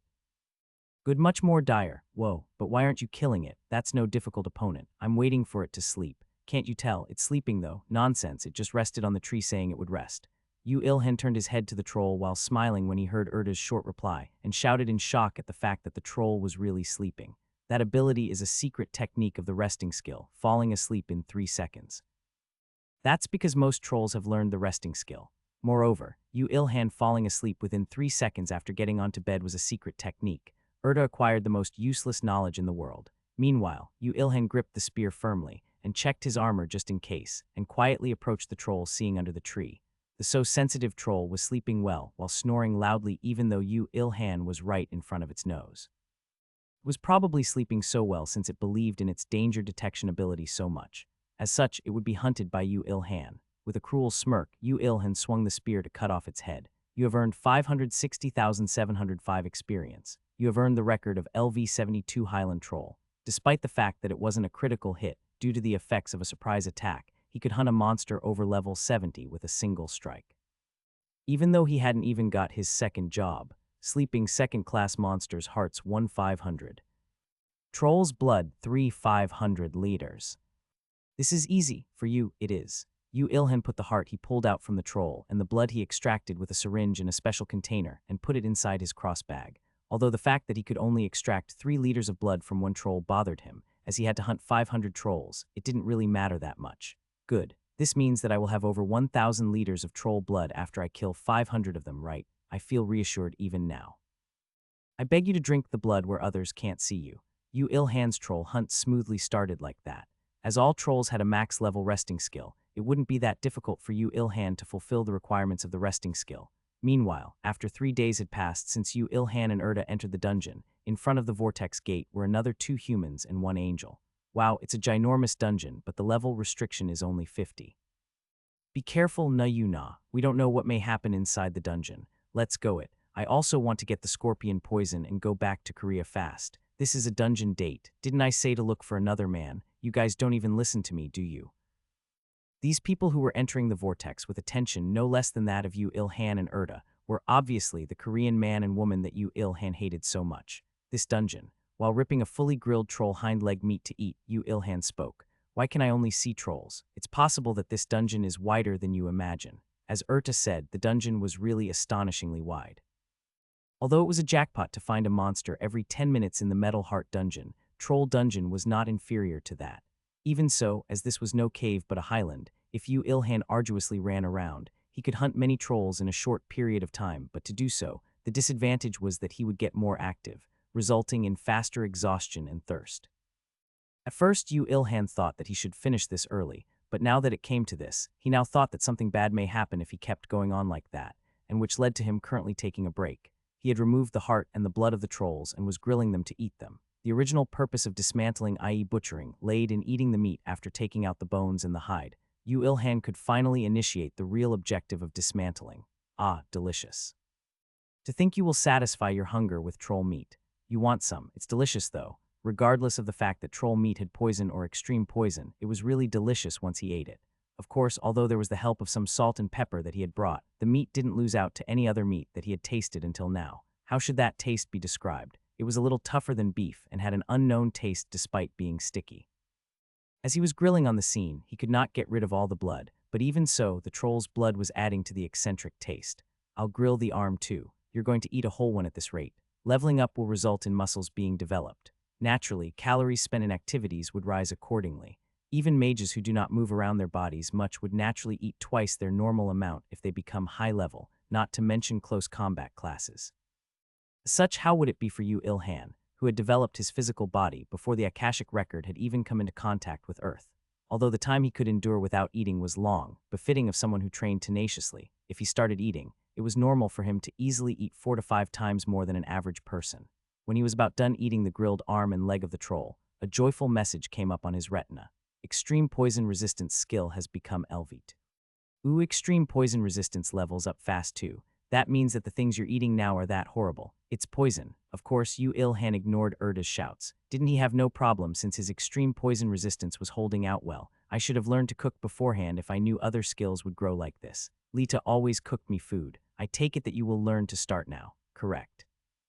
Whether he liked it or not, in the future, there would be a lot of matters where Yu Il-han has to fight monsters. There will be a lot of cases where he would be stuck inside dungeons for a while like now, and there would be a lot of cases where he has to spend the night in a cave without a single restaurant. For such occasions, cooking skill was a must. He now refused to eat cheese-flavored jerkies and beef jerkies.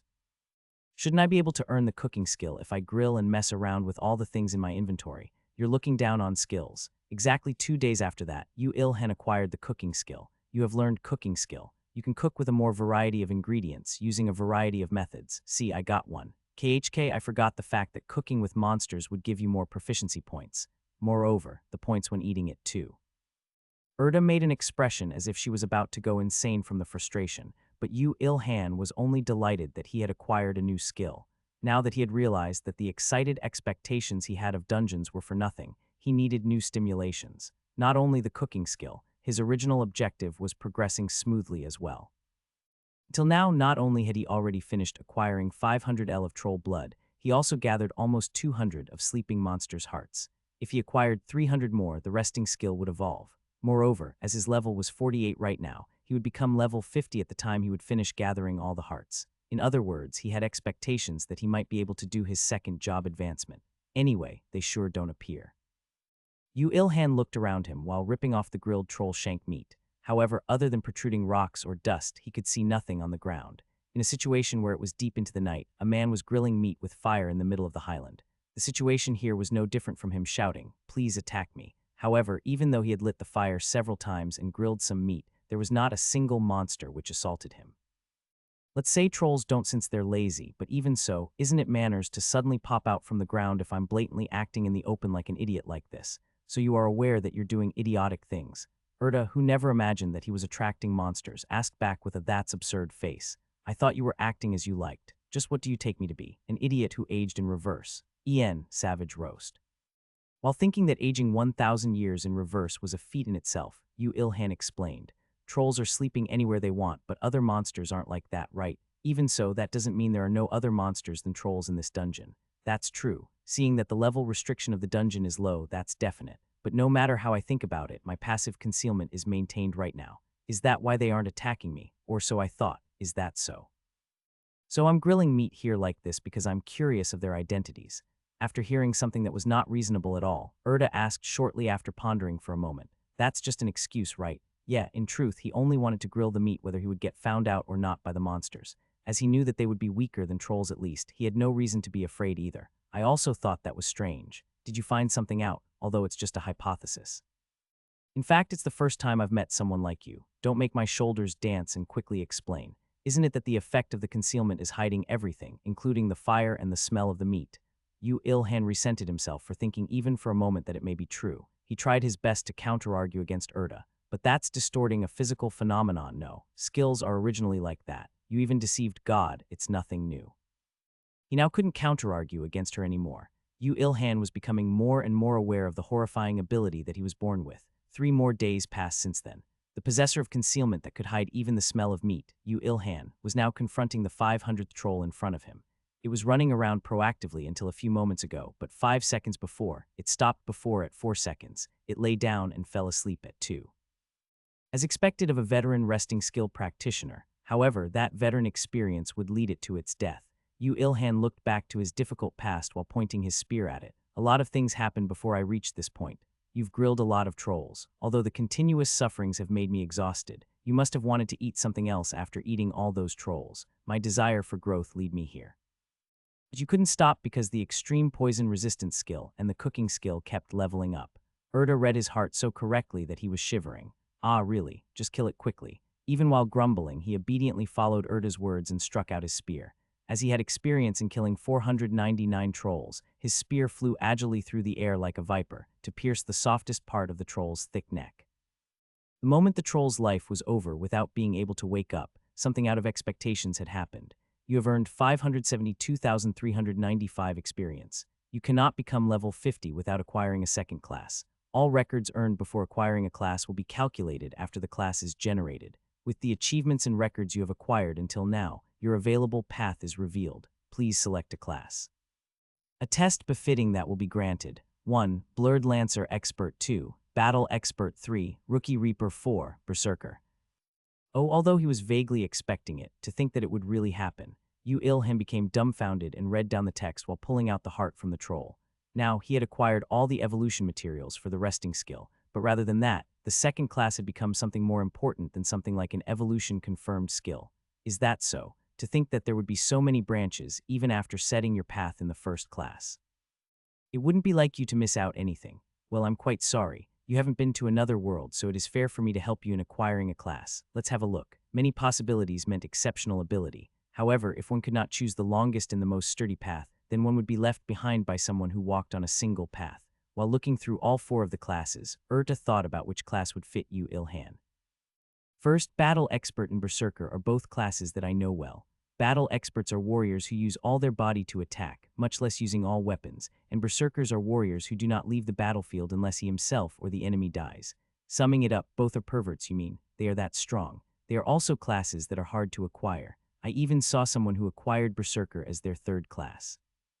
However, if you acquire it as a 2nd class, that means you can acquire a higher class than him. It seemed that Battle Expert came from Yu Ilhan's ability in wielding all weapons freely, and Berserker from Yu Ilhan pulling the roots out of the monsters several times.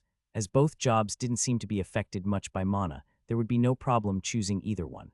Blurred Lancer Expert is the next stage of your current job. Of course, as a unique job, it would only serve to enhance the current characteristics of the job. Rookie Reaper then, I don't know, Erda smiled bitterly. It's the first time I've seen it. It's obviously a unique job. Although I did expect it, it really is like that, eh? Unique jobs are stronger compared to normal classes. You should know since you have grown as a Blurred Lancer. However, there are also disadvantages. It's the fact that you do not know what that class does until you select it. You also know this well, right? Of course I do. Blurry Spearman Yu Ilhan nodded while gritting his teeth. I'm prepared to flip everything over if the skills of Rookie Reaper is something like a newbie harvester. Yes, there are such dangers. Erda nodded seriously. However, even after having said all that, Yu Ilhan spoke while smiling. However, I will choose the Rookie Reaper. I knew you would say that. Truly shittily, Yu Ilhan liked the things he did not experience too much. A small risk, he would take it gladly. Rather than the obvious jobs like the battle expert, the berserker, or the blurred lancer expert, the rookie reaper was stimulating him more. In fact, Erda also wasn't that opposed to his such decision. Classes, in the end, only appear according to the trajectory that one had stepped on until now. As there was nothing that was not worthy of shock from the things that Yu Ilhan did until he was level 50, the job called Rookie Reaper would definitely not be a landmine. Wasn't Blurred Lancer an exceptional job even though the name was a little off? Good, do as you will. Bet, regardless of losing, right? Yes. Yu Ilhan closed his eyes and strongly thought of the Rookie Reaper. The next moment, the choices other than Rookie Reaper disappeared in an instant, and green text started appearing on his retina. Rookie Reaper is a process to become a death god oh shit son, to grant death to all things fairly, at the same time, being the only path in the world that was granted to only you, who has decided to wield death while still alive. You have to prove your qualifications as the sole Yu Ilhan person by fulfilling the tasks. Tien Soul here is written as Yu Ilhan, kill second-class monsters in a single strike in a surprise attack 0-100. Kill third-class monster in a single strike in a surprise attack 0-1. This was the moment when the worst job advancement quest in the world had appeared, so this is why there are people who can't go above level 50 in all their lives, a bit like that. This was the conversation Yu Ilhan and Erda had after he saw the text, kill a third-class monster in a single attack with a surprise attack. No, really, does it even make sense to make someone who's less than level 50 instackle a third-class monster?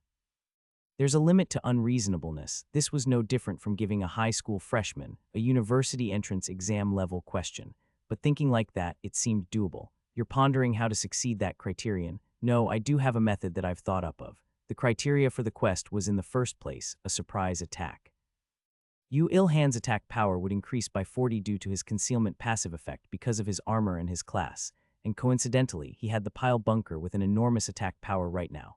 The numbers weren't funny. Didn't he experience its destructive power several times already? It didn't look impossible if he did well, but right now it's impossible. It's also impossible for me right now to raise my strength, so there's only one thing I can do, and that is, what do you think?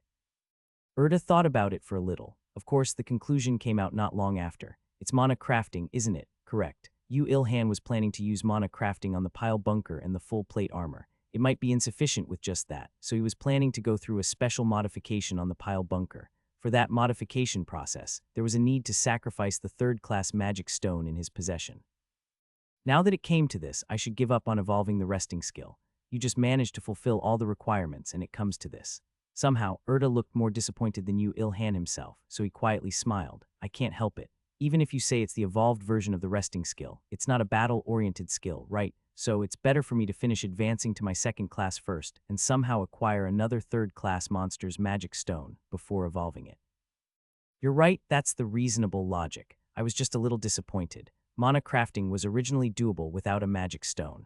The reason why Yu Ilhan needed to use magic stones in mana crafting was only because he had no ability to wield mana.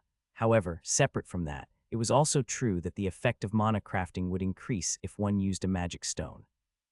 Just the difference between using a first-class monster's magic stone and a second-class monster's magic stone alone was huge already. How amazing would the effect be if he were to use a third-class monster's magic stone? To increase his probability of succeeding the quest, Yu Ilhan could delay evolving something like a resting skill without hesitation. Well then, you're going into work straight away. I'm hungry so I should eat first. I knew it. I really did know you would say that. Yu Ilhan gathered firewood quite proficiently, scattered troll fat, and ignited them. He suitably chopped the troll meat to bite-sized pieces, skewering them on a metal skewer before he left them on the fire. Then a fragrant smell could be smelled soon. I'm quite proficient in my cooking skill now, right? Although it's what you got from cheating. Skills were truly wondrous. The cooking skill increased a lot when using monsters as ingredients, and as it grew, it automatically leads Yu Ilhan on the more correct and delicious cooking path. Of course, if he kept grilling trolls, then it would stop, but Yu Ilhan had an ambitious dream to make all monsters into a dish. His final objective was a dragon steak. Michelin star monster restaurant.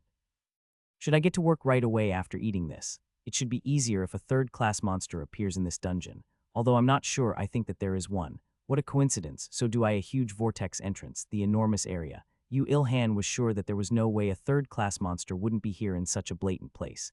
The author I respect, Anton Chekhov of Russia, said this. If a machine gun appeared in the first chapter, then Rambo must appear in the third chapter with his action. I will not tackle that line. While Yu Ilhan spoke nonsense while eating troll meat and Erda looked at him with fed-up eyes. Urda seemed to lift her head up before saying while giggling, "It seems Rambo has appeared. Rambo, a third-class monster has appeared already. Think about it. Was it only a machine gun you took out in this journey?" Ilhan thought for a while and ended up realizing. That was true. The moment he left Korea, didn't he take out pistols, submachine guns, and cannons? Amongst them, there were some who looked like they should appear in this chapter. Na and her boyfriend who chattered about the Grand Canyon. The moment he thought up of that, Ilhan's face crumpled violently. Shit, they're coming this way. Immediately after Urda said that, a truly huge scorpion showed itself over the horizon. Ilhan remembered seeing that thing, which moved incredibly quickly for a scorpion not long ago. Like I said, why is a sand scorpion appearing on a highland? Just save those people already. In the left pincer of a huge sand scorpion with a body over 4 million was the white priestess-clothed woman, Na. Ilhan, who was clueless to magic, didn't know, but she was holding on since she cast a defensive skill over her body, as otherwise she would be snapped in half. That's why I said to be careful. Kayak, help me. I will eat my vegetables starting tomorrow, so please save me. Shit. A woman captured by a huge running scorpion's pincers, a guardian angel who was screaming right next to her, and lastly, an armored man who was following them. It was definitely her boyfriend. How did they even end up in that kind of situation, even with a guardian angel? He really wanted to ignore them, but as he saw it, the situation the woman was in looked very dangerous. In truth, there was plenty of room to her defensive magic, but as Ilhan was clueless with magic, he wouldn't know that. Ilhan sighed before standing up and gripped the metal skewer with Troll's meat juices and blood dripping off it. Why are they struggling with such a weak monster? If one gets ambushed, then they will become like that. Although you would never know that since you never experienced it, nor will you ever experience it in the future. I can sense hostility from your words. Hup. After retorting to Urta's words while grumbling, Ilhan postured himself in place and threw the metal skewer like that. Urta was frightened by that scene. You're going to throw away the only chance of a surprise attack with that metal skewer. Don't worry, that's metal heart right there. Are you saying that you made a mere skewer with that precious metal? Yeah, it was my dream to defeat enemies with metal skewers. That's his next job, skewer thrower. The metal skewer that Ilhan threw was affected by his max-level shooting skill to pierce through the air sharply like a bullet before piercing into the scorpion's pincers. As it wasn't made from metal heart for nothing, the metal skewer pierced such a hard carapace like tofu. It was truly an absurd scene. Kayayuulu. Now imagine a chibai scorpion with the moe eyes and blush. How much would it hurt since its pincers were pierced? The huge sand scorpion momentarily couldn't endure the pain and rampaged. In that process, the woman in its pincers was freed naturally into the air. At this point, Ilhan realized something new, and it was that even though he had attacked first, the scorpion hadn't noticed him. It seemed that because his attack was too fast and came from an undetectable location, the passive concealment did not wear off. While thinking that he should research more into that later, Ilhan kicked off into the air. The scorpion was still rampaging around, and the woman was falling defenselessly in the air, so she might have been even more injured. Kayak, Ilhan arrived next to the woman first and grabbed one of her arms before throwing her before she even noticed that her arm was grabbed. Of course, the passing opponent was the man who was running madly.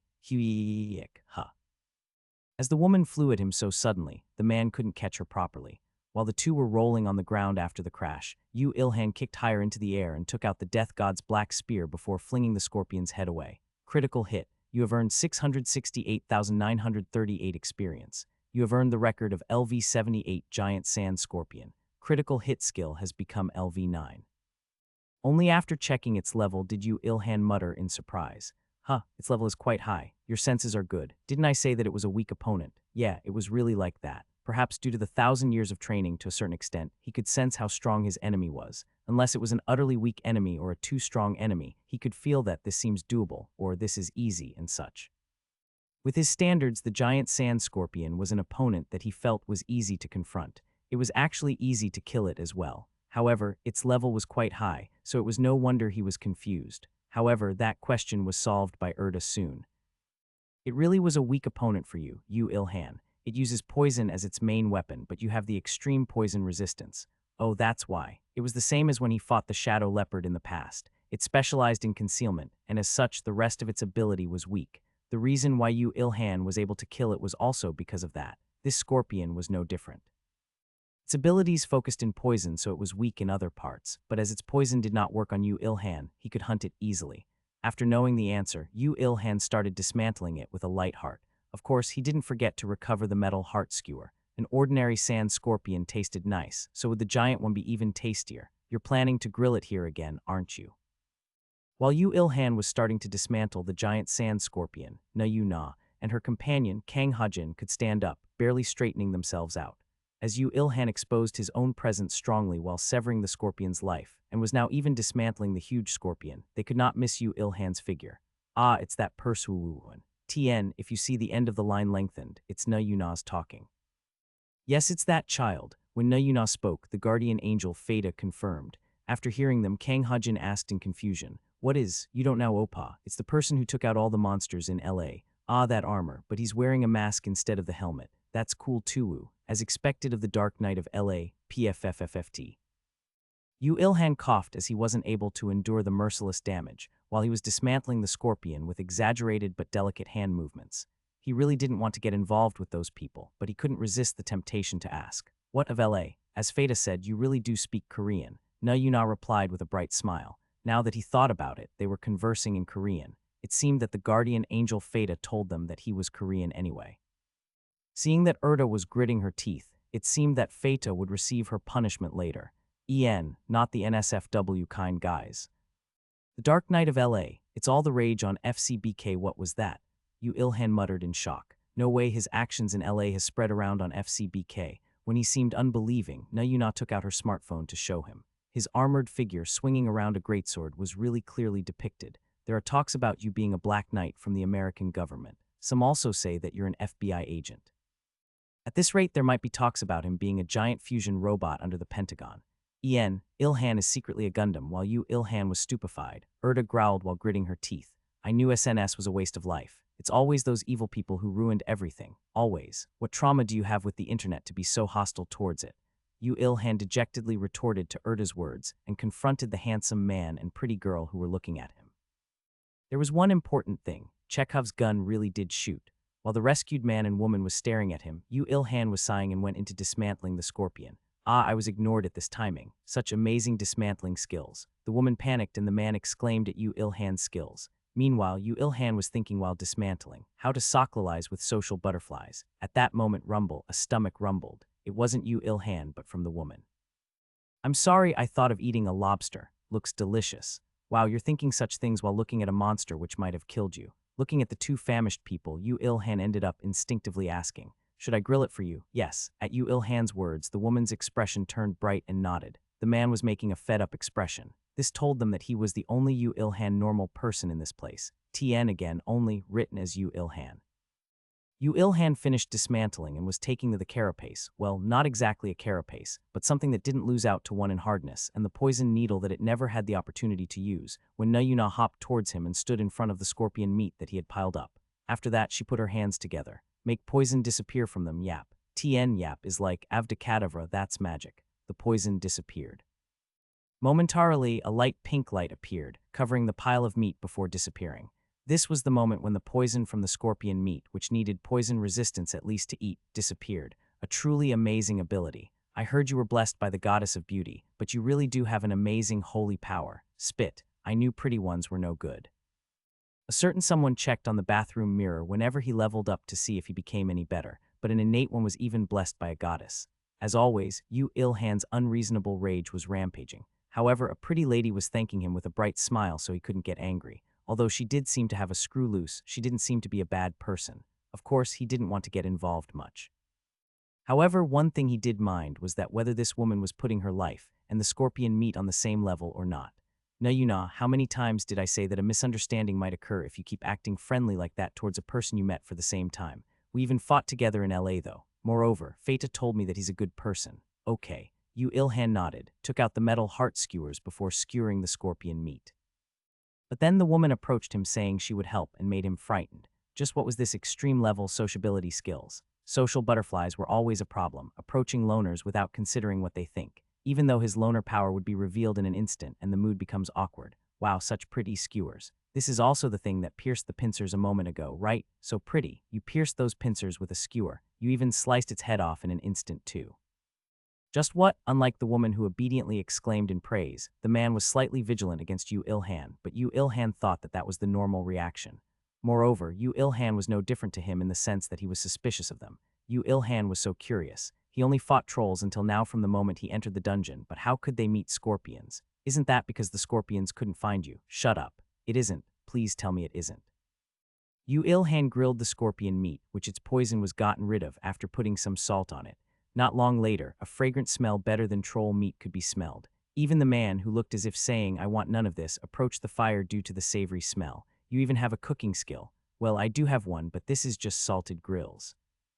The two starved people started eating as soon as the skewers were grilled. As Yu Ilhan filled his stomach already with the troll meat, he only ate one and gave them the rest, but the taste was amazing that it made him touched. "This won't do. I will also kill the scorpions in this dungeon." "I already knew you would say that." Scorpion skewers became today's hot item, and they sold out in 10 minutes. However, while Yu Ilhan was recovering the skewers and was cleaning them, Na Yuna approached him and asked, "Aren't you bored alone? Do you want to party with Ooze?" "No, okay. Walking next to such a pretty girl like me in a party is happiness itself." "No, wow, Oppa, I was rejected instantly. Even though I'm so pretty." "Tien wow" is her catchphrase, a changed version of "wow, good for you." Kang Hajin laughed at her before bowing down to Yu Ilhan politely. Yu Ilhan agreed with the fact that one shouldn't trust anyone within the dungeon. Of course, he had no experience going to another world, so he didn't know if it was true or not. Thinking that he was a cold person, Yu Ilhan accepted the id card, a company name he seemed to remember from somewhere, and the name Kang Hajin. No, the id card itself looked very familiar. That's it. It was the same id card as the one the Empress, Kang Mai gave him. Although something sparked in his head for a short moment, as Yu Ilhan believed that he would not get involved with them anyway, he ignored that. "Okay," he answered like that, but as Yu Ilhan didn't roll around on the ground nor did he have a mud shower while saving them, he didn't plan on contacting them just for the rewards. Maybe this man knew that. He might have just wanted to appeal that he wasn't a ruthless person who runs away after being helped. He just looked funny since Yu Ilhan could see what he was thinking, prideful and wanting to stand out in front of a woman. He even looked a little cute. Befitting a loner, Yu Ilhan couldn't hide his rude emotions and laughed while receiving the id card. Then Na Yuna approached him while hopping again. Yu Ilhan had to close his eyes when he saw the enormous pair of mounds which were unhideable even with the priestess outfit. She was stimulating the sexual desire of someone who doesn't react unless confronting a higher existence. She was really someone who was blessed by the goddess of beauty. "Mine too, call me anytime. We're planning to go back to Korea after we get what we need in this dungeon." Na Yuna, kayak. There's no problem saying that though. Na Yuna's id card was the same as Kang Hajin's.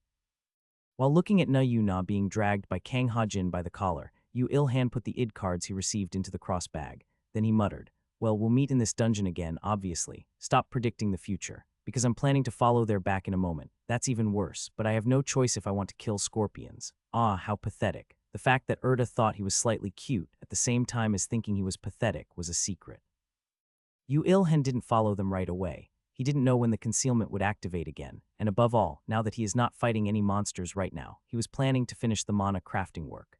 Only after Na Yuna and Kang Hajin's shadows disappeared over the horizon did he sit down and prepared to work. Of course, as this was no smithing work, the only things he needed were his body, the materials, and the magic stone. What should I do? Do what? Third-class magic stone. There were 3 things he needed to enhance: his armor, the pile bunker, and the ammo. Although he could not acquire any magic stones in the Metal Heart dungeon, with LA's overflow last time and the trolls he killed in this dungeon, the number of second-class magic stones were honestly overflowing. He even had no hesitation in enhancing a one-time use pile bunker ammo. The problem was the only third-class magic stone he had. With which one should he use so that other people will say he did good? No, well, other people shouldn't know this. I decided. The thing he grabbed was the armor. As it was already a legend rank, he thought that it should have the most growth if he used the third-class magic stone, and there was also the reason that the magic stone was from the Shadow Leopard, which specialized in concealment. Didn't Erda also say so? That the result would be different according to the characteristics of the magic stone used in the mana crafting process. He originally wanted metal spikes to shoot out from everywhere, but as he had to focus his firepower in one shot, he decided to enhance the performance of the armor itself, rather than attaching such additional functions. The characteristics that the armor already has, and the characteristics that the magic stone of the Shadow Leopard has also, the characteristics of Yu Ilhan himself were matching. In this Trinity-like situation, Erda also looked forward to what kind of product will be born. Of course, if she said that out loud, Yu Ilhan would become dejected, but as mana crafting was even affected by the abilities of the mana crafter, there was no way she could not look forward to it. Fu, Yu Ilhan closed his eyes. The mana crafting, which grew to almost level 30 due to Heaven's Quest, activated and made the armor and the magic stone emit light. Everything else is okay. More secretively, more fatally. A power that befits of the path I'm treading. Yu Ilhan's steel-like will aligned with the power of the magic stone to lead it. The perfect affinity between the magic stone and the armor, on top of Yu Ilhan's own affinity, made a shiver-inducing energy, as Yu Ilhan had the same affinity. A dark black light absorbed all light from the surroundings to increase its own size, before disappearing as if nothing was there in the first place. Shiveringly Hard Shadow Leopard's black full-plate armor was completed. Shiveringly Hard Shadow Leopard's black full-plate armor. Rank Legend. Defense 5,300. Options 1. Defense increase by 42. 50 increase in attack in a surprise attack. Durability 2,700. 2,700. An ambusher's armor made for the one who walks in shadows. The firm and secretive body movements are like those of a leopard hunting in the darkness.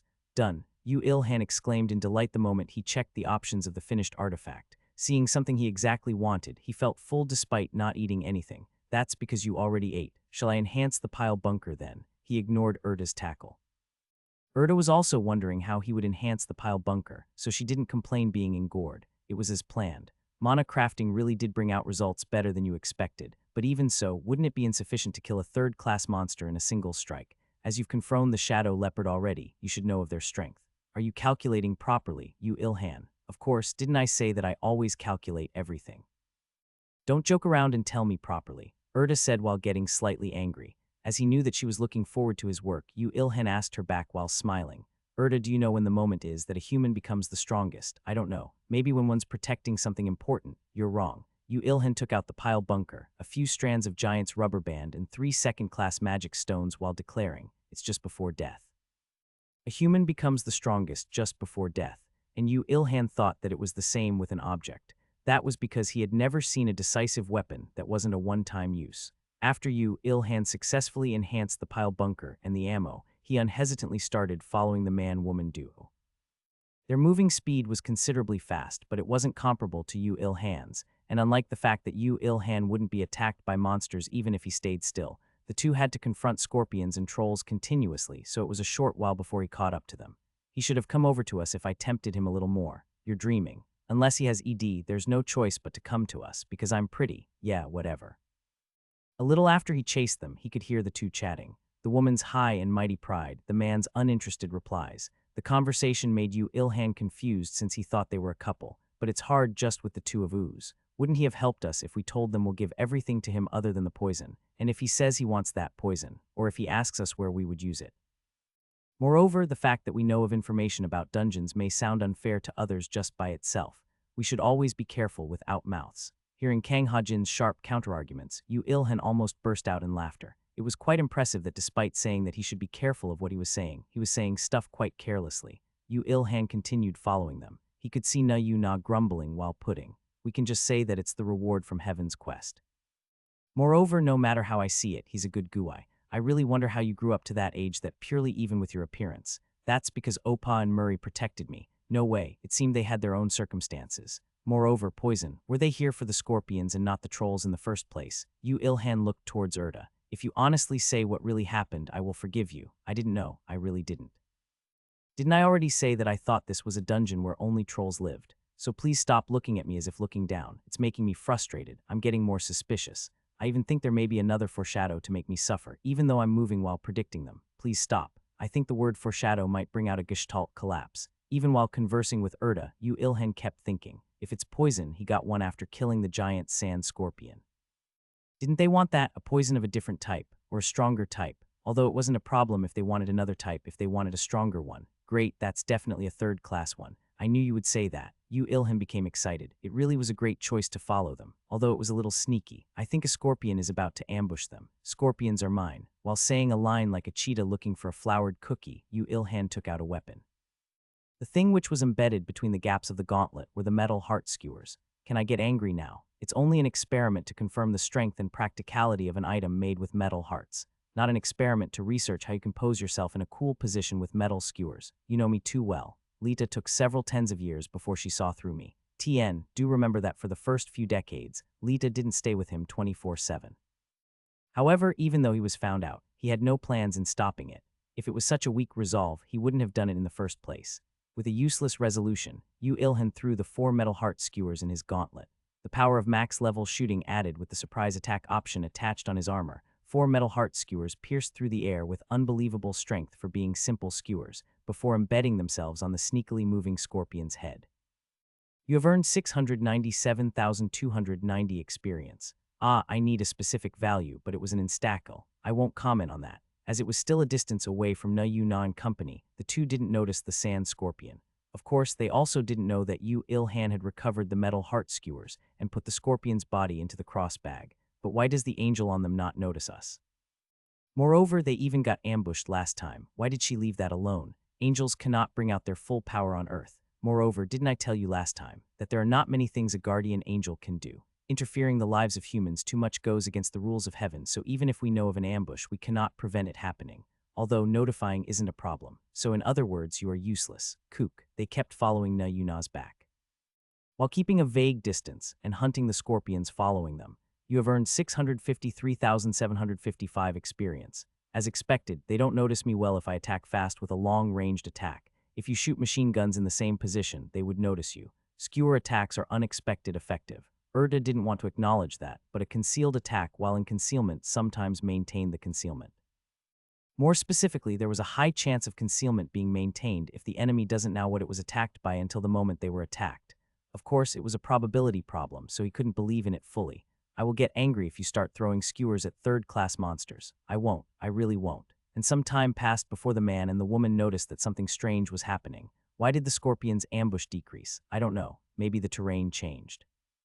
We still see trolls sometimes. It'll be bad if even the massive scorpion disappears. It's not a massive scorpion, but the giant deathstalker. Yu Ilhan's expectations surged when he heard the frightening name, which sounded like it was definitely a third-class monster. However, the following conversation shattered his expectations. Can we kill it by ourselves? It's a second-class monster in the end. Moreover, if we can't do it, then we will just retreat. You have the scroll right. It'll be better for you to have it, Opa. You want to get caught by another scorpion like last time. That should have been the prelude to the meeting with the Dark Knight. Shut up. Giant Deathstalker was a second-class monster. Even though it has such a cool and long name, it's a mere second-class. He felt like grabbing Kang Hajin and shouting at him to confirm if it really was a second-class monster, but he barely held it in. They had no sin only. Yu Ilhan had misunderstood all by himself. Dejected, Yu Ilhan muttered with a tired voice. His gaze was heading over the horizon. Then I'll leave them that. It appeared, It was definite that the thing called Giant Deathstalker had a skill related to concealment. It was clear just with the fact that Yu Ilhan had noticed it first, and Erda a step late. Why don't you become the god of concealment later? If you make me into one, I'll make you exclusive to me and make you suffer all your life. If you can do it, then why don't you try? Erta's cheeks reddened. Since she was resenting herself for thinking that maybe not so bad, she had missed the spectacle of the giant Deathstalker charging through the highlands with a high speed. Around that time, Kang Hajin and Nayuna also noticed its presence. Kook, the reason trivial mobs didn't appear is because there was a boss nearby. Wow, so big, it's not the time to exclaim. Buff, quick, yes, make Opa stronger, yeah app. The incantation was as out of place as always. However, the effect of the chant was definite. The man holding a shield with an incomparable might from before was going towards the giant Deathstalker. Kang Hajin, charging towards the scorpion with a buff, was a grand spectacle, like Don Quixote to a windmill and a warrior to a dragon. Moreover, there was a feeble priestess behind him with both of her hands put together, believing in the man. Here was the main character of a fantasy. Seeing up to that point, Yu Ilhan became petty and turned his head away. Let's go. I don't even want to share anything with them if I lose to them. We should. Listening to them, they seem to have the means to escape even if they encounter danger. It doesn't matter if you lose to them or not. It was the moment Yu Ilhan turned his gaze away from the fight between the scorpion and the warrior-priestess duo. He suddenly saw a truly huge shadow casting over them. Erta, Yu Ilhan asked, do you think that troll is also a second class? Do you want my answer? No. Yu Ilhan smiled while looking at the troll with a massive body enough to squish Na Yuna, Kang Hajin, and the giant Deathstalker included at once. I'll kill it so you don't need to. And without a shred of hesitation, he took out the pile bunker from his cross bag, Mad Heaven's Deathblow Pile Bunker. Rank a unique. Attack power 5th stage, 6,200. Options 50 increase in attack, 100 increase in penetrability, destroyed after use. Durability 1-1. A destructive weapon with all its might focused into a single attack. It has an unstable structure which would break down after one shot, but the attack of the self-destructing weapon will destroy its target as well. The mana crafting that he did was simple. He ignored the durability of the pile bunker and made it able to endure a 5th stage loading until a single shot was shot out. It was a truly daring action if he thought about the magic stones and the ingredients used in this weapon, but Yu Il-han didn't want to meet the worst results just because he saved up on some materials. As even the ammo went through an enhancement with the use of a second-class magic stone, this pile bunker was no different from the most expensive consumer item on Earth. Wow, my hands tremble just holding it. Who told you to do such idiotic modifications? But I don't think I can kill that troll without this much. Isn't that so? That's exactly why I'm so frustrated. It's as if the things you created have all been created after you read the future coming at you. Yu Il-han only laughed at Urta's not grumble like grumble. However, the situation wasn't that leisurely. Kang Ha-jin was already confronting the giant Deathstalker, and the clumsy Na Yuna didn't even notice that a giant troll was approaching them. In contrast, the giant troll had already swung up the metal club to smash them. Yu Il-han, I wish you success. What are you talking about? On top of this, there was a final sauce that he had saved up until now. It was none other than the superhuman strength skill. Yu Il-han activated the skill right away. Without the use of mana, all the muscles in his body squirmed before starting to emit heat. The meat that Yu Il-han had eaten to the point of being overboard became the power source for the muscles and burned. Although there was not a lot of change on the surface, he knew. This skill was a jackpot. Superhuman strength skill is activated. For 3 minutes, physical abilities increase by 30, but after the duration, your muscular strength would decrease by 50 for 10 minutes. He lightly kicked off the ground. He was already used to testing his jumping ability. Yu Il-han, who jumped with all his might, shot up courageously like a space shuttle full of humanity's will. In his 2 hands was the pile bunker loaded to the 5th stage. Troll hunts. Speaking something unbefitting of its size, the troll smashed down with the club. Huh. Ah, troll, Opa, back, come back. What do you mean back? Whoa, Kyuhiwaak. While Na Yuna, Kang Ha-jin, and the giant Deathstalker were screaming after they grasped the situation. This is a 100 success rate ambush. Yu Il-han, who jumped all the way to the top of the troll's head, daringly smashed the pile bunker onto its head. The pile bunker ammo, which flew like a flash and struck like lightning, instantly crushed the giant troll's skin and bones before making its brain rupture. And not stopping at that, it even crashed all the way down its spine while destroying everything in its path. After it smashed everything from the troll's head to its crotch, it embedded itself into the ground without losing any momentum, and due to that effect, a regional earthquake occurred and everyone on the ground lost their balance. Kook, Kayak, Kiyua. As mentioned, the pile bunker Yu Il-han was holding self-destructed. This was the moment where his strongest weapon, which helped him at decisive moments, was destroyed completely. Until he could find an object to replace the giant's rubber string, he wouldn't be able to make another pile bunker again. Of course, the pile bunker really did bring out the effects of extreme modification. There was no troll which would still be alive even after it had its brain matter crushed, spine destroyed, body bisected, and its heart ruptured, as of yet on Earth. You have earned 7,854,557 experience. You have earned the record of LV-109 Highland Troll Boss. You have earned the title, not 2 hits, nor 3 hits, but 1 hit. If you kill an enemy in a single strike, the experience earned and the possibility of acquiring a magic stone increases by 20. Kill a 3rd-class monster in a surprise attack 1-1. Yu Il-han recovered the remnants of the pile bunker in an instant while in midair, before landing on the ground safely by using the troll's corpse as a foothold. Looking behind, he could see 2 humans and a scorpion who could not get themselves up properly due to the shockwave of the bone nail striking the ground. If there was any common points between them, it was that they were looking at Yu Il-han with disbelieving eyes. Loner Yu Il-han, who wasn't used to receiving attention from others, shyly spoke up. Oh, continue with whatever you were doing just now. Like hell, the man shouted in frustration, but the priestess shouted as if afraid of missing this opportunity. If you help us kill that scorpion, we'll give you everything other than the poison. Hey, this idiot. Whoa, it seemed that the priestess, Na Yuna, was sure that the man couldn't kill the scorpion by himself.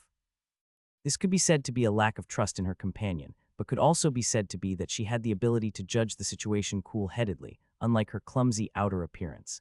The man stopped bickering with the woman as the scorpion's poison needle assaulted him after getting balanced faster than him.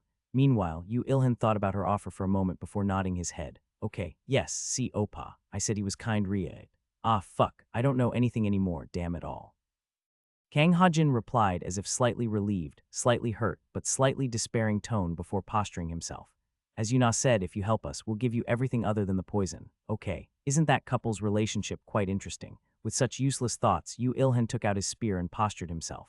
Then at the same moment as the scorpion assaulted towards the man, he kicked off the ground. Fortunately, the strength from the superhuman strength skill was maintained. It finished that scorpion off within that duration. Hup, at the same time as Yu Il-han flew at it, the scorpion swept its scorpion tail on the floor. Kang Ha-jin dodged it by jumping backwards, but Yu Il-han cared less, so he just charged forward. Ha, then he swung his spear with all his strength to slash the tail midway. Kukiakagagak. Wow, how's he so? You should think about how to strike hard now, since the scorpion is rampaging all over the place if you have the time to exclaim. Ilhan really did that. The spearhead, which didn't lose any strength even after cutting off that thick tail and struck the scorpion's head after slashing through the air. Opa attack, yes, food chasing strike, a skill, so envious. Ilhan momentarily thought that, but Kang Hajin's skill, which struck the scorpion's chest with a bright pink light, was weaker than Ilhan's normal attack under superhuman strength mode. Feeling a crack appearing on the expectations he had of mana, Ilhan asked Erda in a small voice. Not all skills are like that, right? Not all humans are you. Anyway, Kang Hajin did his role sufficiently. It was because his skill, Chasing Strike, was a special skill which would become stronger, affected by the attack which attacked the target previously. When a chain of strong shock was applied, the giant Deathstalker ended up falling into a stunned state, and Ilhan, who would never miss the enemy's slight change in estate, didn't miss that opportunity and attached himself on top of its head. Who up? His spear strike had already drilled a sufficient wound on its head. What was Ilhan's specialty? Wasn't it kicking where he kicked before? As if being possessed by a woodpecker, he clung onto its head by clamping his legs around its head, before striking down the same place with his spear held in both of his hands. Wow, so cute. Ah fuck, I don't know what's what anymore. Na Yuna spoke a line that didn't fit the situation, and Kang Hajin, who once again received a buff from her, gave up everything and charged like Ilhan before beating up the scorpion. KKU, KQEK. TN, this is a little like yelp in English, but scorpions don't yelp, hence literal raws.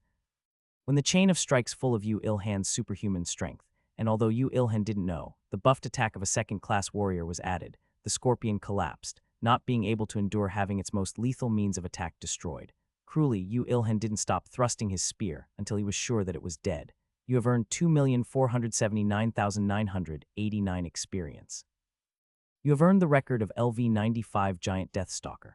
As they weren't in a party, the experience was solely taken by Ilhan. Kang Hajin, who only realized that the scorpion was dead after Ilhan stopped his attacks, made a bitter expression after realizing that they weren't in a party. Even so, we can't help it. It's a profit just killing the giant Deathstalker safely. You're really, really strong. It's the first time I've seen someone stronger than Appa. TN Savage. Kang Hajin seemed to have a crack on his pride as a man after hearing Na Yuna's innocent comment. Of course, Ilhan couldn't care less if his pride was wounded or not. He started dismantling the scorpion the moment it died, and as they said in the beginning, he was pulling out the poison gland. Here, I've taken out all the poison within this thing's body. Wow, so clean.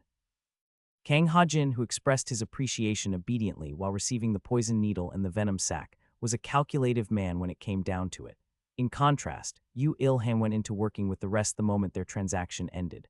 Although there was no magic stone in the giant Deathstalker, its carapace was absurdly hard, and the meat looked very delicious at a glance. Ilhan finished dismantling it while humming, and continued on to the Highland Troll boss, while Na Yuna and Kang Hajin were looking at him working with absent-minded gazes after they received the Deathstalker's poison, while Erda was interrogating Feta. You intended to receive help from Ilhan from the beginning, right? And no, if you're honest, I'll forgive you. In fact, I did intend that. Angel Sleeper hold. You liar screams. Wow, Angel Nim seemed to be close. In my eyes, it looked like divine retribution. Wow. At that time, Ilhan subconsciously exclaimed. It wasn't because he became satisfied after looking at the angels becoming closer to each other, nor was it because he got goosebumps after listening to the couple's conversation. It was because a magic stone popped out from the giant troll's head. There is one. Angel cross-choke. Wait, what? Third-class magic stones are appearing already. Screams. This was the moment when the opportunity for evolving the resting skill, which he had lost previously, had come again in a more perfect manner. That was because the third-class magic stone was from a troll, which had a resting skill. Although there was no differentiation on the types of monsters from which the magic stone had to be acquired from, it was needless to say that the magic stone from a troll, which had a closer affinity, was better than one from the shadow leopard. However, he didn't need to make them aware of Ilhan's skill by evolving it right now. Ilhan cleaned the magic stone well and put it inside his cross bag before continuing with the dismantling of he troll, forgetting about Na Yuna and Kang Hajin, who were making absent-minded gazes at the flash of appearance of a third-class magic stone. Around that time, the duration of the superhuman strength ran out, and he suddenly felt extreme fatigue, but Ilhan didn't stop. His techniques were good to the point that it would sufficiently make up for the deficiencies in his strength. What was amazing was that Na Yuna, who was looking at that process, activated her skills suddenly. Make that person stronger, yap. Ilhan spoke out in surprise. When the light pink-colored magic which came from her stretched hand came into contact with Yu Ilhan, the fatigue which covered his entire body eased up a little. He thought that it was a recovering ability befitting a priestess, but what was more amazing was that even though Yu Ilhan didn't show it much on the surface, she had noticed something wrong with his body. "You have good eyes." Ahem, Yu Ilhan could only say that sourly. Na Yuna obediently accepted his praise and straightened her waists. The already plump chests were emphasized, so Yu Ilhan turned his gaze to the troll in embarrassment. Only Kang Hajin was making a strange expression as he understood Yu Ilhan. That's done. The Highland troll boss was a trocer without waists. He was thankful that it had died in a single strike without any words, but not only had it left behind a magic stone, it also left behind a tough hide, strong bones, muscles and tendons which seemed like they were processable into giant's rubber band, and lastly blood which looked thicker than other trolls. Adding meat on top of this, there really was nothing to throw away. "We're planning to go back, but if it's all right with you, won't you come back with us?" While Yu Ilhan was being joyful over his harvests, a line which was out of his expectations could be heard. It wasn't Nayuna, but Kang Hajin, who was wary of him at Fist, who talked first. "You should have noticed as you received Yuna's and my id cards were a Korean clan who's proactive as a small-scale team of elites. Honestly speaking, your fighting skills are jealous-provokingly good, to the point that I want to receive you as a clan member despite my pride. Woo, that's so good. My Ray will like it too, oh." Realizing that his words were an offer, Nayuna became delighted while clapping like a seal. The angel Feda also brightened up. "Yes, it's good to work together. It's an advantage of the race known as human race to fill what each other is lacking. TN, the only thing MC lacks is his communication skills." And Yu Ilhan retorted with a kind smile. "Don't wanna." Groan, although I did know you would answer that, you're quite firm. Yu Ilhan only smiled when he heard that and didn't say anything else. Of course, like a loner, his insides were boiling up. There was no one who could intrude on the territory of loners. Social butterflies would interact with other social butterflies, but loners would even reject other loners. Filling what each other lacks, that really is an advantage in a group. However, Yu Ilhan had never benefited from that. It was because no one had looked at him until now. Until now, Yu Ilhan endured if things were lacking. "Do you think I'll go over to that side just because you want to be together with me since my skills are exceptional? There is a limit to looking down on loners." There was no way that Kang Hajin would know of the path and experiences that he had been through until now. It might have been a big decision for him to say to come with him, and might have wanted him as a companion for real. Perhaps he really did want to associate with him. TN, note that Kang Hajin is around 30 years old, otherworld included, while MC is 10-20 years old. However, Yu Ilhan couldn't accept his offer positively despite knowing that Kang Hajin didn't have any malicious intentions. His twisted personality couldn't be helped. He will think like this in the future, unless a huge situation where he has to change his reasoning occurs. "Hying, I want to hunt together though. It sounds like so much fun though." He doesn't like it. He's so strong, so we'll be able to meet him again in the future. Try tempting him again then. Ooh, Akai. Conversing such things blatantly in front of the person in question, Kang Hajin bowed his head with a smile. "Now that I think about it, you saved us yet again just now. If you contact us, we will give you twice or even 3 times the compensation. Then we'll take our leave now. Goodbye. Let's see each other again." "Definitely, phew. That's steel-like human. Let's not see each other again, Feda." Kang Hajin, who was clear with his finishing, and Nayuna, who clung to him even though it had been a little since they even met. Finishing farewell with the two contrasting people, Yu Ilhan watched them disappear over the horizon, until the point that he was sure that the Pasvi concealment would activate again, and when he became sure of that, he spoke in a delighted voice. "Then should I evolve the resting skill now? How can there be such a my pace human?"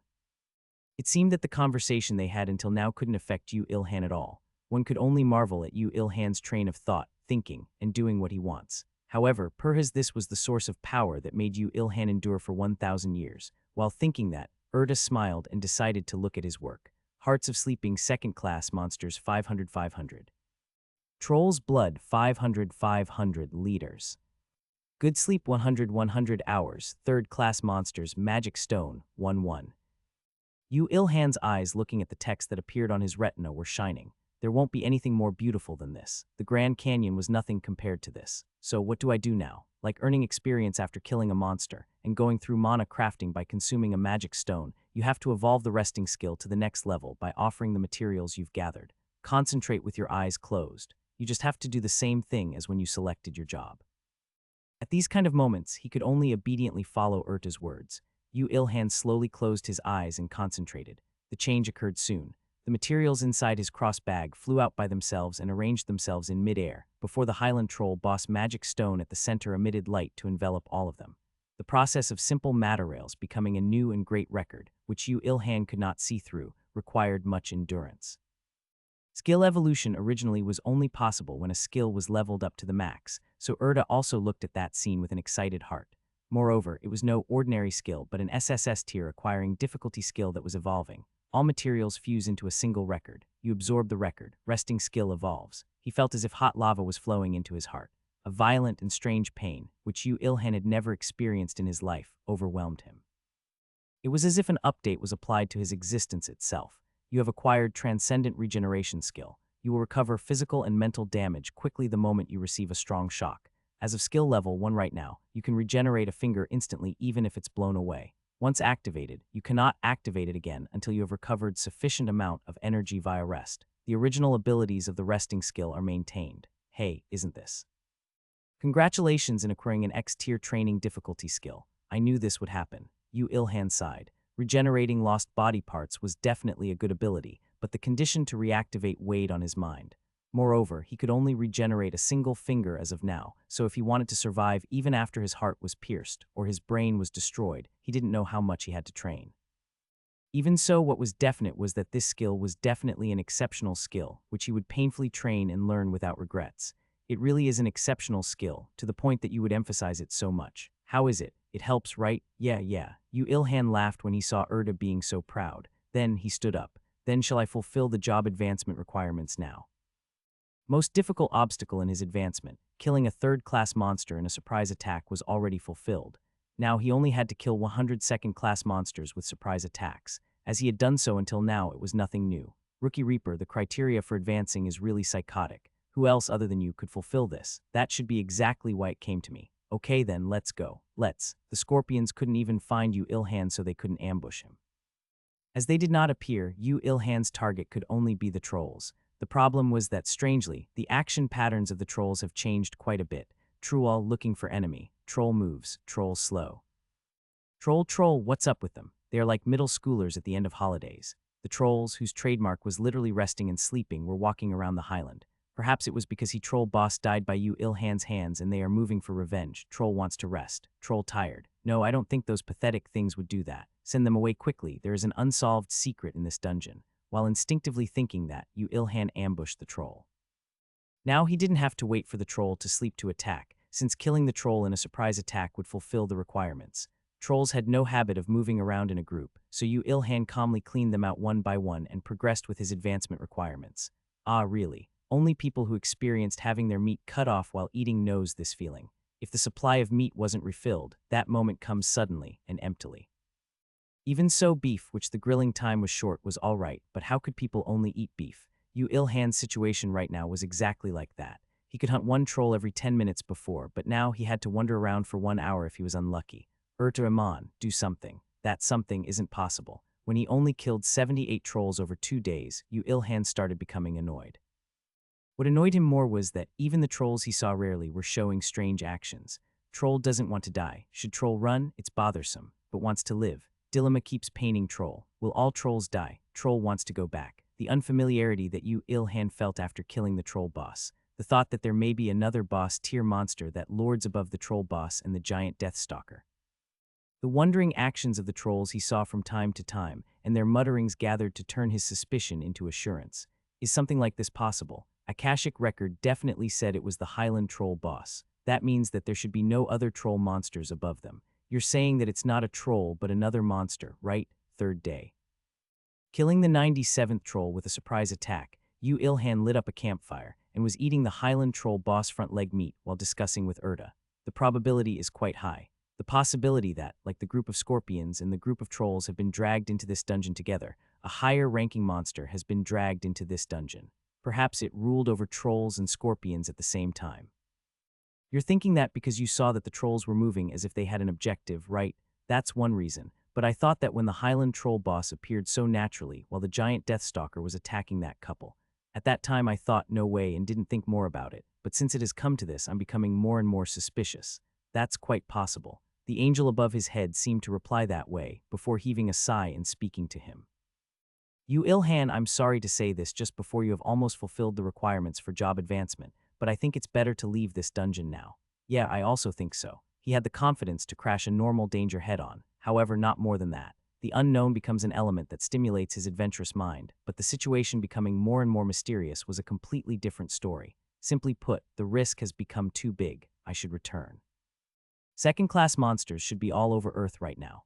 Although the fact that second-class monsters are all over Earth right now pains me. Exchanging bitter jokes, the two started to go back. He could advance if he killed only 3 more trolls with a surprise attack, but as he had decided to retreat, Yu Ilhan's actions were truly daring and firm. However, a problem soon occurred. Although there are words that climbing up and climbing down a mountain is different, how could going back the way they came be different?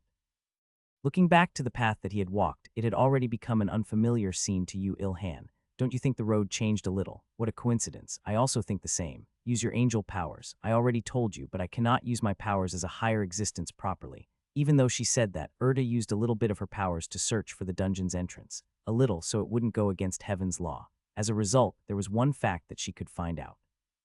The entrance disappeared. Can you say that again, Miss Higher Existence? The entrance disappeared. Erda was in extreme panic. Even she didn't know how such a thing came about. It was because in her life as an angel there was never such a case. What is this? How did this come about? Calm down. I can't calm down. This is something I've never seen before. Can I not panic? I said calm down. When Erda panicked while grabbing Yu Ilhan's hair, he grabbed her and placed her on top of his palm. Time passed with her meeting eyes with Yu Ilhan. Erda finally seemed to realize that she wasn't alone in this place. How was her mentality so weak even though she was a higher existence? Yu Ilhan realized more that higher existences weren't as almighty as they seem. I calmed down now. Now I should do what I can do. Erda was sure that the situation was abnormal and decided to contact heaven, however. While she brought her angel's ring out as always to contact other angels, she realized a more shocking fact. The communication doesn't work. Maybe this region is outside your area. There cannot be a place outside the area of the communication of the angel's rings. If there is one, there is only one possibility. Yu Ilhan heaved a deep breath. What should have come had finally come. After resolving himself, he urged Erta, say it. Following Yu Ilhan, Erta also shortly took a deep breath. Then she hesitated as if she didn't like to say that word, before spitting that word carefully as if exposing her embarrassing parts. Abandoned world. That's quite the unpleasant word. Only one element made Yu Ilhan unpleasant. Just who abandoned that world. I told you that we are managing a huge number of worlds. God wants all worlds to be maintained, and as such, God gives out the races who manage that world, such as humans, quests, in other words, power, like he did with humans on Earth. Yes, like that. However, you should know from the things that happened on Earth, but not all things go naturally. Yes, Yu Ilhan could not earn the opportunity to go to another world. Monsters became unimaginably stronger, and even an overflow occurred once already. There would be other problems occurring on Earth in the future. Whether it's humans or elves, if they, the main axis of the world, become too strong, then it's still all right. Monsters, due to their characteristics, can only keep appearing, and animals other than monsters keep breeding. Even if the balance of a world is destroyed, it doesn't matter that much, if it's the monsters who become too strong. We help humans and other intelligent races to the last, with all our effort, but that doesn't mean that we can annihilate the monsters ourselves. And as such, there are cases where they lose against monsters, and sometimes, if it's serious, they would die out. Yu Ilhan felt that he knew without listening to the rest. If that happens, you abandon the world. A world with no development cannot evolve anymore, and the monsters who lost their enemies free themselves of their shackles and eat each other. Such a world loses its future, and at that time heaven finally abandons a world. It was natural. Yu Ilhan knew plenty that angels cannot proactively interfere with the phenomena occurring on Earth. He also knew that God was doing the best to help the humans on Earth. However, even so, Yu Ilhan became dejected when he heard that. As all communication with heaven was severed, even if an angel drifts into that world, it becomes impossible to contact other angels. However, this is not an abandoned world, but a dungeon on Earth. Yes, it should be. This was the moment when Erda gave out her reply in a worried voice. Swoosh. Without any signs, an object dropped towards her head. Immediately after seeing that, Yu Ilhan covered her and rolled on the ground. Right after that, a gigantic scythe embedded itself on the ground with a frightening PSH sound. This was an attack with a frightening strength. New record found, and its voice could be heard. Yu Ilhan immediately raised his head to see its figure. Standing with its scythe still stuck on the ground, it was a monster which had a thin body with a black hood, as if materializing the figure of a death god that Yu Ilhan was about to become. If there was one thing that Yu Ilhan was relieved about, it was that the despair that he would never win against it didn't come. It was probably because its concealment was a skill that Yu Ilhan had already mastered. In other words, it was the same case with the leopard. It was not a fourth-class monster. It was definitely much stronger than the Highland Troll boss, but it was definitely still a third-class monster. However, he couldn't be optimistic about the situation. He couldn't find Yu Ilhan but found Erda instead of him and attacked, and as Yu Ilhan covered her, his concealment deactivated. After realizing that, Yu Ilhan muttered with a sigh, "See, you're an embarrassing angel as always. Yu Ilhan, if we survive this, I will give you the reward for saving a higher existence." Erda replied, "So please don't die, I request of you. Record give me." This was the start of the true boss fight. Its size was smaller than the trolls that Yu Ilhan had hunted. Its height was around 2.5 million. Moreover, its strangely thin body looked weak to the point that it might get blown away with a breath. However, its real strength was nothing like that. Its body hidden under the black hood had an enormous power capable of easily making even the Highland Troll boss kneel, and the pitch-black scythe that it was swinging around flew at Yu Ilhan as if to cut apart his neck. If the first strike was aimed at Yu Ilhan, even he would be hard-pressed to see through it. Of course, as it couldn't see him, it had attacked Erda. It's a mutation that hasn't been recorded yet, and one that appeared after evolving by monsters eating each other. It's fortunate that it's not fully grown, but its behavior patterns are still unpredictable, so be careful. Got it. Yu Ilhan answered extremely shortly and moved his body. Jokes disappeared from him, meaning that the situation was not that leisurely. The strongest weapon he had, the pile bunker, had already been destroyed, and the strongest weapon after that was only the death god's black spear. His armor had a special ability, but now that the possibility of a surprise attack had all but disappeared, it had no other advantages than its sturdy defensive power. Although not a short time had passed since Earth went through the Great Cataclysm, this was the greatest crisis that he had met so far. Record, that damn record. Someone might even think that it was the only word it knew. With its shout, Yu Ilhan didn't think to block the oncoming scythe and avoided. As he had already seen the results of its terrifying attack, he knew very well. Yu Ilhan could not win against it in strength. That didn't change even if he activated superhuman strength. However, if someone asked if Yu Ilhan could not defeat it, he would laugh at that person. What Yu Ilhan had trained for a millennium was his martial arts techniques, not his skills, levels, or strength.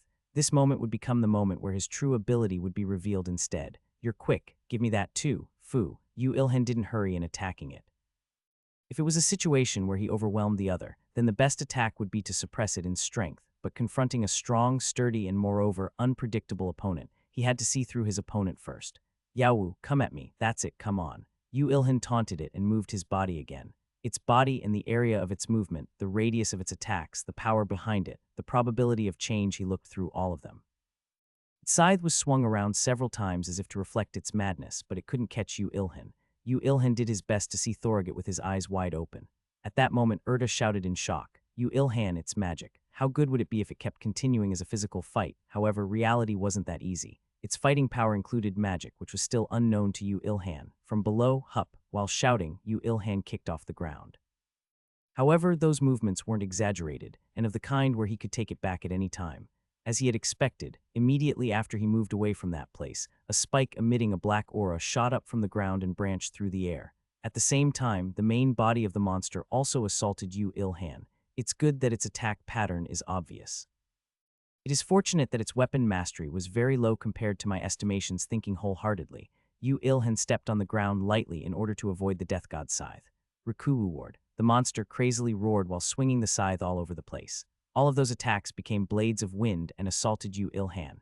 Every time the weapon was swung, Yu Ilhan moved his body according to the trajectory that he had seen and ran forward. If he didn't, he would have to allow an attack from the spikes behind him. Eat this first. Immediately after its scythe was swung diagonally to the right, Yu Ilhan struck out his spear while running into it.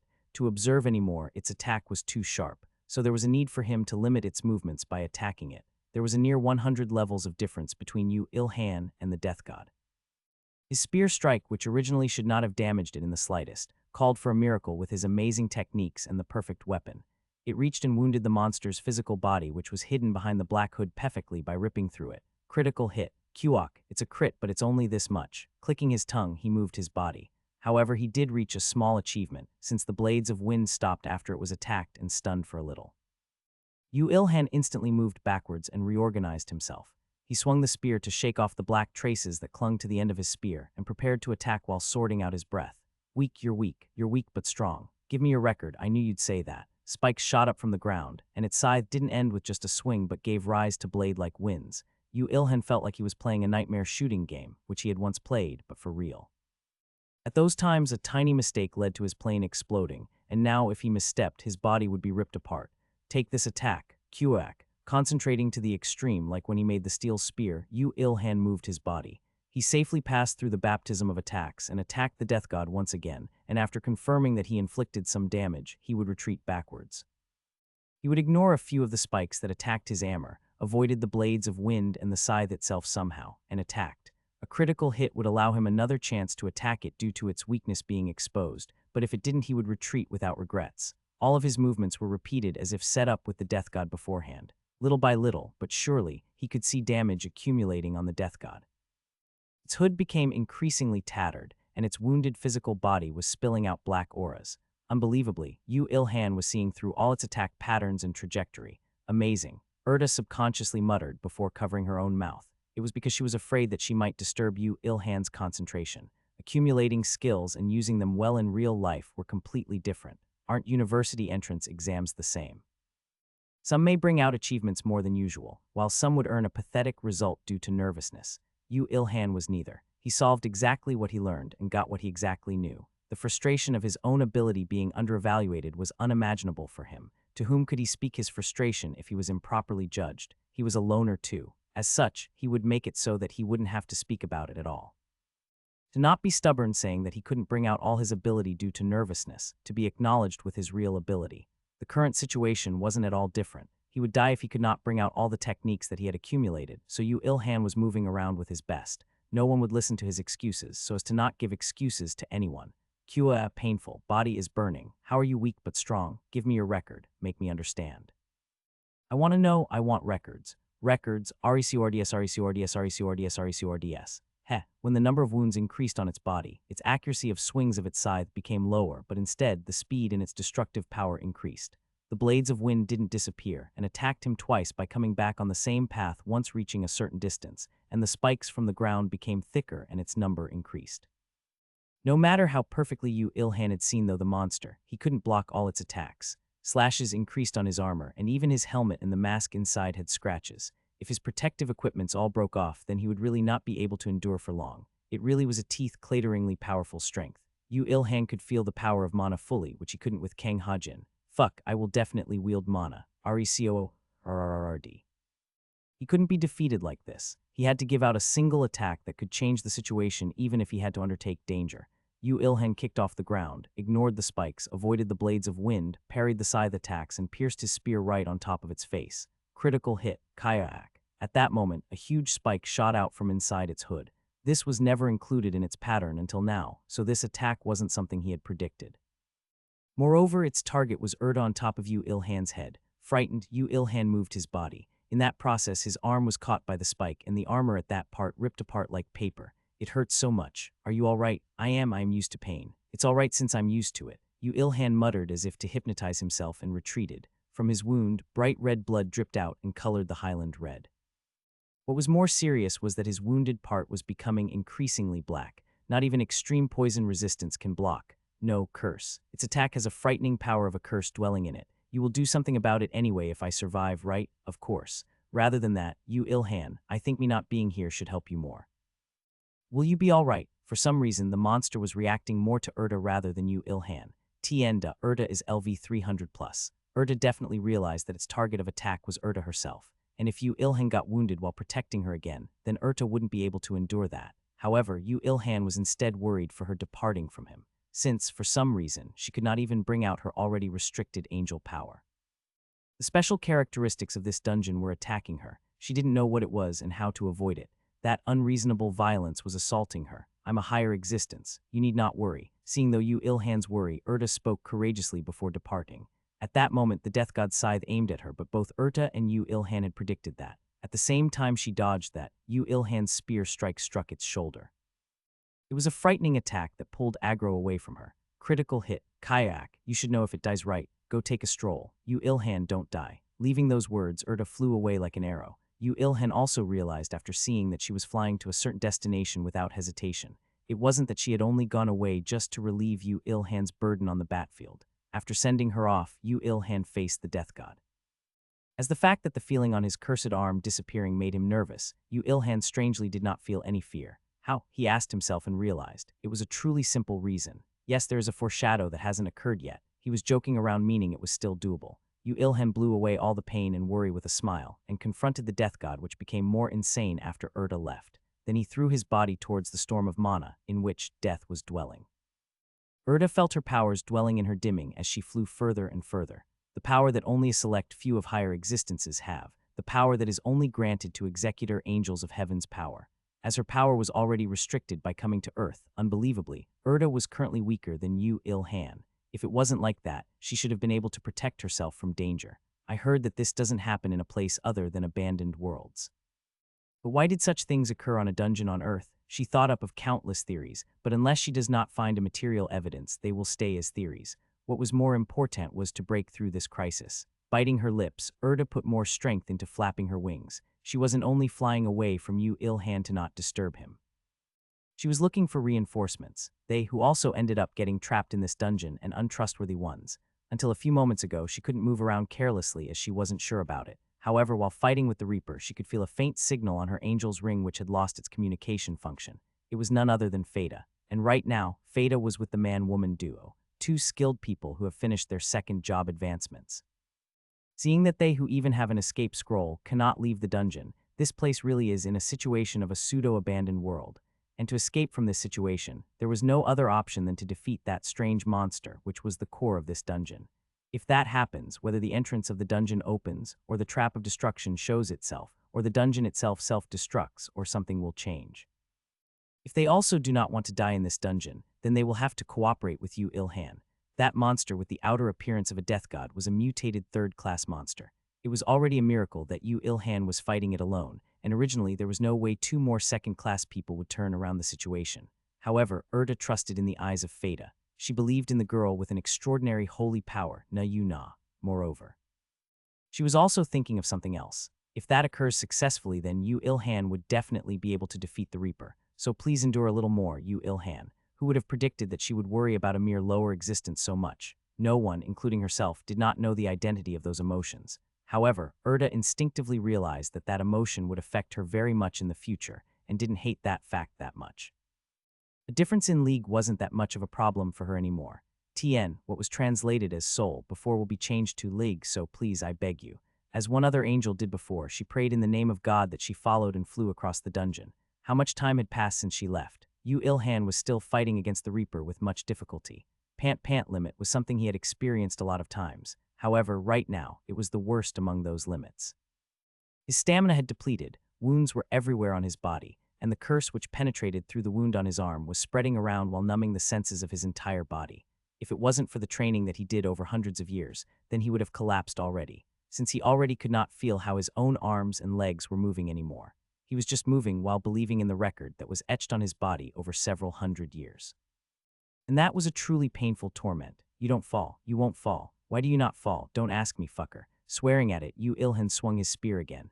As he had done so thousands of times until now, the spear ripped apart the skin beneath its already ripped hood and pulled out its blood. The black blood sprayed onto his armor and burned. The armor really did save his life several times. Fook Fu, trying his best to sort out his breathing, Yu Ilhan postured himself straight. He calculated the position of the opponent and held his spear, before charging at it while dodging its sharp attack. His movement seemed no longer like a human, but a ferocious beast. In truth, the curse was already affecting his sight. Even now it was slowly, very slowly blurring his vision. The figure of his enemy, the figure of himself holding the spear, couldn't even be seen now. The teeth-clatteringly powerful curse was eating away Yu Ilhan's everything. Even so, Yu Ilhan swung his spear again. The spear with all of Yu Ilhan's strength just barely avoided the death god's scythe and ripped its wrist. It screamed, "Kuak, how can I not kill you?" Its rage finally breached the limit. It even brought out all the magic that it had saved for hunting the angel. That changed into form of a long, sharp scythe and rose in the surroundings, so it really was saving its power. Yu Ilhan, who couldn't wield mana yet but could sense it, felt dark magic power boiling in his surroundings. He desperately avoided them and laughed a little with a heh, that mere magic power. It acted as if it could do anything with magic power, but it couldn't kill Yu Ilhan for tens of minutes. Instead, if just counting the number of hits they struck, then Yu Ilhan would have overwhelmed it already. What good was a good weapon? In the end, everything was decided by the skills of its user. Even right now, Yu Ilhan read the movement of those scythes just by instinct and dodged all of them. This was the moment where a large amount of mana it just used evaporated into the air. Then he instead saw through its dulled movements due to wielding the scythe to approach it and struck with his spear with his full strength. Hup, critical hit. Quack, Yu-Il-Han's spear pierced its chest. He attacked the same location continuously and finally succeeded in destroying its bones. The death god stiffened while teetering, and Yu-Il-Han swung his spear twice again and succeeded in attacking its body. However, unfortunately, the next moment, Yu-Il-Han collapsed right there. He couldn't even swear. It was because he didn't know how to move his jaw muscles. He felt that he might bite his tongue if he wasn't careful, so he didn't move it anymore. His mouth was still half open. The curse was truly ferocious. He misstepped once and now he couldn't even think how to move next. He felt as if all the nerves inside his body was tangled up.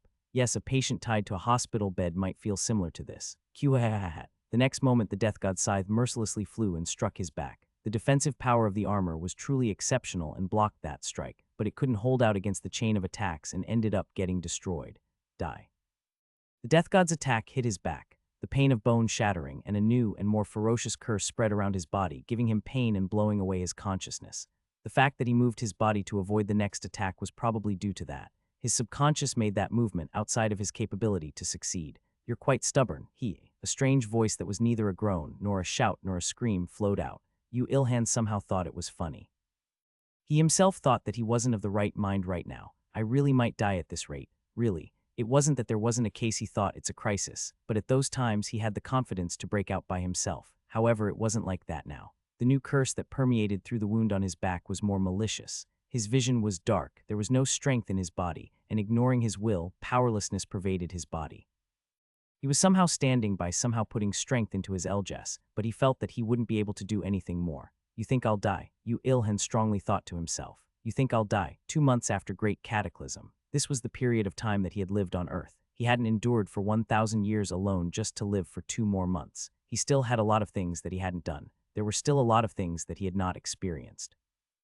Things he wanted to make, the things he wanted to learn, the things he wanted to see, there were too many. I want to see Lita. I can't die like this. I will take your life. Your record, I will take your everything. Assured of victory, the Reaper said arrogantly. Despite being overwhelmed by Yu-Il-Han throughout the whole fight, now that it had noticed Yu-Il-Han's limit, it had changed instantly. It was a funny guy. He wanted to laugh at it for a long time, but it was disappointing that he couldn't see it. Who will die at that moment, he curiously could speak. Thinking that the will of humans are very curious, even though it was he himself who did it, he continued speaking. You think I'll die for you? Yu-Il-Han moved his body to avoid the scythe that was swung to take his life. This was the moment he, who hadn't even acquired his second class, broke through the power of a curse through sheer will alone. However, with that, his movement stopped. A momentary result. His movements only got him 3 more seconds before the death god reaped his life, and there were people who arrived within those 3 seconds. Aye, rescue that person please. A funny incantation assaulted Yu-Il-Han. However, that funny chant blew away the 2 curses inside Yu-Il-Han's body, recovered his depleted strength, albeit a little, and made him mentally stable enough to avoid the death god's attack. Yu-Il-Han. Whoa, why is such an absurd monster in this dungeon? Fuck it, human holy knight Kang Ha-jin, who was in charge of the team's health and who had not many things that he did not know about until now, but acquired so many of them after meeting Yu-Il-Han, smashed against the death god. Originally, not even a single unit of damage would be inflicted with his chargem, but with his job of a holy knight, and the absurdly strong blessing of Na-Yu-Na, on top of the damage already inflicted on the death god, collaborated to blow the monster away. Kick Kua, it's good that you're alive. Yu-Il-Han, he's not human. He made that monster into that state alone. He's not human. Angel Erda rejoiced, and Angel Feda became shocked. Yu-Il-Han looked at them while smiling before he found something over the horizon. He instantly knew what Erda's plan was after looking at that. Then he shortly asked Kang Ha-jin, who was staring at the death god, "How long can you hold?" "By myself," Kang Ha-jin shouted in fright. He heard that it was a cooperative attack, but when he went into battle the story changed. However, looking at Yu-Il-Han's serious eyes, he could only honestly answer with a crying expression. About 30 seconds. Just what could change in 30 seconds? Kang Ha-jin didn't know. However, Yu-Il-Han did. That's plenty. Beneath the half-shattered helmet and the mask, Yu-Il-Han's mouth made a refreshing crescent. While Kang Ha-jin was absent-minded, Yu-Il-Han kicked off the ground and started running, towards the 3 trolls who were wandering around beyond the horizon. The 3 trolls were inflicted by an illusion magic that Erda used with her little bit of power and were imitating Michael Jackson's moonwalk, sloppy. The wounds he got from fighting the Reaper were too serious, so they weren't fully recovered even with Na-Yu-Na's ability, but that would not hinder him from killing the trolls. Kang Ha-jin said 30 seconds. Yu-Il-Han said that was enough, and it actually was. Hup. With a shout, he charged. The trolls didn't notice him. Yu Ilhan held up his spear, and threw the spear, which did not lose its sharpness at all even in that intense fight, to attack the three trolls. You have earned 520,938 experience. You have earned 518,556 experience. You have earned 549,289 experience. A flash-like charge and lightning strikes.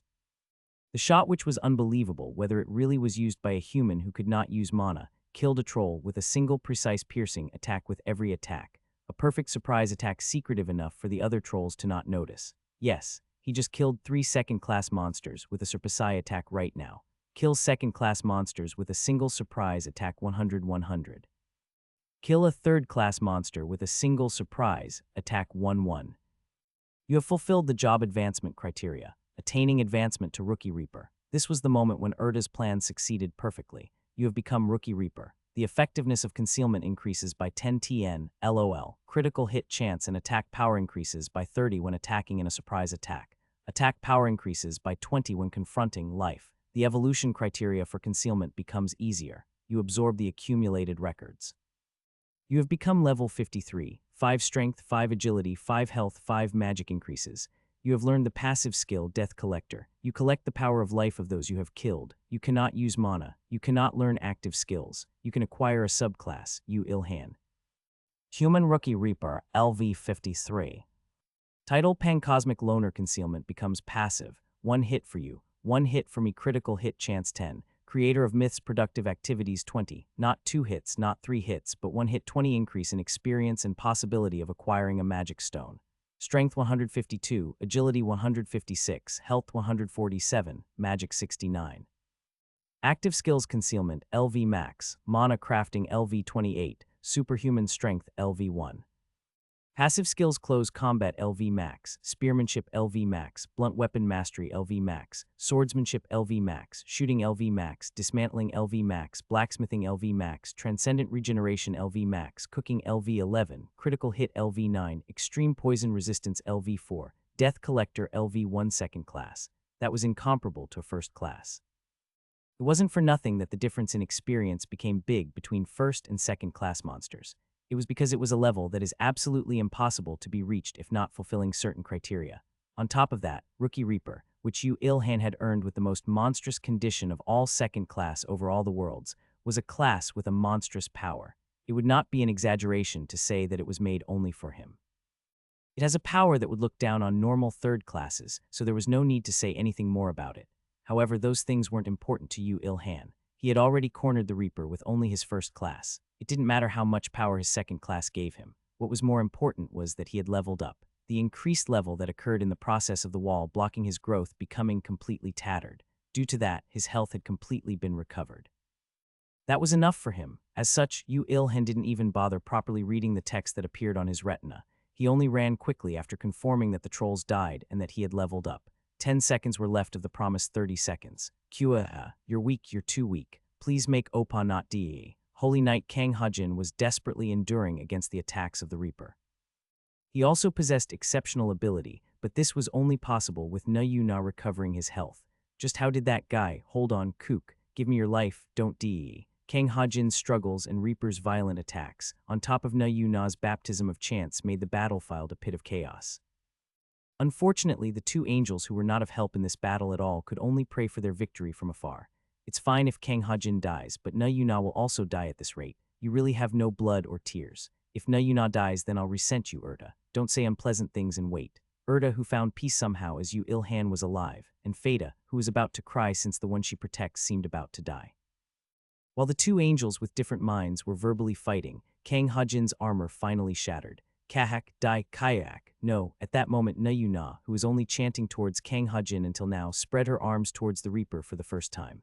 Please punish that bad guy. Brilliant pink light spread out from Nayuna's two hands and struck the Reaper. Reaper, who got attacked by her directly, as it didn't prepare for it, unbelievably flew away for tens of meters before striking the ground. Its figure was even more pitiful than when Yu Ilhan fought it.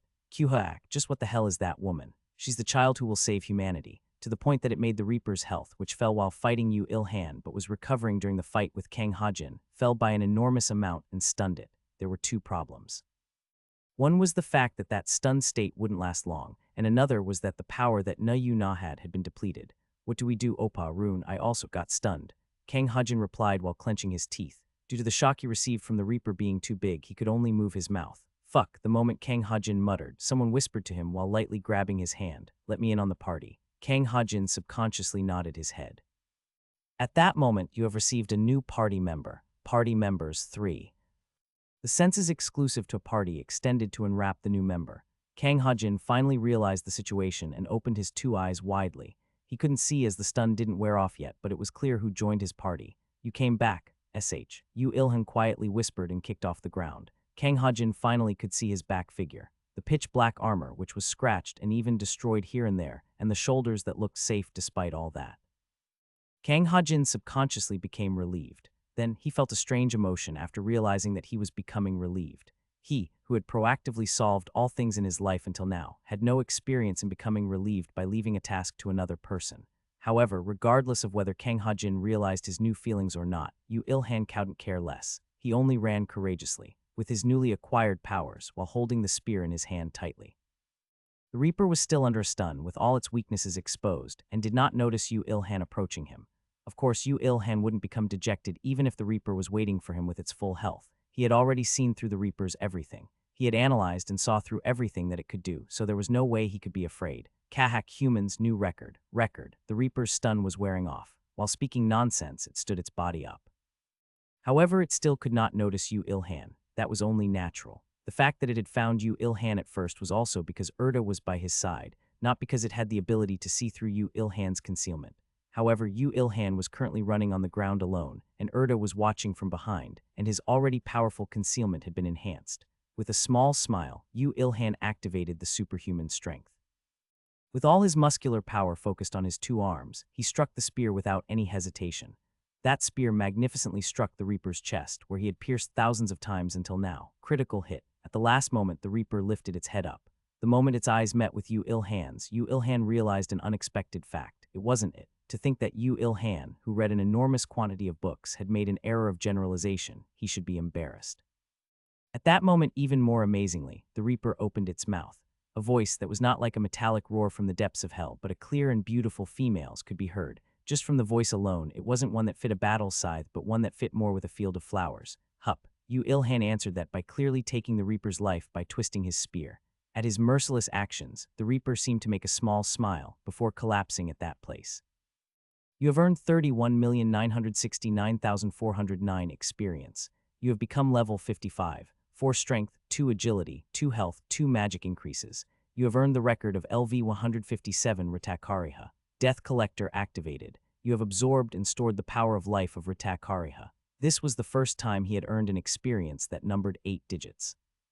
Shocked, Yu Ilhan turned his head around just in case, but it seemed that Kang Hajin and Nayu Na had leveled up properly as they became lively. Phew, it was a really strong guy. I never met such an enemy even during my 10 years in the Hell Tower. It was very twisted. When their safety was confirmed, the two finally became relieved and conversed. Yu Ilhan also became relieved after confirming if there was any enemy in his surroundings. And he took out a bone knife in order to dismantle Ritakariha. Stop there. Ah, why? She's a girl. It's a monster. She's a girl. I said it's a monster. Yu Ilhan had no profane intentions at all. So what if a monster was of a specific sex? The only important things were whether its skin was tough, or whether its bones were hard, or whether it had a magic stone, just these 3. However, the next moment as he was about to act, the body of Ritakariha collapsed on the ground, seemed to emit a faint light, before it became black ash. Yu Ilhan thought it was a pity while looking at that, but Erda Feta, Kang Hajin and Nayu Na all stiffened after witnessing the same scene. Hup, Tien, this is like a sudden deep intake of breath. I thought no way, but, so there is something that only those guys know. Yu Ilhan, who intuitively realized that, also stiffened along with them, as to not be cast out by them. An action copy skill that could be called a Control-C, Control-V. His skill activated splendidly and succeeded in not giving his companions any strange feelings. No way, it really was a breaker. While Yu Ilhan desperately endured his urge to ask what that cool name was, Erda, who flew to Yu Ilhan's head, explained in a small voice. The ones who are taken over by monsters' mana due to swallowing a magic stone are called breakers. They become black ash when they die, as you see there. Aha, Yu Ilhan finally knew. So Ritakariha was not a monster but an actual woman, although it was unknown whether she was a human, an elf, or another intelligent species. However, there were two positive things. First was that there was a black-colored magic stone left at that place. Second being the pitch-black robe and the pitch-black scythe remaining. Of course, the angels were rejoicing due to another fact. Ah, the dungeon's entrance opened. Feta. We came back with our own abilities, so Ritakariha really had the secret to it, although it's unfortunate that we could not hear that through her own mouth. Urta. Tien, I will try to put which angel is speaking when there are many. It's not easy to recognize them just through the speech. There's a tone of speech in Korean that gets lost in translation. Urta spoke while looking at Yu Ilhen quietly. Straightening his shoulders firmly, Yu Ilhen complained to her. Why are you looking at me? Did I do something wrong? I'm looking at you because you're so handsome. Why bitter? Urta's counterattack abilities were also increasing day by day. Clicking his tongue, Yu Ilhan could only acknowledge that. There was not a single solved puzzle. Instead, the suspicion only became deeper. A mysterious dungeon which restricts even the power of a higher existence. A third-class breaker which there was no way it could be on Earth. And an abandoned world. He did not know just what was occurring on Earth. Just one fact was sure: Yu Ilhan had won, and survived splendidly. After the situation was over with, Kang Hajin bowed his head deeply to Yu Ilhan, but Yu Ilhan just waved his hands and denied it. If it wasn't for them, Yu Ilhan definitely would have died, just like that. But if it didn't die, the dungeon's exit wouldn't have opened, and if so, we would have died as well. So it's us who should be thanking you. Yu Ilhan thought that Kang Hajin had a very stiff head and didn't understand what he was saying, but he didn't say it out loud. Instead, he spoke while picking up the black magic stone and Ritakariha's relics. Then I can take this, right? Momentarily, Kang Hajin's eyebrows twitched, but he couldn't say that's a bit too. Now, since that would be going against his words. Honestly, it wouldn't be exaggerated to say that Yu Ilhan had killed it all by himself, so Kang Hajin eventually decided to clearly give up. Okay, Yuna would probably not be against it either. No, Yuna didn't object it either. Instead, she demanded, give me your number. No. Wow, I got rejected again, even though I'm so pretty. Even though I'm the prettiest in the world, Na Yuna was definitely beautiful. Since it was Yu Ilhan who would not eye anyone below an angel, who acknowledged that, it could be said that her appearance was exceptional. He didn't know the order of sequence, whether she became like that since she was blessed by the goddess of beauty, or whether she was blessed because she was pretty, but she was beautiful to the point that he could realize that she wasn't blessed by the goddess of beauty for nothing. He also understood why she was so proud of her appearance, although, honestly, he felt unpleasant about it. Yu Ilhan rejected her even more because of her confidence, and confirmed with Urta. Are there anything else that I need to do in here? There should be, but not now. We all need rest. You worked very hard, so you should rest now. The rest will be taken care of by us, as we should be responsible for this in the first place. But in my opinion, I think it will become even more dangerous if your powers are restricted again doing that. At Yu Ilhan's sharp opinion, Urta replied while smiling helplessly. In fact, I'm worried about that as well. We will probably seal the dungeon itself using heaven's power, and will probably give out quests to humans later. To those like you who have exceptional ability, I knew that. Yu Ilhan ended up laughing. However, to blame her for anything, she worked very hard today, so he decided to shut his mouth. Urta also seemed to have felt his consideration as she quietly lay on his head. Let's get out, Tozer. You won't reject that, right? Okay then. He had already left the party. His passive concealment would probably activate again when they arrive in Korea, so he should be able to leave them. As such, Yu Ilhan didn't bother rejecting that. He had already finished his business here anyway. Splitting up here was instead more annoying. I will drink beer with my Ray when I go back to Korea. Do whatever you want. Oppa, drink with us too, I'm busy. Ooh, I keep getting rejected today. Meanwhile, Na Yuna didn't seem to be tired at all as she kept chatting. If acting childish was her secret to her beauty, then he wouldn't really want to imitate that. However, he didn't feel so bad about her screaming, kayak kayak, from time to time, so Yu Ilhan looked at that scene with a faint smile, with the thought that she might miss Yu Ilhan's figure if she kept chatting loudly. But what is your name? To think that she called out to him when his concealment seemed like it would activate in just a few more moments, was that a simple coincidence? Just why does this woman show a completely different side to her at completely unexpected times? Yu Ilhan became a little nervous. Whether she knew that or not, Na Yuna continued speaking with an innocent voice. I asked Feta before, but she said she'll die if she tells me. I definitely don't want an angel cobra twist. I think it's beyond the level where you should put an angel in front of it. While retorting blandly to Feta, Yu Ilhan thought for a moment. The one he thought about was Kang Mai-Ray. First, it was a clear fact that Kang Mai-Ray and these two belonged to the same group. Moreover, from Na Yuna's chatters, he could judge that they were friends. Since Kang Hajin had the same surname, it was likely that he and Kang Mai-Ray were kins. They will definitely talk about Yu Ilhan with her, and Kang Mai-Ray should be able to think up of Yu Ilhan the moment they mention concealment, spear, and Korean. It's not that Yu Ilhan was being arrogant. It's just that there are no strong people with those characteristics on Earth right now, other than him. In other words, there's no meaning in hiding it. It's Yu Ilhan. Was such a cool name. This person was the first to say that so nonchalantly as soon as she heard his name. The best social butterfly of social butterflies, the queen of social butterflies, was here. Honestly, he didn't feel that bad hearing that, but his strong resolve that loners cannot associate with social butterflies made him calm. Meanwhile, Kang Hajin was looking at him as if looking at a strange human. Even he, who grew up with Na Yuna from their toddler age, had his heart pound sometimes when looking at her, but he could feel that Yu Ilhan was rejecting Na Yuna honestly. He really wished that that wouldn't provoke Na Yuna's challenging mind. She always looked clumsy, but exactly due to that, it was unknown what she would do. Fortunately, as she was more interested in making herself look pretty rather than a man, it would be all right to not assume the worst. You don't have to back down so much. I won't eat Yaowu. If you're too close, it makes me unpleasant and hot, so go away a little further. Wow, now, Na Yuna seemed like she enjoyed the conversation with Yu Ilhan. Well, she might feel new about Yu Ilhan's reactions, who was different to other men, since other men either exaggeratedly close or exaggeratedly wild. New things bring with it joy, but there was a limit to that. If there was no reaction, she was bound to get bored with it eventually. Just what kind of charm would she feel to someone who keeps rejecting her? Seeing Na Yuna giggling so much, Kang Hajin's worries indeed seemed like it would end as worries.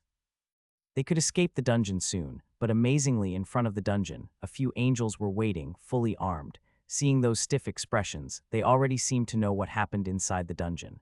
Erta. A female angel wearing an armor of light at their front called Erta's name. Report, armored angel. I understand, Erta.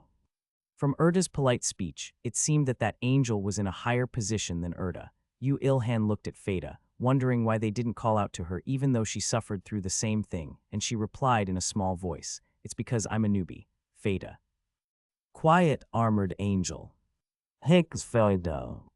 Erta and the armored angel seemed to converse for a while before they turned their heads towards Yu Ilhan. The armored angel spoke. Human Yu Ilhan, it seems difficult to reward you immediately. Armored angel, okay, you can give it to me after you finish work. Yu Ilhan tilted his head when he heard the word, reward, before he realized that it was for saving Erta.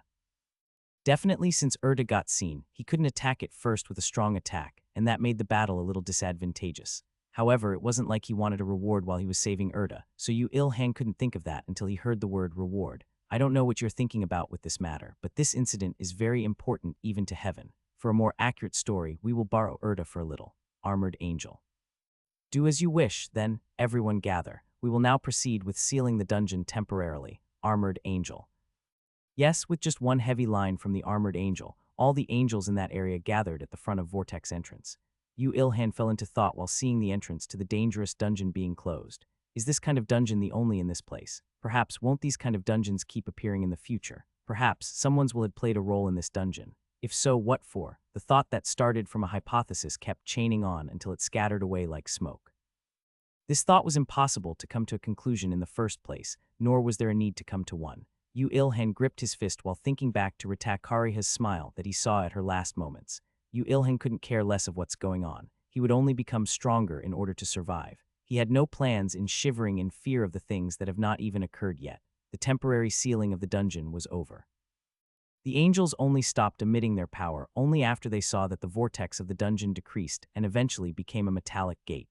With this incident, Earth has become the world with the most variables, where God's power is especially not effective. According to that, the angels assigned to Earth will increase in the future. While he was quietly looking at the dungeon's entrance, Yu Ilhan could hear an angel's voice in his ears. When he looked back amazingly, he could see the armored angel, who kept her stiff attitude all this time, smiling slightly with the corner of her mouth slightly raised. Lita really seemed to want to see you. It was painful to endure her hysteria until now. Is that so? He thought of the things he thought when fighting Rita Kariha alone, and his face became a little red. It was fortunate that he was covering his face with a mask. No, rather than that, just how much does this poor angel talk about Yu Ilhan to the other angels, to the point that the angels that Yu Ilhan meets talk about Lita? While he was thinking that, at one moment, Yu Ilhan realized what the armored angel was implying and widened his eyes. Wait, then Yu Ilhan, I wish you luck in your future. I will send Erta back as soon as the business is done. Feta, you come too. Wait, I need to prote. The angels vanished in an instant. Taking back his hand, he stretched towards the armored angel. Yu Ilhan grumbled quietly. Sneaky, she should have told me to the end if she was going to at all. You're very friendly with them. Meanwhile, Kang Hujin, who was stiff throughout the entire incident since he was overwhelmed by the angel's auras, became surprised yet again after looking at Yu Ilhan's attitude. Now he was even tired of feeling inferior to him. Of course, there was no way Yu Ilhan would know of that, so he could only make a vague smile. Let's go back, Nuo. Hujin Opa, Ilhan Appa. Fu, yeah, I'm not your Opa. Now Yuna, who simply wouldn't understand the situation, ended the situation and pulled on the two's clothes. Kang Hujin sighed in defeat, and Yu Ilhan felt electrified due to the power of social butterfly queen after hearing the change in her way of calling him, and cut her off with the power of a loner king. Then Ilhan, I'm sorry, but I have no plans in becoming close with you, so don't call me so closely. Wow. Now Yuna, who became to enjoy Yu Ilhan's reactions, kept talking to him until they got on the airplane at the airport. Of course, Yu Ilhan escaped them since he had to stow away, so she could only hope for another meeting, although it was unknown when that meeting would come.